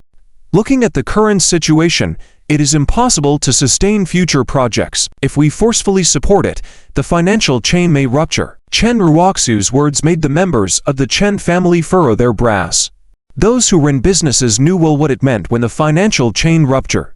For commercial companies, capital is the lifeblood. Once liquidity is lost, piled-up accounts can crush a company in an instant. Countless large groups in the business world have closed down due to abnormal financial disruptions. The financial issues faced by the Chen Group were urgent and needed to be resolved quickly. This is the current situation. I called everyone here today to discuss countermeasures. Chen Raku looked at everyone present but didn't even glance at Zitia. She hadn't intended to invite Zitia in the first place or expected him to contribute in any way. At this point, the members of the Chen family all frowned slightly. Though Chen Raku phrased it nicely as discussing countermeasures, they all understood that the company simply lacked funds. Finding a solution for the lack of funds left little room for discussion. Besides providing money, there wasn't a better solution. In essence, gathering everyone together at Old Master Chen's request was all about needing money. Why is everyone silent? Before I retired, I cleanly divided the shares among you. Over the past 2 years, as the Chen Group rapidly developed, you all also received significant dividends. Now that the company is in trouble, what will you say? Seeing everyone silent, Old Master Chen immediately furrowed his brows. Grandfather, we haven't received much. Wang Qifang started to speak but was interrupted by Old Master Chen waving his hand. Consider this money loan from the company to you. When subsequent funds come in, we'll return the principal with interest to you. Upon hearing this from Old Master Chen, everyone felt a bit relieved. They wouldn't be happy if they had to return the money without interest, but since it would be returned with interest later, they were willing. Fine. Let me take the lead. Our family is willing to provide some funds to help the company through this difficult time. One Chen family member wanted to show their support before Old Master Chen, so he raised his hand first. However, he quickly noticed that Chen Liren, as the eldest brother among the Chen family descendants and the current chairman of the Chen Group, remained silent. It was expected that Chen Liren, as the chairman, would take the lead in such a situation. Why wasn't he speaking up now? After a few seconds of hesitation, the Chen family member suddenly realized something and looked towards Chen Raku, asking, Raku, how much funding does the company currently need? Chen Raku quickly checked a document and then said to the group, currently, there is a funding gap of about 28 million. What? The Chen family member exclaimed in shock, and others were equally surprised. They had anticipated a significant funding gap, but the amount far exceeded their expectations. It's no wonder that Chen Liren remained silent earlier. As the chairman, he must have known the company's situation and thus didn't want to take the lead in such a scenario. The Chen family members were all astonished by the unexpectedly enormous sum. I am still talking about conservative estimates, said Chen Raku. If we want to completely solve the problem, it may require more than 35 million. When Chen Raku said this, everyone in the room was suddenly silent, unable to say a word. Such a huge sum of money, not to mention whether they could come up with it, even if they could.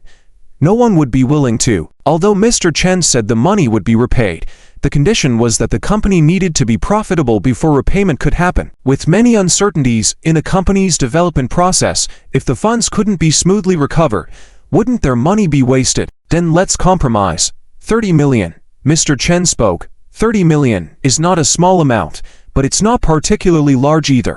Let's think of a solution together. After Mr. Chen's words, everyone looked at each other, no one making a commitment. Liren, you make a statement first. Mr. Chen frowned at Chen Liren. Grandfather, all my money is tied up in the stock market. At most, I can only come up with 3 million, Chen Liren said. After Chen Liren finished speaking, Mr. Chen immediately frowned disapprovingly. Seeing Mr. Chen's expression, Chen Liren quickly added, let me try to sell some at a low price first, and if I can gather another 2 million, I can come up with 5 million. After Chen Liren made his statement, other family members also had to contribute some money. However, no one matched Chen Liren's contribution, and even with everyone's money combined, it didn't reach 10 million. As the shortfall of 30 million remained, only a third had been raised. Mr. Chen's expression gradually changed as he knew exactly how much money each of them had. Not satisfied with the money they put up, Mr. Chen was visibly displeased. Chen Raku's brow furrowed even more tightly, but she couldn't say anything, only seeking help from Mr. Chen with her eyes. You all need to think carefully. The Chen family group is the foundation of the entire Chen family's survival. If the Chen family group collapses due to a funding gap, leading to bankruptcy and closure, you won't receive a single cent of dividends again, Mr. Chen said sternly, scrutinizing everyone present. This statement made sense because if the Chen family group truly failed, everyone would be affected, and there would be no dividends to be had. Despite Mr. Chen's warning, no one spoke up, particularly Chen Liren, who understood the risk but also had his own considerations. With enough money in his hands to provide financial security for his family for the rest of their lives, even if the company went under, their lifestyle wouldn't drastically change. However, pooling resources into the company meant risking losing it all if the business failed to recover, given the uncertainties in its development. In silence, Mr. Chen grew more furious. I command you to come up with this money. Mr. Chen was visibly angry, slamming his hand on the table, shouting. Still, everyone remained silent, not willing to sacrifice their own wealth to support the entire Chen family group. They each thought, why should I be the one to bear the burden? With everyone holding on to such thoughts, no one was willing to contribute. Among them, sitting quietly at the back was Zichia, who was being purposefully ignored by the group, including Mr. Chen, who knew Zichia couldn't help. Zichia observed everyone's expressions. Since the Chen family members were reluctant to contribute, Zichia, an outsider, felt even less inclined to do so. However, seeing Mr. Chen's sense of urgency, Zichia felt a twinge of pity. Grandfather, shall I try to come up with a solution? Zichia said, after a brief moment of contemplation, turning to Mr. Chen. Tian'er, you don't need to worry about this. Mr. Chen waved his hand, having invited Zichia purely to create an opportunity for him to be around Chen Raku, not expecting him to be of help. Despite spending 2 years at the Chen family, Zichia had no job or significant funds. Zichia, Chen family matters are none of your business. So don't cause trouble here, Chen Liren interjected coldly, glancing at Zichia with disdain. Indeed, you shouldn't interfere when you don't know the situation. We lack millions in funds. What could you possibly think of to help? The Chen family members mocked Zichia as they had done in the past. Chen Raku also dismissed Zichian's input. Even though she knew Zichian now managed the Vina Hotel and Jingshu company, Zichia was just a puppet for Lu Jinyao, unable to control the company's financial decisions. Therefore, she found Zichian's suggestion laughable. Enough. You are just embarrassing yourself. What credentials do you have to speak here? Wang Qufang also scolded Zichia. Shut up all of you. If anyone dares to speak to Tian'er like that again, don't blame me for being impolite. Mr. Chen couldn't contain his anger any longer, pounding the table furiously. Seeing Mr. Chen's outburst, Chen Liren and the others frowned but remained silent. Zichia genuinely wanted to help find a solution for the Chen family, but faced with their ridicule, his intentions dissipated. Tianer, I know you want to help the Chen family, but you won't be able to contribute in this matter. Mr. Chen softened his tone towards Zichia. Okay, Zichia nodded and said no more. We still lack 20 million. Figure out how to come up with it. In any case, we must gather the money today. Mr. Chen turned to the group, his tone severe. At that moment, Zichian's phone rang. Amidst the group's puzzled frowns, he excused himself to take the call. Outside the room, Zichia glanced at the caller ID before answering. Mr. Z, where are you right now? Jong Kai asked, smiling over the phone. What's up? Zichia furrowed his brow slightly, thinking it was another matter involving the Black Tiger Society. Mr. Z, I have the money ready. I'll send it to you right away, Jong Kai said, catching Zichia off guard. Money? What money? Mr. Z, have you forgotten? Yesterday I mentioned compensating you for the land auction. After Jong Kai's reminder, Zichia finally realized. Didn't I give you my account number? Mr. Z, you may not know this, but in the underground world, many dealings are shady and prefer cash transactions. Jong Kai explained softly, it's safer this way, and avoids a lot of trouble. I don't have that much in my account, so I prepared 20 million unmarked cash bills for you, Mr. Z. After hearing this, Zichia nodded silently. The underground world is called that because many of their dealings can't see the light of day. Transferring funds like this is heavily monitored and can easily lead to trouble, so it was normal for Jong Kai to have a lot of cash on hand. Mr. Z, just tell me the location. I'll have someone deliver it. Jong Kai asked for the address again. Deliver it to the Lakeside Villa. Zichia was about to say the Lakeside Villa, when a loud no suddenly came from the living room. Old man, I'm begging you, can you do it? Old Master Chen supported himself on the table, looking at everyone with anger in his eyes. But Chen Liren and the others in the room continued to lower their heads, not resisting or expressing any opinions. Seeing the anguished and helpless expression on Old Master Chen's face, Zichia felt a sense of discomfort. In history, it was always sad when heroes grew old, like Old Master Chen, once a dominant figure in the Chen group, but with age, he had relinquished power and authority, leaving him with less say in the Chen family. 2 years ago, Old Master Chen's words still held weight in the Chen family, so when he accepted Zichia, including agreeing to have Chen Raku betrothed to him, no one dared to object. But now, 2 years later, Old Master Chen's influence had waned, and if at this moment they disagreed with Zichia, the Chen family members would likely oppose him entering the Chen family.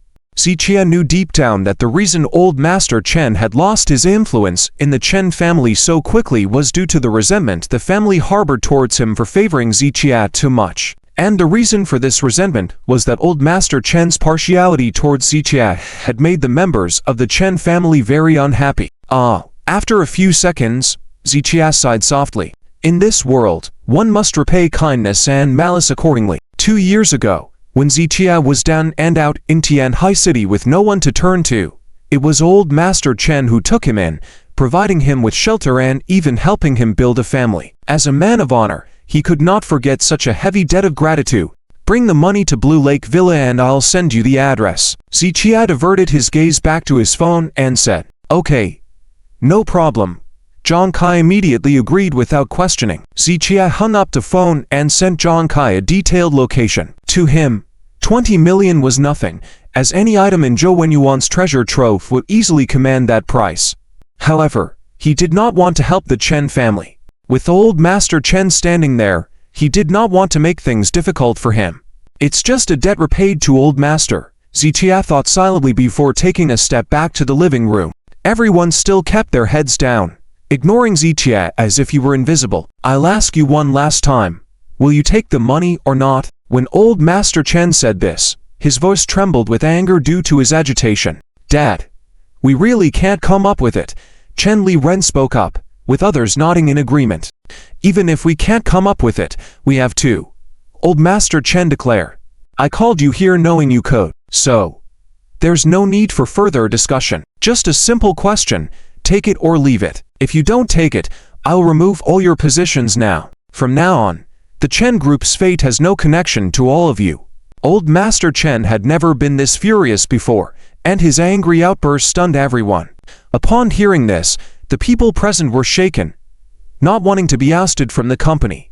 "Dad, let me think of a solution," Chen Liren offered, a mere delaying tactic. Old Master Chen was no fool, and he could see through this, smiling bitterly and sitting down slowly, a mix of anger and sorrow in his eyes. "Grandpa, take it easy and watch your health," Zichia spoke softly, offering a comforting word. "It's easy for you to say. Our company's financial chain is in trouble. Who wouldn't worry?" Wang Qufang was the first to sneer. "He doesn't understand the logic of company operations at all and probably doesn't realize how serious this is," she continued. "Of course, he's not part of the Chen family, so he doesn't care about the company's problems." The group found a vent and began to bombard Zichia with criticism once again. This time, Old Master Chen felt extremely distressed and didn't want to speak, leaving Zichia undefended. And seeing Old Master Chen remaining silent, the others intensified their attacks on Zichia. "Zichia, quit stirring up trouble." Chen Raku frowned and spoke. "I'm not causing trouble," Zichia replied calmly. "Everyone here is worried about the company's finances, but you, intruding where you don't belong, aren't you causing trouble?" Chen Raku grew even angrier. "There's still a deficit of 20 million, right? I'll cover that amount," Zichia said, casting a hush over the living room. All eyes widened in disbelief at Zichia's unexpected offer to bridge the $20 million gap. "Zichia, what nonsense are you spouting?" Wang Qufang slammed the table, shouting at Zichia, "You covering this amount? Where will you get it? 2 million isn't 2,000. You couldn't even sell both kidneys to raise that amount," she continued. "From what I know, you've been married to Raku for 2 years, but haven't worked a single day. Where did you steal this 20 million from? Don't talk to me about your low opinion of me. If you can produce this money, I'll write my name backward." The members of the Chen family, led by Wang Qufang and Chen Liren, sneered and taunted Zichia. Chen Raku furrowed her brows. Did Zichia really plan to seek help from Lu Jingya for this money? Unlikely. She shook her head. Even if Zichia sought help, Lu Jingya would never give him that amount. She doubted that Zichia held such a significant place in Lu Jingyao's heart. "I don't need your belief. I'm not helping the Chen family. I just don't want Grandpa to be anxious," Zichia spoke, frowning, looking at Old Master Chen. "Grandpa, don't worry. The money will be here soon." "Ha ha, this is laughable. As I said, if he can produce 20 million, I'll write my name backward." Wang Qufang and the others laughed louder, their expressions full of disdain. Just then, a car horn sounded outside. Everyone was stunned. Just as Zichia finished saying that the money would arrive quickly, a car pulled up outside. Could it be that Zichia wasn't bluffing after all? But that was simply impossible. How could Zichia come up with millions of dollars just like that? Everyone in the room looked outside with great confusion. Even Zichia himself was doubtful. He had just hung up the phone with Jong Kai less than 3 minutes ago. There was no way Jong Kai should have arrived so quickly. Clearly visible to everyone, a black Porsche parked in the parking spot, and a young man carrying a silver briefcase headed towards Mr. Chen's residence. Liang Xiao. Chen Raku recognized him at first sight. The young man with the briefcase was indeed Liang Xiao, who had now arrived at the door. The Chen family members also noticed Liang Xiao. "Hehe, I thought it was really Zichia who sent someone with money." "How absurd," Wang Qufang said disdainfully. "Liang Xiao is here? Please, have a seat. Please have a seat." When Liang Xiao approached, whether it was Chen Liren or Wang Qufang, they all warmly welcomed him. The Liang's group was indeed more powerful than the Chen's group, and with the close relationship between the two families, the Chen family treated Liang Xiao with great courtesy. The contrast between their warmth towards Liang Xiao and their coldness towards Zichia was evident. "Don't be so polite, everyone," Liang Xiao responded with a smile, inadvertently catching sight of Zichia. He was momentarily surprised, followed by a contemptuous smile on his lips. "Liang Xiao, what brings you here?" Mr. Chen's attitude was not overly enthusiastic, but not too cold either. He had been quite warm towards Liang Xiao before, but ever since Zichia called him in the morning, he had become wary. After all, in Mr. Chen's heart, he trusted Zichia more and was willing to believe in what Zichia said. "Sir, I heard that the Chen group is a bit short on funds, so I brought some in a hurry." Liang Xiao opened the briefcase as he spoke. Click. The briefcase opened, revealing neatly stacked red banknotes that were quite eye-catching, at least 50 to 60,000. Liang Chow looked proud. He thought that his actions would surely move Chen Raku and the others. However, when everyone saw the money, their excitement dampened. Liang Xiao, I appreciate your kind intentions, but this time the Chen group is facing a larger funding gap. Chen Raku expressed her gratitude before quietly explaining. Raku, what are you saying? Liang Xiao coming over to help is already big favor. It's better than those who only talk big, Wang Qifang said disdainfully, casting a glance at Zichia. It's okay, I just hurried here, so I didn't prepare much. But I have already arranged for someone to fetch the money, and it will be delivered later. As Liang Qiao spoke, the members of the Chen family were momentarily stunned before becoming even more enthusiastic towards him. Liang Xiao, we are truly grateful. Liang Xiao has helped our family a lot this time. Everyone was ecstatic, continuously flattering Liang Qiao. Liang Qiao was smug, enjoying the attention. Liang Xiao, I will draw up an IOU for you and provide you with interest based on market rates. Chen Raku was touched. Whenever she encountered difficulties, Liang Qiao always came to her rescue, warming her heart. Hey, no need for any interest. Liang Qiao waved his hand. By the way, Raku, how much more funding do you need? Currently, apart from what my uncle and the others have contributed, we still lack a funding gap of 2 million. Liang Qiao's eyes widened in shock. How much? 2 million. The pride and smugness vanished from Liang Qiao's face instantly. Earlier, Li Yue had informed him about this matter. He had thought it was an opportunity to gain favor with Chen Raku and her family by simply offering a few million. But he had never expected the funding gap of the Chen group to be so huge. If he had known earlier, he would never have come and become a scapegoat. Now, Liang Qiao cursed Li Yue in his heart, feeling like she had set him up on purpose. Chen Raku noticed Liang Qiao's unusual expression and asked softly, is there a problem? Liang Xiao, Raku, you also know that our Liang group has recently invested in several new projects and is also preparing for the medical conference, so our liquid funds are not abundant. I can manage at most 3 million. Liang Qiao felt embarrassed. He had initially wanted to resolve the Chen family's problem with a splash, but now he couldn't pretend to be unaware of the situation. 3 million is already quite a sum. Wang Qifang suddenly stepped forward to continue. Yes, Liang Xiao's willingness to lend us these millions has been a significant help. We will think of other ways for the remaining amount. Chen Liren expressed his gratitude to Liang Qiao. Yes. Thank you, Liang Xiao. The members of the Chen family thanked Liang Qiao one after another. Even Mr. Chen nodded silently, temporarily putting aside any doubts about Liang Qiao's motives. At this moment, Liang Qiao had indeed come forward with real money to help the Chen family. It's nothing. Being able to help a little is fulfilling for me. Liang Qiao nodded and smiled. At this moment, everyone in the room was praising and talking to Liang Qiao, once again ignoring Zitia as if he were invisible. Liang Xiao has brought over 3 million. Some people only know how to talk big. Wang Qifang glanced at Zitia and immediately began to mock him in a sarcastic tone. She had always been discontent with Zitia and had hoped to see Liang Qiao and Chen Raku together. Now she took this opportunity to mock and belittle Zitia. What do you mean by that, Aunt Wang? Although Liang Qiao had inferred the situation, he still asked deliberately. Before you came, someone said he would bring 2 million. An incompetent person who has achieved nothing wouldn't boast to that extent, right? Wang Kaifang's words made Liang Qiao chuckle. Chen Liren and the other members of the Chen family also shook their heads disdainfully. In the entire living room, except for Chen Raku, Chen Liren, and Mr. Chen, all the other members of the Chen family openly expressed their disdain for Zitia. However, Mr. Chen wanted to say something, but with Liang Qiao, an outsider, present and having just brought them a substantial sum of money, he found it hard to speak his mind. Some people just don't understand their place. Boasting about 2 million.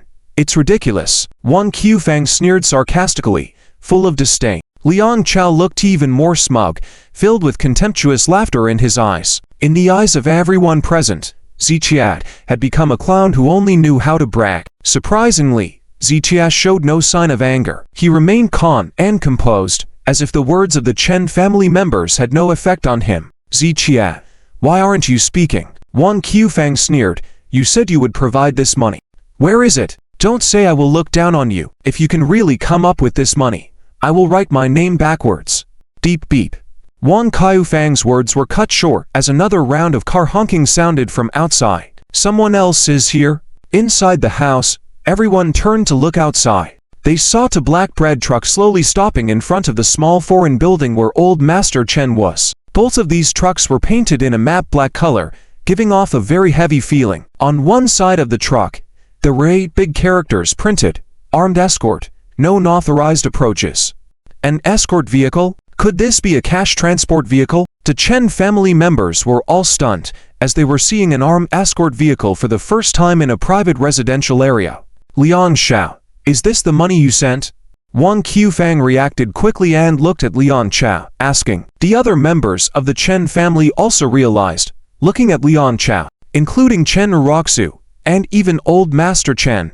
There was a sense of anticipation in their hearts. 2 armed escort vehicles transporting cash that Liang Xiao sent might be more than 3 million. Liang Xiao was a bit confused. When he came, he told his father Liang Yonghua about this, and Liang Yonghua said he could only provide 2 to 3 million at most. Even if it was all cash, it wouldn't require an escort vehicle, let alone 2 escort vehicles. What was going on now? Liang Xiao couldn't help but think, could it be that his father Liang Yonghua sent more money to help Liang Xiao start his plan sooner? Thinking this way, Liang Xiao felt very proud. It was fine this way. He wouldn't let the child lose to the Wolf. Regardless of how much money they gave the Chen family, he would be able to earn it all back, principal and interest. Yes, it's the money my father sent. Maybe he sent a bit more. Let's go take a look together, Liang Xiao said. And the Chen family members were excited, crowding around Liang Xiao to walk outside. They once again treated Zitia as if he were invisible, so they didn't notice the hint of a cold smile on Zitian's lips. In the past, Liang Xiao would often take credit in front of Chen Raku with the help of Li Yue. This time, Zitia wanted to see how Liang Xiao would manage. Grandfather, let's go too. Zitia stood up and said to old Master Chen. I'm not going. If this is the money Liang Xiao sent, then I must go and greet them. But since it was sent by Liang Xiao, there is some resistance in my heart. However, I can't refuse it and can only try to avoid looking. Old Master Chen lightly waved his hand. It's okay. Trust me. Let's go. Zitia took a step forward and helped old Master Chen walk outside. By this time, the Chen family members had already reached the side of the 2 vehicles, engaging in a discussion. Golden Dragon Securities escort vehicle? Chen Liren saw the company emblem on the car and couldn't help but be surprised. Big brother, what's going on with Golden Dragon Security? Wang Qifang asked, somewhat puzzled. Golden Dragon Security Company only uses escort vehicles for items worth over 10 million, and their background is strong. It is said that every time they escort high-value items, they are equipped with 2 shotguns for protection, Chen Liren explained, leaving several people in awe. After the astonishment, there was even more anticipation in their hearts, waiting to see how much money Liang Xiao would bring them. Liang Xiao, we are truly thankful to you. Chen Raku kept on thanking, while Liang Xiao was full of arrogance. At this moment, behind everyone, Zitia received a phone call. Yes, this is the place. I see you. The Golden Dragon security personnel called Zitia, confirming the address for the last time.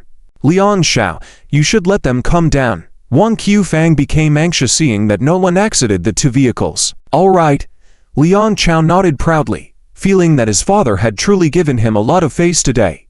Hey, come down and bring the money. Liang Xiao stepped forward and knocked on the driver's window. After a few seconds, the car door opened with a click. Seeing that Liang Xiao's words were so effective, the Chen family members were even more eager. 2 strong men, dressed in bulletproof vests and black helmets, similar to bank guards, came down from the front of the vehicle one after the other. Soon, the trunk of one of the vehicles opened, and 7 to 8 black-clad security personnel came down and dispersed, forming a cordon in front of the first vehicle. It was at this moment that everyone realized the second vehicle didn't carry money, it was full of security personnel. However, the fact that a whole car of security personnel was being used for escorting indicated that there was a significant amount of money in the first vehicle. Please step back. There are valuable items in the vehicle. The foremost black-clad security guard, holding a black baton, stretched out his arms towards Liang Xiao and the others. Are you dumb?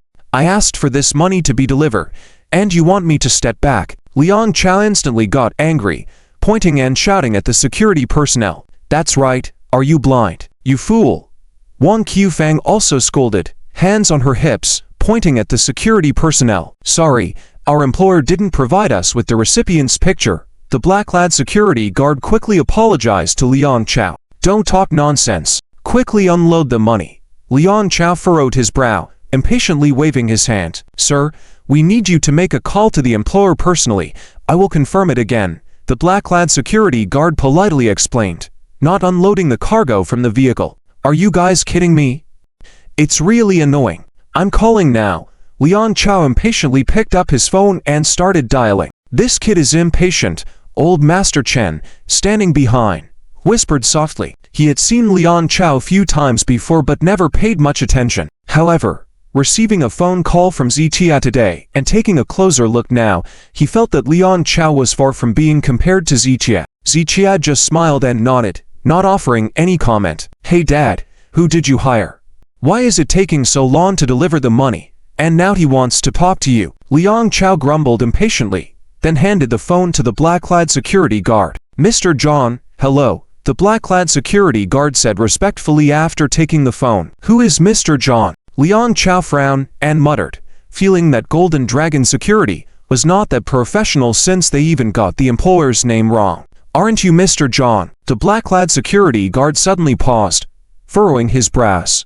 Why are you yelling at me if you're not Mr. John? With that, the security guard disconnected the call and handed the phone back to Liang Chow. Who are you? He asked. I am Liang Chow. Are you effing kidding me? Why are you asking who I am? Liang Chow got even angrier and started berating the security personnel. Liang Chow, I don't know you. Get out of the way. The black-clad security guard suddenly snorted, grabbed Liang Chow by the neck, and pushed him aside. Every member of the Chen family was stunned by this scene. Weren't these people here to deliver money to Liang Chow? Who is Mr. Z here? The black-clad security guard pushed Liang Chow's side and asked the crowd. Mr. Z? Which Mr. Z? The Chen family members were surprised and turned to look towards the back. Could it be that these people were here to find Zitia? Under the gaze of the crowd, Zitia walked slowly forward. Without waiting for anyone to speak, Zitia handed the phone to the black-clad security guard. At this moment, everyone from the Chen family, including Liang Chow, looked puzzled, but no one rushed to speak. Hello, Mr. John, understood, said the black-clad security guard after taking the phone, nodding repeatedly after saying a few words. After the phone call ended, the security guard, with great respect, returned the phone to Zitia. Mr. Z, the money has been delivered. Shall we unload it now? As soon as the security guard said this, the people from the Chen family finally confirmed that the armored vehicle was indeed there for Zitia.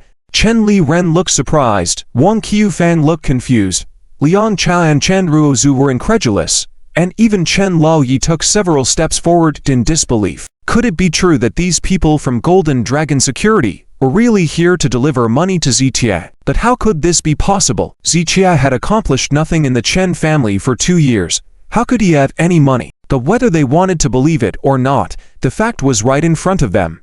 These people were here for Zitia, and the actions of Liang Chow just now seemed no different from that of a clown. All right, let's unload it.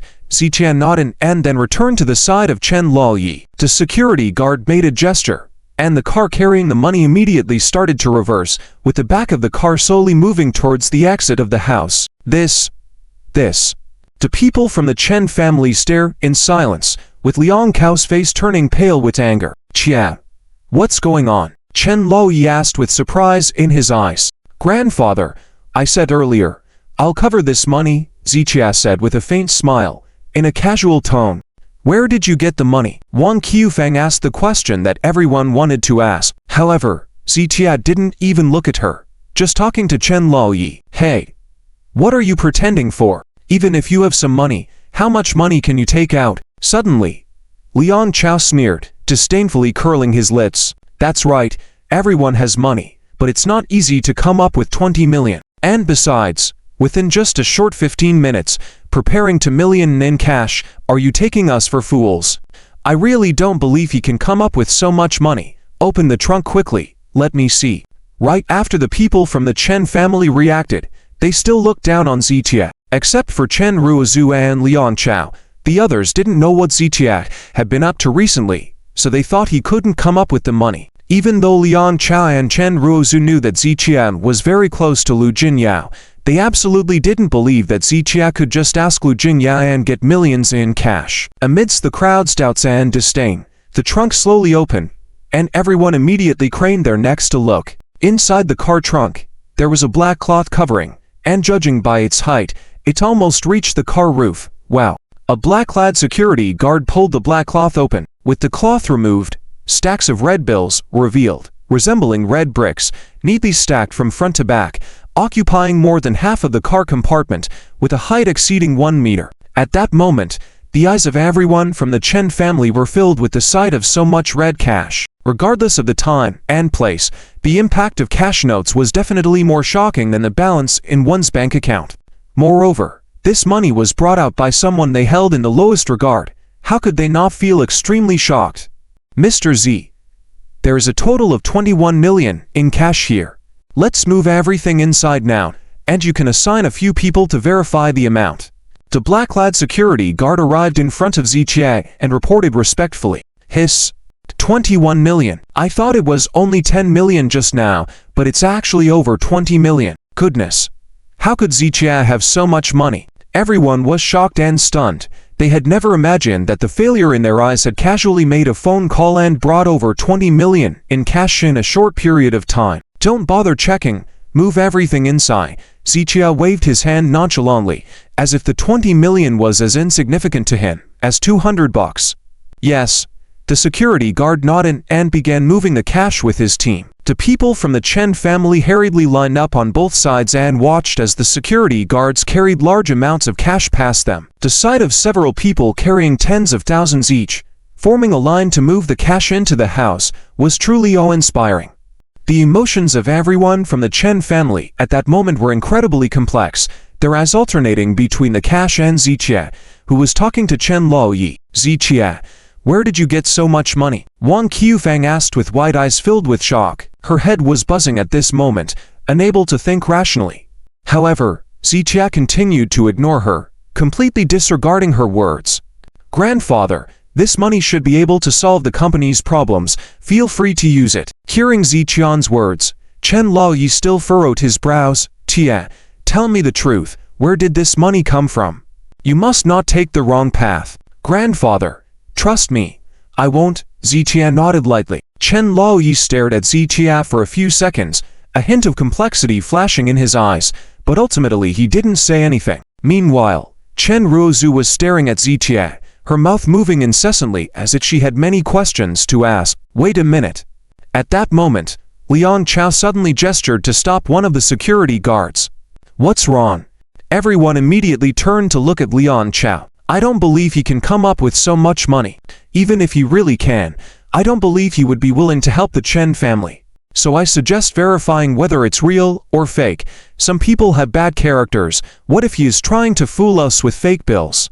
Liang Chow's words made several people from the Chen family furrow their brows. After all, Liang Chow's words made sense. They really couldn't understand where Zitia got the money from. And if it turned out as Liang Chow said, that Zitia had brought a batch of fake bills to deceive them, they would be in big trouble when they had to repay the debt. Yes. Let's check if it's real money. Wang Qiufang nodded repeatedly. She also couldn't believe Zitia could come up with so much money. Nonsense. Chen Laoyi shouted angrily. The company needed money. Tia had people deliver it without any demands. Now that Tia has brought the money, you want to check whether it's real or not. What kind of people are you acting like? Chen Laoyi looked at the people from the Chen family, feeling very angry, as he had never realized before how foolish they were. Grandfather, please don't get upset. I think, with online bank transfers being so convenient nowadays, why didn't he accept the transfer? It's better to inspect such a large amount of cash. Liang Chow said this, and the others nodded in agreement. Mr. Chen wanted to say something but was gently stopped by Zitia. Grandfather, it's okay. Let them inspect it. Zitia calmly spoke up. He had never planned on deceiving the Chen family with counterfeit money. Jong Kai didn't dare deceive Zitia with fake money, so he wasn't afraid of any inspection. Then go ahead and inspect. If there are no problems found, each one of you should apologize to Tian'er." Mr. Chen snorted, turned his face away, and didn't say much more. The members of the Chen family immediately approached, touching the cash notes with their hands and holding them up to the sunlight to examine them. Since there was so much money, it wasn't possible to inspect each bill individually, so they randomly checked a few from the middle. Liang Chow personally took charge, eager to find some fake money now so he could prove his judgment was correct.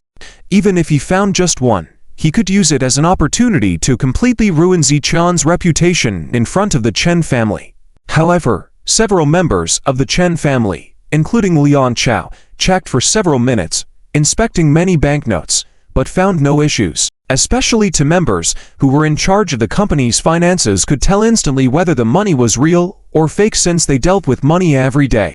In a short time, they inspected hundreds of banknotes, all of which turned out to be genuine, with not a single fake one. Liang Chow's face, which had been full of anticipation at the beginning, gradually turned extremely ugly. It was all genuine. Ziqia had, indeed, taken out over 20 million in real banknotes all at once. Even though he was unwilling to accept it, he had no choice but to accept this fact now. "It's real money. All of it is real money," a member of the Chen family said slowly. "All of it is real?" Upon hearing this, Wang Qufang was speechless, and Chen Liren and the others were even more shocked. How did Ziqia manage to get over 20 million in cash delivered with just a phone call?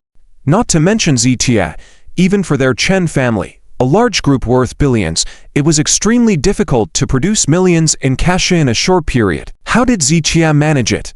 They couldn't understand, it was beyond their comprehension. "Can we continue moving the money now?" Ziqia looked at everyone and asked calmly. "Yes, we can," Chen Liren and the others said with slightly red faces. Ziqia turned to Jinlong security ready to have them continue moving the money, but Mr. Chen waved his hand to stop them.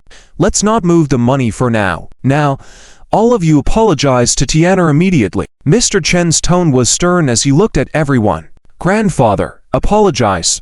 Just as Chen Liren was about to speak, Mr. Chen scolded him once again. "If one person apologizes less, I will have Tian'er take the money away, leaving nothing behind. When the company closes down, all of you will have nothing left."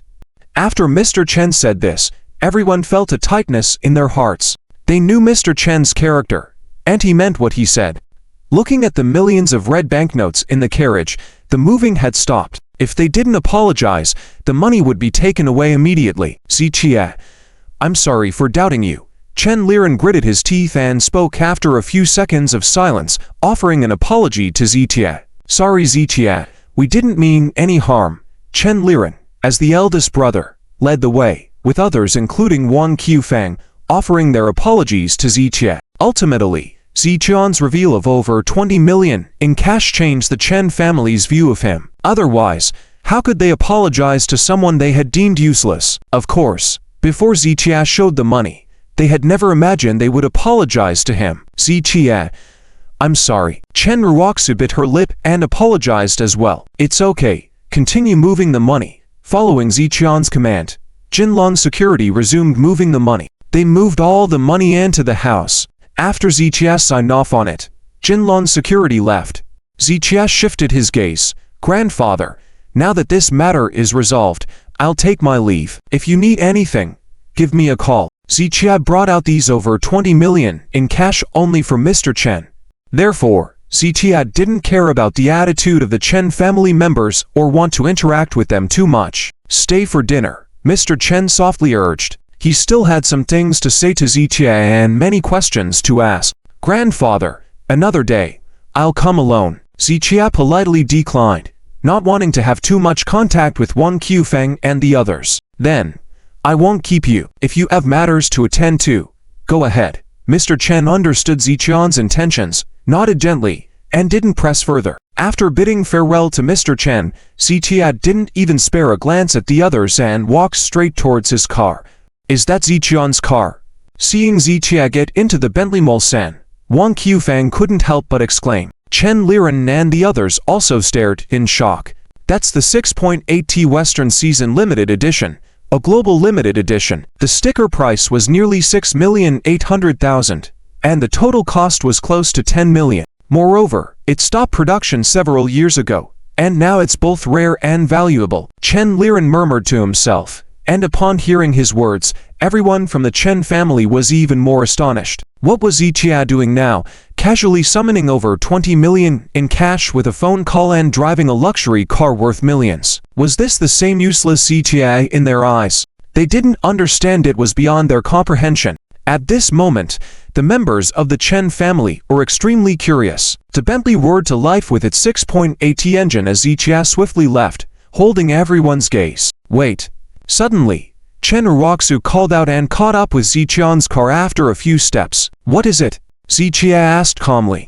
Thank you for today. Chen Raku stared at Zichia and whispered. Thank me. Didn't you say that if you left me, you could develop the Chen group better? Zichia's simple words made Chen Raku's face blush slightly, stirring up mixed emotions within her.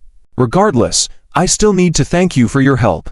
Chen Raku bit her red lips, and for this money, I will return it to you as soon as possible. There's no need for thanks. I wasn't helping you or the Chen family, just remembering grandfather's kindness back then. As for returning money, it's unnecessary. I'll say it again, wealth and fame might be crucial to you, but to me, it's within easy reach. As Zichia's words fell, he raised the car window, pressed the gas pedal without hesitation, and quickly drove off. Chen Raku stood in place, biting her lip, watching Zichia's car fade into the distance, feeling a complexity of emotions. Wealth and fame, within easy reach. This wasn't the first time Chen Raku had heard Zichia say these words. Previously, at Haotai Hotel, when Chen Raku offered to compensate Zichia 1 million, and that day on Fesheng Street, when Chen Raku mockingly said that Zichia only knew how to use his fists to solve problems, not understanding the importance of money and power in today's society, Zichia had mentioned these words.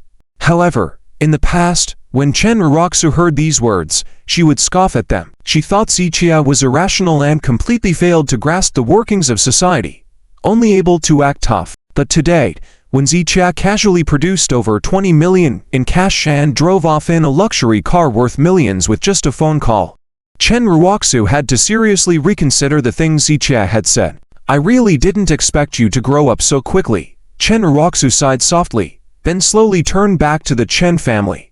At this moment, not only was Chen Raku feeling complex emotions, but everyone present felt extremely complex as well, especially Wang Qifang, who had just boasted that if Xiaoshen could come up with this money, she would write her name in reverse. But now, seeing Xiaoshen easily produce this money, she honestly hung her head and dared not speak again. Let's go, Mr. Chen shouted, and everyone followed him into the house, including Liang Chow, who hesitated for 2 seconds before catching up. In the living room at this moment, over 20 million in cash had been neatly arranged, covering such a large area that it could reach up to a person's height. Looking at so much cash, everyone was struck silent as if they were mute. As members of the Chen family, they had seen money, a lot of money, but they had never seen so much cash before. What's more, all this money was brought out by Xiaoshen, whom they had always looked down upon, and he had brought it out so casually and effortlessly. This truly shocked and amazed everyone,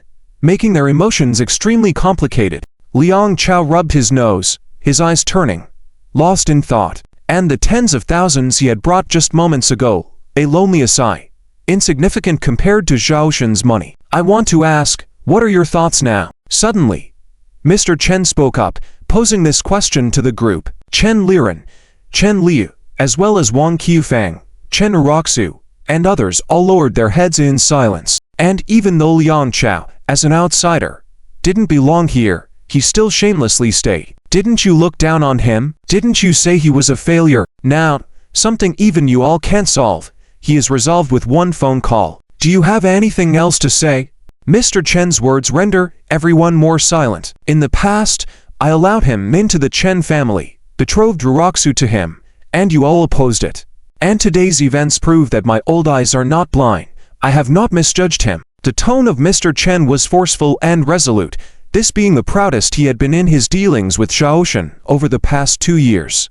Previously, every time the Chen family discussed Xiaoshen, they would always bring up his shortcomings, and Mr. Chen indeed had nothing to say. But today, with over 20 million in cash laid out before them, no matter what Mr. Chen said, They dared not retort, only quietly listened. I'll tell you one more thing. Chow is a member of my Chen family, and more importantly, he's the husband that Raku married under the heavens. He is an official son-in-law of the Chen family. I recognized him before. I recognize him now, and I will only recognize him in the future. When Mr. Chen said the last sentence, he glanced at Liang Chow, intentionally or unintentionally. And upon hearing this, the group once again furrowed their brows deeply. Chen Raku felt particularly conflicted. Seeing Mr. Chen's attitude, she couldn't imagine how furious he would be if she were to speak about her divorce from Joe Yuan.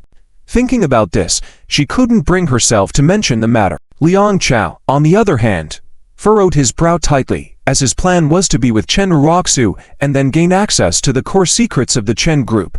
But now, hearing Mr. Chen's words, as long as Joe Yuan was around, Liang Chow could forget about being with Chen Raku for the rest of his life, and his subsequent plans would also be hindered. Old man, you forced my hand. Since you only recognize Joe Yuan as trash, then I'll just kill him. Let's see if you still want to recognize him when he's dead. Liang Chow's eyes flashed with malice, as even more sinister plans brewed in his mind. Sir, I find your words somewhat inappropriate. Joe Yuan's lack of achievement over the past 2 years is evident to all. It's not that we intentionally harbor biases against him. Chen Liren spoke up, and the rest of the Chen family pondered for a moment before nodding in agreement. The process is not important. What matters is this money. It's what he produced. Mr. Chen didn't mince words, pointing directly at the over 20 million. Sir, what I want to say is also regarding this money. Everyone knows he's a failure. So where did he get this money from? Is this money clean, or is it illegally obtained? Now that the money has been brought to us, will it have a negative impact on our Chen family?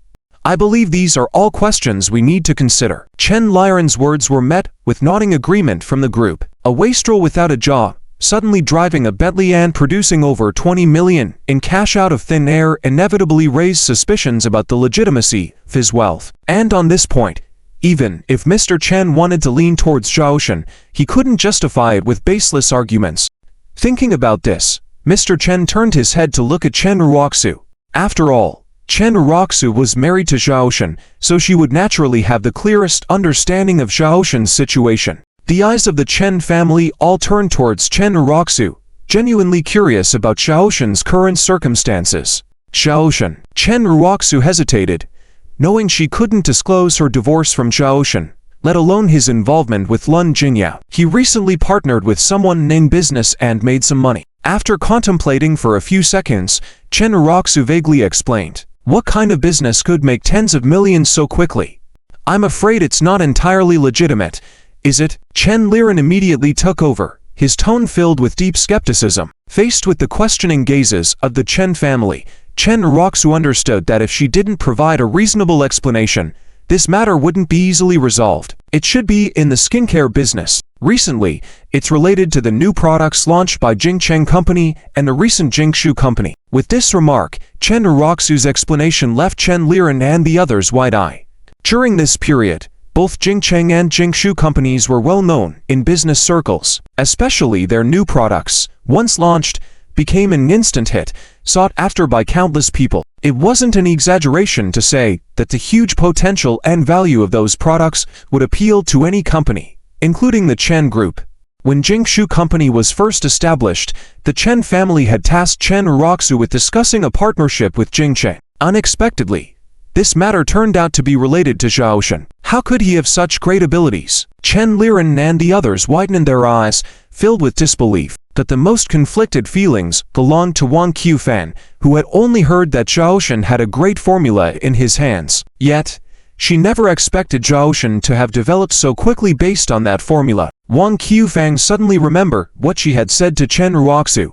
Zitia has no background. He is at the lowest run of society. Those at the bottom of society cannot rise up in their entire lifetime. If he can rise up, I, Wang Qufan, will gouge out my own eyes. These were words spoken by Wang Qufan herself, and now looking at Ziqian's achievements, she feared that she would indeed have to gouge out her eyes. The more Wang Qufan thought about it, the redder her face became, and so, she dared not voice any opinions at all now. Ziqia is your husband. Did he do all these things without your knowledge? Chen Liren caught the key point in Chen Raku's words and asked with a furrowed brow. No.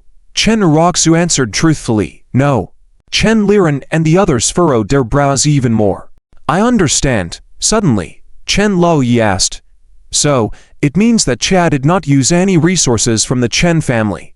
He built his business on his own and is now successful enough to easily come up with tens of millions of dollars. Is that right? Yes.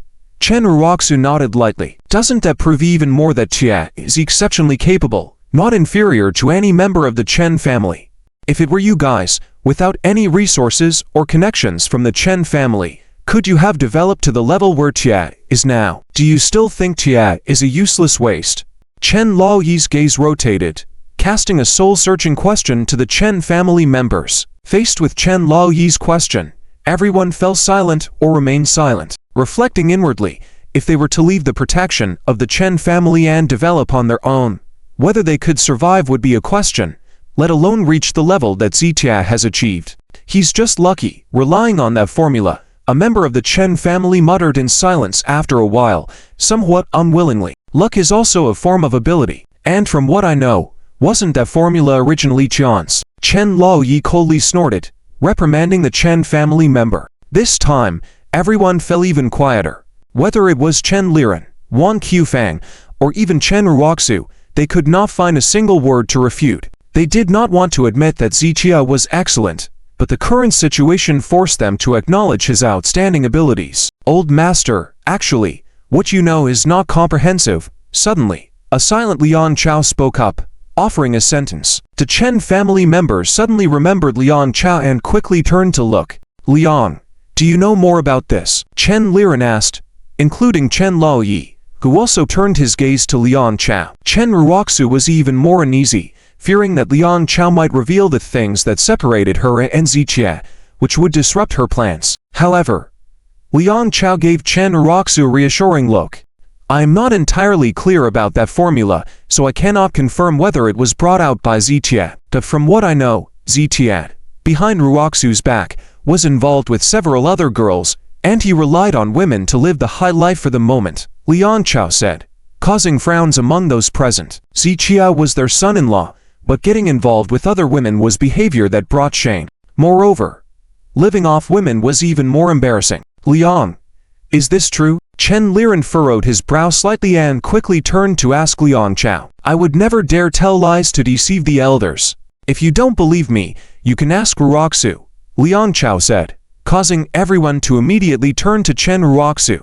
Under the scrutiny of everyone, after hesitating for 2 seconds, Chen Raku still nodded gently. Yes, Zitia has indeed been getting close to other women lately. That scoundrel, as the son-in-law of the Chen family, he goes out to sow wild oats, corrupting the reputation of our Chen family. Chen Liren immediately erupted in anger, with others nodding in agreement. Seeing this scene, Liang Chow felt triumphant in his heart. He wanted to ruin Zitia, making everyone in the Chen family hate Zitia so that he would have more opportunities to fulfill his own plans. Master Chen, and all the elders, Zitia has been living comfortably recently, deceiving other women, said Liang Chow. But once things blow up, I won't say what his fate will be. As for the money he brought, I suggest it's best not to use it. After Liang Chow said this, everyone in the Chen family fell silent and then turned to look at Old Master Chen. They felt that this matter should be decided by him. Old Master Chen frowned deeply. He didn't believe Zitia was the kind of person, so he didn't believe Liang Chow's words. However, he couldn't deny his granddaughter, Chen Raku's, judgment. Knowing her character and seeing her not in agreement, he had to take it seriously. Young Master Liang, thank you for your reminder. I will consider this matter carefully, said Old Master Chen, lifting his head slightly to address Liang Chow. All right, then I won't disturb you any further. If you need my help, I will come again, Liang Chow said, glancing at Chen Raku before turning to leave. Raku, hurry and see young Master Liang off. Chen Liren and Wang Qufan urged her. Young Master Liang, let me see you out. Chen Raku nodded and followed Liang Chow. She remained silent, lost in her thoughts. Raku, don't let him deceive you, Liang Chow said as he reached his cart, but did not immediately get in. Young Master Liang, but he did bring 20 million, which helped solve the problem for the Chen group. Chen Raku shook her head slightly. Regardless of everything else, the 20 million was real and was sitting inside the house. Raku, the elders might not know, but you should. Ziqiad is living off Lu Jinyao. Who knows where he got that money from? If he stole it from Lu Jinyao's company, and she finds out, he will be in serious trouble. You and the entire Chen family will be implicated, Liang Chow said. Chen Raku didn't immediately believe him, as usual. 20 million was no small amount. If Zitia had taken 2 million from Jingshu, it would be understandable, but Lu Jinyao would surely be aware of a massive sum like 20 million. Young Master Liang, Lu Jinyao must know about this money, Chen Raku said, which means Zitia can freely use 20 million with her knowledge, proving their close relationship. Thinking about this, Chen Raku felt extremely uncomfortable. That, Liang Chow was speechless. The more Chen Raku thought about it, the more upset she felt. Raku, you're not jealous, are you? Liang Chow seemed to have guessed her thoughts and quickly frowned. No, I'm not. Chen Raku snapped out of it and explained, I think Ziqiad being able to use 20 million so freely means he is highly valued by Lu Jinyao and the entire Lu family. Could this affect our participation in the medical conference? Her concern was valid. After all, Zitia had sabotaged her cooperation with the Lu family before. It shouldn't. Liang Chow shook his head slightly. Young Master Liang, back then, he got Lu Jinyao to cancel her cooperation with the Chen group. Fortunately, you intervened. I'm considering that Zitia had just started interacting with Lu Jinyao then, and maybe he didn't have much influence. But now, with Lu Jinyao trusting him so much, if he wants to sabotage our cooperation again, the Lu family will listen to him, Chen Raku said, her worrying growing. Her concern was not unfounded. Zitia had once destroyed her collaboration with the Lu family. Raku, don't worry. Liang Chow waved his hand and said, I can assure you responsibly that even if Zitia has the ability to make the Lu family cancel their cooperation with the Chen family, it won't affect the Chen family's participation in the medical conference. Hearing this, Chen Raku was somewhat puzzled. The medical conference in Tianhai City is organized by the three giants including the Lu family, and this time, Chen's qualification for participation was given by the Lu family. If Zitia really speaks ill of the Chen family in front of the Lu family, the Chen family will definitely lose their qualification. How can they still participate in the medical conference? Raku, this matter was originally confidential, but I don't want to hide it from you, Liang Chow said mysteriously in a lowered voice. My father has recently made contact with the Lin family. The Lin family? Which Lin family are you talking about? Chen Raku was surprised. The Lin family is one of the three giants in Tianhai City, on par with the Lu family, and even slightly stronger overall. The Lin family is also one of the organizers of the medical conference in Tianhai City. She was truly surprised that Liang's Liang group was able to establish a relationship with such a super giant as the Lin family. Of course it's true. So you don't have to worry at all. Even if Zitia manages to get the Lu family to cancel the Chen group's participation spot, I can have the Lin family recommend Chen to participate. With me watching over you, you can put your mind at ease. Chen Raku was deeply moved by Liang Cao's words. Expanding the Chen group was her sole determination. The medical conference was seen as a crucial opportunity for the real growth of the Chen group, so she considered the conference extremely important. Until the medical conference was held, she was anxious every day, afraid of unexpected events. Now, Liang Cao's willingness to guard her dream and guarantee its success truly touched her. Liang, thank you. Chen Raku looked at Liang Chow and thanked him sincerely. Hey, no need to be so polite between us. With the help of the Lin family and the assistance of Dr. Zhang, winning the medical conference will be no problem at all. Chen Raku nodded in agreement upon hearing these words. All right, you go back first. I will leave too. Liang Chow waved his hand and watched Chen Raku go back before getting into his car. Hey, where are you? Liang Chow started the car and called Li Yue. Find a place to wait for me. I need to talk to you. Li Yue felt a bit uneasy upon hearing Liang Cao's words. Did news about her meeting with Zitia last night get leaked? What's the matter? Weren't you going to give money to Chen Raku? Li Yue asked cautiously. Damn it, Zitia somehow got his hands on 20 million. In front of the Chen family, he stole my thunder. Li Yue was also shocked to hear Liang Cao's words. Zichia now had such power that he could casually come up with 20 million. The Chen family has changed their views on him quite a bit. The old man in the Chen family even said Zichia is very outstanding and only recognizes him as a son-in-law. The more Liang Chow thought about it, the angrier he got. He ranted about Zichia and the old man in front of the Chen family. What do you want to do? Li Yue frowned and asked. We have to accelerate our plans. Liang Cao's face showed a hint of ruthlessness. The incident with Zichia becoming the honorary chairman of Jingshuran had already made him feel threatened. Today's events only heightened his sense of crisis, making him realize he couldn't wait any longer. Whether he's living off Lu Jinyao or not, I have to admit, his growth rate is indeed impressive. If we let him continue to develop, Chen Raku and the others in the Chen family will change their views on him, and Chen Raku may even get back together with Zichia. That would be a complete failure of our plan. Liang Chow bit his lip, expressing his worry. If Zichia was simply living off Lu Jinyao, Liang Chow wouldn't care. But now, Zichia's rapid growth rate had reached a point where he could assist the Chen family, and Chen Raku, eager to develop the Chen family, might reignite her feelings for Zichia, which was something Liang Chow absolutely couldn't allow to happen. So what can we do now? Can we still stop Zichia's development? Li Yue asked while frowning. If conventional methods don't work, then we can only resort to revealing some inside information. Liang Cao's eyes grew even more menacing. Wait for me. We'll meet and discuss further. Liang Chow ended the call, stepped on the gas, and sped away. On the other side, when Chen Raku returned to the living room, everyone remained silent, and the atmosphere was somewhat tense. Raku, I'll ask you again, what Liang Chow said earlier, is it true or false? Is it true that he's gotten close to other girls, including getting help from them during his entrepreneurial process? Chen Laoyi reiterated upon seeing Chen Raku return. It's true. Chen Raku nodded slightly. The unclear relationship between Zichia and Lu Jinyao was indeed a fact. Moreover, she felt Lu Jinyao was using Zichia as a puppet. That's why when she saw Zichia bring out 20 million, she was so astonished. Laoyi, you said you didn't misjudge him earlier. Well, it seems you have after all. Raku is the daughter of our Chen family. Many talented young men would want to marry Raku. Not to mention Liang Chow from the Liang group, who is better than Zichia in every aspect. He shouldn't be unsatisfied with the favor he received from you, to the extent of doing such a thing. He has let Raku down, he's let you down, and he's let the entire Chen family down. Once they got the chance, Chen Liren and the others began to seize the opportunity to blame Zichia. Enough. No matter how much you say, it's still just one-sided.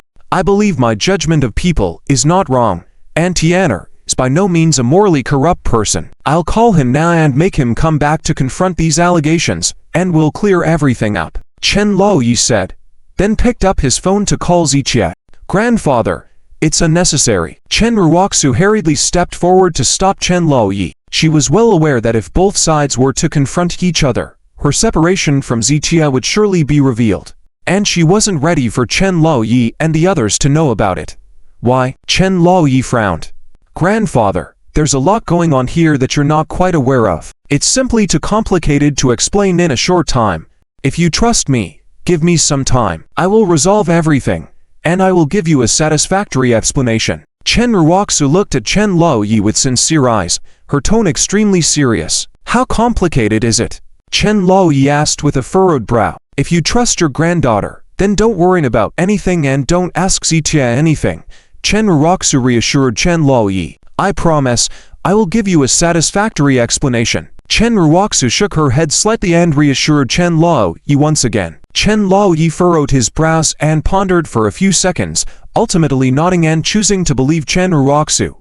I hope you can handle all of this well, and I hope you can be happy with Tia. I trust my judgment, and I trust that I would never misjudge a person. Chen Laoyi expressed his belief in Zichia. Sir, I think, Chen Liren began, but Chen Laoyi waved his hand to stop him. Don't say any more nonsense. Tell me, are you going to use the money Chia brought or not? If not, I'll have him take it away now. Upon hearing this, the Chen family members' expressions changed, and they quickly smiled and responded, we will use it, of course. How could we not? The Chen family members were not fools. Regardless of the origin of the money Zichia brought, at least it could solve the problems the Chen family faced. Since we are using it, we must acknowledge his goodwill, but don't take advantage. Chen Laoyi's words made everyone's faces turn red. They lowered their heads and fell silent. You may all disperse now. Chen Laoyi waved his hand and went back to the bedroom. Uncle, please have someone take this money to the company. Chen Raku greeted Chen Liren and left. The Chen family members dispersed, and after Chen Raku returned to her car, she hesitated for a few seconds before deciding to call Zichia. Originally, she was grateful for Zichia's help, but after a conversation with Lian Chow, she had different thoughts. Zichia, there are some things I want to tell you. Chen Raku immediately started the conversation once the call connected. Go ahead, Zichia replied in a calm tone. First of all, I want to thank you for helping today. But I'm curious, how did you manage to persuade Lu Jinyao to give so much money? Hearing Chen Raku's question, Zichia felt helpless and amused. Although he disdained explaining, he had never hidden his achievements from Chen Raku. If Chen Raku had a little sense, she should understand many things. However, unfortunately, Chen Raku always seemed to view Zichia through colored lenses and arrogantly assumed things about him.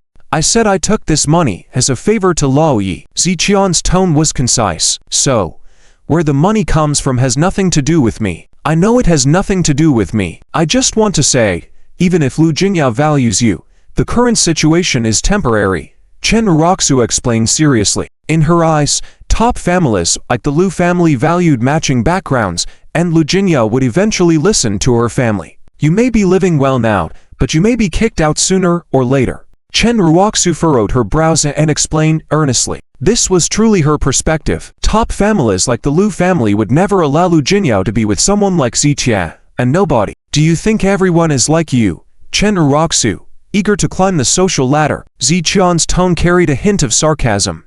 You. Chen Raku gritted her teeth slightly and then said coldly, you should know deep down that I'm saying this for your own good. For my good. And then, Zichia's sarcasm remained unchanged. Then, relying on a girl for a free ride won't last. To earn respect from others, you need real skills and capabilities. Chen Raku shook her head and continued. So, at my family, I'm not respected because I lack real skills and knowledge. Zichia smiled calmly and countered. Then tell me, what are real skills and knowledge? There are many ways to prove your abilities. For example, the upcoming medical competition is a place to test real skills and knowledge. But this is beyond your reach now. You should strive in another direction. Chen Raku shook her head slightly. Who told you I have no chance at the medical competition? Zichia asked with a furrowed brow. Chen Raku was stunned. What do you mean? I am going to participate in the medical competition. And let me tell you that not only will I participate, but I will also win the championship, Zichia said calmly, as if winning the competition was as simple as eating and drinking. Ha ha.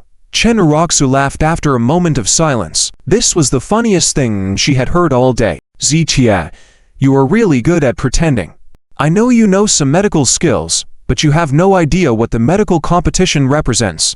It gathers numerous extraordinary medical experts. Even John Chen, the top-ranked medical expert in the city, wouldn't dare guarantee his victory. What makes you think you can? Chen Raku couldn't stand Zichia's arrogant attitude, as if everything was effortless for him. She found it laughable. I repeat, for me, money and fame are easily obtained, Zichia said calmly. You don't believe me just because you don't know me well enough. I don't need to know you, nor do I care to. But let me tell you, with just your medical skills, you may not even qualify to participate in the medical competition, let alone win. Chen Raku sneered. If you really win, I, Chen Raku, will admit in front of everyone that I was wrong to leave you. Chen Raku mocked, finding Zichia's words ridiculous and contemptible. I'll remember your words, Zichia said before ending the call. You continue to be stubborn. I can't wait to see if you can maintain this stubbornness after the medical competition is over. Chen Raku put her phone down, drove away. At the Purple Leisure coffee shop, Lian Chow and Li Yue were sitting face to face, whispering something. Are you planning to take action forcibly? Li Yue frowned slightly. Zichia is not the same as before. He has Lu Jinyao and Joe Yuking behind him, and these two girls represent the Lu and Joe families. Although Li Yue hadn't reconciled with Zichia yesterday, she now recognized his strength. She wasn't keen on dealing with Zitia again, as the Lu and Zhou families were not opponents the Liang family group could handle alone. In case of any mishap, Liang Chow still had the Liang family group to fall back on, but Li Yue had no such backup. I know Zitia has backing, but do you think the Liang family doesn't have support? There was a meaningful smirk in Liang Cao's eyes. Liang, what do you mean? Li Yue was slightly taken aback, asking, who is your family's support? The Lin family. The Lin family, one of the three giants of Tianhai. Liang Chow didn't beat around the bush and immediately blurted out the answer. After hearing this, Li Yue widened her eyes in shock. The three giants of Tianhai all had immense wealth and extensive connections. Among them, the combined strength of the Lu family and the Lin family was the most powerful. In a strict comparison, the overall strength of the Lin family surpassed even that of the Lu family. It was rumored that the Lin family had a military background, so sometimes even the local political circles would not easily provoke them. Li Yue was truly surprised to learn that the main support of the Liang group was the Lin family of Tianhai. Liang Xiao, you are really amazing. Li Yue was full of shock. It was the first time she had heard Liang Chow mention this matter. Hehe, do you still think I can't deal with Zitia forcefully now? Liang Chow coldly asked with a smile. Of course you can. Li Yue paused and continued. However, the Lu family is not to be trifled with either. And there is also the Zhou family. If they are not to be trifled with, does that mean the Lin family is to be trifled with? Let me tell you, do you know who the support of the Lin family is? Liang Chow took a sip of coffee and sneered. If this background is revealed, it will scare both the Lu family and the Zhou family. Upon hearing this from Liang Chow, Li Yue became very curious. However, no matter how she asked, Liang Chow remained tight-lipped. Apparently the identity of the other party was so terrifying to a certain extent. Li Yue took a cold breath. She had truly not expected that the Liang group still had such a big trump card. It seemed she needed to reassess Liang Chow. Initially, she thought that although Liang Chow had the backing of the Liang group, compared to Ziqian's current power, it was nothing. That's why when Liang Chow mentioned dealing with Zitia, Li Yue didn't feel inclined to help. But now, after hearing Liang Cao's complete explanation, she changed her mind. Liang Xiao, tell me what you need me to do now. I will fully cooperate with you. Li Yue sat up, wholeheartedly joining Liang Cao's camp once again. Come closer. I am going to do this. Liang Chow, with a cunning and sinister expression in his eyes, lowered his voice and began to explain his plan. Li Yue gasped in surprise after listening. Liang Xiao, if this plan succeeds, Zitia will be completely ruined, right? Not only ruined, but he will also be arrested and eat prison food for the rest of his life. Liang Chow said with a cold smile, this is the result I want. Since he insisted on becoming an obstacle in my plan, I can only push him into an irredeemable situation. Li Yue was speechless for a moment. She had not expected that Liang Cao's plan would be so ruthless. Zitia would definitely be dealt a heavy blow this time. This afternoon, cooperate with me and lure out Chen Raku. Before implementing this potent medicine, I will let Chen Raku taste some sweetness first. Liang Chow checked the time and then instructed Li Yue. All right, I understand. Li Yue nodded in agreement. At 1 in the afternoon, Ziqia was studying medical books in a villa by the lake. Although Ziqian's medical skills in treating illnesses were not inferior to anyone, according to Lu Jinyao, the medical competition would not only test medical skills but also many related theoretical knowledge. Ziqia focused on practical application, and in terms of theoretical knowledge, he was relatively weak. With the medical competition about to begin, Ziqia wanted to use this final time to supplement his knowledge in this area. Fortunately, Ziqia was very knowledgeable in medicine and medical theory, and with his exceptional memory, these things were not difficult for him. This medical book is pretty good, even including these miraculous effects. Ziqia saw a formula for nourishing the body and began to study carefully. Soon, Ziqia discovered that the formula was not a secret, but the difficulty lay in finding the rare medicinal herbs required, each of which was extremely precious. However, for Ziqia, who had a medicinal herb repository, finding these herbs was not difficult at all. I remember, the medicinal herb collection at Wenyuan Tea House has several of these herbs. Ziqia pondered for a moment. He decided to go to Wenyuan Tea House now and retrieve those herbs to prepare the formula. The body-nourishing effect of this formula was excellent and suitable for people of all ages. Even those with poor constitutions could greatly benefit from using it. This formula was also very suitable for Ziqian's current physical condition. Just then, his phone rang, and the caller ID showed it was Joe Yuan. Zhou Lao. Ziqia answered the phone. Mr. Z, are you free now? Joe Yuan said with a smile. Even before Ziqia could respond, he continued, if you're not busy, come play chess with me. I've come up with a couple of new moves, let's play a few games. Zhou Lao, you should practice for a few more years. Ziqia shook his head slightly. It wasn't that he looked down on Joe Yuan, but his own chess skills made him reluctant to bother. No. You must come. I'm waiting for you at Lu Lao's house. If you don't come, I'll be unreasonable and take back Yuan tea house. After Joe Yuan finished speaking, he promptly hung up the phone. Ziqia put down his phone. Dealing with Joe Yuan's childish nature, he felt somewhat helpless. If he really upset Joe Yuan, he might indeed reclaim Yuan tea house. Ziqia smiled helplessly. He was about to go out anyway, so visiting the Lu family would not take up much time. In the large mansion of the Lu family, in a courtyard belonging to Lu Lao, Joe Yuan and Lu Lao were playing chess, while Joe Yuking, dressed in a white dress, quietly watched on the side. Hehe, I told you you're not good. General, Joe Yuan made 2 consecutive moves, winning this chess game. You're just bullying me. In front of Ziqia. Didn't you end up losing badly? Lu Lao smirked as he picked up his phone to make a call. Hey, Jingyao, why haven't you arrived yet? Hurry up.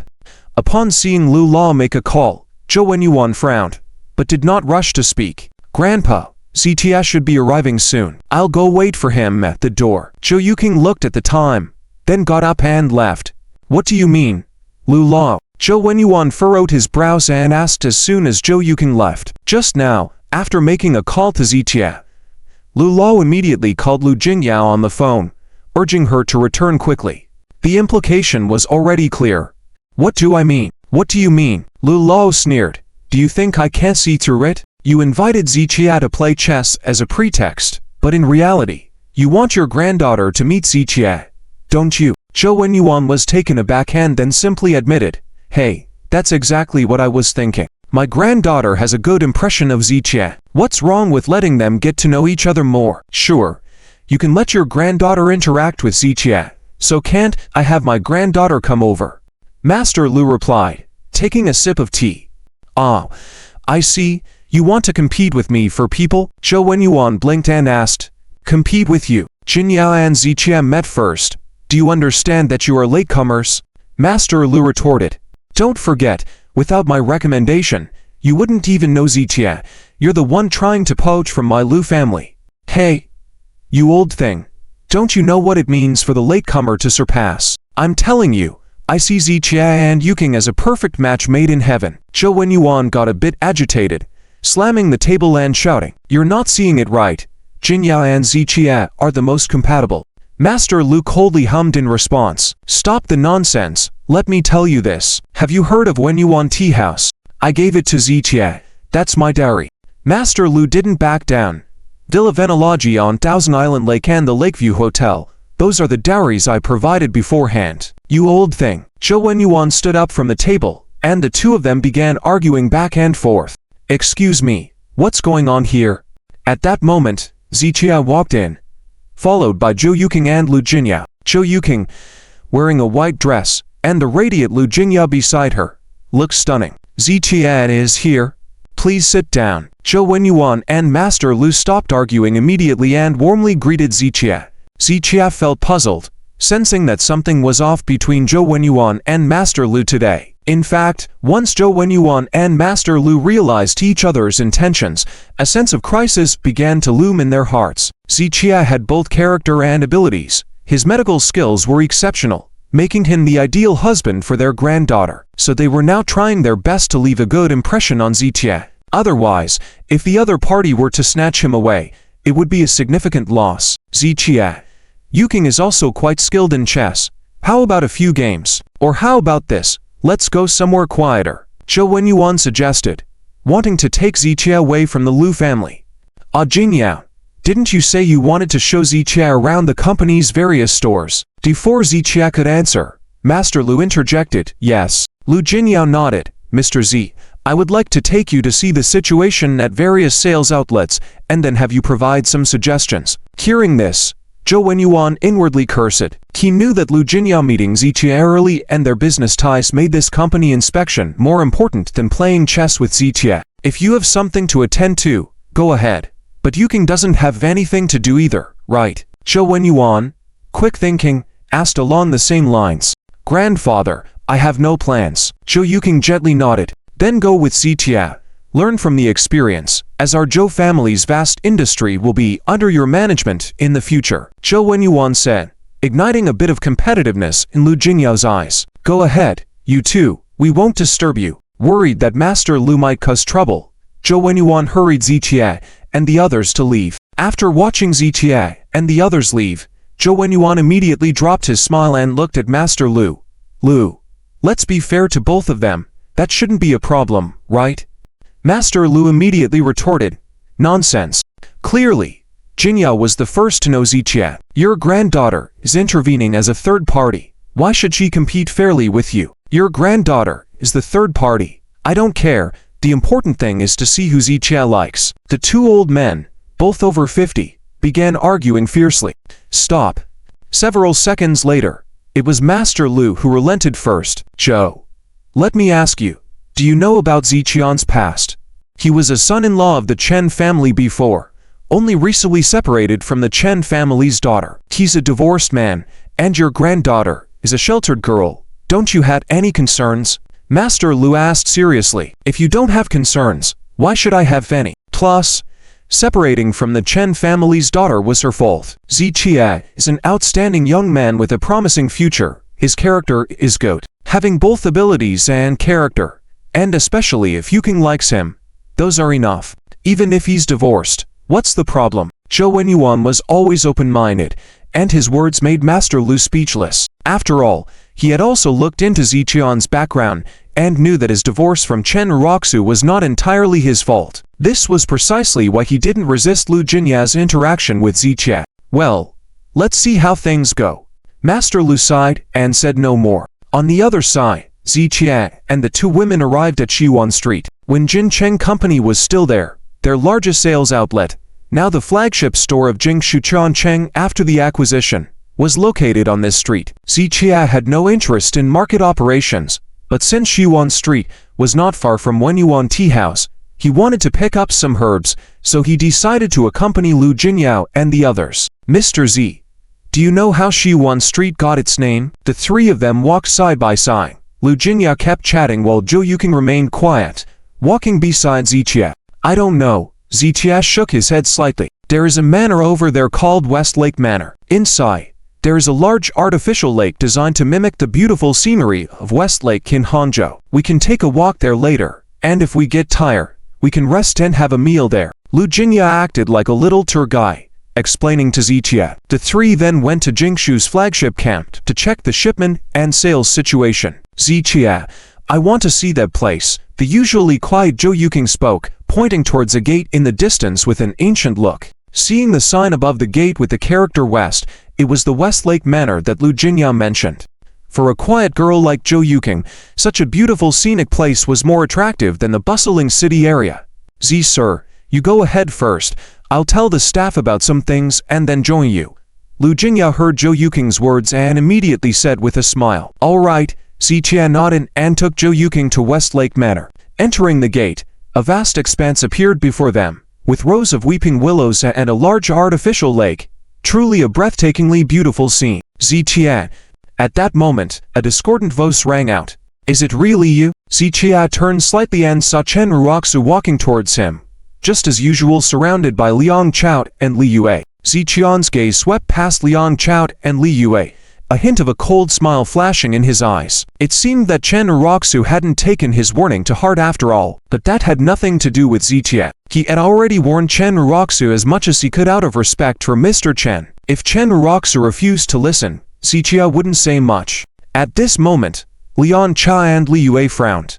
This afternoon, Liang Chow had intentionally invited Chen Raku out, aiming to please her before targeting Zitia, hoping to secure Chen Raku's favor. So he arranged to meet Zhang Chenjian, preparing to discuss the medical conference with Chen Raku. Unexpectedly, they bumped into Zichia here. Persistent as ever, a trace of coldness flashed in Liang Cao's eyes, but considering his plan, he soon let out a cold laugh. As Zichia struggled, it wouldn't be long before he reached his end. "What are you doing here?" Chen Raku's question was purely dismissive, and Zichia had no interest in answering. "Zichia." Joe Yuking slowly walked up to Zichia.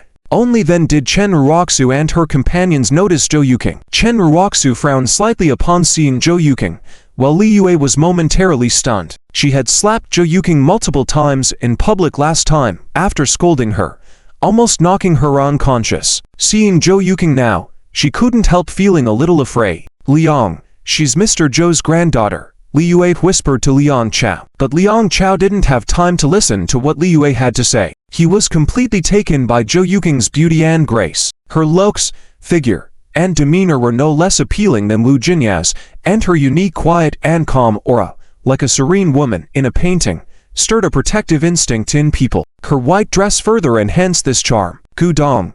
Liang Chow couldn't take his eyes off her, his Adam's apple rolling. He couldn't understand what kind of charm Zichia possessed. Lu Jingyao's willingness to follow Zichia had already puzzled him, and now, encountering another beautiful girl like Lu Jingyao in terms of looks, figure, demeanor, and background had left him jealous to the extreme.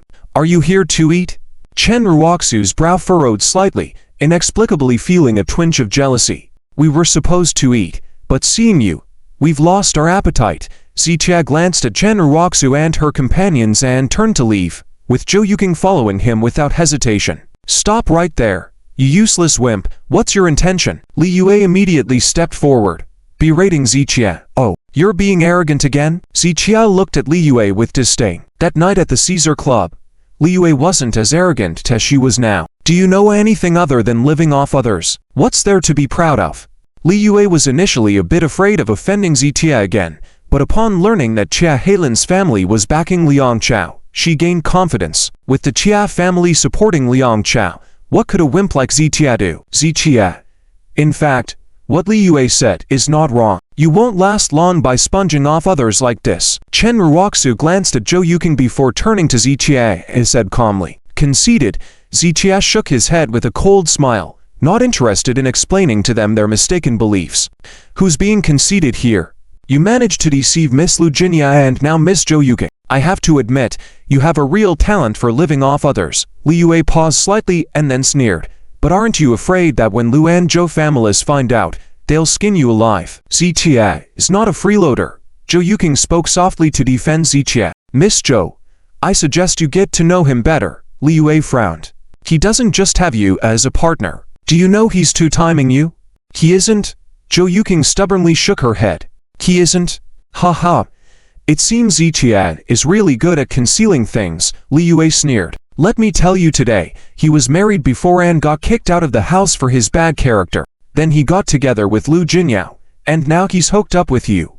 With a step forward, Li Yue revealed the whole truth to Joe Yuking. Joe Yuking turned to look at Zichia. After a few seconds, she turned back and said softly, I don't believe what you said. I only believe in Zichia. You. Li Yue thought Joe Yuking was a complete fool. How could she trust Zichia so unconditionally? All right, you do have a talent, Zichia, to make Miss Zhou trust you so blindly, Li Yue said, smirking. But are you not afraid that when Miss Zhou finds out, I'll have a chance to tell Miss Lu Jinyao about it, and then we'll see how you'll explain yourself then? Li Yue smirked, already thinking about Zichian's fate. Who's looking for me? Just then, a voice came from the side. Chen Raku and her companions turned to look and saw Lu Jinyao walking towards them. Li Yue was momentarily stunned but couldn't help but burst into laughter. It's as if the situation just fell into my lap effortlessly. Zichian's two-timing has been exposed. I want to see what kind of fate Zichia will face next. At this moment, both Li Yue and Liang Cao's hearts were full of Zhou, and even Chen Raku's heart was filled with anticipation. She was looking forward to seeing Lu Jinya and Joe Yuking team up to expose the scumbag Zichia, and then both of them abandoning Zichia. Miss Lu, aren't you close with Zichia? Look, Zichia is walking hand in hand with another girl behind your back. They were even holding hands just now. Li Yue approached with a smile, seemingly trying to stir up trouble with Lu Jinyao. Oh, really? Lu Jinyao feigned surprise. Of course, look at them. Li Yue pointed at Ziqie and the other girl with pride. Oh, I see, but what does this have to do with you? Lu Jinyao's response made Li Yu smile gradually fade. Before Li Yue could react, Lu Jinyao had already arrived beside Ziqie. Ziqie, Yuking, Lu Jinyao greeted, leaving Li Yue with a frozen smile, and Liang Chow and Chen Raku wide-eyed. This scene was completely different from what they had anticipated.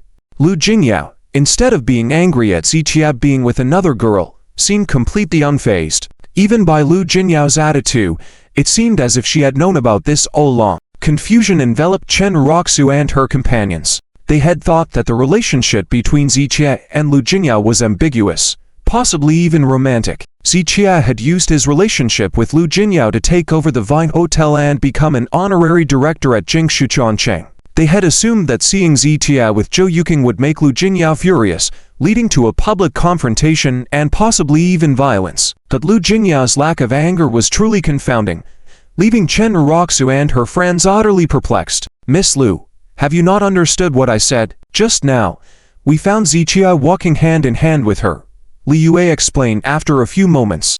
Ah, really? Yuking was even holding hands with Ziqie behind my back. No, I must hold hands too.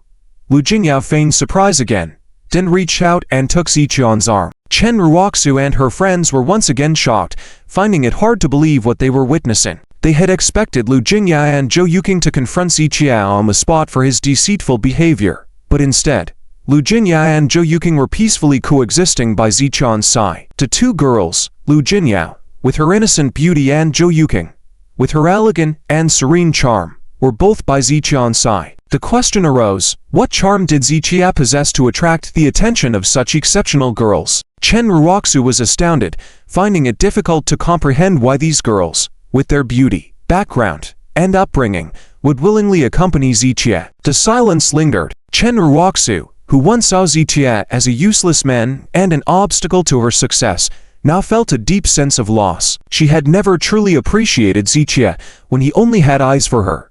Now, seeing him pursued and cherished by other girls, she couldn't help but feel a huge contrast in her heart, a feeling of losing something important to others. Miss Le, do you have anything else to ask? Lu Jinyao glanced at Li Yue and asked. My surname is Li, not Le. Li Yue frowned while explaining. Really? I thought your surname was Green Tea. Lu Jinyao joked, causing Joe Yuking beside her to laugh. Li Yue gritted her teeth, refraining from calling Lu Jinyao a green tea bitch, considering the gap in their social standings. Miss Lu, we've met before. Liang Chow stepped forward. I remember you. At the Le family's business banquet, you called. Lu Jinyao interrupted. Fly, right? Upon hearing this, Liang Chow's face turned red. Even Ziqie couldn't help but smile. Li Yue the green tea, bitch, and Liang Chow the fly. Lu Jinyao's descriptions were quite accurate. As long as Lu Jinyao was present, Ziqie didn't need to say anything to Liang Chow. Miss Lu, I just want to remind you not to be deceived by some morally corrupt individuals. I can see you treat Ziqie well, but his feelings towards you may not be the same. Just this morning, he took 20 million from the company behind your back. Aren't you aware of this? Liang Chow's words immediately caused Chen Raku to furrow her brows. She wanted to intervene, but realized such a significant matter couldn't be hidden. 20 million? When did this happen?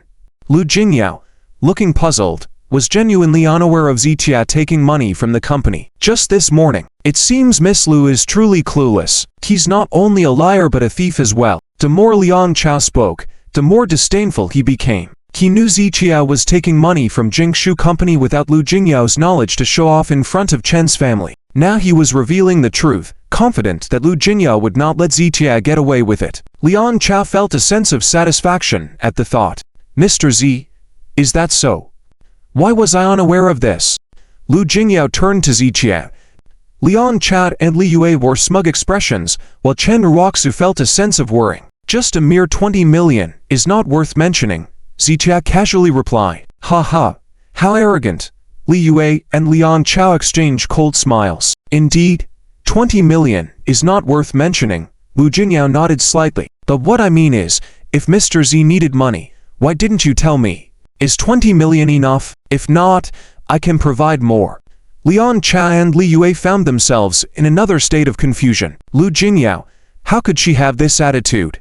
Just now, when Lu Jingyao found out about the 20 million, they all thought Ziqiao was taking the money behind Lu Jingyao's back. Now that Lu Jingyao knows, it will definitely not end well, that they never expected it would turn out like this. Ziqiao took away the 20 million behind her back, and not only did she not get mad, she didn't even ask Ziqiao what he needed the money for. She even proactively asked if Ziqiao had enough. Absurd.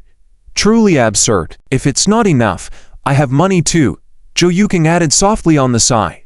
Liang Chow and Li Yue were completely dumbfounded, including Chen Raku. Her eyes widened in disbelief. The three of them were extremely perplexed, with Li Yue and Liang Chow even flushing red, looking as if they had eaten a fly. Damn it! Liang Chow couldn't help but curse through gritted teeth. They had originally thought they could expose Ziqiao and let Lu Jingyao and Joe Yuking see Ziqiao's true colors of deceiving for both money and emotion, but the result in front of them was something they couldn't understand, leaving them feeling extremely stifled. Ziqiao didn't care about Liang Chow and the others' feelings. He just lifted his head and glanced at Chen Raku. Chen Raku, at this moment, looked at Ziqiao with a complex expression in her eyes. However, Ziqiao only held eye contact with her for 2 seconds before looking away, as if even that glance was unnecessary. Anything else? Lu Jingyao looked at Chen Raku and the others with a half-smile, a hint of sarcasm in her eyes. Chen Raku and the others fell into deep silence, unable to say a word. If there's nothing else, then we'll leave, Lu Jingyao said, then sweetly smiled at Ziqiao. Mr. Z, shall we go? Yes, Ziqiao nodded, and the three were about to leave. Undoubtedly, in this confrontation today, Ziqiao and the others once again emerged victorious, leaving Liang Chow and Li Yue feeling only stifled. Just then, a BMW 7 Series slowly stopped outside the estate. A driver in a suit and 2 burly bodyguards stepped out, respectfully opening the rear door. A young man in his 30s slowly got out of the car, with a hint of arrogance in his demeanor, exuding an air of superiority as if he were a wealthy second generation from a prominent family. Seeing him in the BMW 7 Series, dressed immaculately with accompanying driver and bodyguards, indeed gave off an air of being from a wealthy and noble family. If anyone from the medical community in High City were present, they would instantly recognize him as Zhang Chen, the top young figure in the medical field of High City, and also the top-ranked divine doctor of the generation, renowned as Zhang Chen. Despite his young age, Zhang Chen had gained great prominence in the medical community of High City, owing to his apprenticeship under the medical saint Chen Heming, making him a highly regarded guest wherever he went. This had made him increasingly arrogant, and even the way he went out today did not resemble that of a doctor. Dr. John, you finally arrived. Upon seeing Zhang Chen, Liang Chow hastily extended his hands respectfully. Mr. Zhang Chen, Li Yue and Chen Raku also stepped forward to welcome him. They had come outside earlier precisely to greet Zhang Chen, but never expected to run into Ziqiao. At this moment, Chen Raku and the others were very excited. Zhang Chen, the divine Dr. John, was extremely hard to meet for ordinary people, so being able to invite him for a meal and discussion was a huge honor for them. Liang, no unexpected occurrences today, right? Zhang Chen glanced at Liang Chow and asked. Hearing this, Liang Chow's face flushed red. The last time he invited Zhang Chen to dine at Vineyard Hotel, it was disrupted by Ziqiao, leaving Zhang Chen very angry. After much effort and multiple attempts to contact him, Liang Chow had finally managed to get Zhang Chen to agree to come out today. Mr. Zhang Chen, rest assured, nothing will happen this time. Absolutely not. Liang Chow repeatedly assured him. Last time, he had not realized that Ziqiao managed the Vineyard Hotel. This time, he made sure, and there was no relationship between the owner of Westlake Manor and Ziqiao or the Liu family, so Ziqiao would not be able to disrupt their plans again.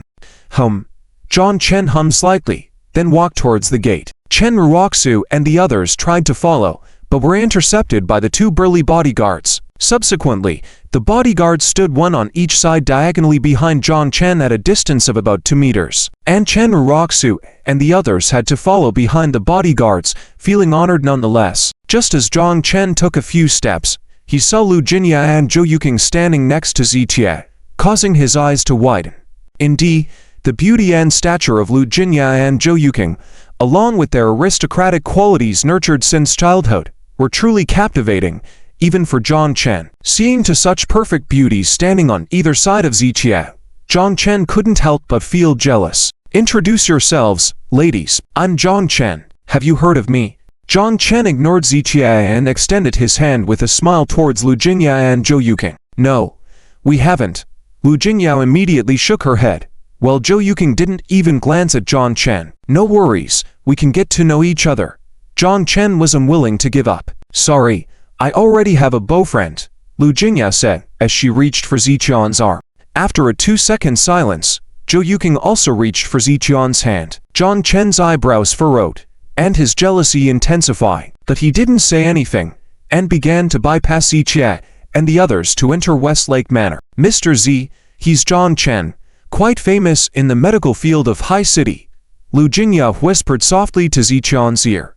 Though Lu Jingya didn't know much about John Chen, she had indeed heard of his reputation. "That's him." Ziqia frowned slightly. After he treated Chen's illness last time, Chen Raku had called him, saying that John Chen, the divine doctor, had claimed that the treatment of Chen's illness was not related to Ziqian's acupuncture treatment. Based on that alone, Ziqia understood that John Chen was all talk, and seeing his attitude today only made Ziqia more repulsed. "Ziqia, are you blind? Hurry up and make way for Dr. John." Li Yue, who was walking at the back, scolded upon noticing that John Chen was circling around Ziqia. "Ziqia, sounds somewhat familiar." John Chen stopped in his tracks upon hearing this, glanced at Ziqia, then shifted his gaze to Lu Jingya and Joe Yuking. There was no animosity between him and Ziqia, but seeing Ziqia with such beautiful women by his side filled John Chen with jealousy. "Dr. John, last time at the People's Hospital treating Mr. Chen, it was this Ziqia randomly doing acupuncture." Liang Chow took a couple of steps forward to explain to John Chen. "Oh." John Chen glanced at Ziqia and remarked lightly, "Young and skilled in deception." Perhaps fueled by the jealousy of seeing Ziqia accompanied by such beautiful women, John Chen's eyes were filled with arrogance and contempt as he looked at Ziqia.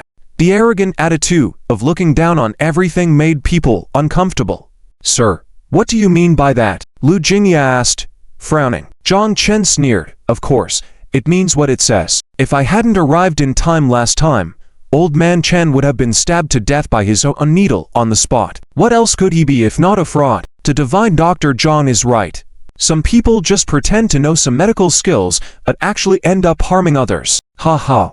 What's the meaning? Divine Dr. John is the #1 young generation divine doctor. If he says someone's medical skills are inadequate, then they truly are. Liang Cha and Li Yue took the opportunity to praise John Chen while belittling Ziqia.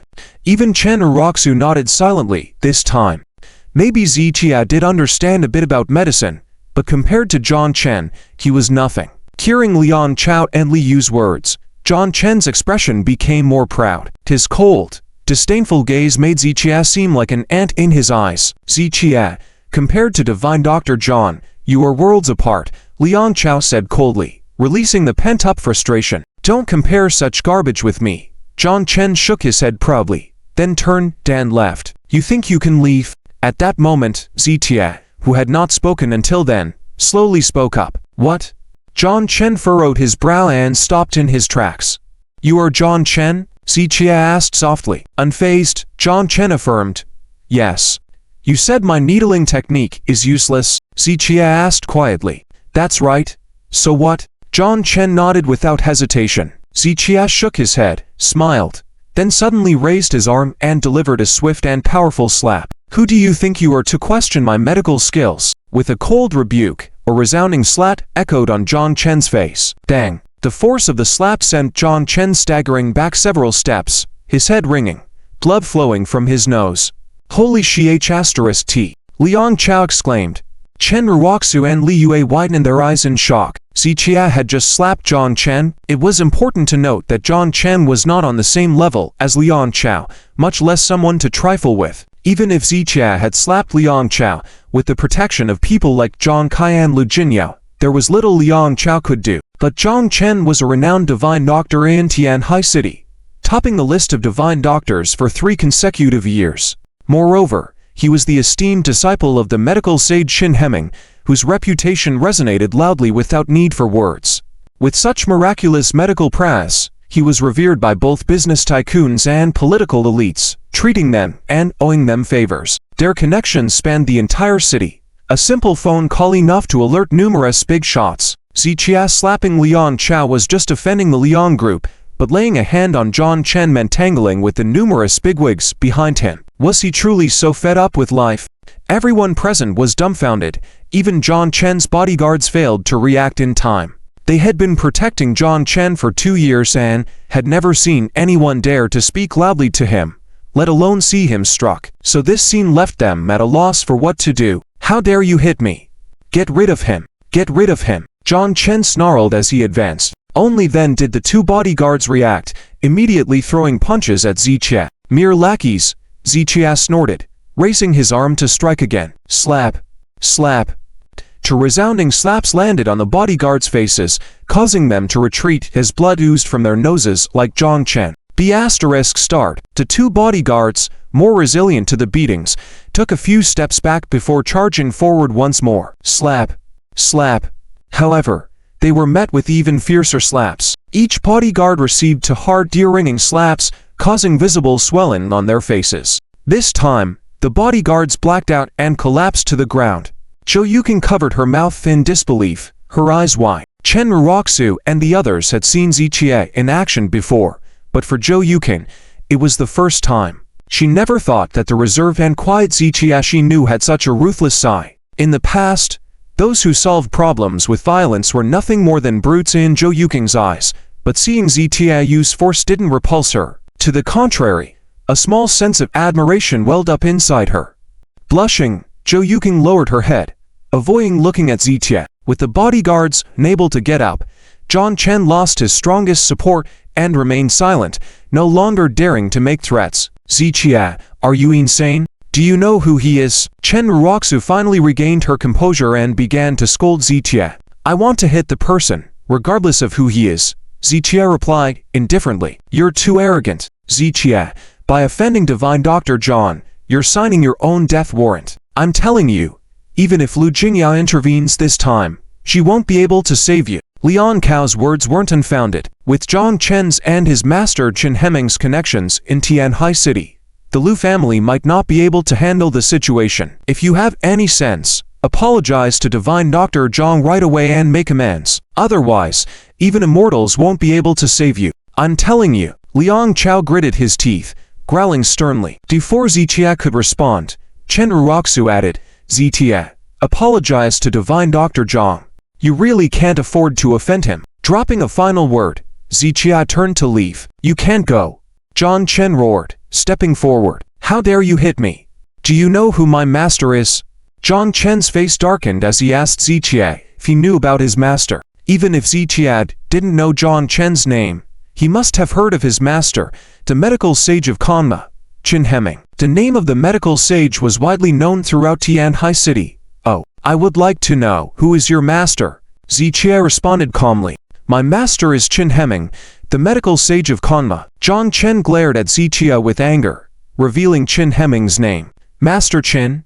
As soon as Lu Jinyao heard the words, she pondered for a moment, a hint of strangeness appearing on her face. Zichia, upon hearing this name, also paused for a moment, then furrowed his brow.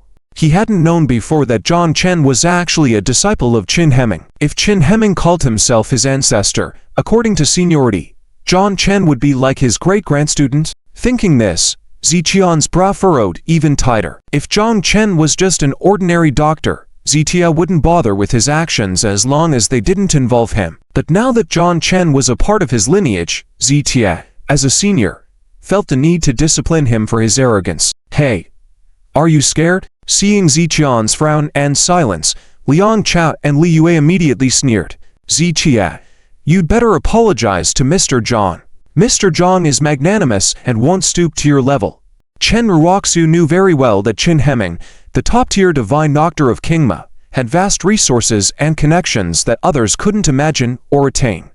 Even the Lu and Zhou families wouldn't dare to offend Chen Hemming for Zichia's sake, so her words were meant to help Zichia apologize, so that Zhang Chen could forgive him. However, Upon hearing Chen Raku's words, a cold smile slowly emerged on Ziqian's lips. Raku, don't speak for him. Today, Dr. Zhang will learn a lesson. Some people in this world are beyond your reach, Ziqia. Liang Chow smirked proudly, his eyes filled with disdain when mentioning Ziqian's name. I can't touch them, Ziqia asked playfully. Exactly. Zhang Chen gritted his teeth, saying slowly, you can't touch them. Well, let's see if I can. Ziqian's voice dropped, and he slapped Zhang Chen's face without hesitation. The ruthless slap caused Zhang Chen to stumble, almost falling to the ground due to the force. Ziqia, are you insane? Chen Raku exclaimed, wide-eyed. She never expected Ziqia to act so impulsively. Until now, he could claim ignorance if Chen Hemming blamed him for harming Zhang Chen. But now that Zhang Chen had revealed his master's name, Ziqian's continued aggression was perplexing. Did Ziqia think he could act with impunity just because he had the backing of Lu Jinya and Joe Yuking? Ziqia, you're finished. Liang Chow and Li Yue pointed at Ziqia, predicting his downfall. My master is the divine doctor Chen Hemming of Kingma. Dare you hit me? Zhang Chen covered his face, shocked that even after invoking Chen Hemming's name, he couldn't subdue Ziqia. I hit precisely you, Ziqia retorted. Even if your master were here, he wouldn't dare speak to me the way you did. What are you compared to him? Ziqian's words left Zhang Chen wide-eyed and dumbfounded, and Liang Chow and Li Yue nearly burst out laughing. Master Chen Hemming was revered throughout Tianhai City, so Ziqian's audacity was seen as outrageous and lawless by everyone present except Lu Jinya. Do you dare to disrespect my master? Zhang Chen angrily confronted Ziqia. Not only will I disrespect him, but next time I see him, I'll ask him to his face if he was blind to accept such trash like you as his disciple. Ziqian's words were increasingly audacious, stunning Chen Raku and the others.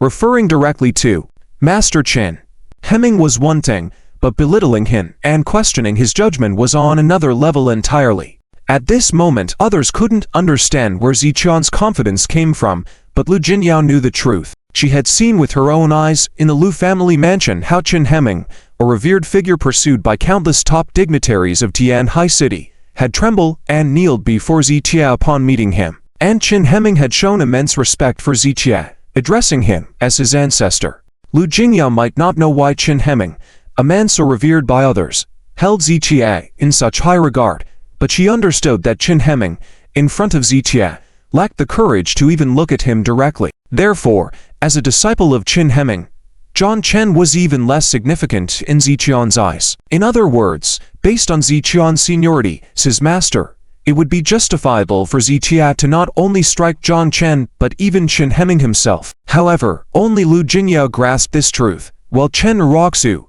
Joe Yuking, and even Zhang Chen himself remained oblivious. Ziqia, by hitting Zhang Doctor despite him mentioning Master Qin's name, aren't you disrespecting Master Chen? Liang Chow added fuel to the fire maliciously. You're done for, Li Yue smirked, confident that offending Chen Hemming in Tianhai City's upper circles would be Ziqian's downfall. Ziqia glanced at Liang Chow and Li Yue before shifting his gaze back to Zhang Chen. While Zhang Chen might be from the same lineage, Ziqia was willing to speak a few more words to him. As for Liang Chow and Li Yue, Ziqia didn't even bother to spare them a glance. You dare not go if you have the guts. I'm calling my master now, Zhang Chen threatened, taking out his cell phone. Fine. I'll wait for you. Ziqia nodded calmly, showing no fear. Zhang Chen shot Ziqia a ferocious look, then turned aside to make the call to Chen Hemming. Ziqia, you better leave. Chen Raku stepped forward and urged Ziqia. Why should I leave? Ziqia asked lightly. Mr. Qin's connections are unimaginably powerful.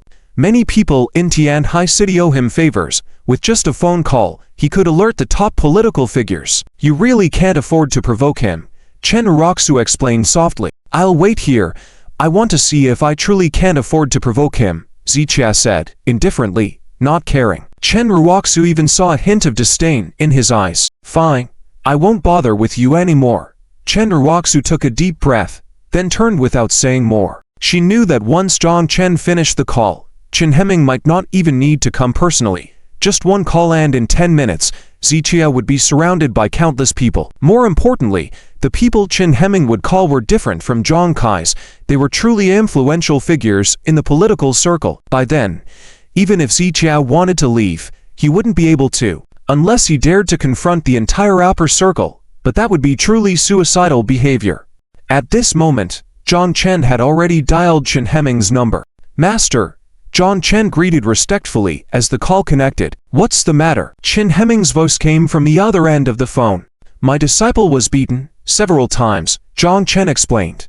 "I'm a disciple of the renowned Dr. Chen Kingma. After I mentioned your name, he laid hands on me again." John Chen gritted his teeth as he recounted the situation. "What?" Chen Hemming furrowed his brow. Although he knew John Chen could be arrogant, at the end of the day, John Chen was his disciple. In Tianhai City, who didn't know Dr. Chen Kingma's reputation? Even though he was a doctor, he ate his temper. Hearing this, he was truly angered. "Where are you? I'll send someone over now." Chen Hemming's face turned dark. "I'm by Westlake Manor on Shiwan Street. He's especially arrogant, waiting for me to call you."